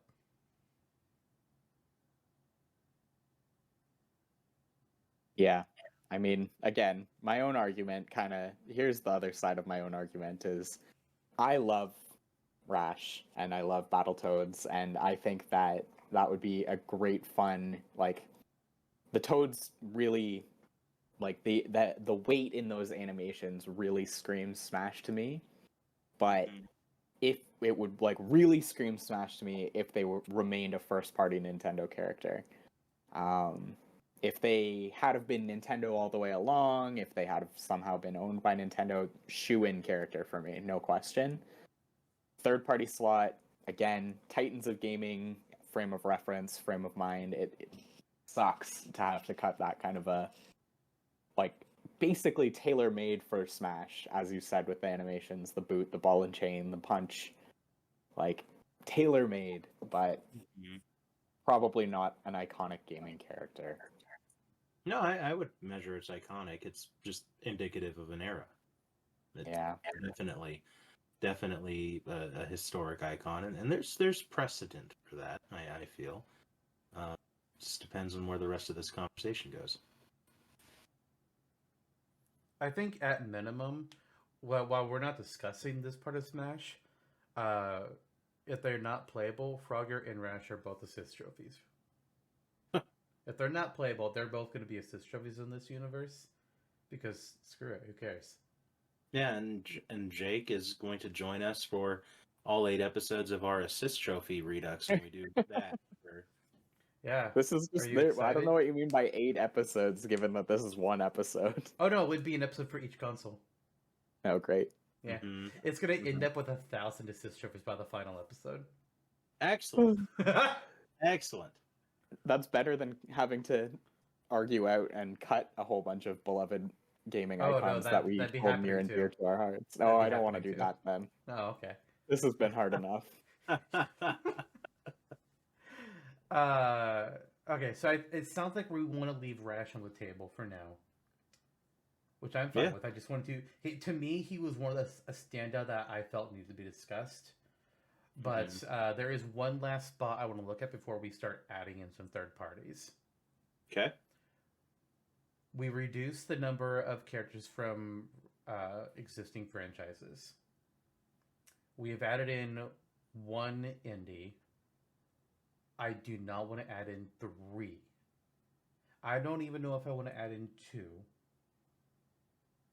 But I don't think we need to cut both Quote and Shovel Knight right now.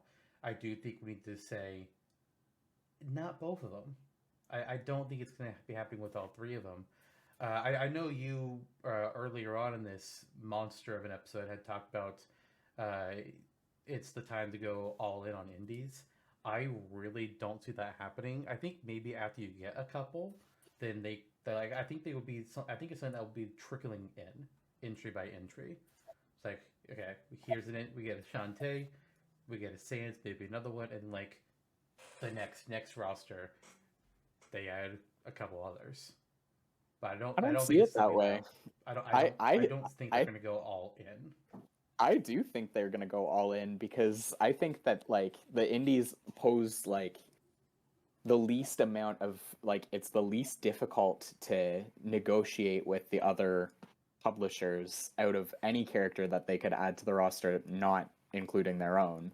Like the licensing is arguably the least challenging part of adding indies. It Shovel Knight got added, Sans got added as a costume, like Shovel Knight as an assist trophy and a costume, I believe.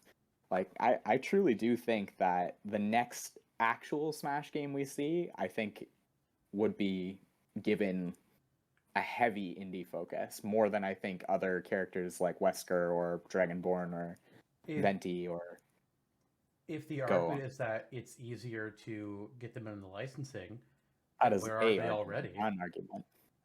I mean, if the presentation was like it was a big argument, but if that's a big argument to it, then why aren't they already in? They fucking fought for Sora. They fought to have Cloud stay, but yet there's no indie in Ultimate. And if that was a motivator, then we would have already had one. I don't know. I like ducks. That is a zebra with wings and funny. Jonno, what do you think about the conversation we're having? Oh, I'm just Yes, an please honor. participate. Yeah, I'm attending the show, No, and I've enjoyed it. Yeah, it's we have Shantae from the previous roster. Mhm. We have Sans, which I think is a very sound point. We can't choice. I will say, if we were to go the route that we're choosing one other indie here, my lean that would be Shovel Knight. I think that there's a precedence there for him, given the we've talked about crossover, Kings and Queens quite a bit here, KOS-MOS, etc. To be, I think Shovel Knight arguably is inarguably actually is another one. Perhaps the most like oversaturated indie franchise in recent years, and for good merit. It's a great game and great series. And Shovel Knight already, I mean, in our world, is an assist trophy in Ultimate. He's the closest an indie's ever gotten to playable status. And as we've said, to the point that it's been memeified in our little sub community of Super Cash Brothers, he's more than just a shovel. So you tell me. Despite Quote's legacy, and I'm not getting into that sticky argument yet. But despite Quote's legacy, I think if there were one or the other, Shovel Knight is the one who has the leg up. That's who I would also say, and this is me being mostly ignorant to both. I only know about Shovel Knight because of you. I only really know about Quote because of Kelly. I'm basically kind of like how we talked previously about how Black Mage is more recognizable, or like characters that are more recognizable to a wider audience, both gamers and not. To somebody that doesn't know a lot about that sphere, I recognize Shovel Knight more than I recognize just about the indie characters that I will recognize in a lineup are going to be Shovel Knight, Sans, Shantae, and that's probably all the only ones I recognize. It's Super so Meat Boy. fascinating to me. But I mean, I think that is a telling and strong enough argument for me to say, like, I'd throw weight behind Shovel Knight as a playable character if we were picking one, and it sounds like we are only picking one, and that is fine with me. I have my own feelings about how the next game will shake out, and as are we all entitled to, but I think that I would throw my weight behind Shovel Knight sooner than I'd throw my weight behind Quote.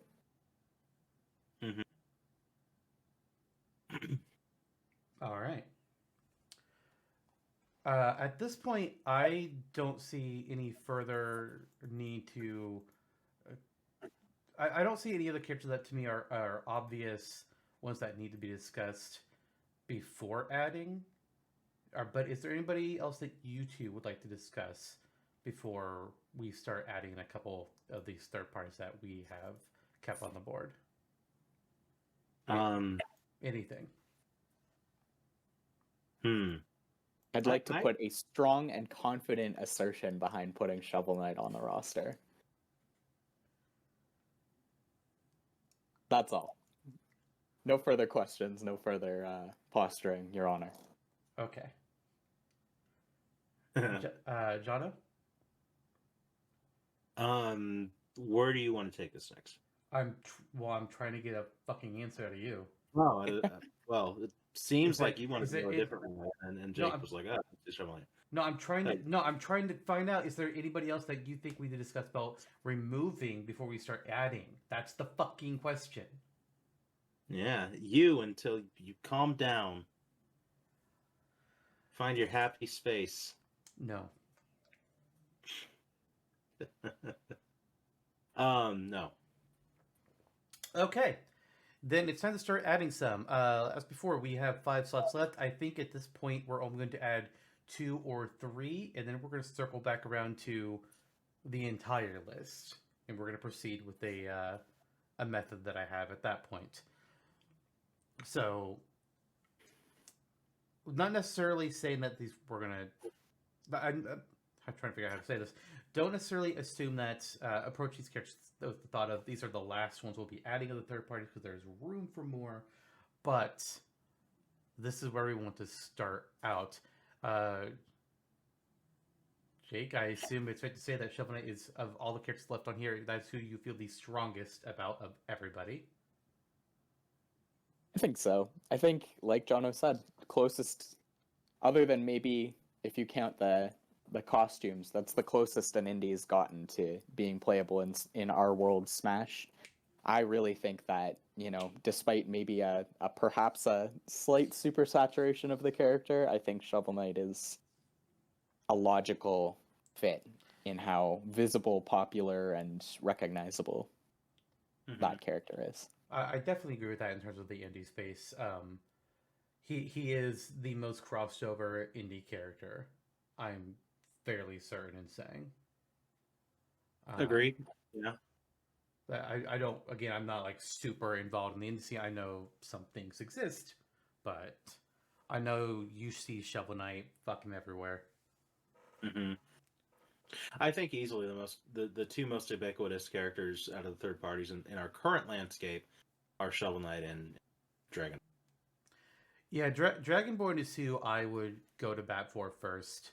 Skyrim being the huge titan that it is, selling well worldwide, selling well in Japan, selling well again and again and again on every fucking console since its release. Jesus fucking Christ, Skyrim. Calm it the fuck down. But Sky Fridge, travel through sky.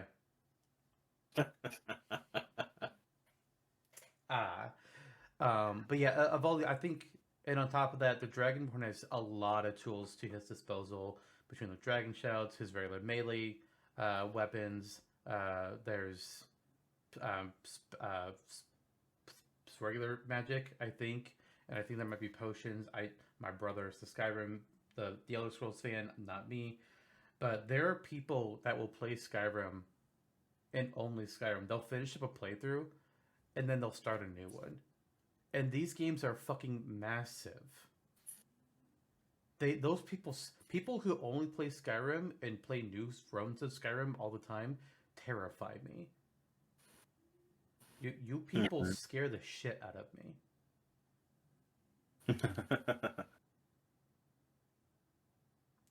Jonno, what about you? Who I'd go to bat for the most out of these third-party characters? Yeah, all of them on board, because we currently have, let's see, I think 9 surviving third parties, and at least 4 more of these will not make it. Okay. Do I drop this bomb now? Yes. Okay. Whoever you feel most strongly about, drop that bomb. Drop the bomb. Okay. You already know. Jake doesn't know. Yeah, boy. Jake doesn't. Oh. Yeah. Right. They're still here. Who I feel most popular, Fuck. not most popular, but who I feel most strongly about. Theoretically, in my human mind, Get ready. using Get ready. In business theory only. using business logic, Shovel Knight and Dragonborn, I think the 5 left, those 2 should be in. I will pose that now. Okay. I think that is true. Okay, so in the spirit of conversation and the power of friendship, I will instead veer into Agumon's territory. There it is. All right, Jake, do we want to unite against this evil, or are you going to entertain this? I'm Oh, happy he wants to to hear entertain my it. Shit. All right, He all right. loves the stories behind this. What I will say. I want to know. What I will say before Jonno gets into this is he and I have hashed out Agumon in the past. And at first my immediate response was no. Hard no. Never happening. Fuck that. But he actually gave me convincing arguments in the past. You don't want to see Digimon versus Pokemon for real happening? Like, It's not that I don't want to see it, it's that I give no flying fucks about Digimon's existence. I'm sorry, Moo. I'm sorry, Cody. It's and fucks and hells about the Yakuza series, but I entertain that too. I'm not saying we don't entertain it. I'm just saying. Anyways, Jonno, go off. Obviously there was a game there was a series that won that culture war. Given. But Monster fucking Rancher. Yeah, for real. Suezo, where are you on this roster?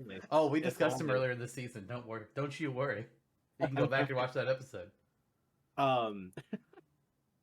But Digimon's still a popular franchise. It's you have Survive and Cyber Sleuth and Next Order and number Digimon World ported to the Switch too. There's a number of modern Nintendo focused gaming opportunities for Digimon. And it started in this pseudo game space, much like the Tamagotchi. Both owned by Bandai, funnily enough, so they kind of cornerstone that market to themselves. And I think it's an important part of gaming history that perhaps is overlooked now, but back in the day, we remember how pervasive this was. This Pokemon Digimon battle. It was a pretty big deal internationally. And Agumon himself, I mean, I would argue the closest Digimon has to a mascot. It's a little less defined than Pikachu for Pokemon, but he's the most seen character, most recognizable for sure. Yeah. And Agumon poses interesting moveset potential. I mean, at first, he's this little guy, scratches around and has the little fire and whatever, but pose his dissolution. Wait. Yeah, it kind of sounds like that. Agumon is Charmander. Yeah, look at how popular Charmander is. But he digivolves, and you've got Greymon and Wargreymon and all this crazy shit to deal with. So there's interesting potential there, I feel, and it's in a way a legacy character that's still roaming, still popular. And what I like about it too, you have Namco represented with Pac-Man, Kazuya, potentially Yuri, etc. This is your chance, and essentially your only chance, really your only chance in this, as far as the series is concerned, to represent the Bandai side of it and not have it raising the eyebrows, because we're not presenting Gundam here. It's no. I mean, we already have Ray. So Ray, yeah, we already have Gundam. Like, what are you talking about? So that's my my general thought process. Dude, I'm convinced. Like, I could totally see Agumon being a playable character in Smash. Like, I do think that, like, there's no Charizard on this roster. There's no Charizard. There's no Pokemon equivalent of this character's space. Like, it's, again, another interesting and different silhouette. Like, all the rest of the characters I think we have left, more or less, are tall humanoids. From the third-party perspective. Debatable. I think Shovel Knight, Black Mage, and Venti would be on the shorter scale. Yeah. Sure. All the same. But a non-humanoid character that doesn't have humanoid proportions. Like, at least Rash from Battletoads still kind of has those humanoid proportions, even though it's not a humanoid character. What I'm hearing is bring Frogger back. I think I'm like prepared to say Agumon would be a good pick. Like, I don't know. I would never have put him. I would never have nominated him myself. But like, you know what? Like, I kind of think it would be fun to have a little rehash of the Digimon Pokemon playground battles. Digimon are the champions. Well, I mean, categorically they're not because they lost the Pokemon, but it's your slogan and all of that. Lyrically, though. Lyrically. Lyrically, I'll allow the argument. That's true. I mean, I think it'd be fun. Yeah. I think it'd be fun, and I think that like Agumon as a character has interesting moveset potential, and I could see like Digi-Evolution being part of it. I could see there being like a good projectile and skull bashing type moveset. Maybe a little similar to a fire type Pikachu. Like, I don't know. I think my only big disconnect is with Agumon is the Digi-Evolution stuff, because like I've never played a Digimon game. I've seen a very small amount of the anime, so I try to wrap my mind around how Digi-Evolution would work in a Smash context. I have no idea to this day how Digi-Evolution works. So does anybody? I get it, dude. Let's get Cody on the phone. I'm sure he could explain it all to us. But like I try to think about like how to make a moveset for him. What's the word? Faithful. Faithful to its mechanics, but also work in Smash. I have no idea how the fuck that would work. If I played the games, I think I might have a better answer for it. But just that's a large part of why I'm hesitant with Agumon. But what I'm hearing is we gotta nominate and fight for this in the next poll series. I mean, hey, I'm pretty sure I'm the one that fucking nominated Cybersleuth in a previous poll. I nominated it for myself. So what Nobody you're else saying nominated is it. this is a 3 for 3. We all are Actually, interested in Digimon. I wouldn't say I'm interested, but I am saying that I despite reservations, I am willing to say yes to Agumon, to Dragonborn, and to Shovel Knight. I think I'm there. I'm there. Yeah. Of course you are. Oh, I'm sorry. I lied. I did not nominate Digimon Cybersleuth for myself in the polls. Jonno nominated it. That makes sense. Damn. And it okay, so it we're lost. not united on this front then. It lost in round 1, and then I chose to bring it back in the redemption poll, where it lost in round 2. Well, better What luck can you next do? time, guys. Just like I Ham mean, Hams you Unite. can nominate it again. Man, you got so close with Ham Hams in the Ozza poll. You got so close. That said, so to confirm, Agumon, Shovel Knight, Dragonborn, all 3? Yes. Thumbs up from me. All right. With that said, I'm going to take a quick minute here to update shit. And then we're going to move into what I like to call the final round. Ooh. Or as Jonno knows it, the yes, no, game. Which has a number of variations. It may be a soft yes or a soft no or a medium hard maybe. A Capri Sun Slammer. Mm-hmm. There's multiple descriptors A involved what? here. Sorry, repeat. A Capri Sun Slammer. I don't get it. I don't get it. You wouldn't. Well, you're such like a boomer. That was out of left field. No, it wasn't. It's similar to a bacon BELT. You know that level. Wait, of say that again. Say that again for me, please. a bagel BELT. Okay, that is not what I heard. I heard a bacon BELT. It's like a bacon belt. What? What the fuck? It's breakfast. Bacon, Come in egg. 5 layers. I have been eating He's a bagels big omelet. lately, so Lettuce, tomato, and processed cheese stacked on a bagel. YES. Two bacons, a bacon belt. Mm-hmm. Bacon, egg, lettuce, and Bacon. tomatoes.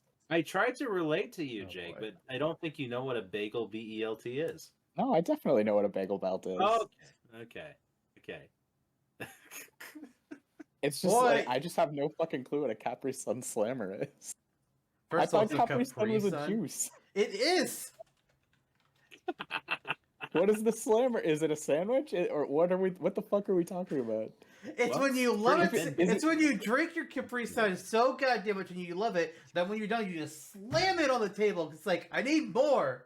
There's not enough in this thing. There's not enough juice. It's empty and I need more. So you slam it on the table in frustration at your lack of juice. God. In what way is this similar to a bagel belt? That's a I Jonno don't question. know. I just wanted to mention a Canadian product. I see. Yeah.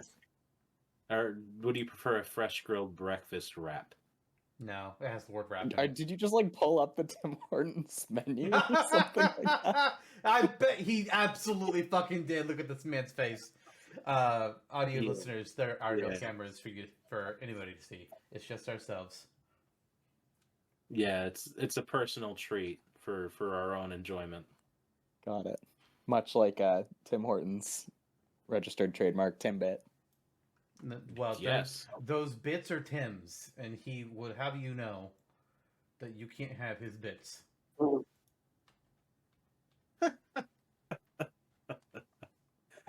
Ah, gosh. Okay. Okay. Cheers. So here's how this is going to work. I'm going to go through one by one all of the remaining characters. As a refresher, we have 7 Nintendo specific slots left and 2 potential third-party slots left for a total of only 9 characters left to choose from. And obviously we have more than 9 left on the board here. So we're going to be going one by one with each character, going line by line. And we all 3 will get a chance to say our thoughts about the character and adding them in. And then how we feel about them on a generalized scale of, yes, I think this character should be considered to be added to the roster at this point, or no, I do not think this character could be considered. And as Jonno mentioned, there are yeses, there are nos, there are soft yeses, there are hard nos, there are Capri Sun slammers, there are maybes. I'm unsure. I'm not really feeling it, Mr. Krabs. It's really a sliding scale.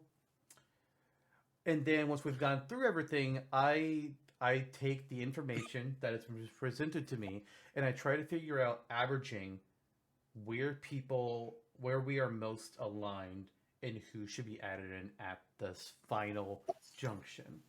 This is more or less our final chances to say a few words without getting into heavy arguments. Because for most of these characters, the arguments are played out. There's a few that we haven't really discussed at all, like Kumatora.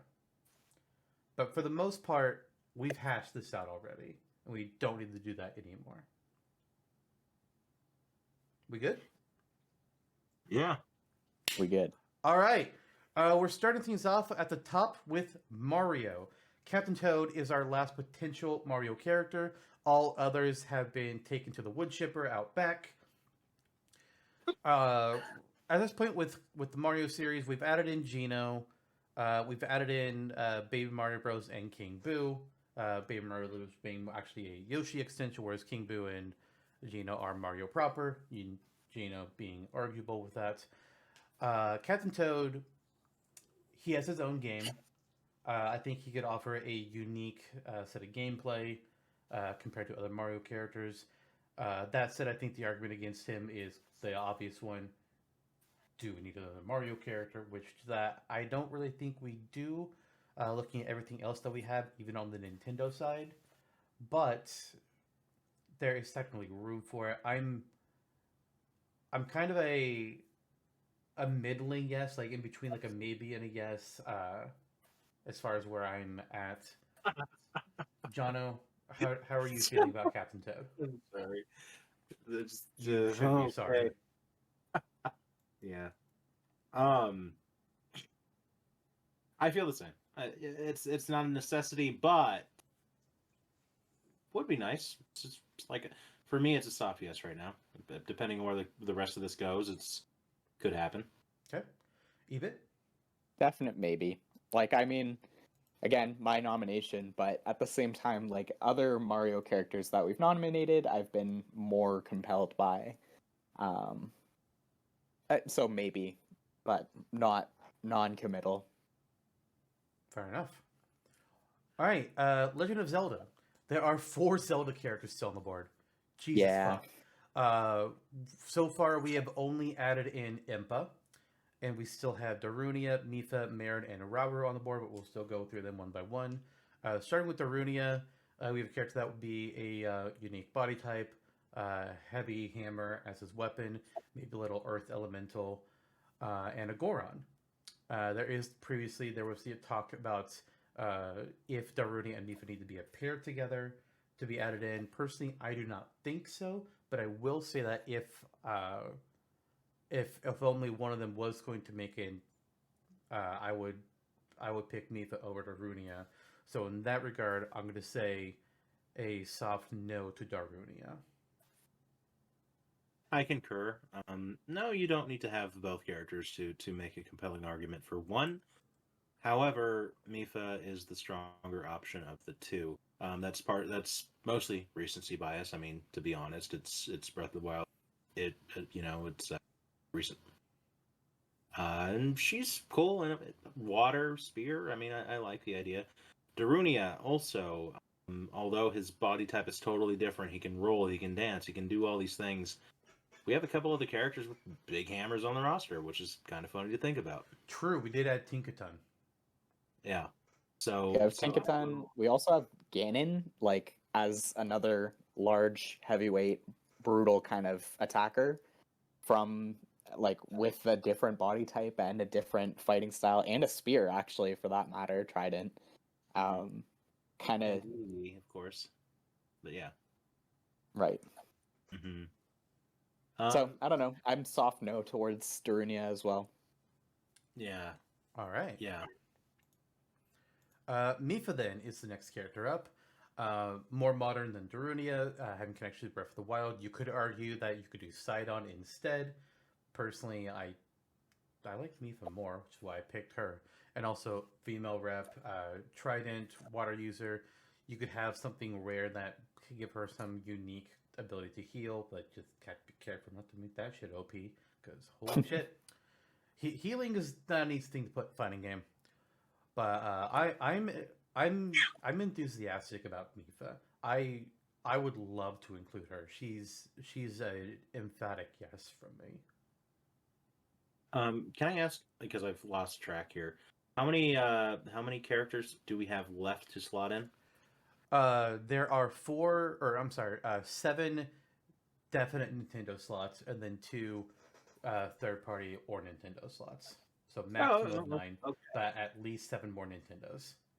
Okay, then I think the question is, at this junction, do we need 2 Zelda characters? I can see the argument against that. I could, but at the same time, it's the 3rd biggest franchise for Nintendo by a wide margin. I'm not gonna jump into it too hard yet, but I see the argument for her. I will say soft yes. Okay, Eebit? Soft yes. I don't really feel like I need to belabor the point. Like, new character, popular. I kind of would go for the why not Sidon over Mipha, but because he didn't choose Link. This whole thing is getting married in Tears of the Kingdom. The fuck? You know what? he shouldn't. That's a good point. Fuck you, Sidon. What happened to your bromance? Any shot we can maybe jump Marin and go talk about Rauru for a minute? Sure. Do you sound like you would like to? Do you have immediate things you want to say about Rauru first? Over the course of recording this episode, so throughout the sessions that we've had talked about it, initially my reaction was I'm not like all that interested, but I've come around on it. I really do think that like in terms of a character, not necessarily a Link character, but a Zelda character that can embody a different playstyle, the more modern Tears of the Kingdom, Breath of the Wild playstyle of like having the what is it? The Mega Arm, Hyper Arm, Super Ultra Arm, Hand. Ultra Hand. That's it. Thank you. We got there. Like I know you're not gonna get that in Link. You're not gonna get that from like a Breath of the Wild Link. Like I think there's just too many things that Link has to embody. There's too many preconceptions about what Link has to embody. And I think that Raru actually offers a really interesting way of bringing that to the table. And so I've really come around on that over the course of us recording this. So I would say like a very positive soft yes towards Raru over other potential options, just because it's a breath of change for the series. It doesn't make you tear up. Good. Yeah. I think Zantok's tepidness towards Raru comes from kind of from that point. The argument for him is largely, the lion's share of it is he is capable of representing Tears of the Kingdom and the primary moves. I mean, Link is literally given his arm game. So naturally it's a fair assumption to say he has all of these abilities himself. And there's fun to be had in some of the ideas of construction and whatnot that come with that. On the other and I will also venture to say an interesting silhouette we've been saying in this last little bit of episode here. He's so long. But yeah, I mean to as a con for him to just to balance it out. How much of it is the moveset potential and how much of it is an identification with the character or a love of the character or a popularity of the character. Mipha is certainly probably is more beloved within the fan base, but you know we align on this view. I think it's a pretty.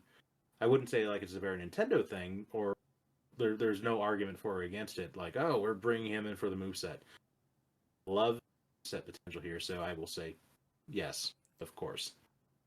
It's to me an opportunity to create a Link-like character without being Link, right?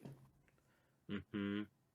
Here's where I'm going to shit on this, which we all knew I was going to. Mm-hmm. I was teeing it up for you. Rauru is being added because he can be the one using Ultra Hand. Okay, what can Ultra Hand do? It picks up items, and then it can fuse them to things he's holding, or he can fuse things together to create vehicles. But how workable is that in Smash? I don't see that working very well in the slightest. And as far as the other abilities are concerned, it's like, okay, there's recall. You could do a projectile counter move where you send it back to your opponent. Oh, that's actually not unique at all. So many characters have that capability. There's Ascend, which, hey, cool, I can go up to a solid object and appear on top of it, except, oh, wait, the way platforms work in Smash, anybody can jump up through a soft platform and be on top of it with a normal jump or their up special. And then the big thing being the fusing and moving things around.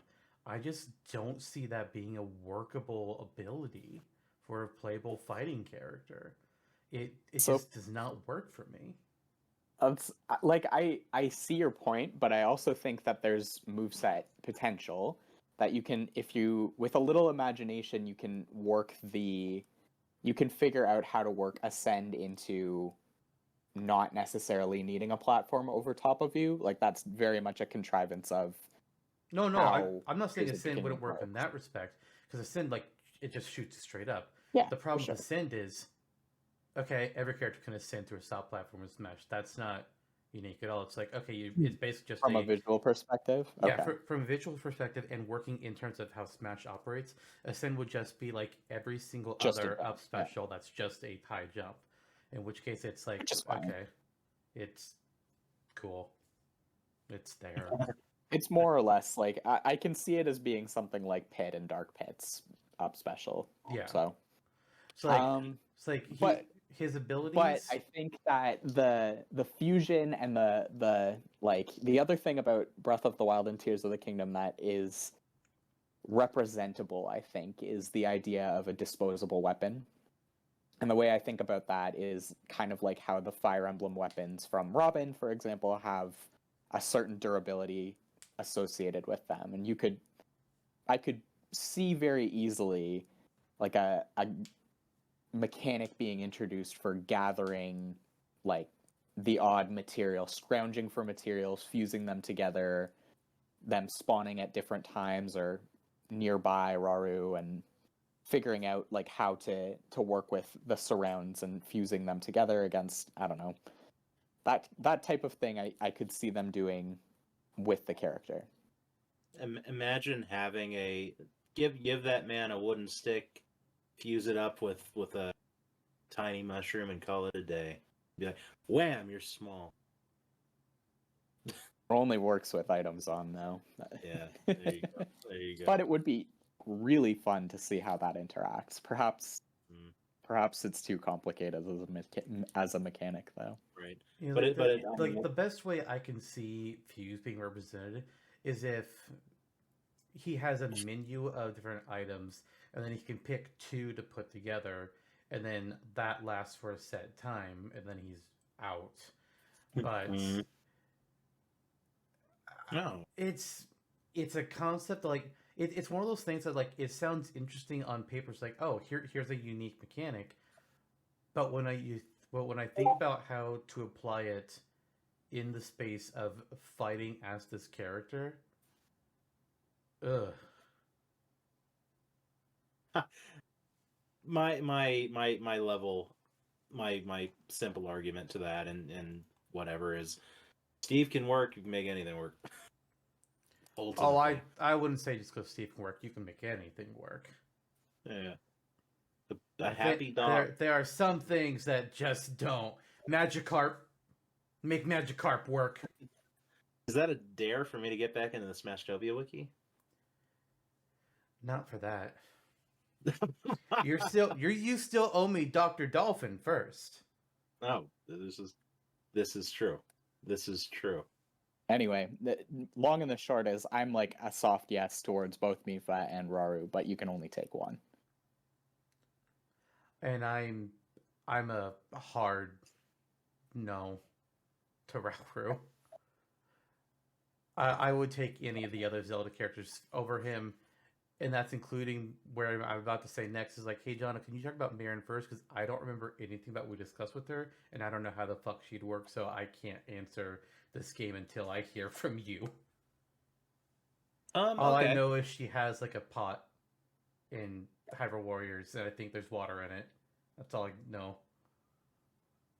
Yeah, there are key items in Link's Awakening that are musical instruments, and I can't recall the name of them off the top of my head. But she fights with them in Hyrule Warriors, and she's capable of sending out orbs of water out of the pot thing, that her bell that you had mentioned. And it's overall, I mean, it's one of the characters that Hyrule Warriors introduced to the table as a like viable fighter within area of the world.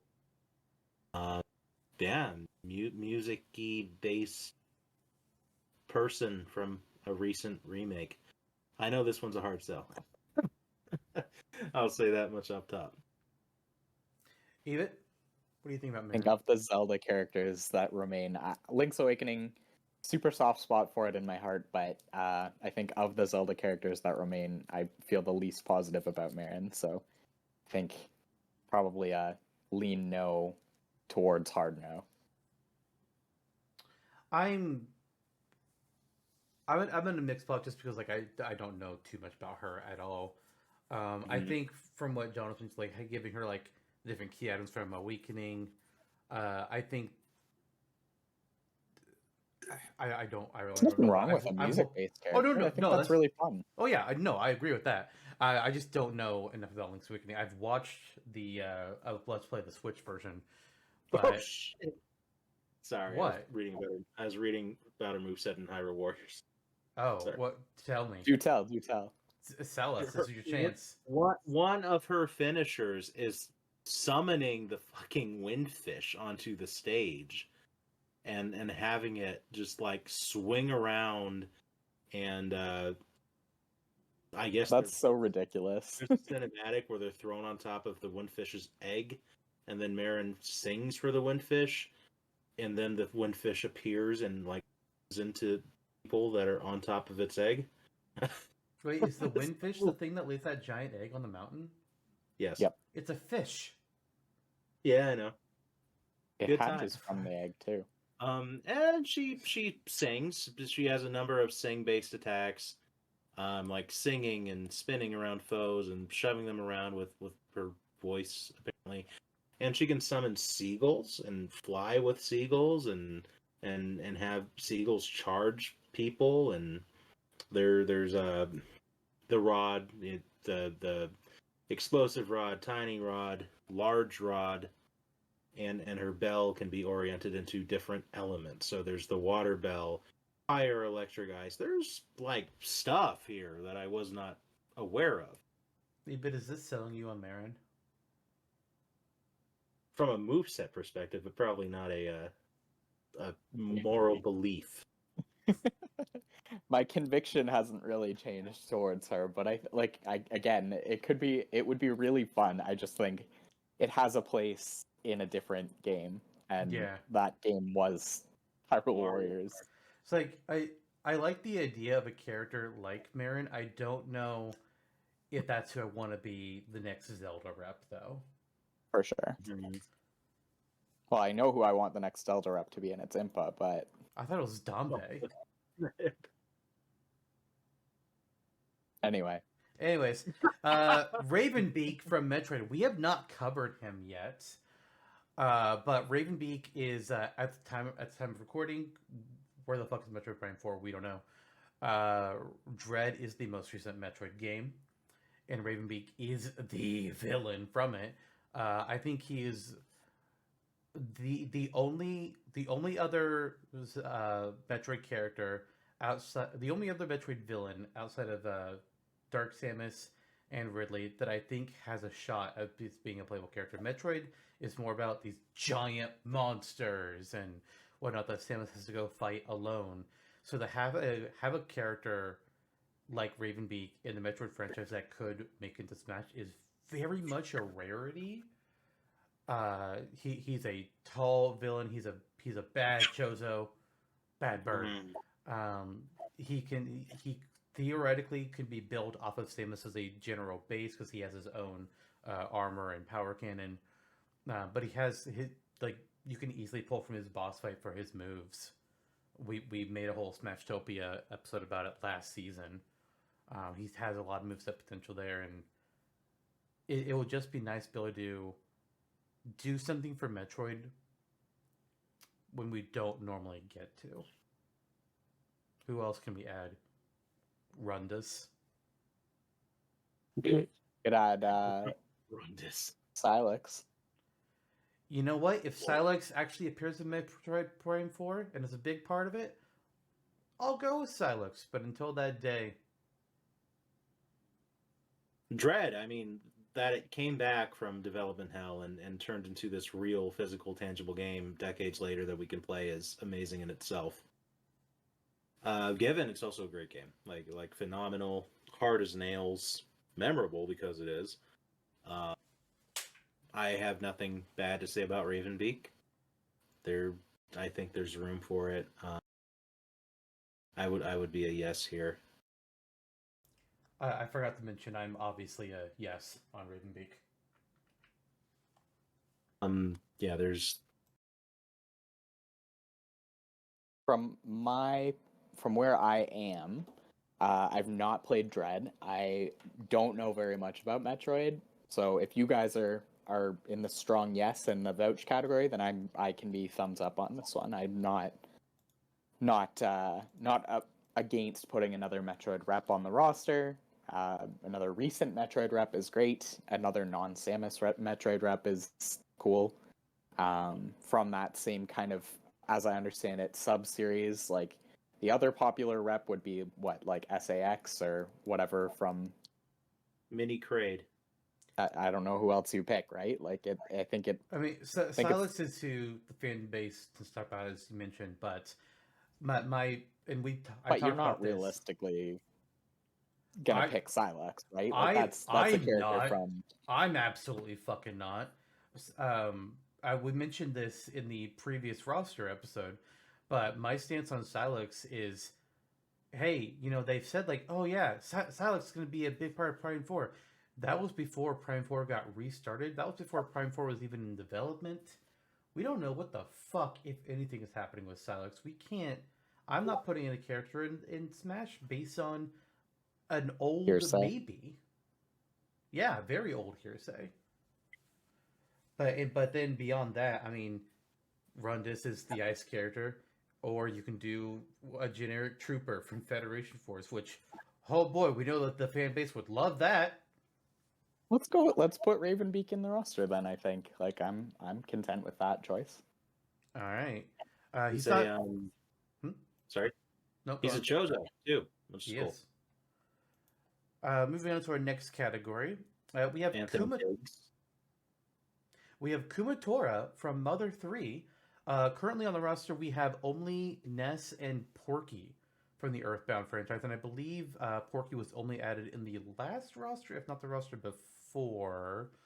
I would need to double check that. Which he was added 2 rosters ago for Smash for Wii U.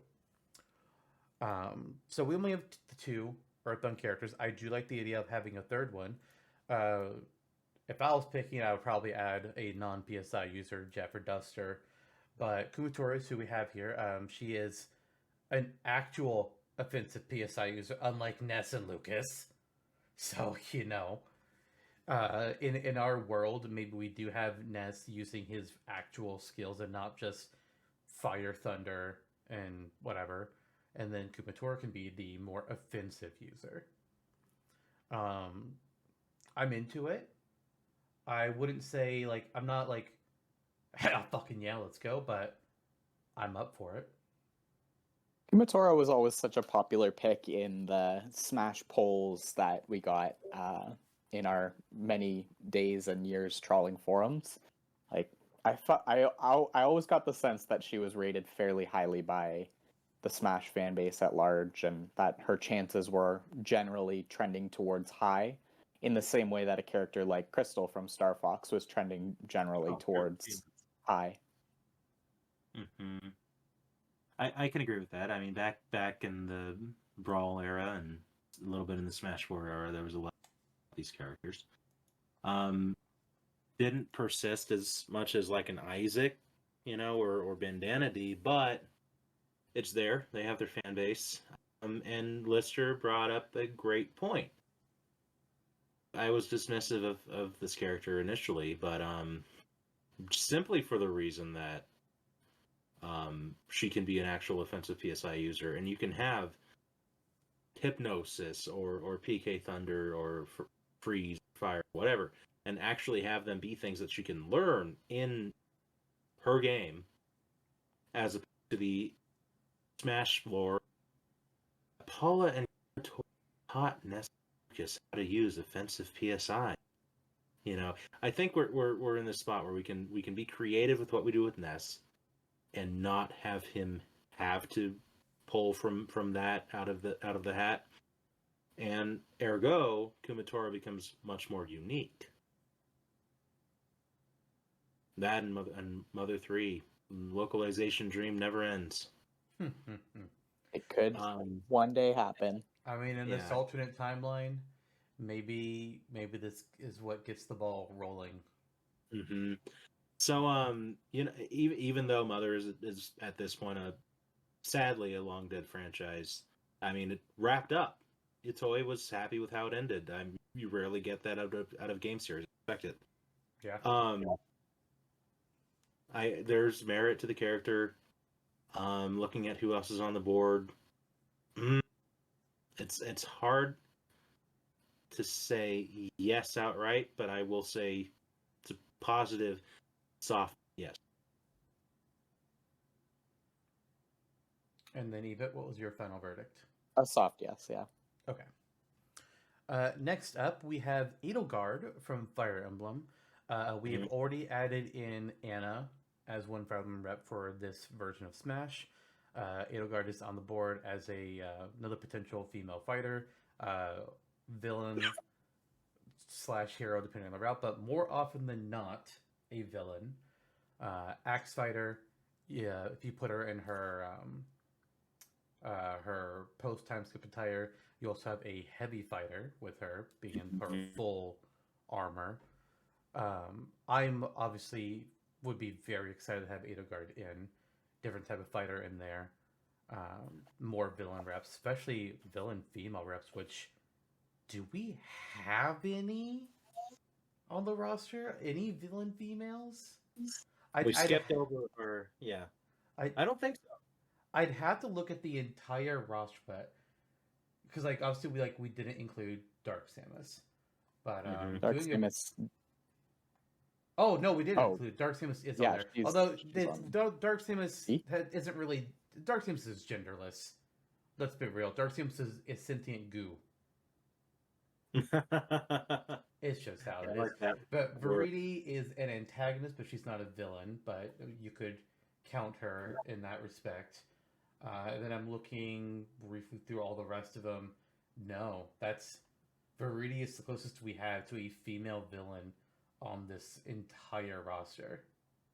Edelgard's in rare company, I think, and I think like as far as the only kind of counterweight to why I would be reluctant to put an Edelgard into the roster is there's same as what we have in our actual Smash roster in real life. There's so many Fire Emblem characters. Right. Granted, the Fire Emblem roster that we have in this universe is much more diverse. Arguably, inarguably. Yeah. Yeah, we have Marth, who's the standard fencing sword fighter. Tiki, who magical turns into a dragon. Ike, heavy sword. Lindis, bow plus sword, and is more of a swift samurai type of fighter with that regard. Robin, spellblade. Celica, sword, but also has caster, but like magic. Yeah, and then Anna is hypothetically all weapons, merchant, trickster. Toss money at you. It's like Goldango. Yes. Just like Goldango. Get Anna writing on Goldango. You heard it here. Fan art, get out there. Interpret it as you will. Please don't. I'd be a soft yes to Edelgard. Same. I think there's a lot of merit here, and it just depends on where the discussion leans, like so many others. Okay. Next up, Louis from Pikmin. We added in Olimar in the Brawl episode. And at first argument, you could say, okay, do you need two Pikmin characters? Can't they just work the exact same? Hypothetically, you're right. But the pitch that I have with Louis is, this fucker is a villain. He is the villain of the Pikmin franchise. Technically not the first game, but he's the reason behind the events of the second game.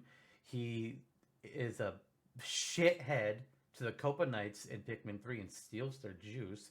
And then in Pikmin 4, he's the reason they crash land on the planet again.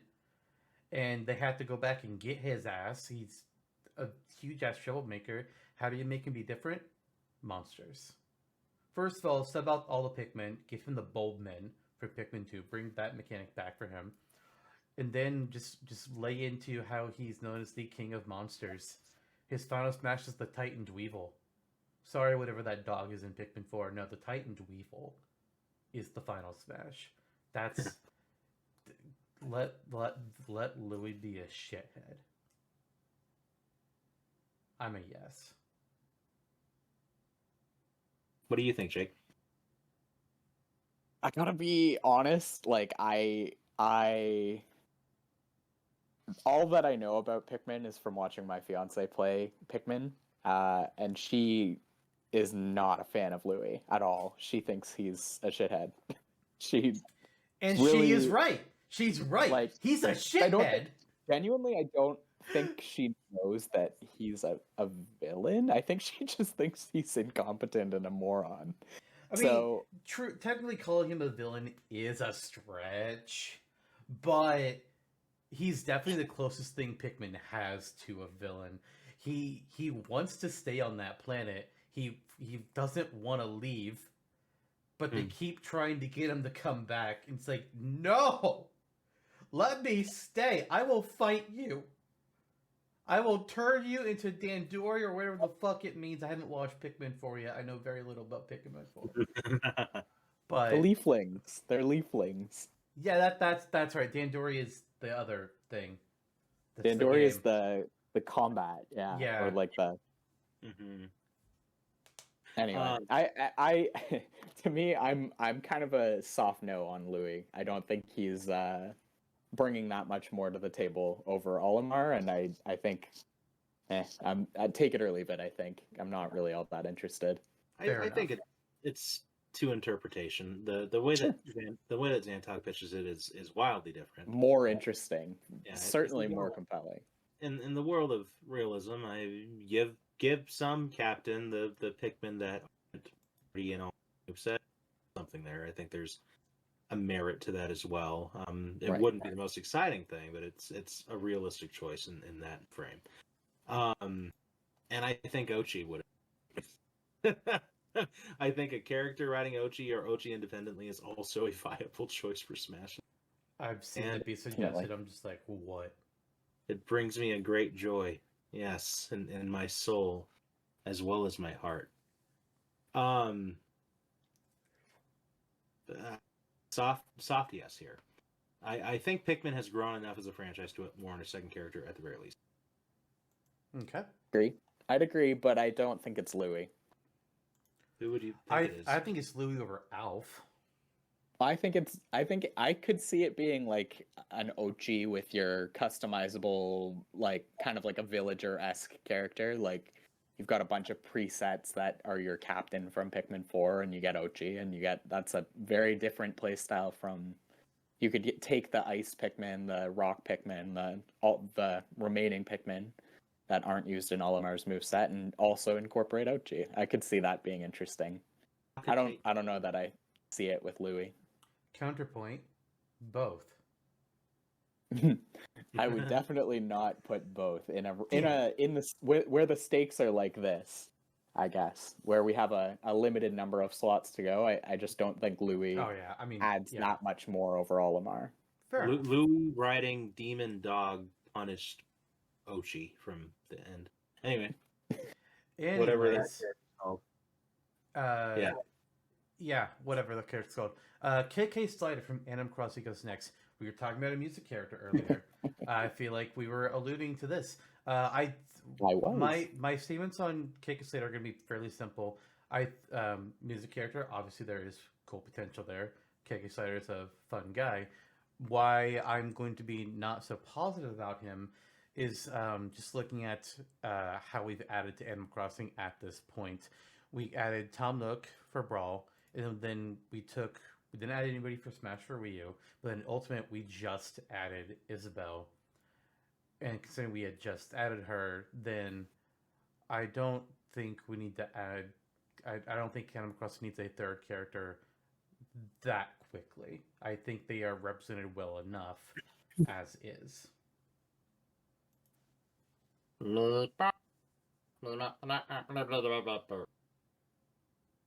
Well said. I Thanks. don't think you need to include the comment about my mother, but beyond that, I mean, fair. Okay. Listen now, listen. I can find a replacement for you.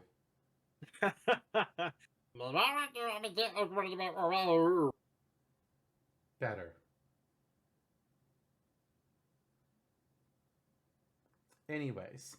With that said, are you a hard yes, Jonno? So, since I forget, you said that we added an Animal Crossing character last game. Yeah, we added in Tom Nook for Brawl. We didn't add anybody for Smash for Wii U, but then in Ultimate we added an Isabelle. It's And fair. considering this is the very next game after that, my thought is like I think Animal Crossing isn't repped as well as it needs to be for now, and I don't think we need to add another one now. If we did another roster game after this, God forbid, then it'd be like, yeah, do it.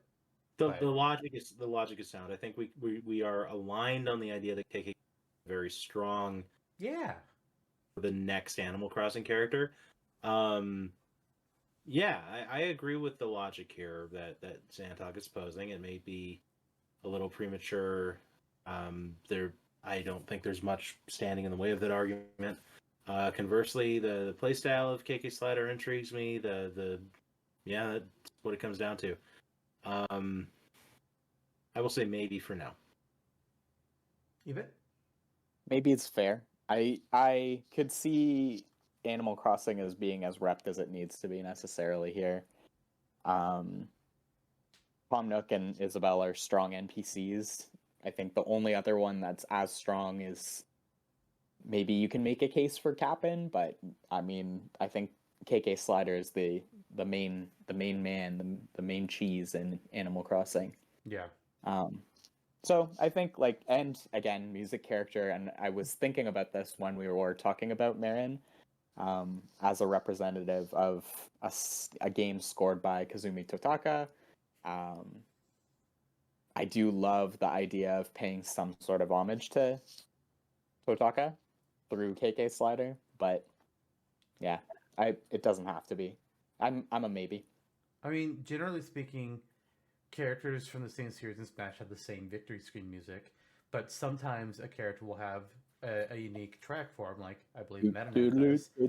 So if KK Slider got in, his victory music could be a remix of the Totokeke song, or Totaka song. Yeah, absolutely. And I love that that's the draw and the origin of KK Slider. It's kind of cute. Yeah. And I think like imagine it'd be like a little fun Easter egg if you sat on the victory screen for long enough and then suddenly you get the classic. Yeah, KK actually, like, that'd be kinda great. cute.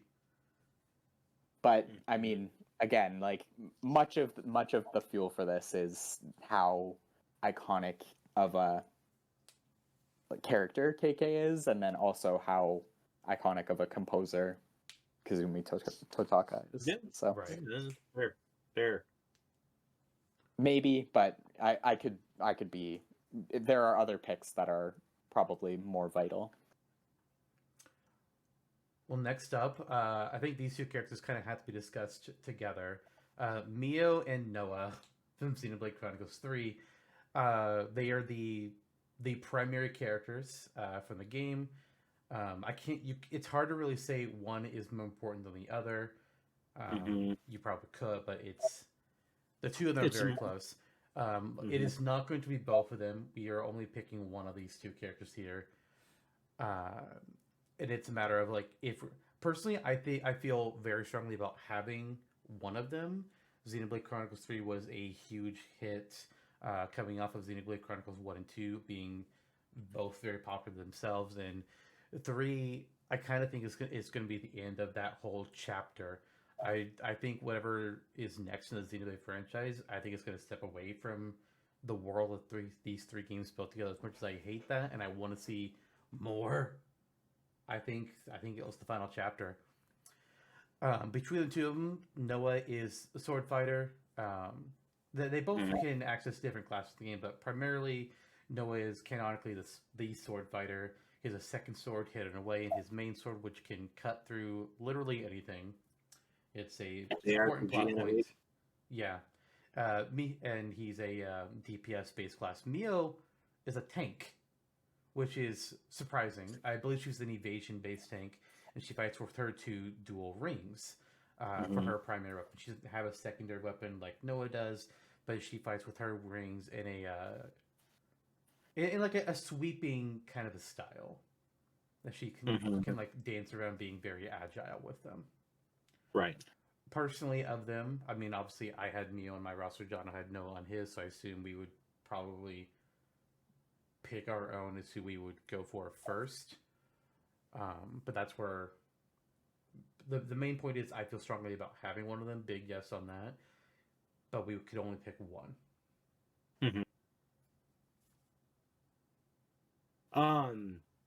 Yeah, I think the delineation here is Mio being a chakram-based tank fighter, or Noah. I think to make it more interesting, you'd have to rely more on the class changeability, which given is very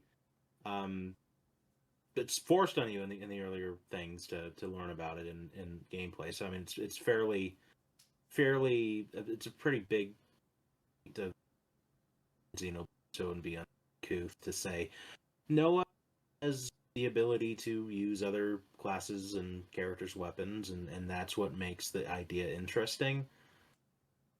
But if you're saying like he is more so a sword fighter, I would agree wholeheartedly that Mio's more interesting. I mean that, and you just get down into the details of the character as well.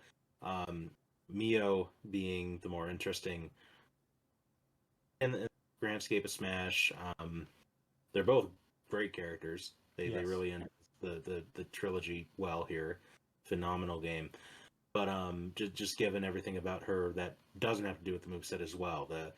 The again, the striving for including more female fighters. The weapon type is more inherently more interesting, etc., etc. Just depends on how you look at it. But I think the overarching argument, unequivocally, I think Xenoblade should get a nod. It just depends on the character. The franchise grows. It's one of the few new franchises from Nintendo in recent years, the other being Splatoon, that has sunk its teeth into a big audience. Yep. And unlike Splatoon, it's got a completely different roster. Unlike a lot of other big franchises, it's going the Final Fantasy route mostly. Different characters, different setting each game. Right.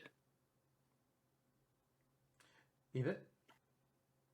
I don't go here. I don't really know the Xenoblade Chronicles games or their stories all that much, or the characters on this side of the ones that have appeared in Smash. So I don't have anything really to contribute to this one. But I agree with you guys. I've seen how popular it is and how deeply passionate the fan base is about the story that it's told, and it interests me. It's just not a game I've gotten into myself. It's so I'd go with whichever rep you guys wanted, but Okay. I don't have strong feelings.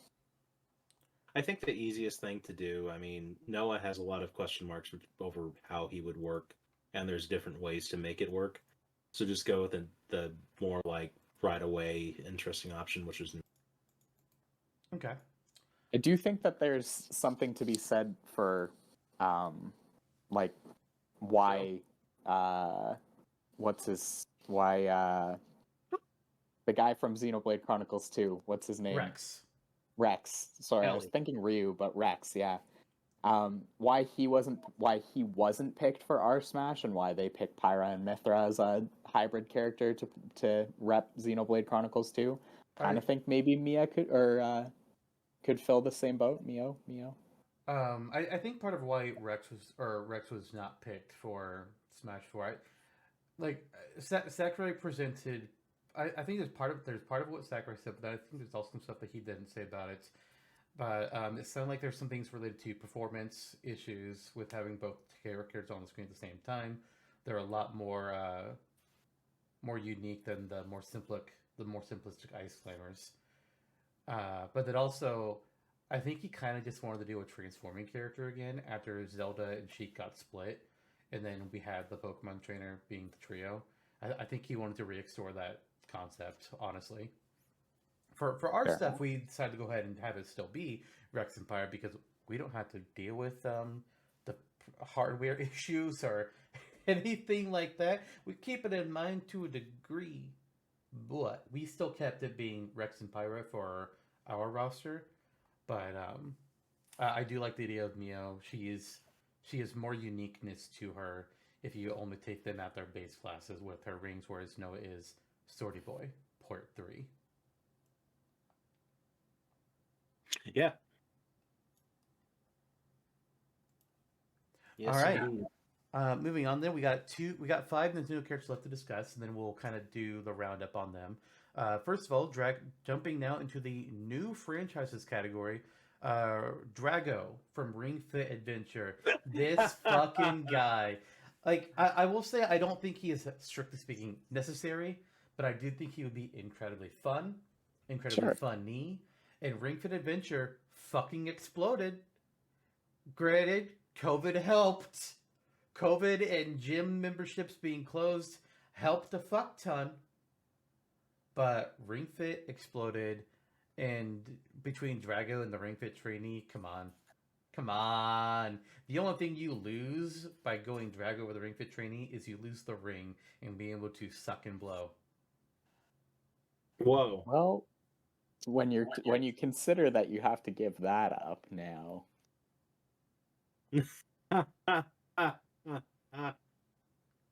Oh gosh. Ring Fit exploded. You're right. There's an opportunity here, and it's. I will. This is non-controversial. It's probably the most unique thing out of any of these characters. Look at it. I mean, I would argue Big Man would have been more unique, but we already killed Big Man. I'm sorry, Big Man. Whoa. I like Big Man. He's a good guy. We could have had 2 big men. We do every time we record this show. Heyo. You know what? Yes, I think. I mean, behind the meme of it all, you have the that it's just a sound argument that it's a big game right now. Is it now? I mean, I think it had its day. I mean, I think it's fair to argue that it's probably fallen off because, Yeah. that would have been 2021. No, that would have been 2020. Fuck. Feels long ago. The only way I remember is it's called COVID-19 2019. That's the only way I remember. Yeah. But I mean, by that same token, had Wii Fit fallen off when Wii Fit Trainer was out of the Wii U? I personally thought it could. True. Yeah. I don't know that I think I'm convinced that we have a strong need for another fitness challenge character. It's funny, it's a good bit, but I don't know. I'm not sold. Okay. I'm a lean no on this one. Well, it's funny you say lean since it's a fitness challenge character. Hey. Oh, he's not lean. He's buff and sexy in a way. And our next character is Starfy.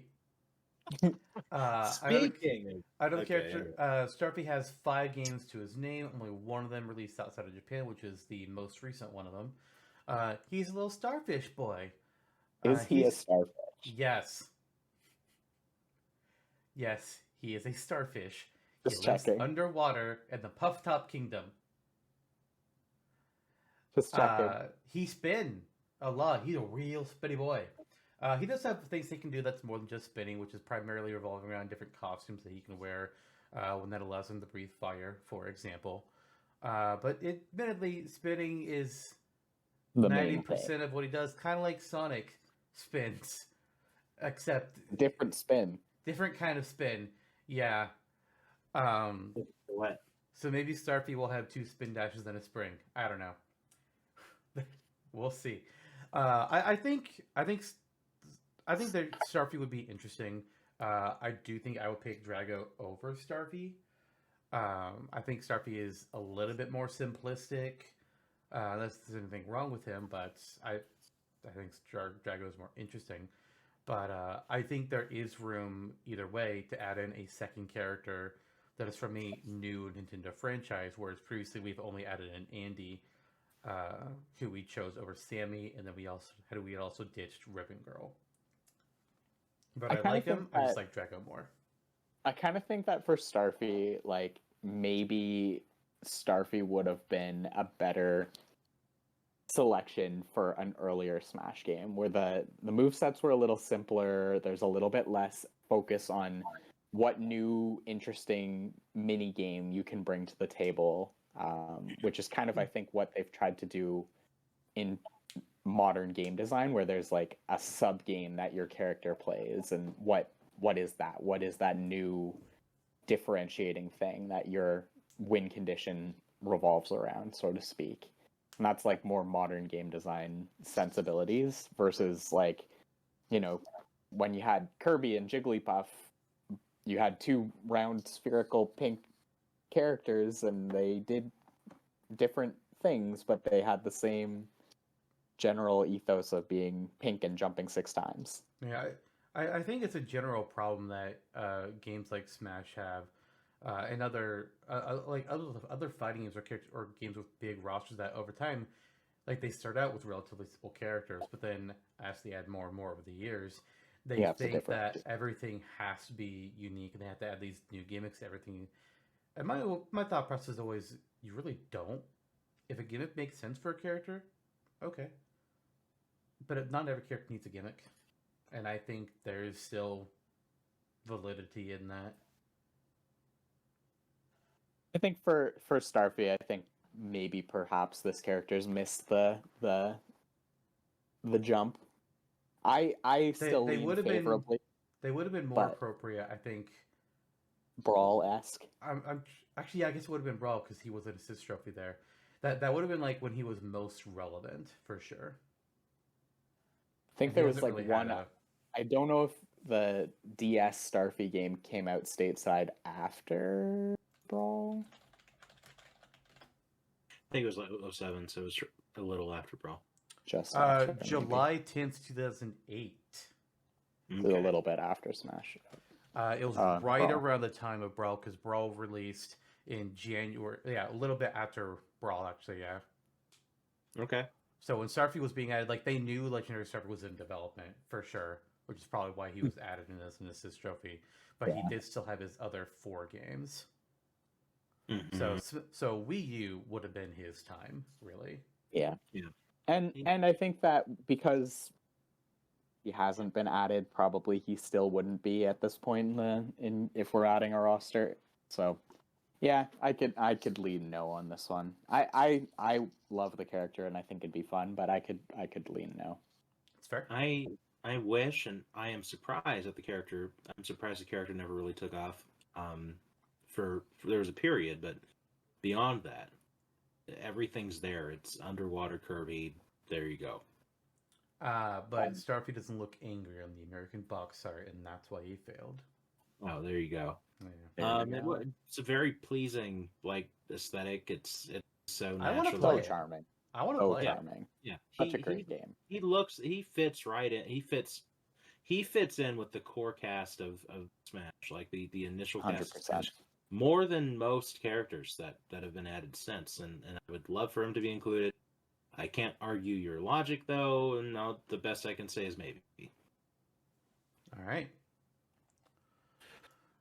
Looking at the 3 remaining retro characters we have now at this point. First of all, we have Goku, who is here partially for the meme. Gotta be here for the meme. This has got to be here for the meme. I mean, and then also just factors like just a generic way to represent the story of the Monkey King. That's where you pull from. Look, it's a visual novel game, so there's not really much to pull from in that regard. But if you just pull from the general Monkey King character that exists in media, that's how you make it. I love the idea for him. I love the idea of retro characters. I would love to include a second one in addition to Lip. I'm not sold on it needing to be Goku, but I would absolutely be down for it to be Goku. Sure. It's a viable choice. I think the strongest option, the strongest argument against Goku at this point, he's a visual novel character, and you have that with Donbei and Hikari already. They're from the same cut, retro gaming. So the question kind of becomes, do we want to go into that same pool twice? Given it's been a long time, the characters would absolutely play drastically differently from each other. Just something to consider. Yeah. I think the other big argument against him is if you're really just pulling from him to be just like a Monkey King like character, how much of him is actually a Nintendo character and how much of him is just the Monkey King? Right. I guess it would depend on what happens in Yuki. Like, what powers does he express? He can, if he has what he has in the actual story, then so be it. I would say. Yeah, I like the choice. It's funny. And I think he would be a well-rounded, all-around character. Like, it would be good to play as. It would feel good. Yeah. Maybe at this point. Eebit? Maybe no-ish. I don't know. I think he's mostly just here for the meme and for the Goku for Smash crowd. But I mean, I can't deny it. It's half that and it's half I like Monkey King. Yeah, but that is totally fair. Flame Zone, eat your heart out. Next up, we have Harry from Tolera Boxer, and admittedly, while I do love the idea of Goku, I would actually argue for Harry over Goku. I think yes, he's a punchy boy boxer, and we've got that covered. But I think he's a great way to represent a lost section in Nintendo's history, and I think that generally speaking, these kinds of retro characters are best used when representing history. Look at Game & Watch representing the Game & Watch. Look at Rob representing Rob and the saving of video games as an industry. And you look at Duck Hunt Dog, which is admittedly partially meme himself, but is representative of peripherals and the light gun and all of those types of games. Harry represents the Virtual Boy. Let him punch, but also let him reference other Virtual Boy games with some of his attacks, like what Duck Hunt Dog does, bringing in the Wild Gunman and the guys from Hogan's Alley. Or what is it, Wild Gunman? Yes. No, yeah, I think it is. It's like, why not do the same thing again? I fuck yeah.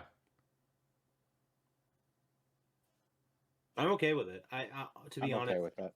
To be honest, the idea of a boxer is boring to me, just inherently so. That's fair. But I mean, if you are capable of drawing from the Virtual Boy as a whole, and the character at least, I mean, it's a robot, so it would fight differently than Little Mac. There would be some key hydraulics in there. Imagine like taking a little bit of inspiration from like Rock'em Sock'em Robots with some of his animations. Like he gets hit and it's like his neck extends. Yeah. Like imagine some bullshit with that. Mm-hmm. Yeah, he that would take so many bagel belts to get over. Yeah, I'm fine with it. I mean, if he's where your passion lies, I'd be fine to say him over Goku. But again, it's a little premature. I just maybe. Okay. Even? I'm okay with it. I'm not like married to this idea by any stretch of the imagination. Mm-hmm. But it's kind of fun to think about the Virtual Boy failed experiment that it was, and perhaps this is the kind of WTF pick that we get from this round of rosters. Absolutely would be. Yeah. And it absolutely would be. But I mean, I'm not like I'd say maybe. Yeah, I'm not against it, but I'm not excited about it. It could be a yes. We'll see.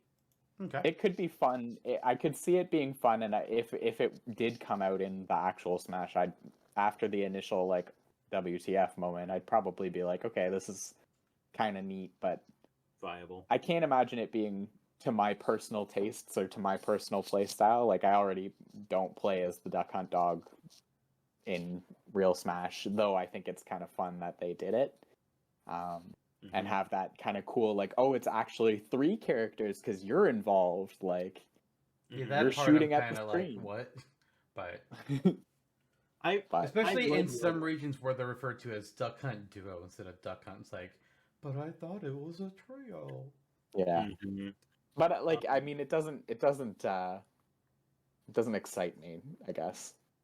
I would like a more viable Little Mac, though.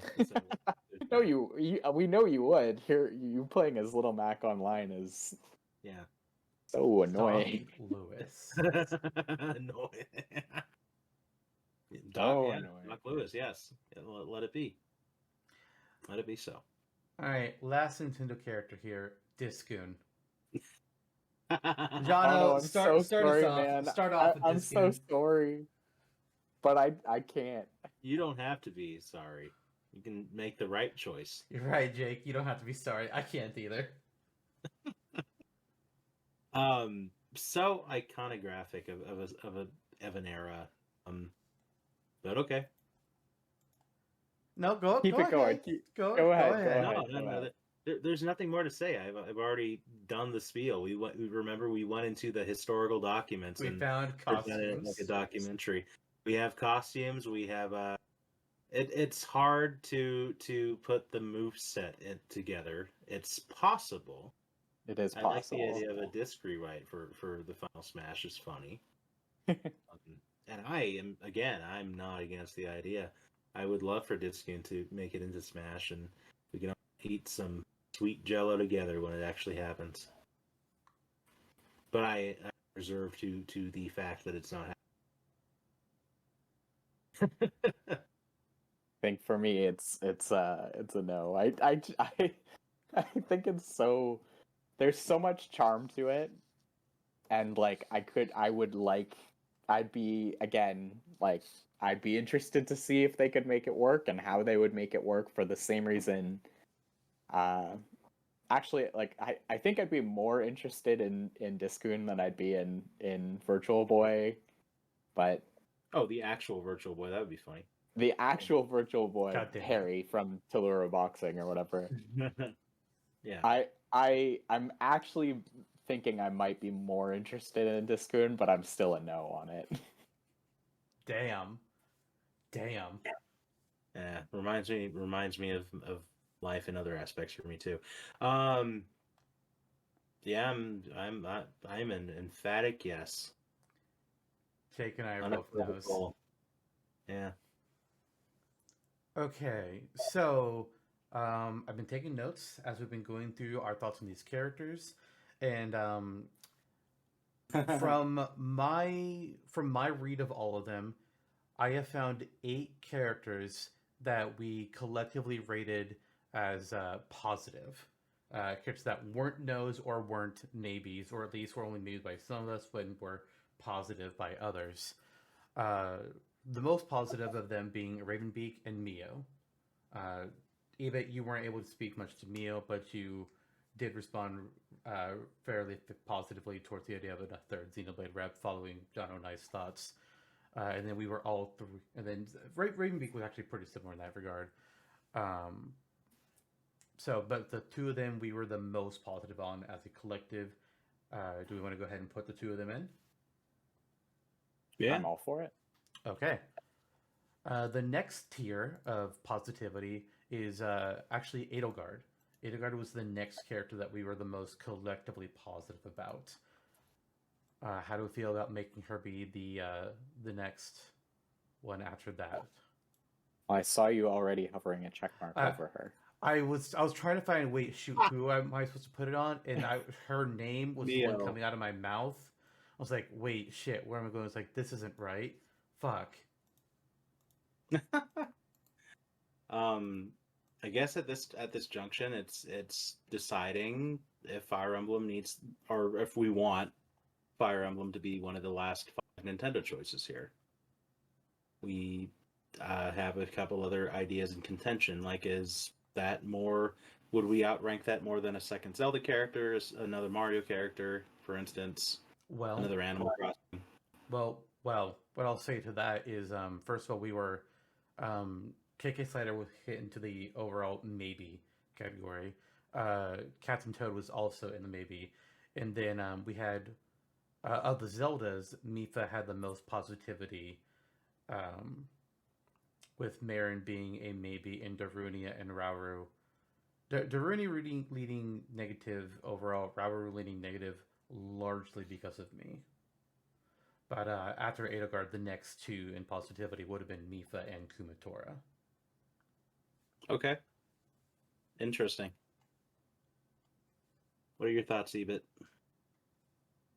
Yeah, I mean, to me, I think Edelgard. I think this is the three of us are a crowd that generally skew favorably towards Fire Emblem characters.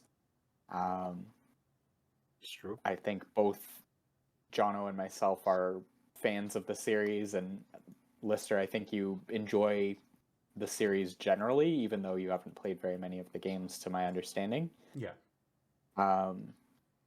So I think, like, as a crowd, we're generally favorable to having more Fire Emblem characters on the roster, and I don't think that's a thing to be ashamed of, even though some Smash fans might have you think that. So I'm still positive about Edelgard. Okay. And Fire Emblem it's become a best-selling franchise for Nintendo. There's legitimacy there. I think Smash fans would be a lot less angry about the number of reps if it was evenly spread out and Even represented what the series is about. Yeah. Yes, entirely. So I guess it's a collective yes for Edelgard. Okay. And then following up to that, how do we feel about Mipha and Kumatora, who were the next two most positive?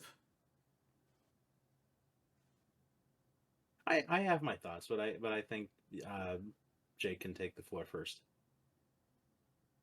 Kumatora, like, I think I'm mixed about her. Like, I like the idea of having another PSI fighter. I think an offensive PSI fighter is cool. She's not the main focus of her game necessarily. Like, Mother 3 is decidedly a story about Lucas and Klaus, but like, Kumatora is a strong supporting character and is a fan favorite for sure. But I think, like, as a series, Mother is complete, small, not itching for a new rep at this stage, at this juncture, in our world or in the real world. I think with Ness and Porky, like, I think that is a fairly good representation of at least Earthbound, which is the main game that appeared worldwide. And, you know, despite the outcry and the desire for a third, like a Mother 3, like, to come and be localized, it still hasn't been, despite how popular Lucas is, and enough so that he's in Smash. Anyway, all this said, I kind of think that, like, if there's space, I'm good with Kumatora being added, but I think I would sooner take like a Mipha. Okay. And I will punt Kuma into the next group then, and bring her up then. Jonno, what do you think about Mipha? Put Jake in a yellow and red striped shirt, and it is Lucas. Anyway, yeah, I think Mipha, you know, she edged it out as the less controversial choice for Zelda. I think Zelda should have another character. Yeah. All right. Do it. Mipha's grace is ready. Indeed. So that is 4 Nintendos we've added in. There are 3 more slots. The next group of characters that we were positive about was overall positive, mind you, Louis, Drago, and Harry. After this group of characters, this is where we started getting into the maybes and the more negatives. So just as a overview of that, the maybe category was Captain Toad, Marin, KK Slider, Starfy, and Goku. And the ones that treated negative were Darunia, Rauru, and Diskun. With that in mind, knowing that we have 3 slots left for sure for Nintendos, and the next group being Kumatora, Louis, Drago, and Harry, how do we feel about them? not all this 4 can be in. One of them at minimum would have to be cut. Mm-hmm.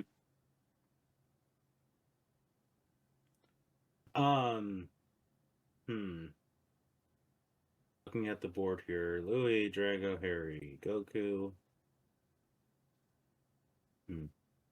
What are your thoughts, Eebit? I don't know that I feel like terribly positively about any of those choices that remain. I think of them, like Drago, Louis, and Kumatora are probably my strongest. Me and KK. I don't know. Maybe I don't love any of these characters. I think Drago is kind of a funny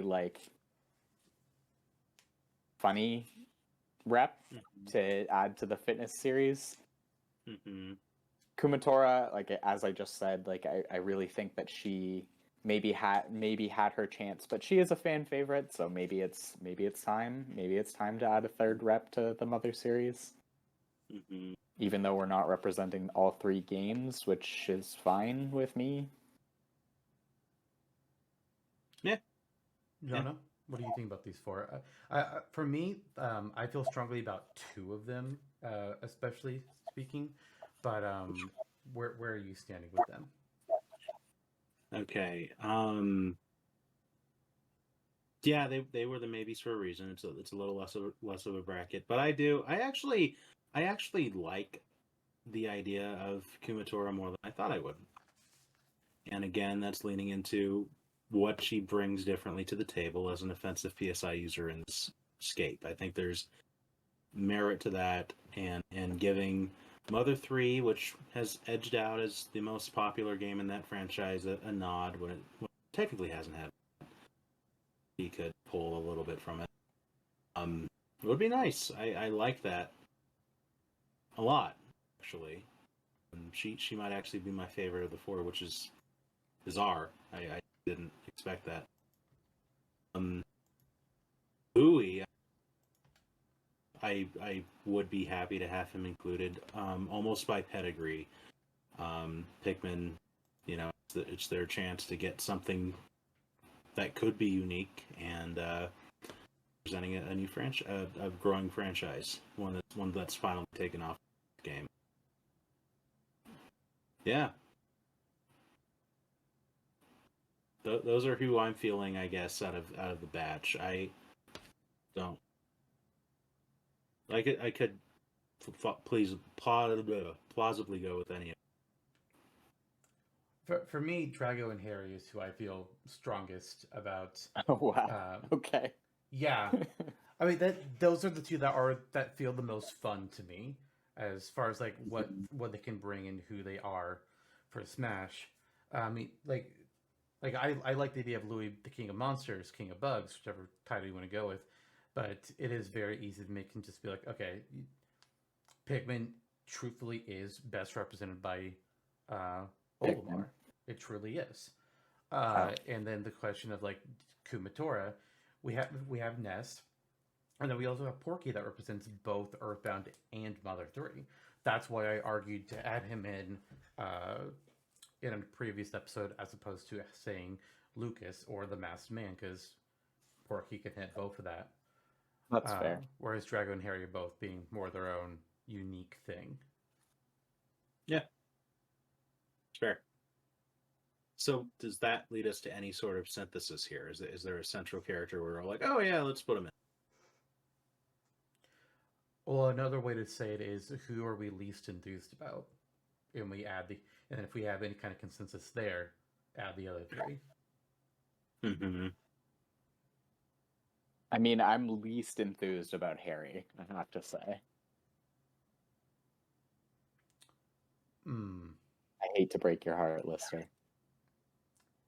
Yeah, considering that's who That's who you want most out of these 4. The heart wants what the heart wants. I get it.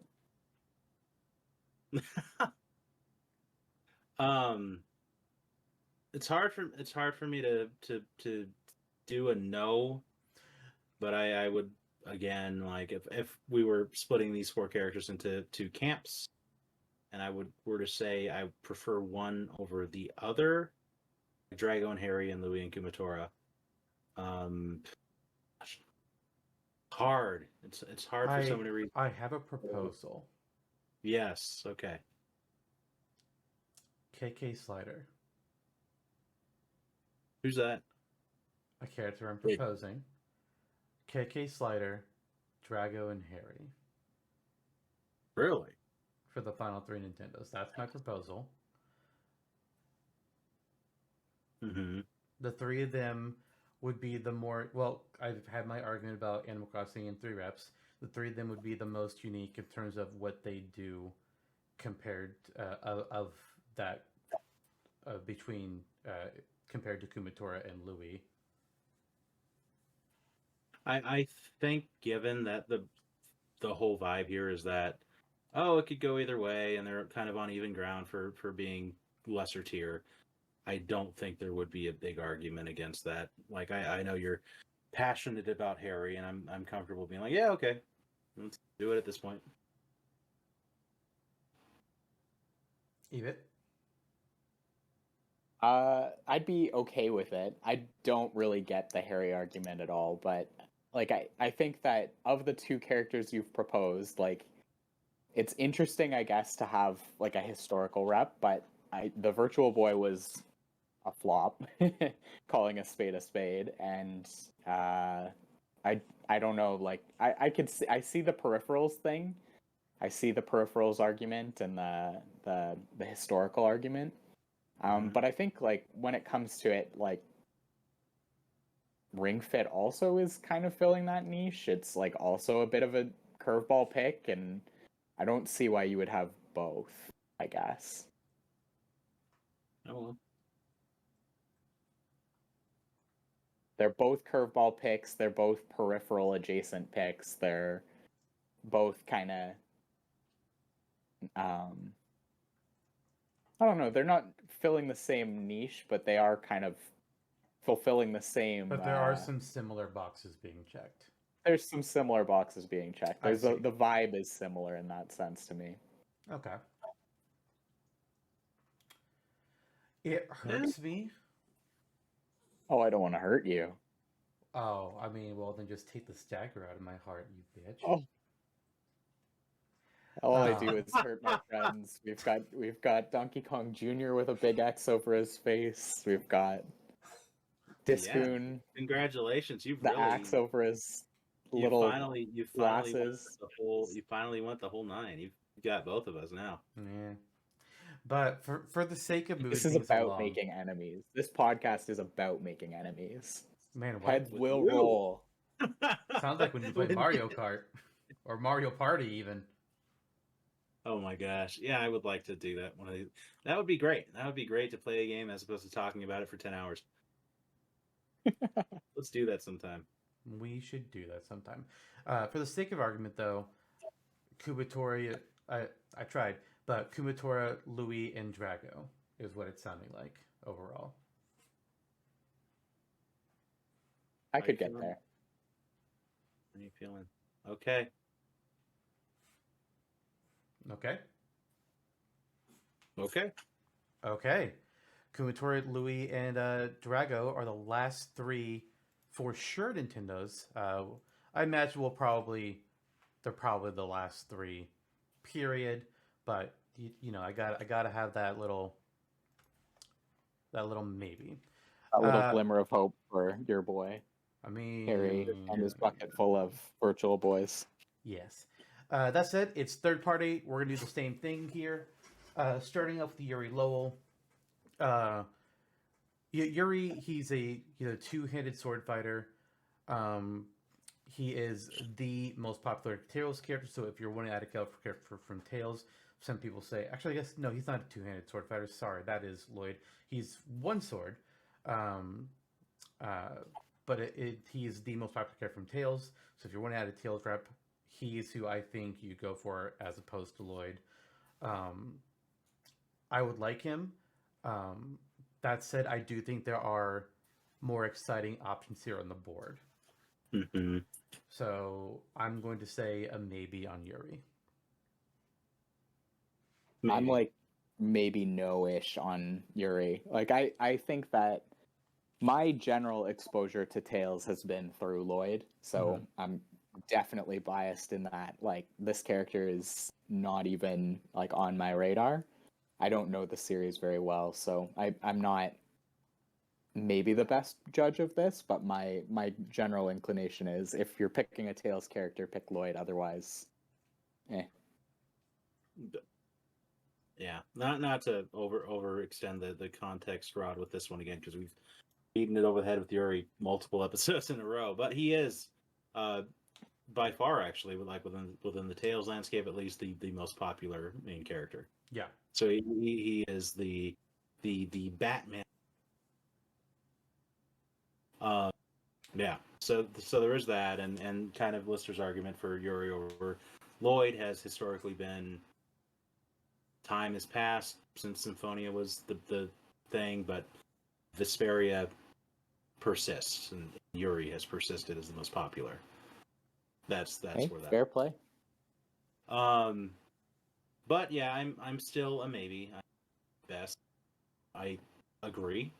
There are more interesting characters. You know, we've ticked some boxes already. Namco, JRPG character. So yeah, it could happen.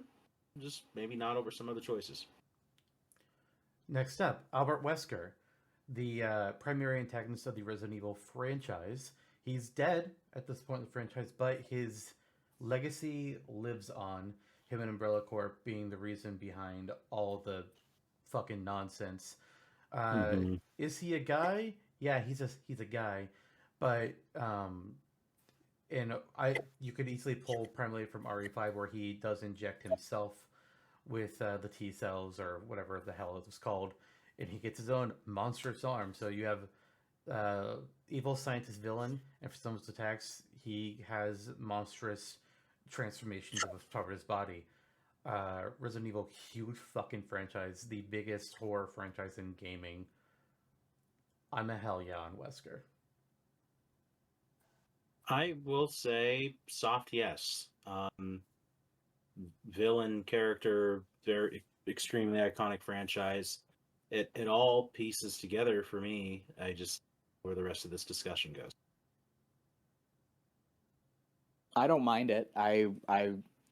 This is another character that over the course of this recording, like, I think that Wesker's a strong candidate of the ones who remain. I kind of do think that he's still just I just think that Smash tries to avoid adding too many just a guys, but I don't know, maybe with all the expansion characters that we've had in the recent Ultimate days and weeks, like, maybe they're not. Maybe they're in the business of just adding iconic video game gentlemen. And Wesker is certainly that. Wesker is Gentlemen. Yeah. well, yeah, you know, he does He ain't gentle. Yeah. He Anyway, ain't a gentle boy.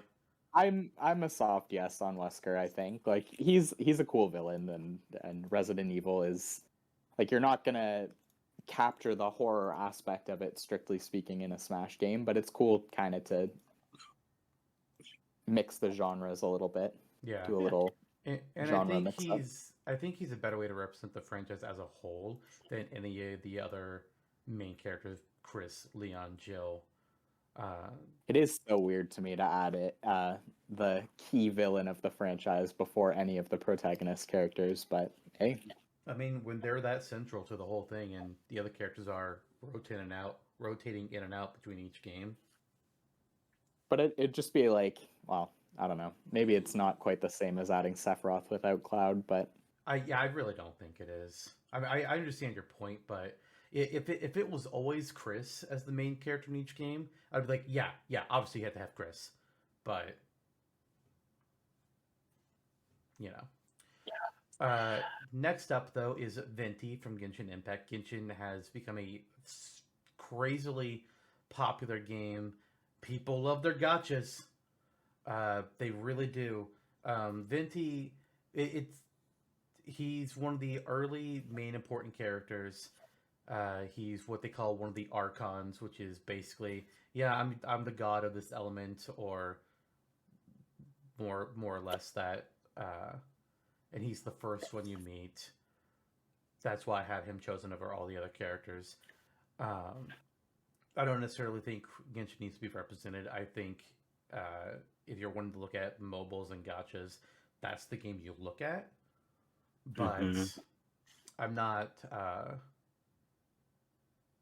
I'm not saying we need him, but I do think there is good argument.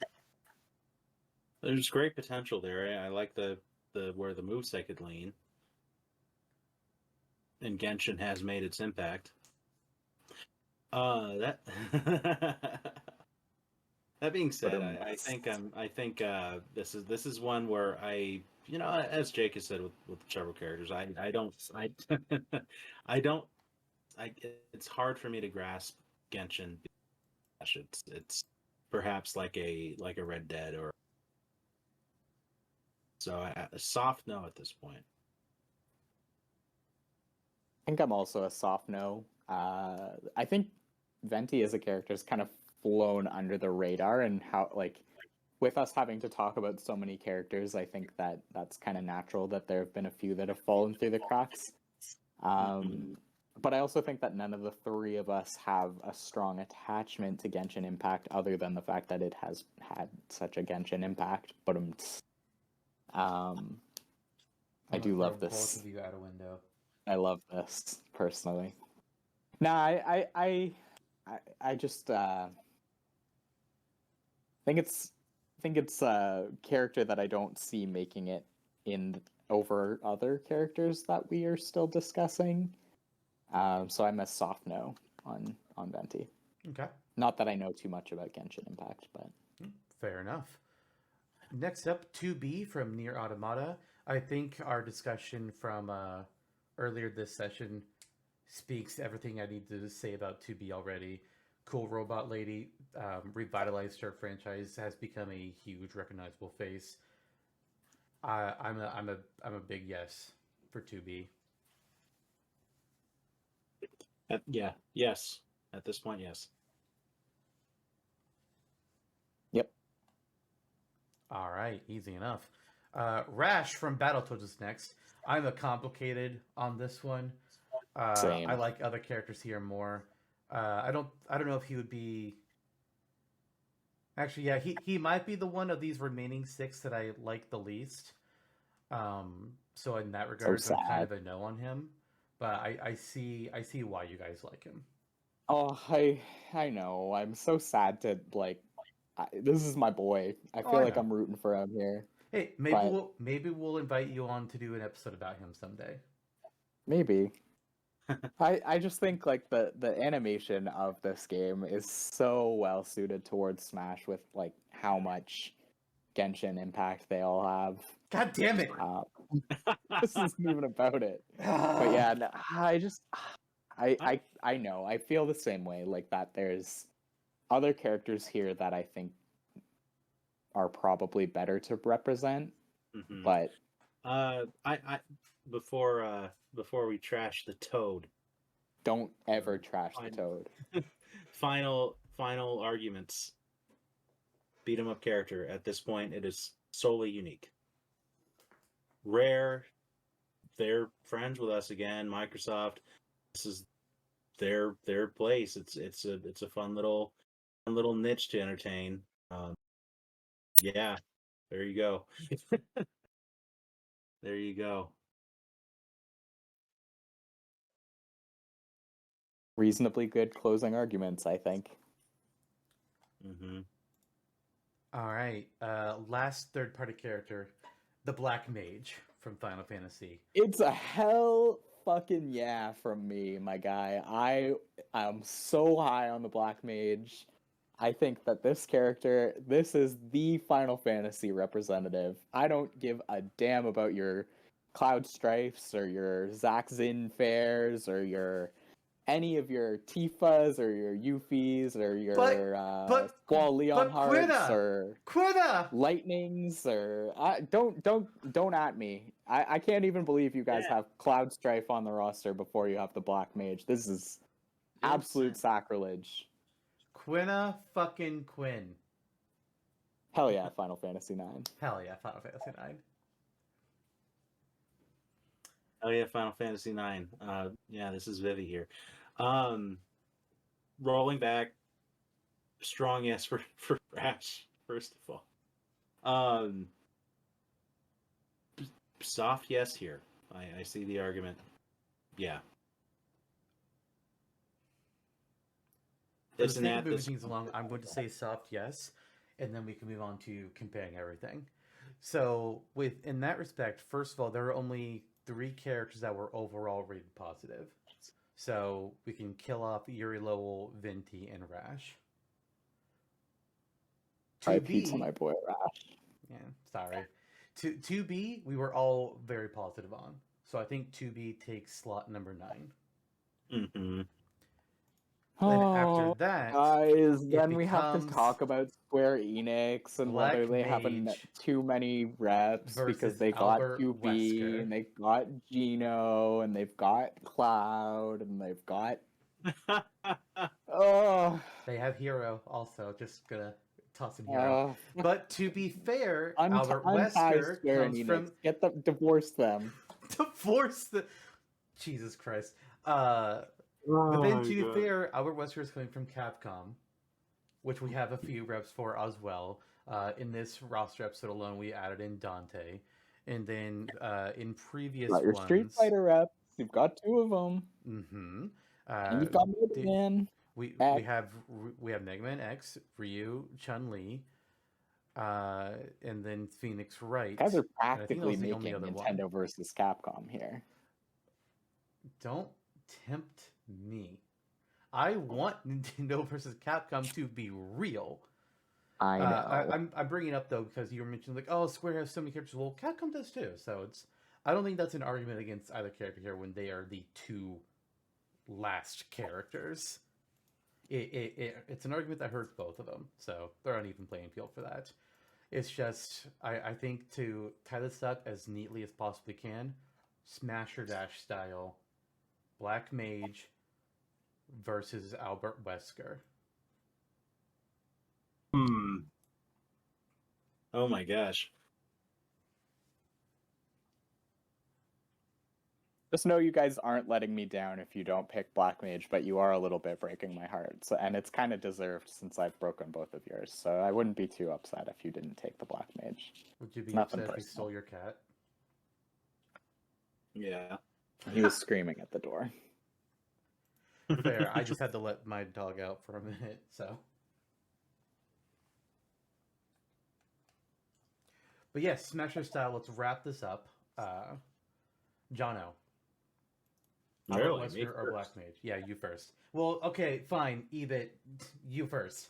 It's Black Mage. Okay, Jonno. There's zero question in my mind. That's in my what. heart. Yeah.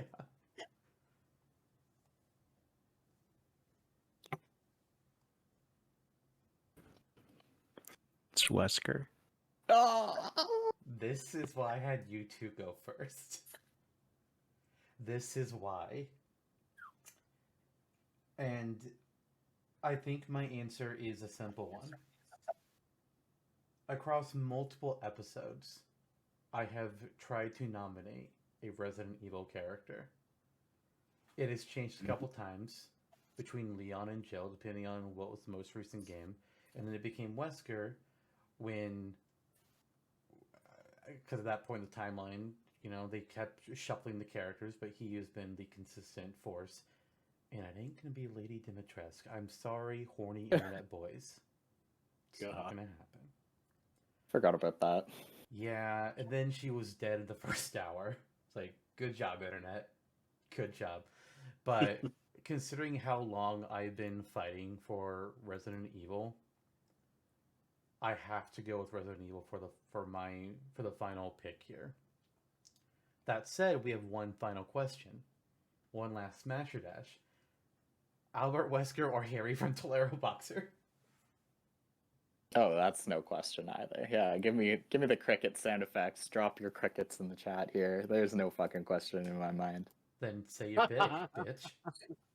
It's Wesker over Harry Okay. from Tour Boxing. No question. Jonno? Wesker. Okay. I'm not even gonna vote. So there we go. That's our final one. We have my our God. roster. We have our final roster. Period. For this entire project, we are finally done. Boys, are you ready for me to have to say every single character's name as we reveal what our entire screwed ass roster is? Can you make it Yeah. into like a Pokemon rap? Can we present it in that kind of a format? No. I can. Here's what I'll do. I can try to put a spin on some names, but I'm not gonna make it rhyme. Pokemon Master is my destiny. All right. Oh boy, we have 128 characters on the Smash Bros. Roster now. Here they are up on the screen. I'm just gonna go through them all. Audio listeners, here it is. Our final roster for this Smash Bros. Roster Redux project is Mario, Bowser. Hello, little baby. Why?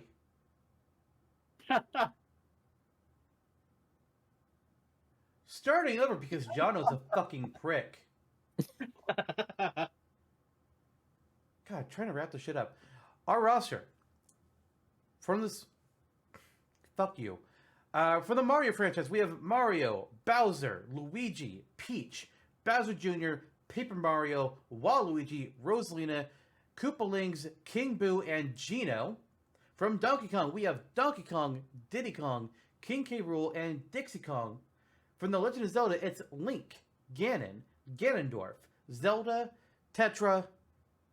Uh-oh, I have Tetra written down twice. Where did I screw up? Midna. My bad, Midna. So Tetra and Midna, and then Tingle, Skull Kid, Impa, and Mipha. From Metroid, it's Samus, Ridley, Dark Samus, and Ravenbeak. From Kid Icarus, it is Pit and Viridi. From Punch-Out, just Little Mac. From the Mysterious Murasami Castle, just Takamaru. From Yoshi, it's Yoshi and the Baby Mario Brothers. From the Kirby franchise, we have Kirby, Meta Knight, King Dedede, and Bandanity and Marks. From Earthbound, it's Ness, Porky Minch, and Kumatora. From Fire Emblem, Marth, Tiki, Ike, Lindis, Robin, Celica, Edelgard, and Anna. From Star Fox, Fox McCloud, Wolf O'Donnell, Crystal, and Falco Lombardi. From Pokemon, Pikachu, Mewtwo, Meowth, Feraligatr, Blaziken, Lucario, the Pokemon Ranger, Zoroark, Sylveon, Decidueye, Toxtricity, and Tinkaton. From F-Zero, just Captain Falcon. From the Wario franchise, Wario and Mona. From the Game & Watch games, Mr. Game & Watch. From Shin Onigashima, Danbei and Hikari. From Pikmin, Olimar and Louie. From the Rob games, Rob. From Animal Crossing, Tom Nook and Isabel. From Chibi Robo, just Chibi Robo. From Wii Fit, just the Wii Fit trainer. From Xenoblade Chronicles, Shulk, Rex, and Mio. From Duck Hunt, just Duck Hunt. From Balloon Fight, the Balloon Fighter. From Rhythm Heaven, Marshall. From Splatoon, Inkling and Sheldon. From Golden Sun, Isaac. From Custom Robo, Ray Mark III. From Mock Rider, the Mock Rider himself. From Advance Wars, Andy. From Ring Fit Adventure, Drago. From Panel de Pon, or Puzzle League, Lip. And then, our third parties. From Castlevania, 7 Belmont. From Mega Man, Mega Man X. From Bomberman, a Bomberman. From Metal Gear, Solid Snake. From Street Fighter, Ryu and Chun-Li. From Banjo-Kazooie, it's Banjo and Kazooie.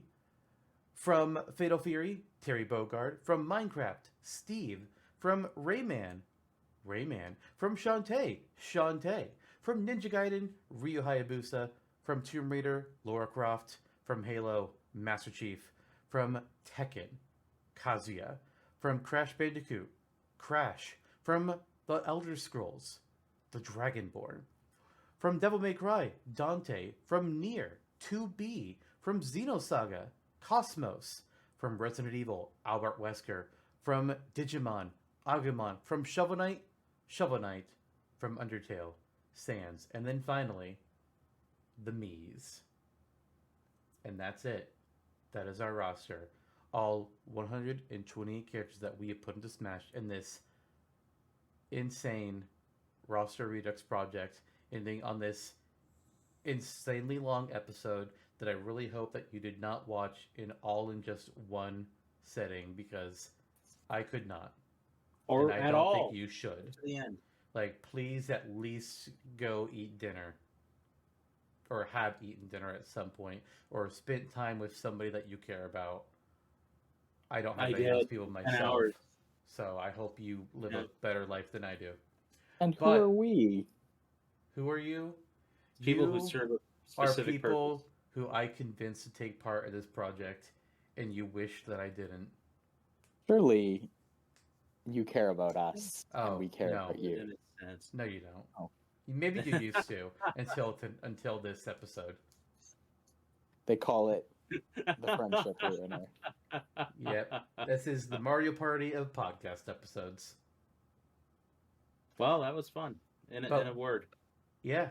With that all said, the Supercast Brothers Roster Redux project is now complete.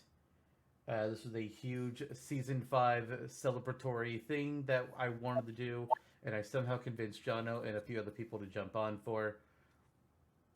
And Yeah. we're done.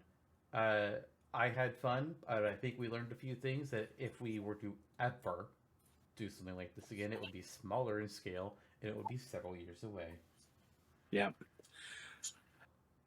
With that, thank you, Jonno, Eebit, and anybody listening for joining us here. I believe this is the final thing being uploaded this season, which means in Yes. 1 week, Season 6 begins. Oh lordy, Jesus we don't Christ. take breaks around here. We don't. Um, we should.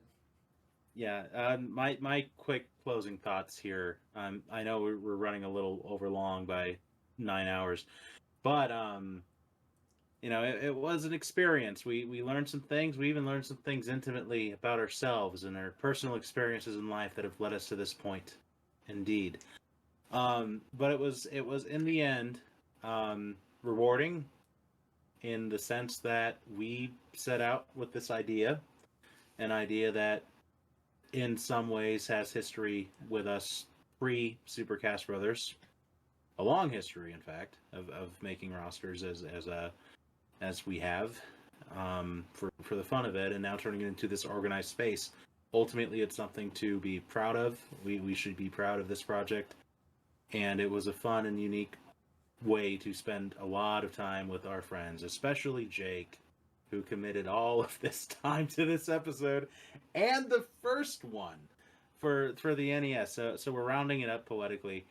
He was the first, and he is the last. He is all. The Z, the E, and the J wrapped things up here today. And also, just a quick shout out to everyone who participated in this with us. Not only Jake, but TurboTaxer, Curbwalker Z, Flame Zone, Way Off Trail, Kelly Jelly, Ozza. I think that's it. Yes, that's it. Thank you, everyone. Hooray. Any final thoughts, Eebit? Thanks for having me, guys. It was a lot of fun to get to spend some time with you and do what we used to do, and have such deep roots in creating all these, endlessly debating the nuances of characters and showing our passions and talking about just such a special celebration of gaming that we've bonded over many years, and it's been kind of cool to revisit that, and a lot of fun. So thanks for having me. It was a blast. And what was left unsaid was, never ask me to do this again. I wouldn't say that. Just in a few years. Fair enough. I don't think we're going to be doing this game again, like ever. I don't know about that. But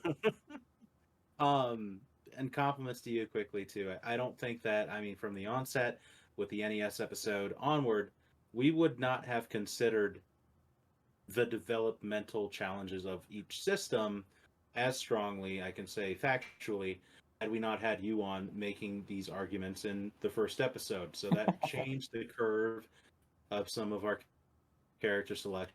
And it's interesting to have someone who is passionate about the arithmetic that goes into game development, the technical side of things, because that's not us. That's not Zantok and I. We are idealists, ultimately. So it was good to have that aspect, and I think it changed some of the selections we made throughout the course of the series. Yeah. With that, good night. Do something else with your life. We're out. Peace. Peace, love, and Azurta.